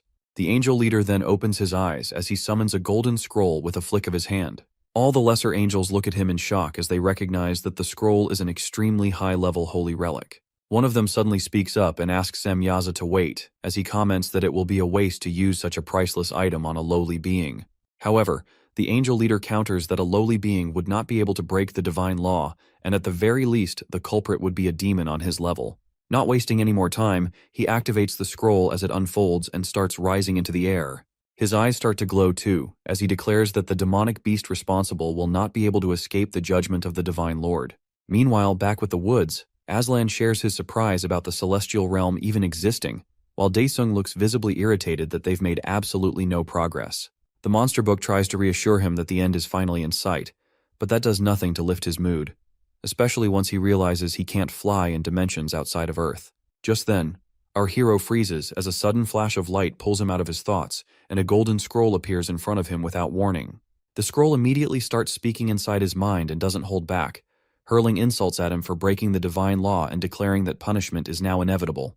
A portal forms beneath his feet while the book glows even brighter, announcing that the offender is being sent straight to the abyss of the void. The Demon King instantly tenses up as he feels himself starting to sink. Still distracted and lost in his own head, Aslan thinks out loud if they're still far from reaching the celestial village. When there's no response, he turns to look for Daesung and freezes in shock when he sees nothing but smoke where his master just stood. Meanwhile, unfazed as ever, our boy plummets into a void of endless darkness as waves of painful memories come rushing back, starting with the moment his father died. He narrows his eyes with a burning anger as the trauma from his time in hell floods back where he was forced to eat disgusting monster flesh just to stay alive. The memories shift again, showing him lying helpless on the ground, with a massive part of his body missing as he desperately cries out to go home. Then, out of nowhere, he finds himself standing at the entrance of a cave, questioning whether this is all happening again from the very beginning. But the real Daesung is still falling through the darkness, eyes closed as the memories keep pouring in, completely unable to control the flow of his thoughts. The monster book quickly pulls him back to the present with a sharp warning that something is closing in fast, snapping him back to reality. Out of the pitch black, a worm-like creature with a disturbingly cheerful smile starts slithering toward him, clearly hungry for its next unfortunate victim. The creature charging toward him turns out to be the physical embodiment of the void itself, and it darts at Daesung with terrifying speed. Mid-fall, he manages to summon his sword, eyes glowing with a dangerous light as he raises it and comments that the thing looks like it's starving for something. Without hesitation, He unleashes his demon god powers and uses his slash skill and slashes the monster into two equal halves, yelling at it to die. As the creature breaks apart into multiple pieces, countless spirits begin pouring out of its body, finally released from the torment they endured while trapped inside the void's form. Daesung looks ahead as he continues falling and suddenly tenses up when he spots something as he approaches the ground fast. The ground slowly comes into view, revealing a vast, desert-like land stretching endlessly in all directions, with nothing but barren terrain. He crashes into the ground like a meteor, sending a massive cloud of dust and rubble flying everywhere, but he lands flawlessly, unfazed by the impact. Not even slightly shaken by falling from the sky, his focus shifts immediately as he notices movement in the distance. One by one, glowing blue, lizard-like monsters begin crawling out from underground, chattering among themselves about the void's presence suddenly disappearing. The group snaps to attention as one of them announces that it doesn't really matter since the void will just respawn soon anyway, and instead demands to know who managed to defeat such a being. Without warning, a massive cat-like monster erupts from behind the lizard men, roaring with rage as it joins the group. The monsters now stand locked in a tense stare-off with the mysterious figure who just took down the embodiment of the void. Daesung meets their gaze with a deadpan look, completely unimpressed and more annoyed than anything as he quietly wonders what kind of weird creatures these even are. At that moment, a system notification appears and informs him that he's now officially in the deepest part of the dimensional beasts. The scene moves to a grand castle where a magic feather pen scribbles across a scroll, guided by Semyaza, who sits calmly in his chair with arms folded as a bulky angel stands before him. The towering angel speaks first, asking why he's been summoned all of a sudden. With his eyes closed, Semyaza addresses him as Arequiba and explains that he's being sent to Pandemonium to identify a new demonic beast that has surfaced there. Arequiba's demeanor instantly shifts to something more serious as he recalls that no being, angel or otherwise, has ever returned from the abyss, then boldly questions whether Semyaza is sending him as nothing more than a sacrificial pawn for his useless games. Semyaza's gaze sharpens as he reminds Arequiba that the remnants of the great demon god lie within that same abyss. At that, Arequiba's eyes widen with shock as he confirms if this is the same demon god who was once defeated by the Divine Lord, and the thought sparks a chilling possibility that the wretched demon who broke into their realm might be following that god's will. He lowers his eyes in shame and quickly retracts his earlier accusation. Semyaza advises him to bring along the third-rank angels, just in case the situation spirals out of control. Arequiba bows his head and vows to carry out the mission without fail. Meanwhile, somewhere deep within the abyss, a pair of hands slowly let sand sift between their fingers, which belong to Pandemonium Administrator Yen, who randomly yells into the emptiness that there's absolutely nothing here. Speaking to no one in particular, he wonders aloud if the void's sudden disappearance means a new demonic beast has arrived. Just then, a vortex begins forming in the ceiling which snaps him out of his line of thought. At the base of a massive tree stump, a puff of smoke reveals three sudden arrivals in a cloud of smoke, who turn out to be Arequiba, flanked by two twin lesser angels standing closely behind him. In front of them, a mass of vines begins to twist and form a clump, from which the Administrator Yen suddenly emerges and asks the towering angel what brings it down to the bottom of the pit.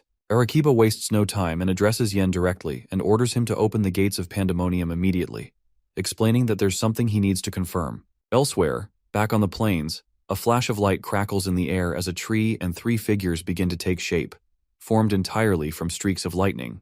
Arequiba and his subordinates have now entered the abyss, quietly observing their surroundings until something in the distance stops them cold. Their eyes widen in shock as they spot the Demon King grinning while seated atop the same giant wolf monster from before, who now does not dare defy his master. Our hero refers to the surrounding monsters as his minions, and though none of them seem thrilled, they stay lined up in formation, too terrified to do anything but obey. Eager to grab the spotlight, they dash forward with swords raised high. The twin angels confidently assure Arequiba that they've got everything under control. Daesung doesn't hesitate for a second and summons his chains, launching them straight toward the oncoming angels. The twins are instantly trapped, completely immobilized by the chains as they lose all ability to move even slightly. Daesung charges in, sword in hand, shouting at the celestial intruders to accept their fate. In that instant, Arequiba's focus sharpens as one of his eyes transforms into gears and cogs, and he activates his celestial ability, Time Reversal. Before they even know what's happening, both angels end up trapped in the Demon King's chains as Daesung charges at them, fully ready to end their pitiful lives with a single blow. But right before our boy's attack can land, Arequiba uses a skill called Observation Reversal and instantly teleports the angels behind him, leaving the Demon King momentarily puzzled. As Arequiba quietly tells his angels that he suspects the demon beast in front of them might actually be the new demon king, our boy locks his eyes on Arequiba's mechanical clockwork eyes, clearly wanting to claim them for his growing collection. Without holding back, Daisung unleashes his mana release and shifts into his true demon lord form, catching Arequiba completely off guard. He dives in with full force, aiming to finish it fast, but gets irritated when his attack misses yet again, while Arequiba calmly remains unscathed with both his angels still beside him. The Demon King starts assuming that Arequiba's eye must be some kind of advanced version of his own, and his magical book backs that up by explaining that the man has an ability allowing him to completely reverse events. Arequiba wonders why the Demon King hasn't weakened, since all demonic beings are supposed to lose half their power when they pass through the abyss. He directly asks if the king absorbed an angel's divinity, which the demon confirms with a proud grin as he casually lifts his hand, signaling his minions to charge at the angels. The monsters charge in, howling for revenge and ready to rip the angels apart. But they freeze mid-rush when Arequiba casts Resume Observation, a skill that creates a perfect copy of the Demon King who wipes out the monsters instantly and even tries to bind the original with his own chains. The Demon King slices through the chains with his swords, but gets immediately surrounded by the twin angels who both launch their attacks at once, hoping to finish him off for good. However, once the dust settles, they realize their strike wasn't enough as the Demon King emerges unscathed, having shielded himself using Wings of Demon King, a powerful ability he acquired after taking down an angel. Arequiba figures out that the Demon King must have absorbed Barakiel's divinity, while our boy starts to realize that this angel isn't just absorbing his attacks, but can even mimic them completely. The Demon King can't help but wish he had apostles of his own to back him up, which immediately reminds him of the Seed of Destruction Aslan which he's capable of summoning. With a blinding flash of lightning, Aslan appears before them, and Daisung wastes no time ordering him to eliminate the angels. Aslan casually mentions that he's been testing all his abilities until now, and is finally ready to show his true strength, which makes our boy crack a joke, telling him he'll get promoted to a full apostle if he pulls this off. That actually catches Aslan off guard, since in his mind, he already was a full-fledged apostle. Still, he takes it as a personal challenge to prove his worth and activates his Titan King transformation, a move so powerful it leaves the angels trembling as they try to process how a demon beast could summon a Titan. The towering Titan loudly declares death to the angels and throws a massive punch, only to have it stopped cold by Arequiba's observation nullify. Without missing a beat, Arequiba follows up with Resume Observation and sends the punch right back at the Titan, launching him into the air. Arequiba scoffs at the Titan's foolishness, clearly amused by how confidently the beast charged in, but that arrogance doesn't last long as the Demon King swiftly drives a slick stab into his back, shattering his pride in an instant. Still coughing blood and gritting through the pain, Arequiba manages to activate his observation reversal ability just in time to break free from the Demon King's hold, and as he slips away, the king spins around only to find one of the twin angels right behind him. Arequiba wastes no time and tells Yen, the administrator of the Pandemonium, to get them out of this mess immediately. But before anyone can move or speak, the Demon Lord casually divorces the twin angel's head from his body like it's nothing, and the sight of Shamziel's lifeless form sends the remaining twin angel spiraling into a wild panic. In a flash, Daisung marks both the angel and Arequiba, cloaking them in a sinister purple glow as he declares that no one escapes once they bear his mark. Yen freezes in horror, watching helplessly as the angel Arequiba begins to lose his divinity, the light draining from him bit by bit while Yen yells out in desperate protest, unable to do a thing to stop it. The remaining angel shouts at Yen to cultivate the void before it's too late, but the warning comes a second too late as the extraction finishes, and the Demon King successfully absorbs Arequiba's divine observation eye, corrupting it into a twisted version of its former self, his very own demonic eye. The power it grants is overwhelming, allowing him to nullify or copy enemy attacks, scan through their past actions, and even see their ranking in an instant. With a brief surge of raw power, a crimson beam blasts from the Demon King's eyes, lighting up the void with an unsettling red glow. And as the glow fades, he turns to Administrator Yen, expecting him to prove useful. But Yen completely blows it, stammering out that while he does have administrative control over the Pandemonium, he will never hand it over to the Demon King no matter what. Our boy, after finding out about Yen's role as the administrator, smiles at him softly, realizing just how sensitive the information is that he carelessly let slip. Without wasting a second, our guy activates his ability to summon the Demon King, a terrifying skill that makes anyone ranked below him obey his every whim without question, and casts that influence directly onto Yen, who soon begins to crumble under the haunting voices pushing him to defend, praise, obey, and serve without resistance. Completely overtaken, Yen pledges his loyalty to the Demon King, who finds this twisted gaslighting ability surprisingly effective.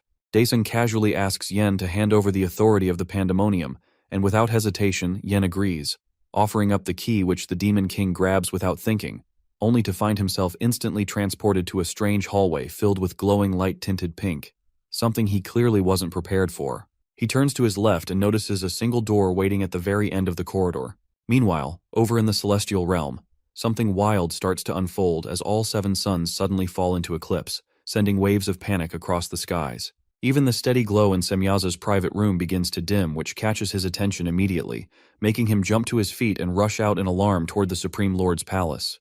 When he finally arrives, he is blocked at the gates by 2 angels who are firmly guarding the entrance to the chamber. Semyaza demands that the angels step aside so he can access the oracle of the Lord, but they explain that the Supreme Lord has forbidden anyone from entering the chamber. Semyaza lowers his head and sighs, accepting the Supreme Lord's plan before moving on to summon all the beings present in the celestial realm.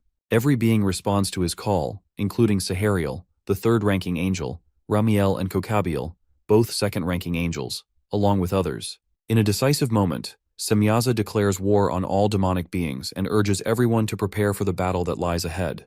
Meanwhile, our guy walks down the hallway of the pandemonium until he reaches the door. Using the key Yen gave him, Daesung opens the doorway and is surprised by what he finds inside. He steps into a classroom that he instantly recognizes as the one from the middle school he attended as a child. There, he notices a little girl doodling in her notebook and approaches her. She is surprised by his sudden appearance, but then smiles warmly, revealing that she has been expecting him. Our guy grabs a chair and leans on it, asking the girl who she is, but she counters by asking who he thinks she is. He uses his 3rd authority, the evil eye, to read her rank, expecting some arrogant brat, but is shocked when a shadowy figure appears behind her, and her title changes to the primordial demon lord Satan. She's ecstatic to see that he has also acquired her demonic eye, while our guy asks why he has been summoned here. She explains that she wanted to meet her successor, the one who could obtain the key to the abyss, so she planted a trigger to make their meeting possible. In a burst of what seems like madness, she rejoices at the thought of finally winning against her longtime enemy, and begins to laugh maniacally. The shadowy figure appears beside our guy, and asks Satan if she's ready since he already looks prepared, but Satan points out that he's still a novice, and they will need to help him. Just then, shadowy demons of darkness surround Daesung and start debating whether they should enter his body or leave him behind, while one wonders if he is even worthy to stand alongside them. Our guy loses patience with the demons and flails his arms to shoo them away before telling Satan that he doesn't need any help and will simply do what he came to do before going back home. The little primordial demon girl warns him that if he leaves now, he will end up dying, which our guy can't take seriously. But Satan sees potential in him despite being a rookie and decides to test it by landing a flying kick right to his face. Our guy blocks the kick with his hand, confident he can parry anything thrown at him. But the sheer power behind the primordial demon lord's strike overwhelms him, sending him flying straight into the wall with a harsh crash. As Daesung struggles to recover from the blow, the demons burst out laughing at his failure, so he attempts to reverse the situation by activating his 1st authority, observation reversal, hoping to rewind the moment. However, the demons quickly reveal that they cannot be observed, rendering his ability useless against them. Suddenly, everything changes, and our guy finds himself engulfed in a blinding white light that slowly fades to reveal a ruined city, leaving him questioning if he's dreaming or hallucinating. There he spots Changsik Appa badly wounded and held up by his teammate, both protected by a force field. Nearby, one of the squad lies dead on the ground just before a sudden explosion shakes the area. The leader of the group complains that Semyaza attacking them with his wings was basically cheating, but Semyaza wastes no time and shoots a beam of light from his eyes, striking the leader down. Just then, his teammate jumps in, blocking the attack with her shield.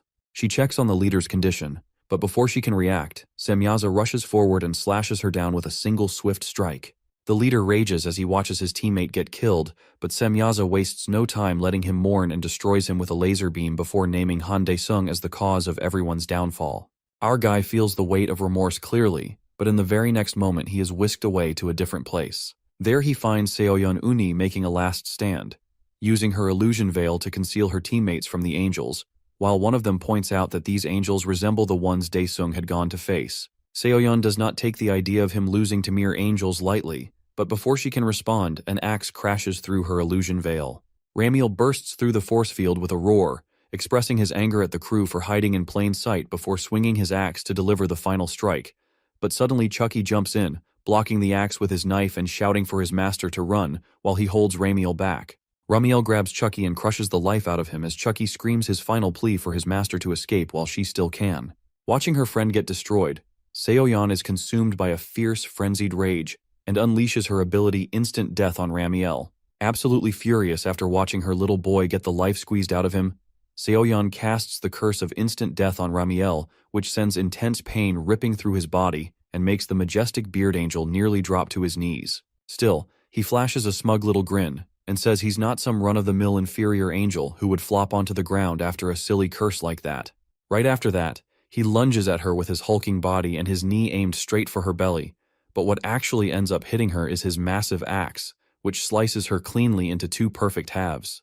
Protecting Daesung's shaken family, Chanho whips out his gun and yells at the bastard Celestial for wasting a perfectly fine goth girl, then fires his tiny air pistol right at the giant. Meanwhile, the giant Celestial doesn't fight back at all, but instead some flying harpies come screeching out and dive straight at Chanho, tearing into him like a flock of hungry vultures. That whole horrific scene leaves Jisoo and her mother completely traumatized as they cling to each other in fear, watching the inferior angels slowly approach them next. Watching the last people he truly loves and holds close meet such a brutal end right in front of his eyes leaves our Demon King standing there completely speechless. With nothing but pure rage blazing in his eyes, he swears to brutally destroy every single one of the trash bags from heaven. Right then, the shadows start swirling around him again and remind him this is the fate waiting for him not too far down the line if he keeps ignoring what they're trying to say. On the other hand, the ruler of hell tells the creepy little ghosts to shut their ugly mouths, but then Satan's sugary voice slips into his ear and softly asks if he's truly seen what's coming for him. Later, as he poofs back into her eerie dimension, he straight up refuses to believe what he just witnessed could actually be the future. But she gives him this smug little smirk and says things will go down exactly like that without her divine-level wisdom guiding him.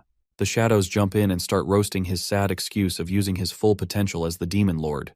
But Daesung isn't some fool and demands they drop whatever scheme they're trying to run on him.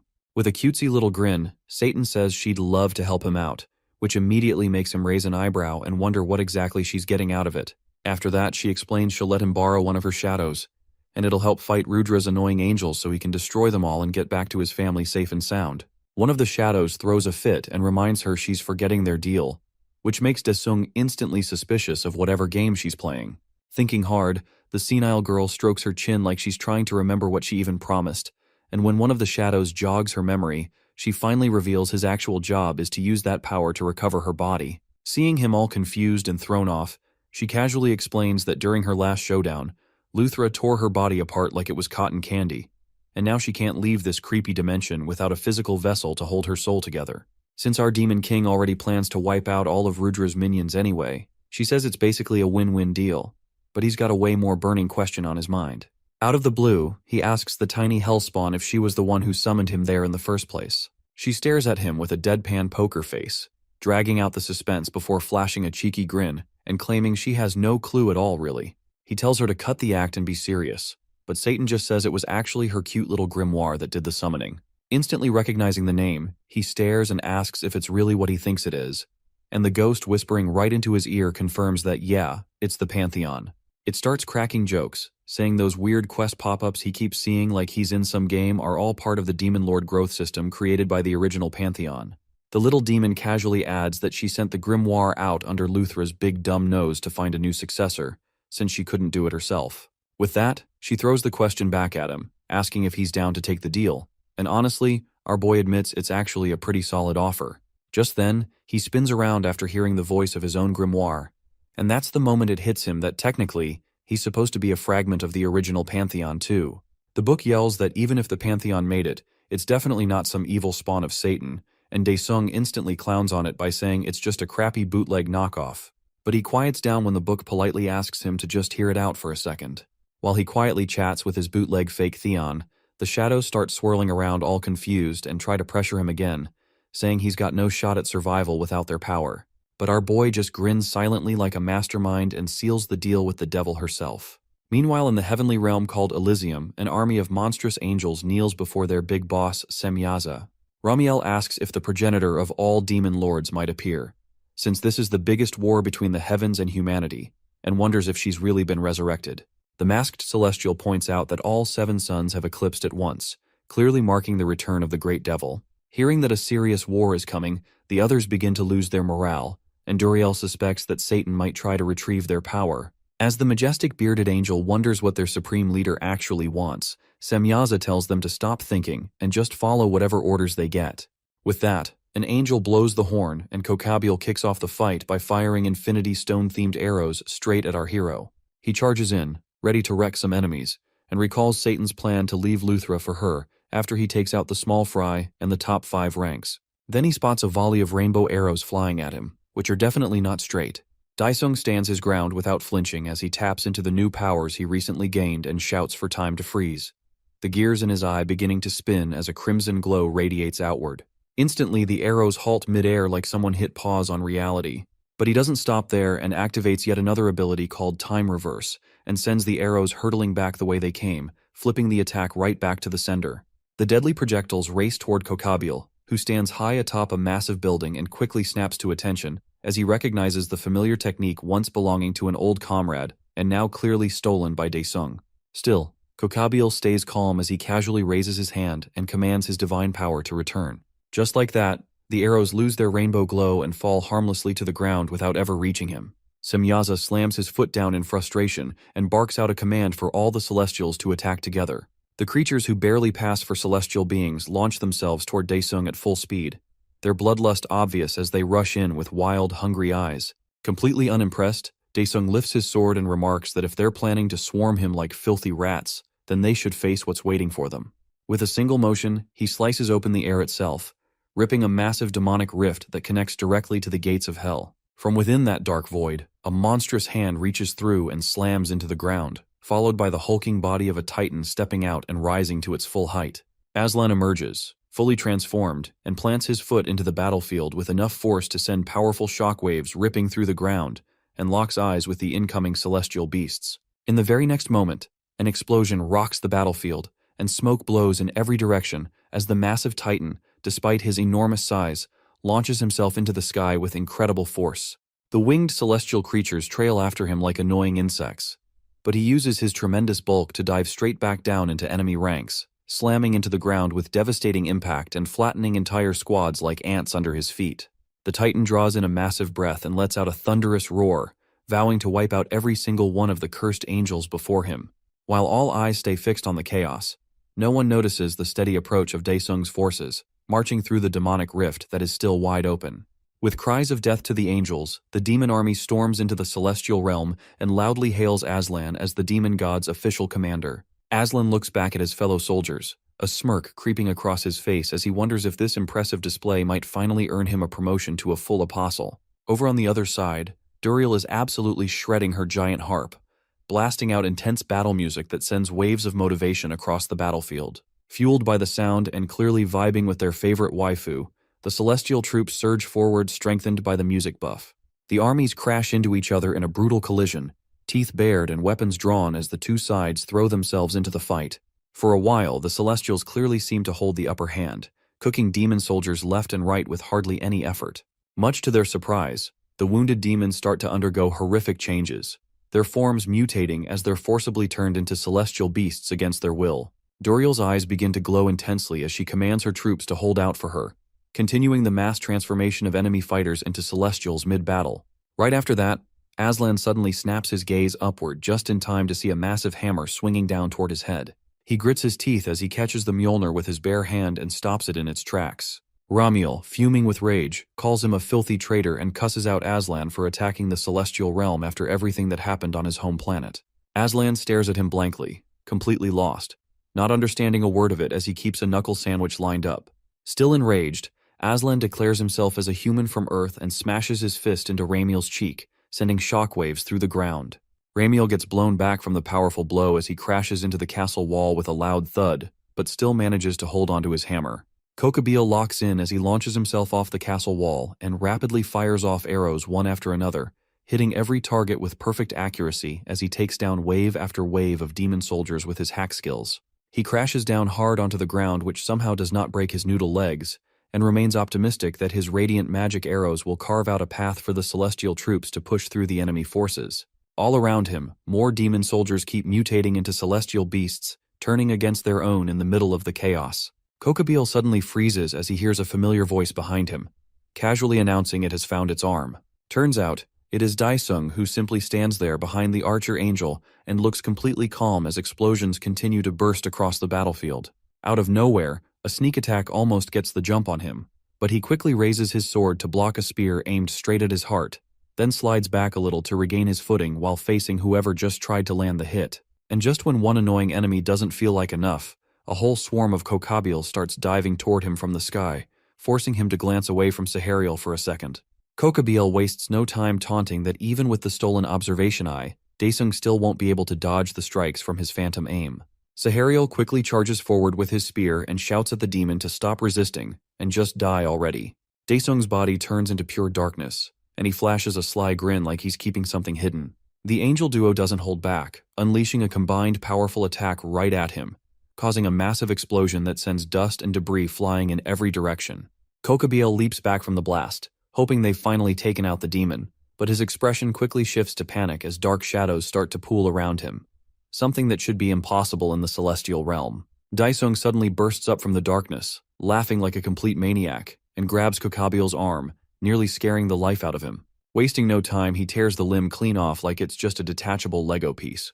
Kokabeel lets out a gut-wrenching scream, sounding exactly like someone who just lost an arm, while Daesung gleefully holds up the severed limb like it's some sort of twisted trophy. Just then, a bright light slices through the smoky haze and catches Daesung off guard as a searing laser blasts right through his body, punching holes in places they should not be. Out from the smoke steps Semyaza, looking absolutely furious as he growls that he's been watching the demon this entire time.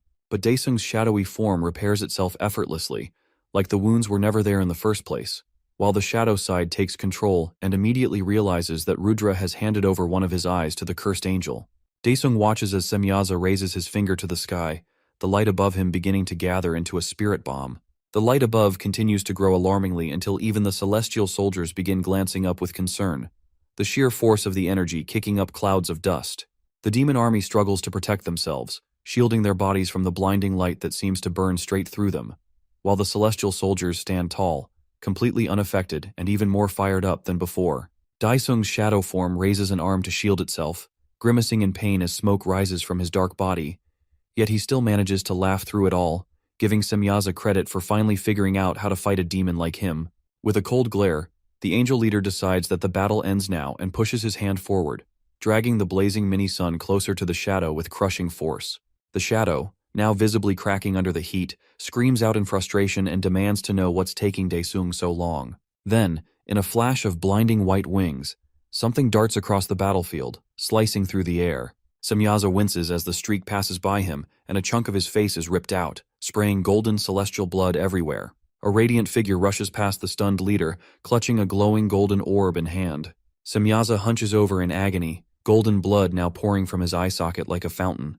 The winged figure peels his mask away, revealing it's Daesung the entire time, now holding a severed eye in his palm and admiring its brilliance. Without hesitation, Daesung channels his inner Uchiha and screws the eyeball into his socket like he's just replacing a light bulb. Now staring back at him with a mismatched gaze, Daesung's new eye radiates power, pulsing with two completely different types of aura at once. The system lets him know that he's absorbed Satan's right eye, officially completing the set and unlocking the ability to wield Theon's ultimate skill in the mortal realm. Satan's shadow immediately starts going off at Daesung for taking so long to get there, but he casually replies that good timing doesn't just happen on command.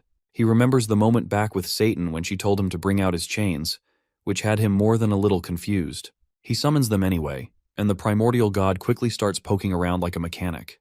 Daesung just stares at her like she's finally lost it from being in isolation way too long, but she then spins around holding the flaming chains and tells him to attach his swords to them and says it will unlock her special skill. Still suspicious, Daesung narrows his eyes and asks what this so-called mysterious special skill even was. Back in the present, he launches his newly upgraded weapon straight at the angel and activates the special slash move, putting every ounce of strength into it. Semyaza struggles to delay the inevitable, barely managing to block with his light orb technique. The clash between the two forces sets off a massive explosion, but somehow both fighters hold their ground. Daesung's veins start bulging as he grits his teeth and throws everything he has into this final push to end the nuisance in front of him. Now running on fumes, Semyaza uses every bit of energy left just to keep the strike at bay. In the end, Daesung breaks through and slices clean through the light orb, leaving the angel leader frozen in shock without even enough time to react. His Kratos-inspired sword keeps carving right through Semyaza and officially sends him to the Shadow Realm. As the blow lands, the angel leader realizes that his death will send the entire celestial realm crashing down. After running his mouth endlessly, Semyaza finally hits the floor for good, leaving behind nothing but the demon sword standing in his place. The demon lord yells that they brought it on themselves when they dared to wipe out his family in the future, and begins making his way toward the two. Meanwhile, Sahariel shows his sorrow for his handicapped brother as he holds him close, and quickly decides they need to get out of there right away. But just then, Daesung hurls his sword straight at them, and it tears right through the spear-wielding angel's chest in one clean strike. He then calmly pulls his sword back, letting golden blood drip along the way as Sahariel vanishes in a puff of smoke, joining his leader in Neverland.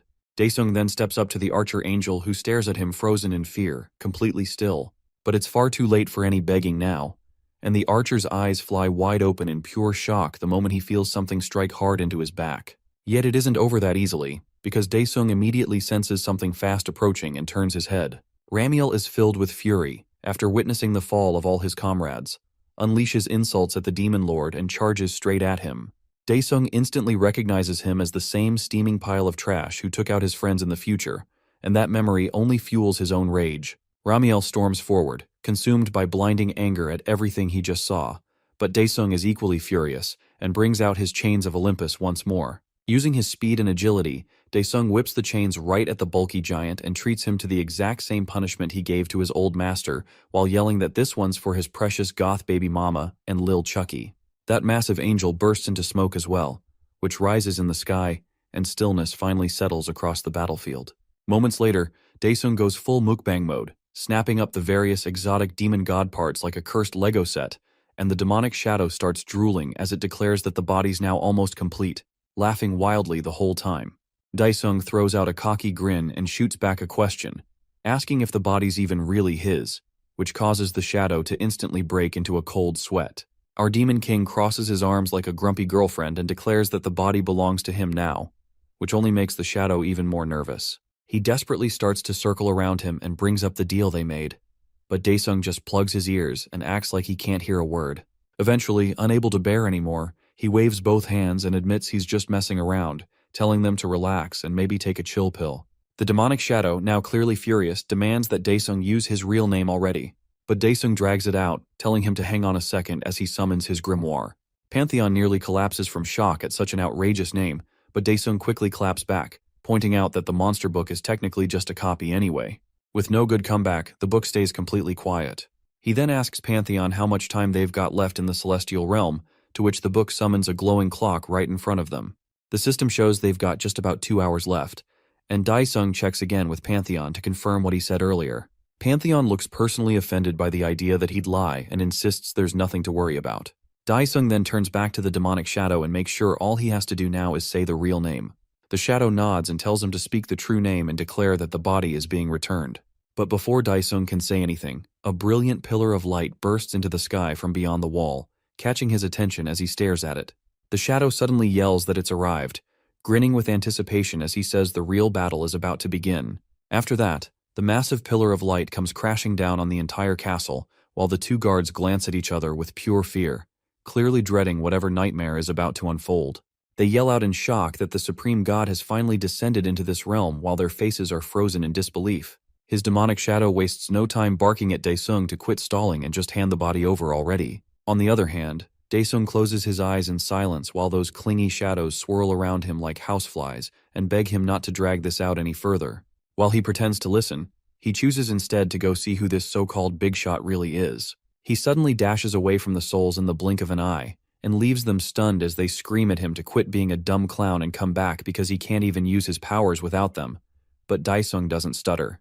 Instead, he seems confident enough and thinks that just because he can now tap into Pantheon's ultimate skill, he can annihilate anyone in his path. Daesung then rockets toward the castle gates like an angry comet as he dives down from the skies. The guards freak out instantly as they wave their weapons and yell for him to stop right there, but Daesung just bulldozes through and blasts the gates apart like a kamikaze missile. Meanwhile, one of the guards lets out a grunt of pain as the shockwave flings him straight into the building, and Daesung stands there chilling at the entrance. The guard keeps sliding back slowly into what looks like an open library, where there's a person just sitting in a chair reading like nothing is happening. The poor guard turns into smoke while the figure casually keeps reading the book without even glancing up. After that, she mumbles something under her breath as she flips through the book that's labeled with our demon lord's name. Daesung doesn't waste even a second, and as he rushes while dragging his sword across the floor without a shred of hesitation. With zero chill, he flings his blade at the mysterious figure using the chains, but an invisible force field casually blocks the strike while she just sits there still glued to her book. Right after that, he crouches with a stone-cold expression and calmly asks if she's the one they call Rudra. The veiled woman finally lifts her gaze from the pages and hits him with his full government name. Daesung squints his eyes, clearly both annoyed and curious, and asks the lady in black if they've ever met before, or if she's just being creepy. She simply lifts the book she's holding and tells him that she's been reading all about him this whole time. As this happens, Daesung tilts his head in confusion and repeats her words just to make sure he heard it right. The veiled woman then starts pounding her fist on her own legs as she grinds her teeth in anger and says Rudra is beyond disappointed in him. Her expression suddenly twists into something seriously ugly, while she keeps repeating the same word again and again with her fist clenched tighter every second. On the other hand, Daesung instantly goes on full alert with the realization that this is no average weirdo and activates both of his demon eyes as a precaution. Out of nowhere, a massive finger shoots out from the figure towards him like a cursed missile, but he narrowly dodges by sliding hard to the side as it crashes into the floor with a deafening thud. Daesung quickly notes in his mind that he was way too weak to block that move and had no choice but to dodge to survive. Then, the veiled angel stretches her hand toward Daesung while throwing him a smug sneer, and this time an enormous hand shoots out, towering way above the endless rows of bookshelves like it owns the place. Daesung eyes the incoming hand with a whole lot of irritation and starts rolling around like he's in a Dark Souls no-hit speedrun. The veiled woman brings her hand down, followed by its massive version, but Daesung leaps up and parkours right over the gigantic limb with extreme smoothness. As soon as the hand crashes into the floor, Daesung doesn't waste the chance and hops up onto it and sprints toward the celestial figure at max speed. His eyes glow crimson red as he raises his sword ahead of him and speeds up, closing the distance between them. But suddenly he senses something weird happening, and just like that his mana starts draining fast, which causes him to slow down and lose nearly all of his power. At that point, the two massive hands lunge forward midair as they try to smash him like a literal bug, right when he has no mana left to defend himself and can't do a thing to stop them. The hands clap together with violent force and crush him in between like he's a fly. Once the hands pull apart, Daesung is just lying there, completely sprawled out in the palm, unable to move even a single finger. Back again, the enormous hand repeats the same brutal motion over and over, giving Daesung zero chance to breathe while screaming at him to just die already. The booming slaps rattle the entire castle from top to bottom as Daesung barely hangs on, realizing fast that his mana is totally out of reach now. The demonic shadows suddenly reappear and swirl around him like flies and join the Celestials' call for him to just give up and die quickly so they can finally take over his body since he's clearly useless without them. Even with his fatal injuries, Daesung still manages to crack a laugh because deep down, he already figured these demonic leeches would backstab him. He opens his eyes with a sly grin spreading across his face as he activates Theon's ultimate skill, Reload Save Point.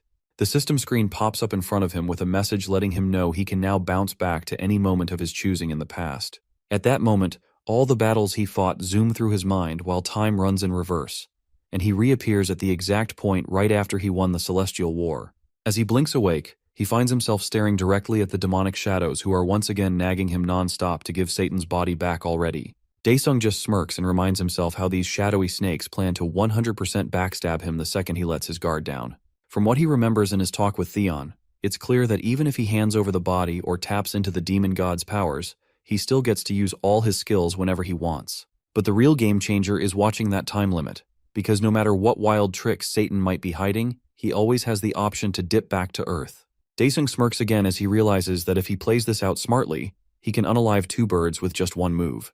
Meanwhile, back in the middle of the dusty battlefield, Daesung stands firm between massive clouds as he takes a moment to plan his next play, then loudly declares he's returning Lucifer's body. The demonic shadows practically squeal and call him a good little boy for finally doing what they told him.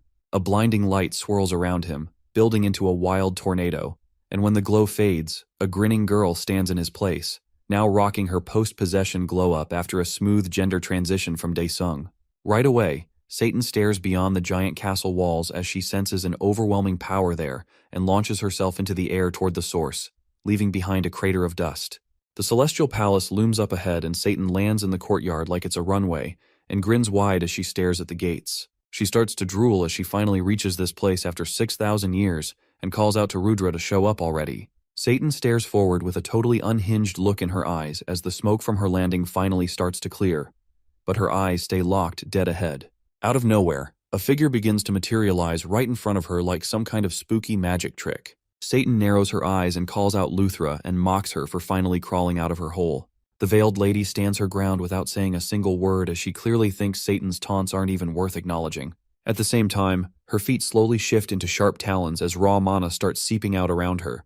But Satan keeps pushing her buttons as she tosses more jabs and asks if she's finally grown up and stopped playing with toys. Luthra grits her teeth hard and mutters something under her breath, clearly getting heated, while Satan acts clueless and casually tells her to speak up and say it louder next time. Suddenly, the veiled lady snaps and yells that Luthra now needs a brand new toy, and Lucifer just happens to be the perfect one for her collection. That sets Satan off instantly, whose eyes sharpen as rage fills her expression. She steps forward and demands to know if Luthra seriously thinks she can pull the same twisted move she did all those centuries ago. At that moment, Lucifer's mind snaps back to a memory from almost 6,000 years ago on some forgotten planet that's been torn to absolute shreds by chaos. She walks alone down a dusty, broken road and spots a worn-out doll tossed on the side, probably dropped by a kid in all the madness. She bends down and reaches for it, as she carefully picks up the little stuffed toy with her razor-sharp claws. With that, she stands back up and looks at the doll as she comments what a spectacular failure the test was. Just then, a bright light disturbs the post-apocalypse world and throws off massive waves of aura as Lucifer gets teleported against her will. She finds herself transported to an unknown place with a white landscape stretching through miles and miles. However, she's definitely not alone as the veiled lady suddenly appears and starts chastising Lucifer non-stop and says that she is pretty mad because of what Lucifer pulled. Satan doesn't even flinch and throws it right back, saying it's all on Luthra since her creature got itself disqualified, which is why it self-destructed. That hits a nerve, and Luthra immediately starts yelling and accuses Lucifer of messing everything up on purpose and sabotaging her from the very start. She keeps screeching the same accusation over and over, and Lucifer, who lets her guard down for just a second, suddenly feels her arm drop off her body. Luthra grits her teeth hard as her hand mutates into monstrous claws and slices Satan's limb clean off, leaving her gripping the bleeding stump. Lucifer immediately snaps back, yelling at Luthra and demanding to know what the hell she thinks she's doing and if she's gone completely insane. But it's clear Luthra goes off script and then drools all over herself as she stares at Lucifer's potato body. Her veil lifts slightly up her face, finally showing the hideous horror underneath as she screams that Satan's body is perfect for creature materials. Lucifer tries to resist, but her strength fades fast as her vision turns hollow and her mind completely blanks out. In a horrific instant, Lucifer's entire body gets ripped apart from every limb, leaving just her torso intact. She crashes to the ground, helpless, as Luthra towers over her and sprouts dark tendrils from her own body. Clearly not being a solo-leveling fangirl, she then puts her hand forward and says, "Arise," causing soul fragments to leak out of Lucifer's body and turn into creepy, slithering tentacles. Soon after, new angelic celestials start sprouting from chunks of Lucifer's broken soul as celestial tadpoles crawl out of her and slowly develop full-grown bodies that immediately drop to their knees in front of their new creator. These freshly hatched celestials join their hands with creepy devotion and begin chanting praises to their so-called mother as their creepy voices rise in harmony. Meanwhile, what's left of Lucifer's original body starts evaporating into smoke. But right before she fully disappears, dark tendrils of energy explode from her remains which cut off the celestial choir as they pause to witness the chaos unraveling. At that very moment, a cursed-looking scroll shoots up into the sky with insane speed and launches itself through a blinding light portal and eventually reaches space. The scroll contains Lucifer's essence, who screams a vow that she'll be waiting for Luthra until the end of her creation and that she'll come back for revenge. Jumping back to the present, Satan is absolutely fuming from the flashbacks to the trauma she's had to suffer and summons a massive storm of tendrils. Those tendrils quickly reveal themselves as a swarm of demonic shadows swirling around as Lucifer glares at Luthra and reminds her that she would return. Luthra stays calm and unimpressed as she casually lifts her hand and activates one of her signature powers, Hands of Judgment. From beneath the ground, a flood of magical arms erupts and launches toward Lucifer. After that, Satan responds with a blast of demonic shadows to counter the oncoming limbs, which officially starts their fight.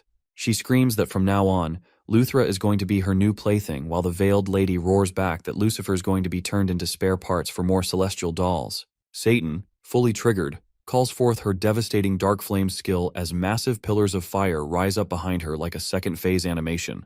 Luthra stands there unimpressed by such a feeble attack, and taunts Lucifer that her attack is useless with a nasty grin on her face. The veiled celestial then activates her own special skill, the Ocean of Life, and a huge flood of water gushes forward and meets the dark flames head-on. The two attacks cancel each other out, which makes Lucifer even angrier as she rushes into attack, her mind blank with anger. At that moment, the two unhinged monsters exchange blows like it's a final boss brawl with zero intention of a ceasefire. Meanwhile, Daesung quietly chills inside Lucifer's mind like a good boy with his arms folded and wonders if they will actually be able to escape.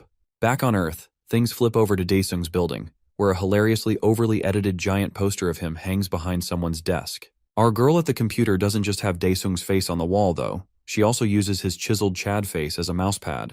Choyoung's mind seems occupied with something as she searches the net and gets disappointed that her master Han is still not coming back today. Just as she's about to spiral further, her phone rings, which drags her back into reality as her secretary on the other end says there's a guest, but suddenly gets cut off as she shouts at the guest to stop. Suddenly, Seoyeon casually strolls into the office and greets her team leader with a bright, innocent smile, as if she did not dupe the secretary. Choyoung instantly starts sweating bullets as the goth girl catches sight of the enormous Daesung shrine in the background. But within a split second, all the Daesung merch magically disappears like a guilty browser tab, and Choyoung pretends to be busy on her computer. Choyoung glances up with a nervous smile and asks why Seoyeon decided to show up out of nowhere without even bothering to send a heads up. While the two keep talking, a blazing meteor hurtles straight toward Earth like it's got some beef. Seoyeon teases her that she had no idea that Choyoung had a thing for collecting her master's merch, making her even more embarrassed. Seoyeon takes a sip from her tea and addresses the elephant in the room to finally sort out their love triangle mess once and for all. Choyoung blinks as she is little thrown off, but then snaps back fast that her love for him will never stop, so Seoyeon should just hit the road. Seoyeon shoots up from her seat and calls Choyoung out for playing dirty, even though she came here to talk things out like a civilized rival. Out of nowhere, a huge explosion rocks the city as something crashes into the ground, which puts their argument on hold as the two of them look out the window in shock. A massive green orb shows up over the city way high in the sky and grows bigger every second.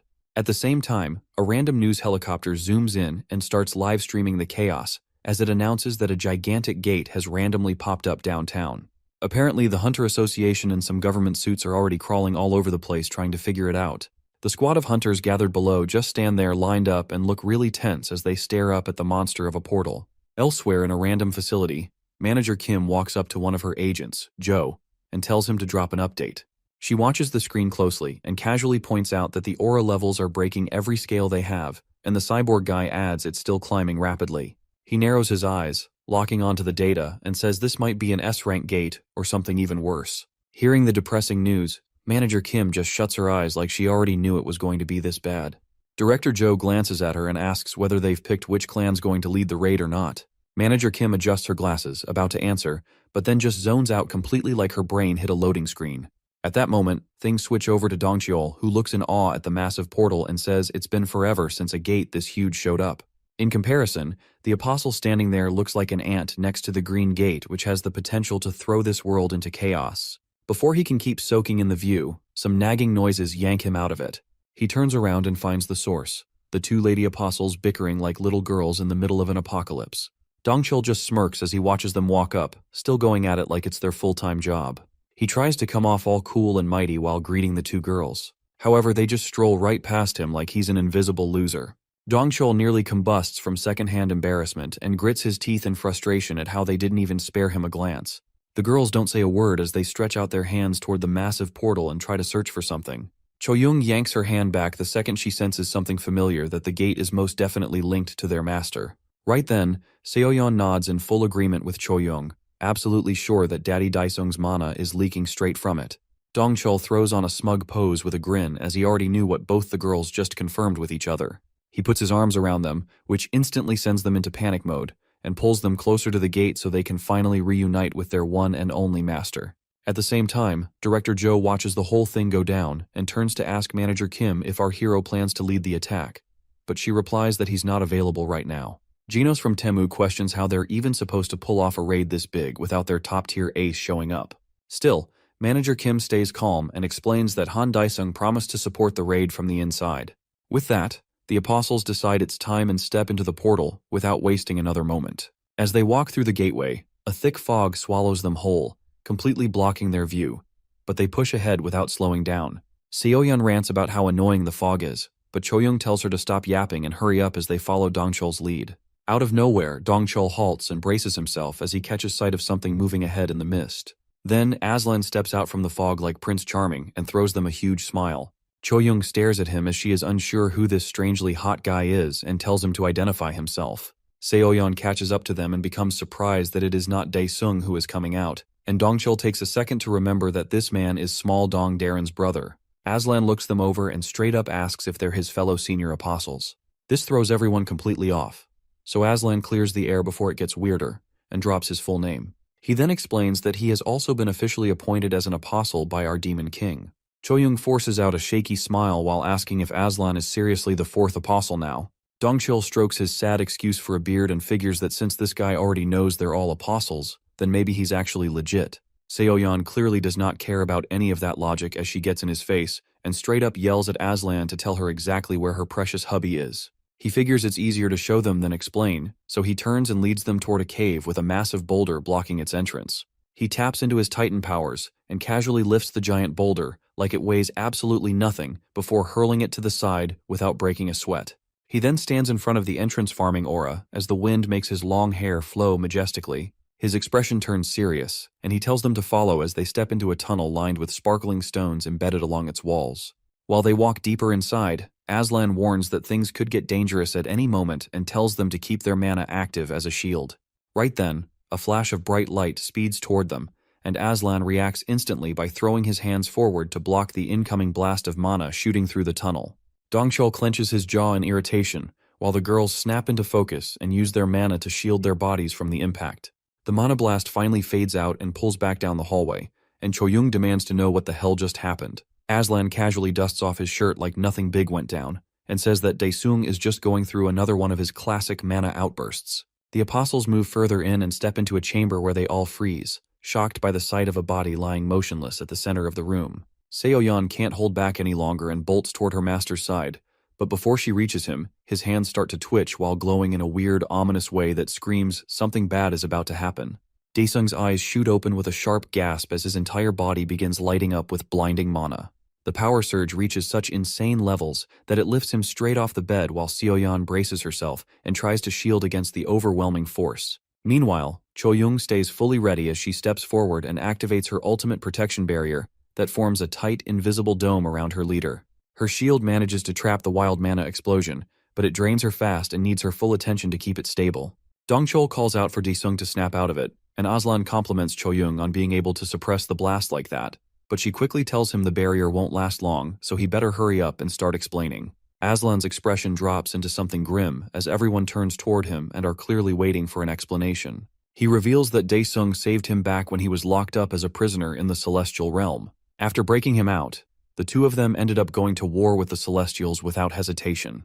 Aslan continues that in the middle of the chaos, Luthra caught him with her tendrils. After that, he gets force ejected out of the fight as Luthra sends him crashing down and descends to finish him. Then, as Lucifer comes in once again and approaches the ugly lady crouched over on the ground, thinking she's about to get some action from the hot blonde man, she proudly declares with a heel stomp tagged with Luthra's name that it's her victory. The stomp hits her head with a deafening echo and puts Luthra's head a foot deep into the earth, but the yokai-looking monster suddenly pops up with its long neck and starts cackling like a lunatic. The moment she yells, "Arise!" dozens of blisters begin popping up all over Lucifer's body and creep up her arm, making it look like a nasty spiked bat. Luthra keeps laughing as she reveals that she had planted seeds of her little babies inside of Lucifer's body a long time ago, and now it is fertile land for them to hatch. Meanwhile, Lady Satan makes a face befitting of her cursed title as she watches herself lose her one and only shot to finally beat the ugly supreme being after 6,000 long painful years, and starts throwing out every single swear word she memorized from the darkest corners of the dictionary at the trap-laying hoe who just ruined everything. However, Even as she meets her humiliating end, a burning presence begins to violently erupt from the deepest and darkest etched layers of her scorched soul. On the other hand, our hero scoffs at the little demoness, knowing full well that even she failed spectacularly once again, which Lucifer also finally senses as she looks down and notices the crimson flames erupting from her hand and the nasty blisters slowly beginning to disappear. Her little bird brain can't process how this maniac can possibly take over again, and she throws a tantrum begging him to give her body back. Without a single care to spare, our hero calmly brings his hand out from inside of her guts, and before she can even squeak out a word, the ruler of hell makes his triumphant return back in action. Without hesitation, he tells Luthra to start praying to whatever gods she believes in because he's about to wipe the floor with her entire existence. And then he brings out his massive black blade that's now fully charged with peak demonic energy, ready to unleash a full-powered demon lord slash that slices her ugly mug into two perfectly symmetrical halves. The wrinkly mummy monster barely even has time to react as the swirling purple void violently tears into her face, but her ear-splitting scream forces our hero to temporarily make a tactical retreat. Like a scene from his worst possible nightmare, he sees the head split clean open without even a hint of a brain, but instead a mass of slimy tentacles that hold the two halves together. The newly regenerated monster shrieks that he's just Lucifer's little loser, which really strikes a raw nerve inside of him and makes him absolutely furious beyond belief. He barely holds himself back from flipping her off and reminds her that she's the real loser here, but the system suddenly interrupts to announce that his time in the other dimension is nearly up, and his real body will soon be rebuilt. Our boy watches in silence as his body slowly begins to simmer away into rising smoke, but on his way out he still makes sure to let Luthra know just what a filthy piece of trash she truly is, and swears he'll mess her up the next time they meet without fail. With that, Luthra makes one last-ditch effort to catch him as she suddenly notices a giant glowing portal has appeared to yank him away. Daesung looks down in sheer confusion, completely at a loss for words as he sees her tightly gripping his legs in desperation to stop him from escaping. That little action reignites the boiling hate inside our demon king, but his grimoire reminds him that he absolutely needs to go through the gate. Just then, his best wingman Aslan swoops in with an elbow right into Luthra's crusty face and starts pummeling the sass out of her with his titanic fists, looking like he's about to end her right there and then. After giving her a good whooping, he turns to Daesung and says he'll cover for him and wishes his boss a safe journey. Our demon king gives a faint smile at Aslan's loyalty and decides to repay it by throwing a chain in his direction. Aslan instinctively grabs it, clearly unsure of Daesung's intentions. That's when Daesung says he doesn't leave behind his own and welcomes him as the fourth apostle. The weight of the title hits hard, and Aslan's eyes nearly well up, and the two of them jump into the portal together. Screaming like a spoiled little brat whose parents took away her favorite toy, Luthra rushes at the gate with everything she has. But by the time she gets there, it closes right in her face, leaving her behind with nothing but blue balls. Meanwhile, in the expanse of interdimensional space, Aslan and Daesung finally see their home planet in the distance. Yet our hero feels a little more than just homesick as the insides of his body start churning due to some foreign body rampaging inside of him. After that, he tells the fake Pantheon to open up another gate where they land right as they're about to hit the ground. Then he turns to Aslan and tells him he'll open the gate and go inside once they land, and orders him to close the portal immediately if there's any sign that Daesung is turning. Hearing that, the blonde guy stares at him looking a bit lost, but seeing him floating mid-air right now makes it pretty clear what he meant. Meanwhile, Aslan explains that they cleared out all the monsters as soon as they landed, and he's been holding back our hero's berserk magic surge since then. Seoyeon lights up right away and smugly says this is her area of expertise, which makes Dongchul wonder if she's actually serious about helping. Surprisingly, Choyoung shuts her rival down and says that her technique won't work, looking super uncomfortable while saying it. On the other hand, getting cut off before she can even explain really annoys Seoyeon, but Choyoung goes ahead and reveals that the plan involves kissing her man awake like it's a fairy tale. Seoyeon argues that it worked last time, but Choyoung fires back that his power isn't sealed this time. It's literally bursting out all over the place. At that point, Aslan adds that it makes sense since he absorbed a bunch of celestial beings after taking them down, so now the power inside him is basically overflowing. That's when Choyoung suddenly suggests that all of them just help drain the extra magic power out of him together, before things get worse. Soon after, the four apostles gather in front of our demon king, and one by one, they place their hands forward and get ready to absorb his magic power, thinking it might help ease his suffering even a little. Seeing Daesung spiral into another sudden surge, Choyoung yells that there's no better time than right now, and the whole gang jumps in to start taking in the demonic energy. Our hero grits his teeth from the pain while none of them has any clue about the war raging inside him at that moment. Deep inside that ticking time bomb of a body, he takes hit after hit from Satan and her creepy little demon lord shadows in a dimension that somehow feels worse than the hell he's been through. After both sides stop to catch their breath for a second, he asks the absolutely unhinged girl if it's really smart to keep fighting him when they clearly have a shared enemy nearby.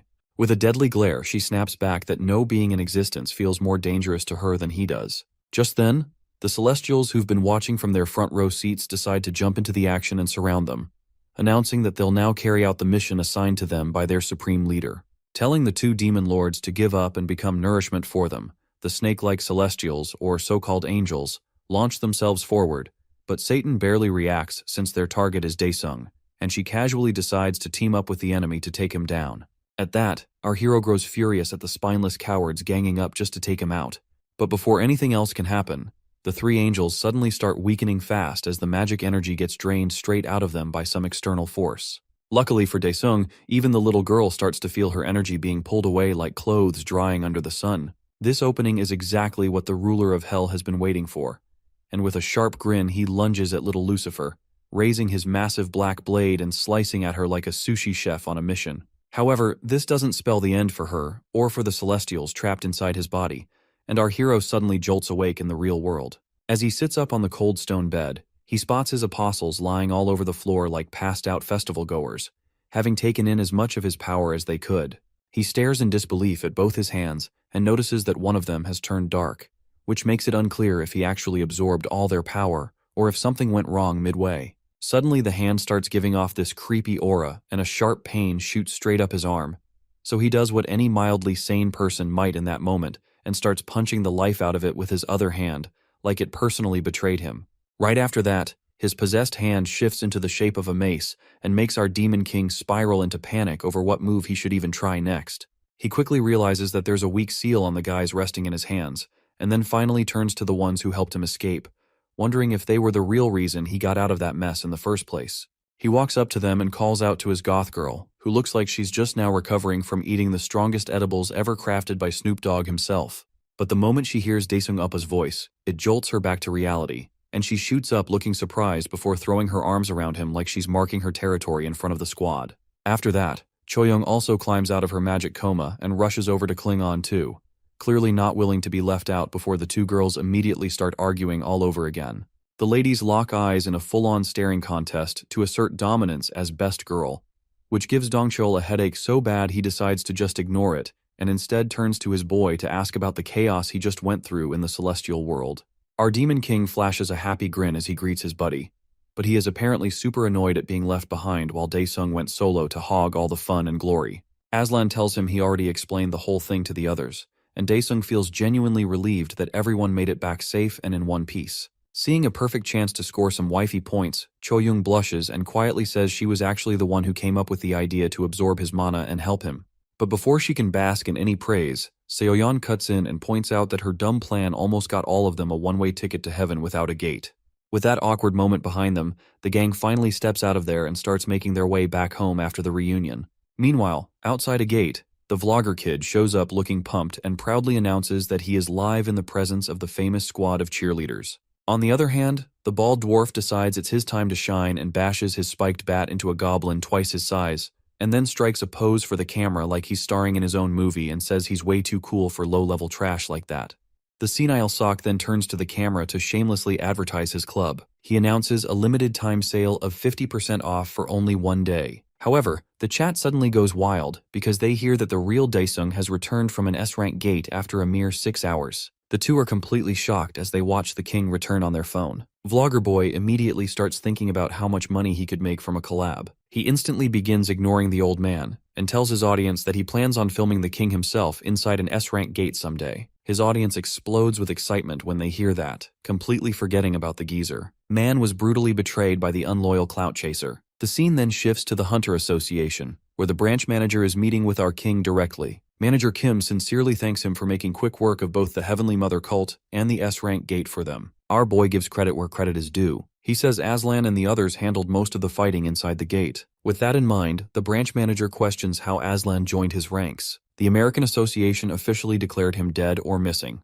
Aslan's expression suddenly turns serious as he explains how he was kidnapped by mysterious beings from another dimension. Both of them are left dumbfounded when they hear this revelation. Daesung explains that this incident is the exact reason they are meeting today. Meanwhile, at the Hunter's prison, Enforcer Eunmi is now standing in the courtyard wearing a prisoner uniform just like everyone else. The moment the female inmates notice her, they surround her from all sides, clearly ready for revenge. The woman coldly stares at them. She does not fully realize the situation she is trapped in right now. One of the inmates notices the guard nearby is practically sleeping on duty, so she sneaks up and grabs Enforcer Eunmi from behind, wrapping her neck with a thick rope. The inmates ask if she recognizes them, but the woman with balls of steel says she cannot remember every pathetic goon she threw behind bars. That answer infuriates the prisoners, so they immediately gang up on her and beat the stuffing out of her while calling her a cultist witch. Suddenly, they hear the sleeping officer shout from behind. They all decide to scatter for the time being. Before leaving, they make it clear that they can do whatever they want to her anytime now. As the enforcer lies battered on the floor, she hears a whisper in her ear that gives her a massive, splitting headache. The scene then transitions to our hero's home. He is seriously confused when his sister suddenly hugs him with tears in her eyes, like she truly missed him. The scheming little goblin is doing all this because Chanho told her their marriage is impossible if she does not win over her brother's blessing first. His worried mother quickly pushes the little gremlin aside so she can finally see her son properly. She is shocked when she notices how unnaturally white one of his hands is, but he casually brushes it off as a strange side effect of his skills. Anyway, he asks his mother if she can cook some mom's spaghetti tonight.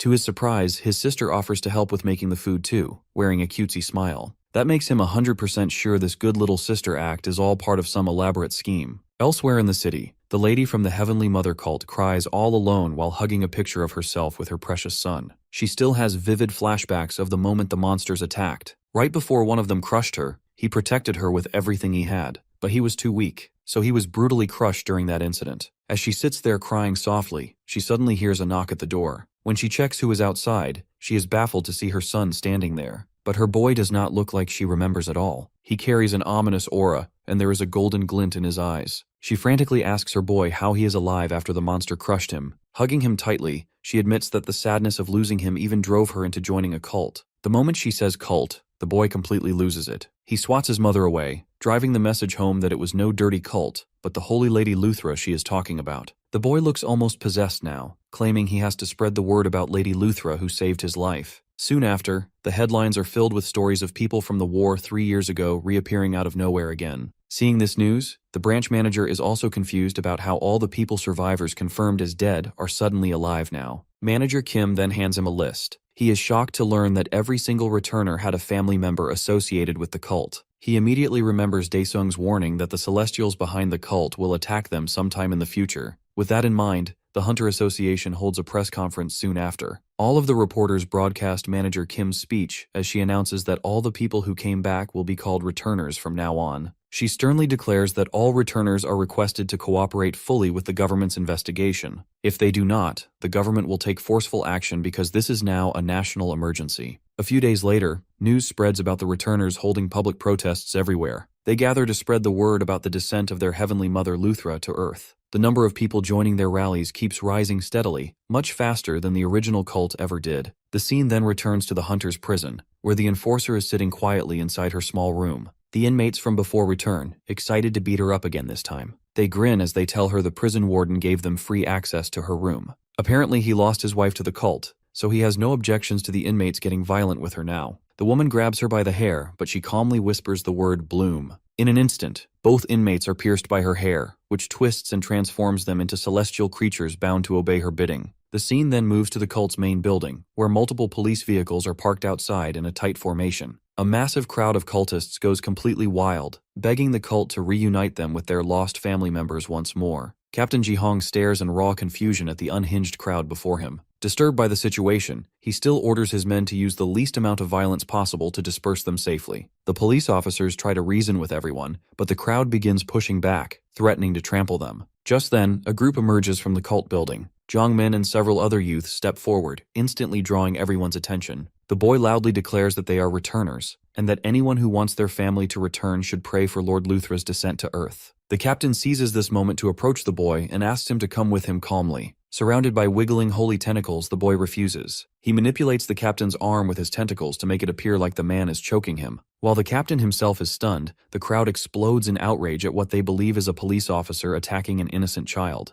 Reporters rush in desperately for a scoop, and the captain is dragged away by his own men as Jongmin quietly smirks at him. In the middle of the chaos, a figure suddenly descends from the sky above. It is none other than our demon king, whose overwhelming aura instantly pulls every pair of eyes in the area toward him. With his usual effortless swagger, he orders the boy to drop the act and come with him. The boy fires back, asking if he is calling their return from Deathfake. Jongmin strongly argues that they are returners, people Lady Luthra graciously brought back to life herself. Daesung cuts him off, asserting dominance that he is their senior, and someone who returned from hell itself. The boy is shocked and wonders if Daesung was also revived by Lady Luthra. Our demon king explains that a true returner would be lying in a hospital bed like a vegetable, just like he was when he came back. So the only reason these so-called returners can walk around normally is because they are creations of Luthra, not humans. Feeling cornered, the boy admits he has no proof, but insists there is no doubt that he is alive. Ignoring his denial, Daesung asks if the boy even understands what kind of hell he plans to bring to Earth. The boy refuses to listen and swears that Lady Luthra will make this world a better place. But he clearly has other plans for him. Before he can snap them into another dimension, the boy suddenly guts himself with a knife. As Jungmin's body falls, his plan becomes clear. To prove he is human, the other returners stab themselves as well without hesitation. The boy's mother screams in horror, unable to accept seeing him say goodbye so soon after finally returning to her. With his final breaths, the boy weakly whispers that everything will be fine once Lady Luthra descends to Earth. Someone in the crowd immediately pins the murders on our hero. The potato IQ crowd soon starts spinning conspiracy theories. They claim he must have used some skill to force the returners to kill themselves. Their brain-dead accusation seriously pisses Daesung off. The scene shifts to the Hunter Association, where the captain reports everything that happened to the branch manager. As the manager sinks into deep thought, he suddenly receives a call. Enforcer Eunmi has broken out of prison. His face turns pale when he hears the rest of the news, because she is now the top figure of the Heavenly Mother cult. With his blood boiling, the manager orders the captain to locate Eunmi immediately and get her back behind bars as soon as possible. Somewhere else in the city, a massive crowd gathers in front of a stage. Standing among them is old man Daesung, the bald geezer so desperate to see his little girl again that he shamelessly joined the cult. The man on the stage announces that their new leader will be the white-haired lady, Eunmi herself. The woman steps forward immediately, takes the stage with calm authority, and asks everyone to pray to Lady Luthra together. With enough members gathered, the prayers finally succeed, and a massive golden flash descends from above the sky. The blinding light, accompanied by descending celestial beings, is so overwhelming that the crowd begins calling them angels. Back at the guild, Chanho completely goes nuclear on our boy without holding back. His friend demands to know why he is sitting around doing nothing while the cult is running wild, and he is charged with murder. On top of that, the number of cult members is growing at an alarming and frightening rate. Our boy calmly replies that this only shows how many people have lost their loved ones already. At that moment, Choyoung enters the room with a worried expression, looking like she has something important to say to her master. Perceptive as always, he immediately understands what she is thinking. He gently assures her that joining the cult will not bring her dead parents back to life. If she misses having a family, he tells her that he and everyone at the guild will gladly fill that empty space in her heart. His words calm her almost instantly. Chanho asks him once more what his actual plan is for dealing with the cult. Daesung's answer is simple. He will start by letting the cult do whatever they please for now. The scene then shifts to a few hours earlier, when the vlogger kid and the old man were arguing heatedly. The geezer insists that he does not care if it is a cult at all, because he just wants to see his daughter again. Yongchil reminds him that the returners are fake creations made by Luthra. But when the old man looks at the picture of his precious little girl, he gives zero shits about the truth as long as he can see her again. Yongchil finally gives up trying to convince him after hearing that, and swears that he will expose the fraud no matter what it takes. The scene transitions to the Armageddon wastelands, where a massive concert is already underway. The song lyrics mixed with the crowd's chants sound disturbingly close to a ritual meant to summon Lucifer himself. Not just there, but across every nation and corner of the world, gatherings are happening simultaneously. They all pray in unison for Lady Luthra's descent to Earth. Bathed in an overwhelming golden glow, Seo Eunmi announces that it is time for the worldwide returner rally to welcome Lady Luthra's arrival. Elsewhere in the wasteland, the captain's partner asks why Daesung is not part of the current operation. The captain explains that our hero explicitly stated he does not want to be involved in this mission at all. When his partner starts guessing the reason, the captain cuts him off and reminds him to stay focused on capturing Eunmi before it is too late. Back with the massive crowd gathered before Eunmi, she selects a believer to demonstrate the returner ritual publicly. Her finger points straight at the old man, who struggles to believe he could be chosen. He joins her on stage and she warmly asks for his name. Before he can even answer, Eunmi somehow already knows it. She also reveals that she knows the name of his daughter he lost long ago. She then raises her hand, and two men drag forward an orc restrained with glowing golden chains. They start brutally stabbing the monster, leaving the crowd confused and horrified by the sudden violence. Even the old man begins to wonder if this was all a terrible mistake. But then the orc slowly drops before her. Then her so-called holiness lifts her hand and softly chants the word bloom. The orc's body begins mutating in a deeply disturbing way. Its flesh twists unnaturally, transforming into writhing tentacles that reshape themselves. Within moments, they form a perfect copy of the daughter the old man lost. The girl softly calls out to him, and her familiar voice instantly erases all doubt from his mind. He hugs the creature tightly, unable to let go, as tears pour down his face. Eunmi uses this emotional reunion to ignite the crowd even further, feeding their blind devotion. Without warning, tear gas cannons suddenly fire into the area. The police arrive fully prepared this time, with military units backing them up. As the crowd scatters in chaos, Captain Ji-hong charges forward, determined to capture the cult's leader himself. It does not take long for the believers to surround him, convinced they are protecting their savior. The captain forces his way through, desperate to land a satisfying hit on the white-haired witch. When an idiot blocks his path, he uses the man as a stepping stone, launching himself high into the air. He dives straight toward Eunmi, a firebolt ready to fire. But with a single, casual flick of her fingers, Eunmi releases a devastating beam like a death ray. It slices clean through the captain, severing his head from his body mid-air. The man did not deserve to die like this. This is just sad. Cold-blooded and unmoved, the witch stands tall with his blood on her hands and tells everyone to keep praying, because the time is almost here. When the believers give one final push, their prayers come true at last. All of the military personnel are completely wiped out, and the sky above the so-called angels begins glowing ominously. Eunmi turns back to the old man once more. Amused, she calmly tells him that a great sacrifice is required to unlock the gate to heaven,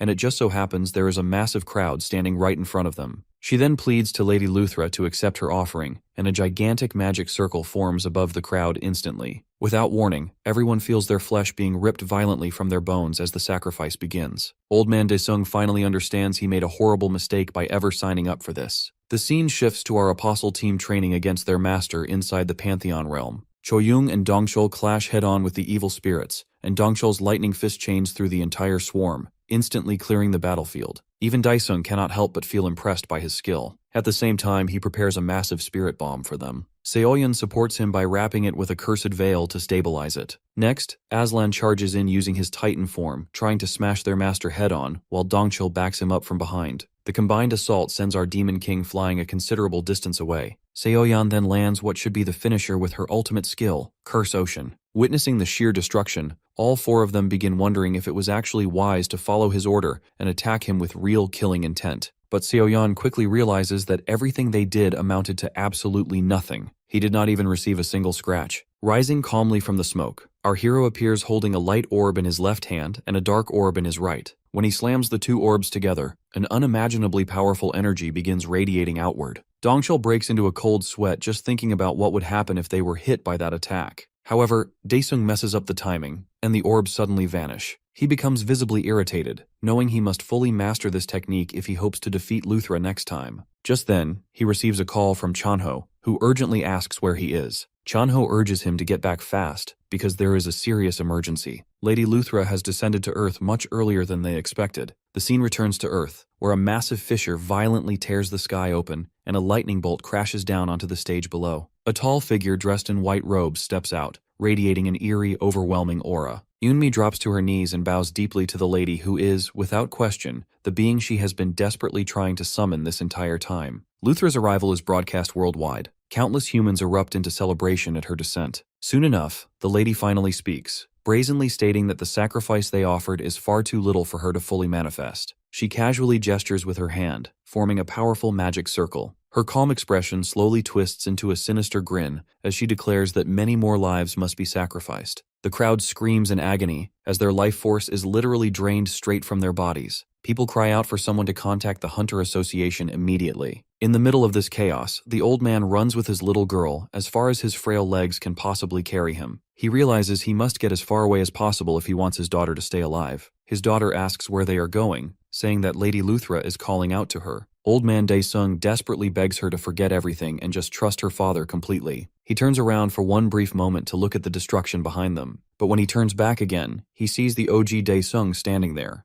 Our king calmly asks the geezer what the hell he is doing in a place like this. Sharp as ever, he immediately notices that the girl the old man is carrying is a returner. When the geezer refuses to hand her over, he decides to let it go. She will disappear sooner or later anyway. With that, he dashes past them to face Luthra head-on, leaving the old man to spend his final moments with his daughter. Back at the stage, Luthra demands even more sacrifices from Eunmi. The white-haired bootlicker eagerly promises to deliver as many lives as are required. In that very moment, a gate suddenly appears in front of them, but it seems Luthra already knows exactly who is behind it. The returners rush forward, trying to protect their lady from the ominous shadow pouring out of the gate. Naturally, they are completely vaporized by our hero, who is more than ready to erase this false god from existence. Shocked beyond belief, Eunmi is baffled that the man who stole power from both Lucifer and Luthra has appeared here. Luthra grinds her teeth in fury, her blood boiling as she stares at his face once again. At the same time, thousands of drones flown by the American Hunter Association flood the skies, rushing toward the epicenter of the chaos. The American branch manager, Tom Grant, orders his men to focus their cameras on the figures at the center of it all. He can hardly believe his eyes when he sees the very last person he ever expected. Setting his shock aside, he realizes that all hell has truly broken loose. In a situation like this, if there is anyone who can possibly fix this mess,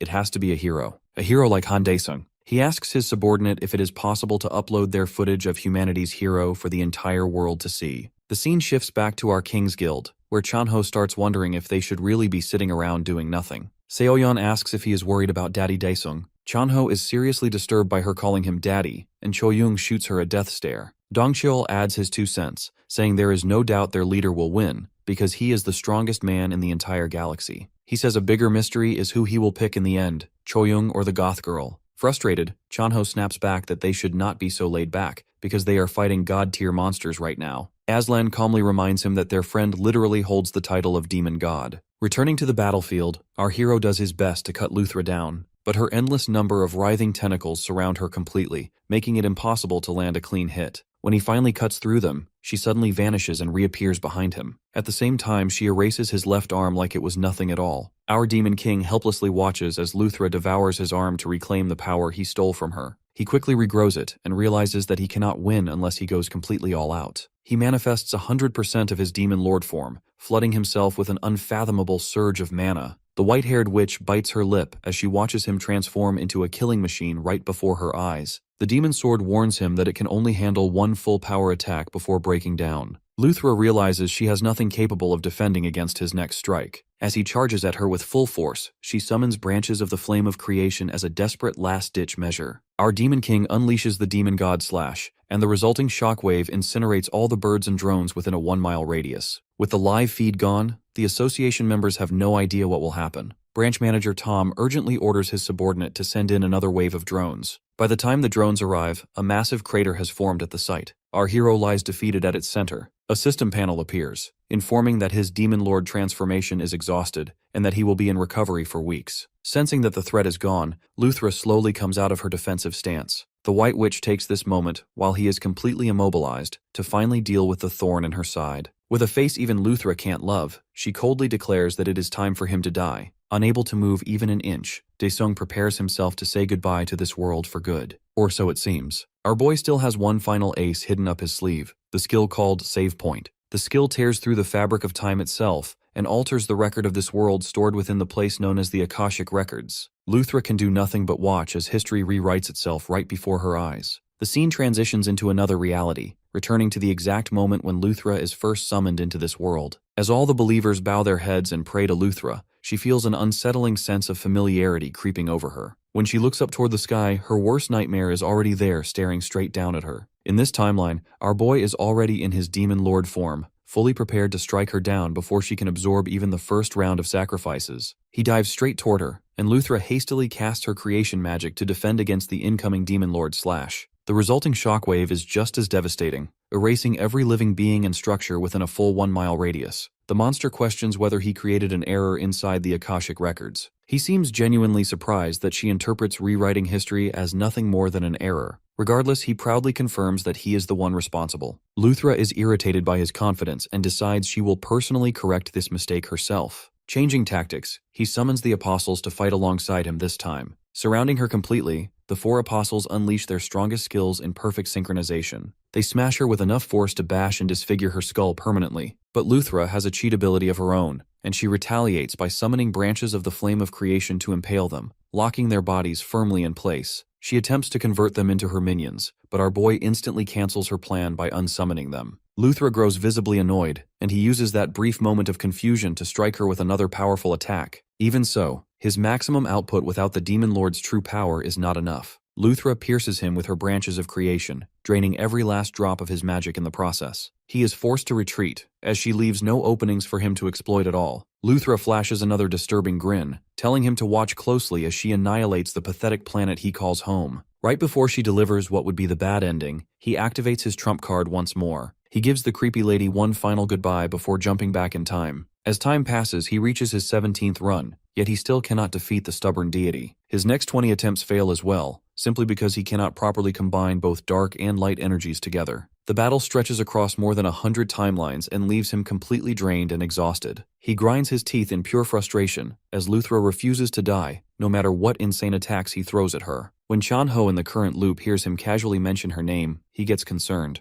Our boy tells him to ignore it, and quietly lets time pass as Changsik and Heron invite him to their wedding for what feels like the 100th time. He is genuinely pissed that they are enjoying the time of their lives while he is busting his chops trying to save the entire world. Seeing his clearly horrified expression, Heron hesitantly asks if he will actually come to their wedding party. Chanho quickly covers for him, saying they would love to attend together. Later in the Pantheon, he looks down at his blackened hand and tells the one hiding inside it to finally show herself. The dark mana disperses into a thick fog, and a calm voice thanks him for finally welcoming her presence. Not in the mood for pointless pleasantries, he straight up asks her to reveal the way to truly eliminate Luthra for good. Lucifer leans in, asking if he even knows how one is supposed to kill darkness itself. The scene shifts to a classroom setting, where she asks him another question, whether he believes light can be killed at all. She explains that this is what a deity is made of, and their non-physical nature is exactly why killing one is nearly impossible. Intrigued, he asks how it was possible for her to be sealed away for centuries. She explains that such a method is practically impossible for humans, because pulling it off requires maintaining an endlessly expanding world. If the one maintaining fails, both the person and their universe will be completely destroyed. Then she points out a familiar power she has seen him use countless times before. She correctly guesses that he possesses the ability to rewind time at will. Surprisingly, he does not bother hiding it, and even admits that he can only return to a fixed point in time, much like Subaru from ReZero.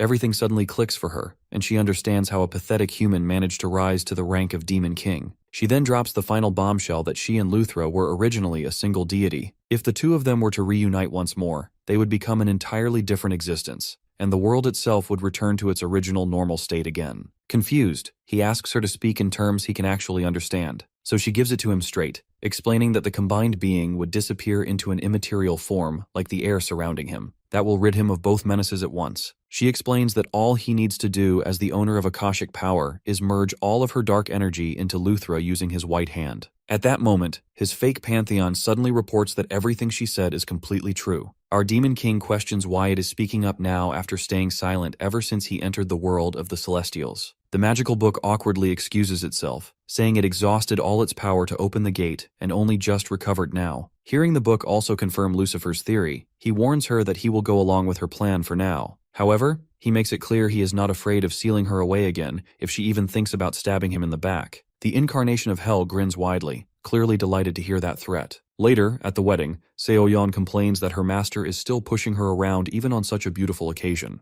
Trying to cheer herself up, she starts buttering up her future mother-in-law with exaggerated enthusiasm. Meanwhile, Dongchul and Aslan are genuinely amazed that Changsik managed to land such a stunning bride. The hall manager finally grabs the microphone and prepares to begin the ceremony. Suddenly, Heron is stunned by something far up in the sky above them. When Changsik turns his head to look, he is equally shocked by the massive flash of lightning crashing down from the heavens. The entire hall freezes in disbelief at the sight. All of the attendees start wondering if this is some kind of special wedding effect only included in a deluxe package. But this is Luthra's event, and she is clearly pleased that everyone our hero loves is gathered here together. The four apostles immediately spring into action, and Heron urgently tells everyone to forget the wedding and evacuate because things are about to get dangerous fast. But Changsik tells her to protect everyone and leave with them while he handles the enemy himself. Plus 100 respect to this gentleman. As Luthra begins her attack, a brutal knee to the face cancels her spell instantly and sends her flying back. Our king calmly announces that the wedding is temporarily on hold until he finishes taking out the trash. Luthra goes into caution mode because she senses he is intentionally concealing his aura from her. At that moment, he activates domain expansion and drags her into an infernal hell within the pantheon itself. With the two of them completely alone, he prepares to merge Lucifer's energy with her.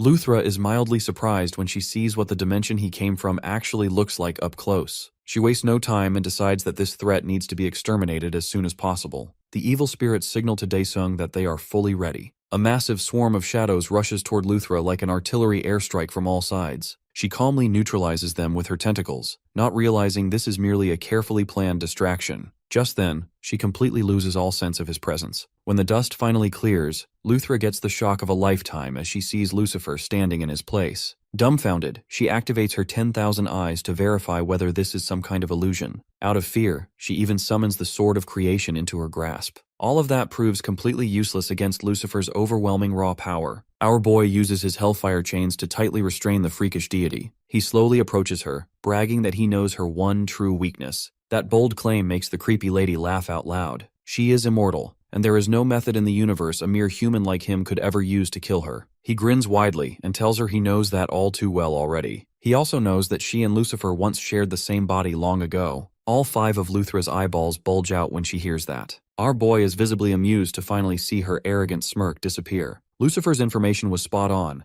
and his pale left hand is the key to entering Luthra's body. Panicking, Luthra desperately tries to convince him this is a huge mistake, claiming Lucifer fed him false information to erase her and the entire universe. But our boy is not easily deceived. The fact that Luthra is sweating harder than a league player makes it crystal clear Lucifer was right on the money. He pierces her chest with his left hand and begins pumping her full of Lucifer's dark mana. A massive pillar of mana erupts on the spot as the two beings violently merge together. Daesung's transformation completely collapses after expending every last drop of his energy. He watches the smoke slowly clear, wondering if the insane plan actually succeeded. Standing there is something that looks like a buff, big black NPC whose textures haven't finished loading yet. He asks the creator if their plan was a success or not in the end. Confused, the creator questions him back, demanding he explain who he even is first. Our guy is annoyed that Lucifer forgot him so quickly after he fulfilled his part of their deal. He wonders out loud if the merge messed with her memories badly. Hearing him mention the merge, the creator suddenly remembers that it had been divided for a short period of time before. Our boy reminds it that he wants his side of the deal with Lucifer upheld properly because he helped her merge with Luthra successfully. That is why he can still sense its presence when it should be impossible to sense the original creator at all. He asks the creator if it plans on disappearing into nothingness,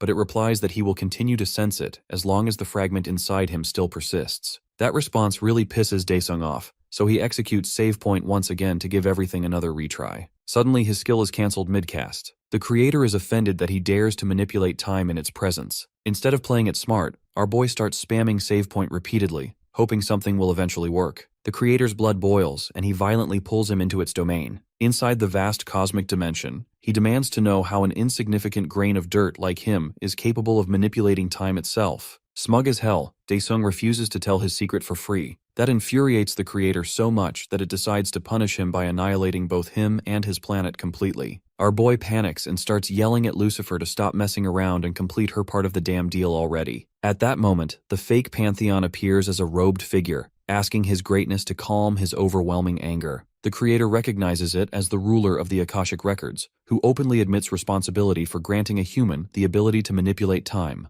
The fake Theon then throws the creator a massive curveball, stating that it was responsible for polluting the universe. It was the one that split itself into 2 pieces, causing chaos and destruction everywhere, so the fake Theon had no choice but to choose a human to clean up after him. The creator goes into denial, claiming there is no way its halves could have polluted the universe. Daesung is beyond frustrated to learn that the most omnipotent being in his universe is this unbelievably dumb. Capable of reading thoughts, the giant crybaby gets butthurt that a puny creation dared to insult him. Our boy realizes he messed up badly and offers a weak surrender as an apology. The creator does not appreciate it at all and declares that this filthy universe must be dismantled and completely recreated from scratch. Seeing that, the fake Theon takes control of Daesung's powers. He unlocks the cheat codes, granting him access to absolute authority over everything in the universe, including life and death themselves. One authority, however, immediately catches our Demon King's eye. Borrowing a genius idea from Full Metal Alchemist, he comes up with a way to use the authority of equivalent exchange. He drags both of them into another dimension and drives a fist packed with authority straight into the creator's NPC-looking face. The creator is not physically hurt at all, but the real damage is far worse. He loses all of his power. Through equivalent exchange, our boy sealed all of his authority in return for his own. Now they can finally settle things the old-fashioned way. The jacked deity starts crying, like a baby after taking away all his toys. Daesung does not waste the opportunity and knees him hard in the gut. He follows up by beating the hell out of the buff man-child, who is still pretending he is a god. The fake Theon watches with interest, clearly impressed by such a creative way to shut down an omnipotent being. He asks what should be done with the big guy now. The fake Theon replies that everything he needs to do is already done, and that it is time for the two of them to sort things out themselves. The fake Theon demands the creator to join him. The creator refuses and summons his own magic book. Daesung braces himself, ready to throw hands again, but the buff guy hesitantly admits he was defeated. He asks if all of this was part of the fake Theon's plan. That is when he learns the truth. The idea to seal both himself and his enemy was actually Daesung's from the start. As a reward, the creator says he will not dismantle the universe just yet. It is not like he even has the power to destroy it and create a new one anymore. After that, both beings fall into silent thought. Our hero instantly realizes this is a bad sign, because those two are definitely about to cook up even more trouble for him. Sure enough, the fake Theon explains that they cannot do anything now that their authority is sealed. That is exactly why they need him to take over in their place until they regain control. Our boy completely loses his shit at the sheer audacity of these bastards. They pile more responsibility onto him after he already went through literal hell and back. The fake Theon apologizes, but he does not accept it for a second, knowing the sneaky bastard already saw this outcome coming. The creator chimes in, saying that delaying the universe's rebirth is a massive favor for a mere human. Daesung shuts him up immediately, pointing out that he spent centuries cleaning up the mess they left behind. At this point, he honestly would not even mind if this stupid universe got wiped out. The two cosmic entities try to sweeten the deal, telling him he will live like a deity above everyone else instead of working some dead-end part-time job like a normie. When he refuses without hesitation, they change tactics and say he will have to spend the rest of eternity stuck with them instead. That is an absolute deal-breaker for him, so he finally caves and agrees to take the job. They reactivate the system for him, and he makes a vow to fulfill their duties as an intergalactic janitor. Before they send him back, he makes one last request, asking them to let him customize his outfit first. The scene shifts back to Earth, where young Chil and the old man are arguing because they are late to the wedding party. Their bickering abruptly stops when a gate suddenly opens right in front of them. Our boy steps out wearing a sharp outfit and sporting a fresh new cut. With that, the wedding party continues, and he is relieved that he can finally celebrate the joyful occasion in peace. A few days later, an archdemon prepares his army to conquer the universe. He has gathered the strongest warriors across the galaxy and is ready to crush anyone who stands in his way. Right before his forces can march out, a white-haired man with a sword appears behind him. The demon demands to know who he is. Our hero casually introduces himself as the intergalactic trash collector, where demon overlords are the trash. The demon throws a furious tantrum at his offensive answer, but it ends instantly when he is sliced into 100 pieces right in front of his army. Our boy gives the stunned crowd a big thumbs up and tells them to live peaceful lives, unless they want to end up on his cutting board next. As time passes, gates completely stop appearing on Earth. With that threat gone, every nation begins developing new resources and industries. Hunters who were once treated as elites are now little more than glorified unemployed people. Because of that, the Daesung Guild does everything it can to help them reintegrate into normal society. Inside the guild building, Chanho is overwhelmed by the sheer number of jobless hunters asking for help. He is caught off guard when he runs into Jisoo. She tells him that her mother wants him to join them for dinner over the weekend. She also admits she feels lonely at home, since Daesung has not returned in a long time. Chanho grows worried, wondering where Daesung disappeared to after everything finally settled down. The scene shifts to a well-known fast food restaurant, where Choi Young now works as a waitress. The owner laughs, saying he was a hunter just a few months ago and now spends his days frying chicken legs. Choi Young tells him to stay positive, pointing out that the restaurant business is booming. When the old man wonders where Daesung vanished to, she blurts out that he told her he just wanted to relax for a while. The story then moves to a city in the land of freedom and guns, where a hooded, unhinged woman hands out flyers on the street. She urges people to put their faith in the Heavenly Mother, swearing that she will descend once again. The nutcase turns out to be Eunmi, and the police finally arrest her, sentencing her for the crime of mass murder and prison break. On the other hand, Our boy is living his best life, sipping cocktails on a secluded beach. Just when he least expects it, however, Seo-yeon appears right behind him. He is completely dumbfounded by how she managed to track him down. She smugly warns him never to underestimate the stalking skills of a girl who is down bad. Fed up with her antics, he tells her to leave him alone so he can enjoy his retirement in peace. Instead, she asks if he really lost his powers like all the other hunters. When he confirms it, she has a minor breakdown, complaining that she is dying of boredom with no monsters left to beat up.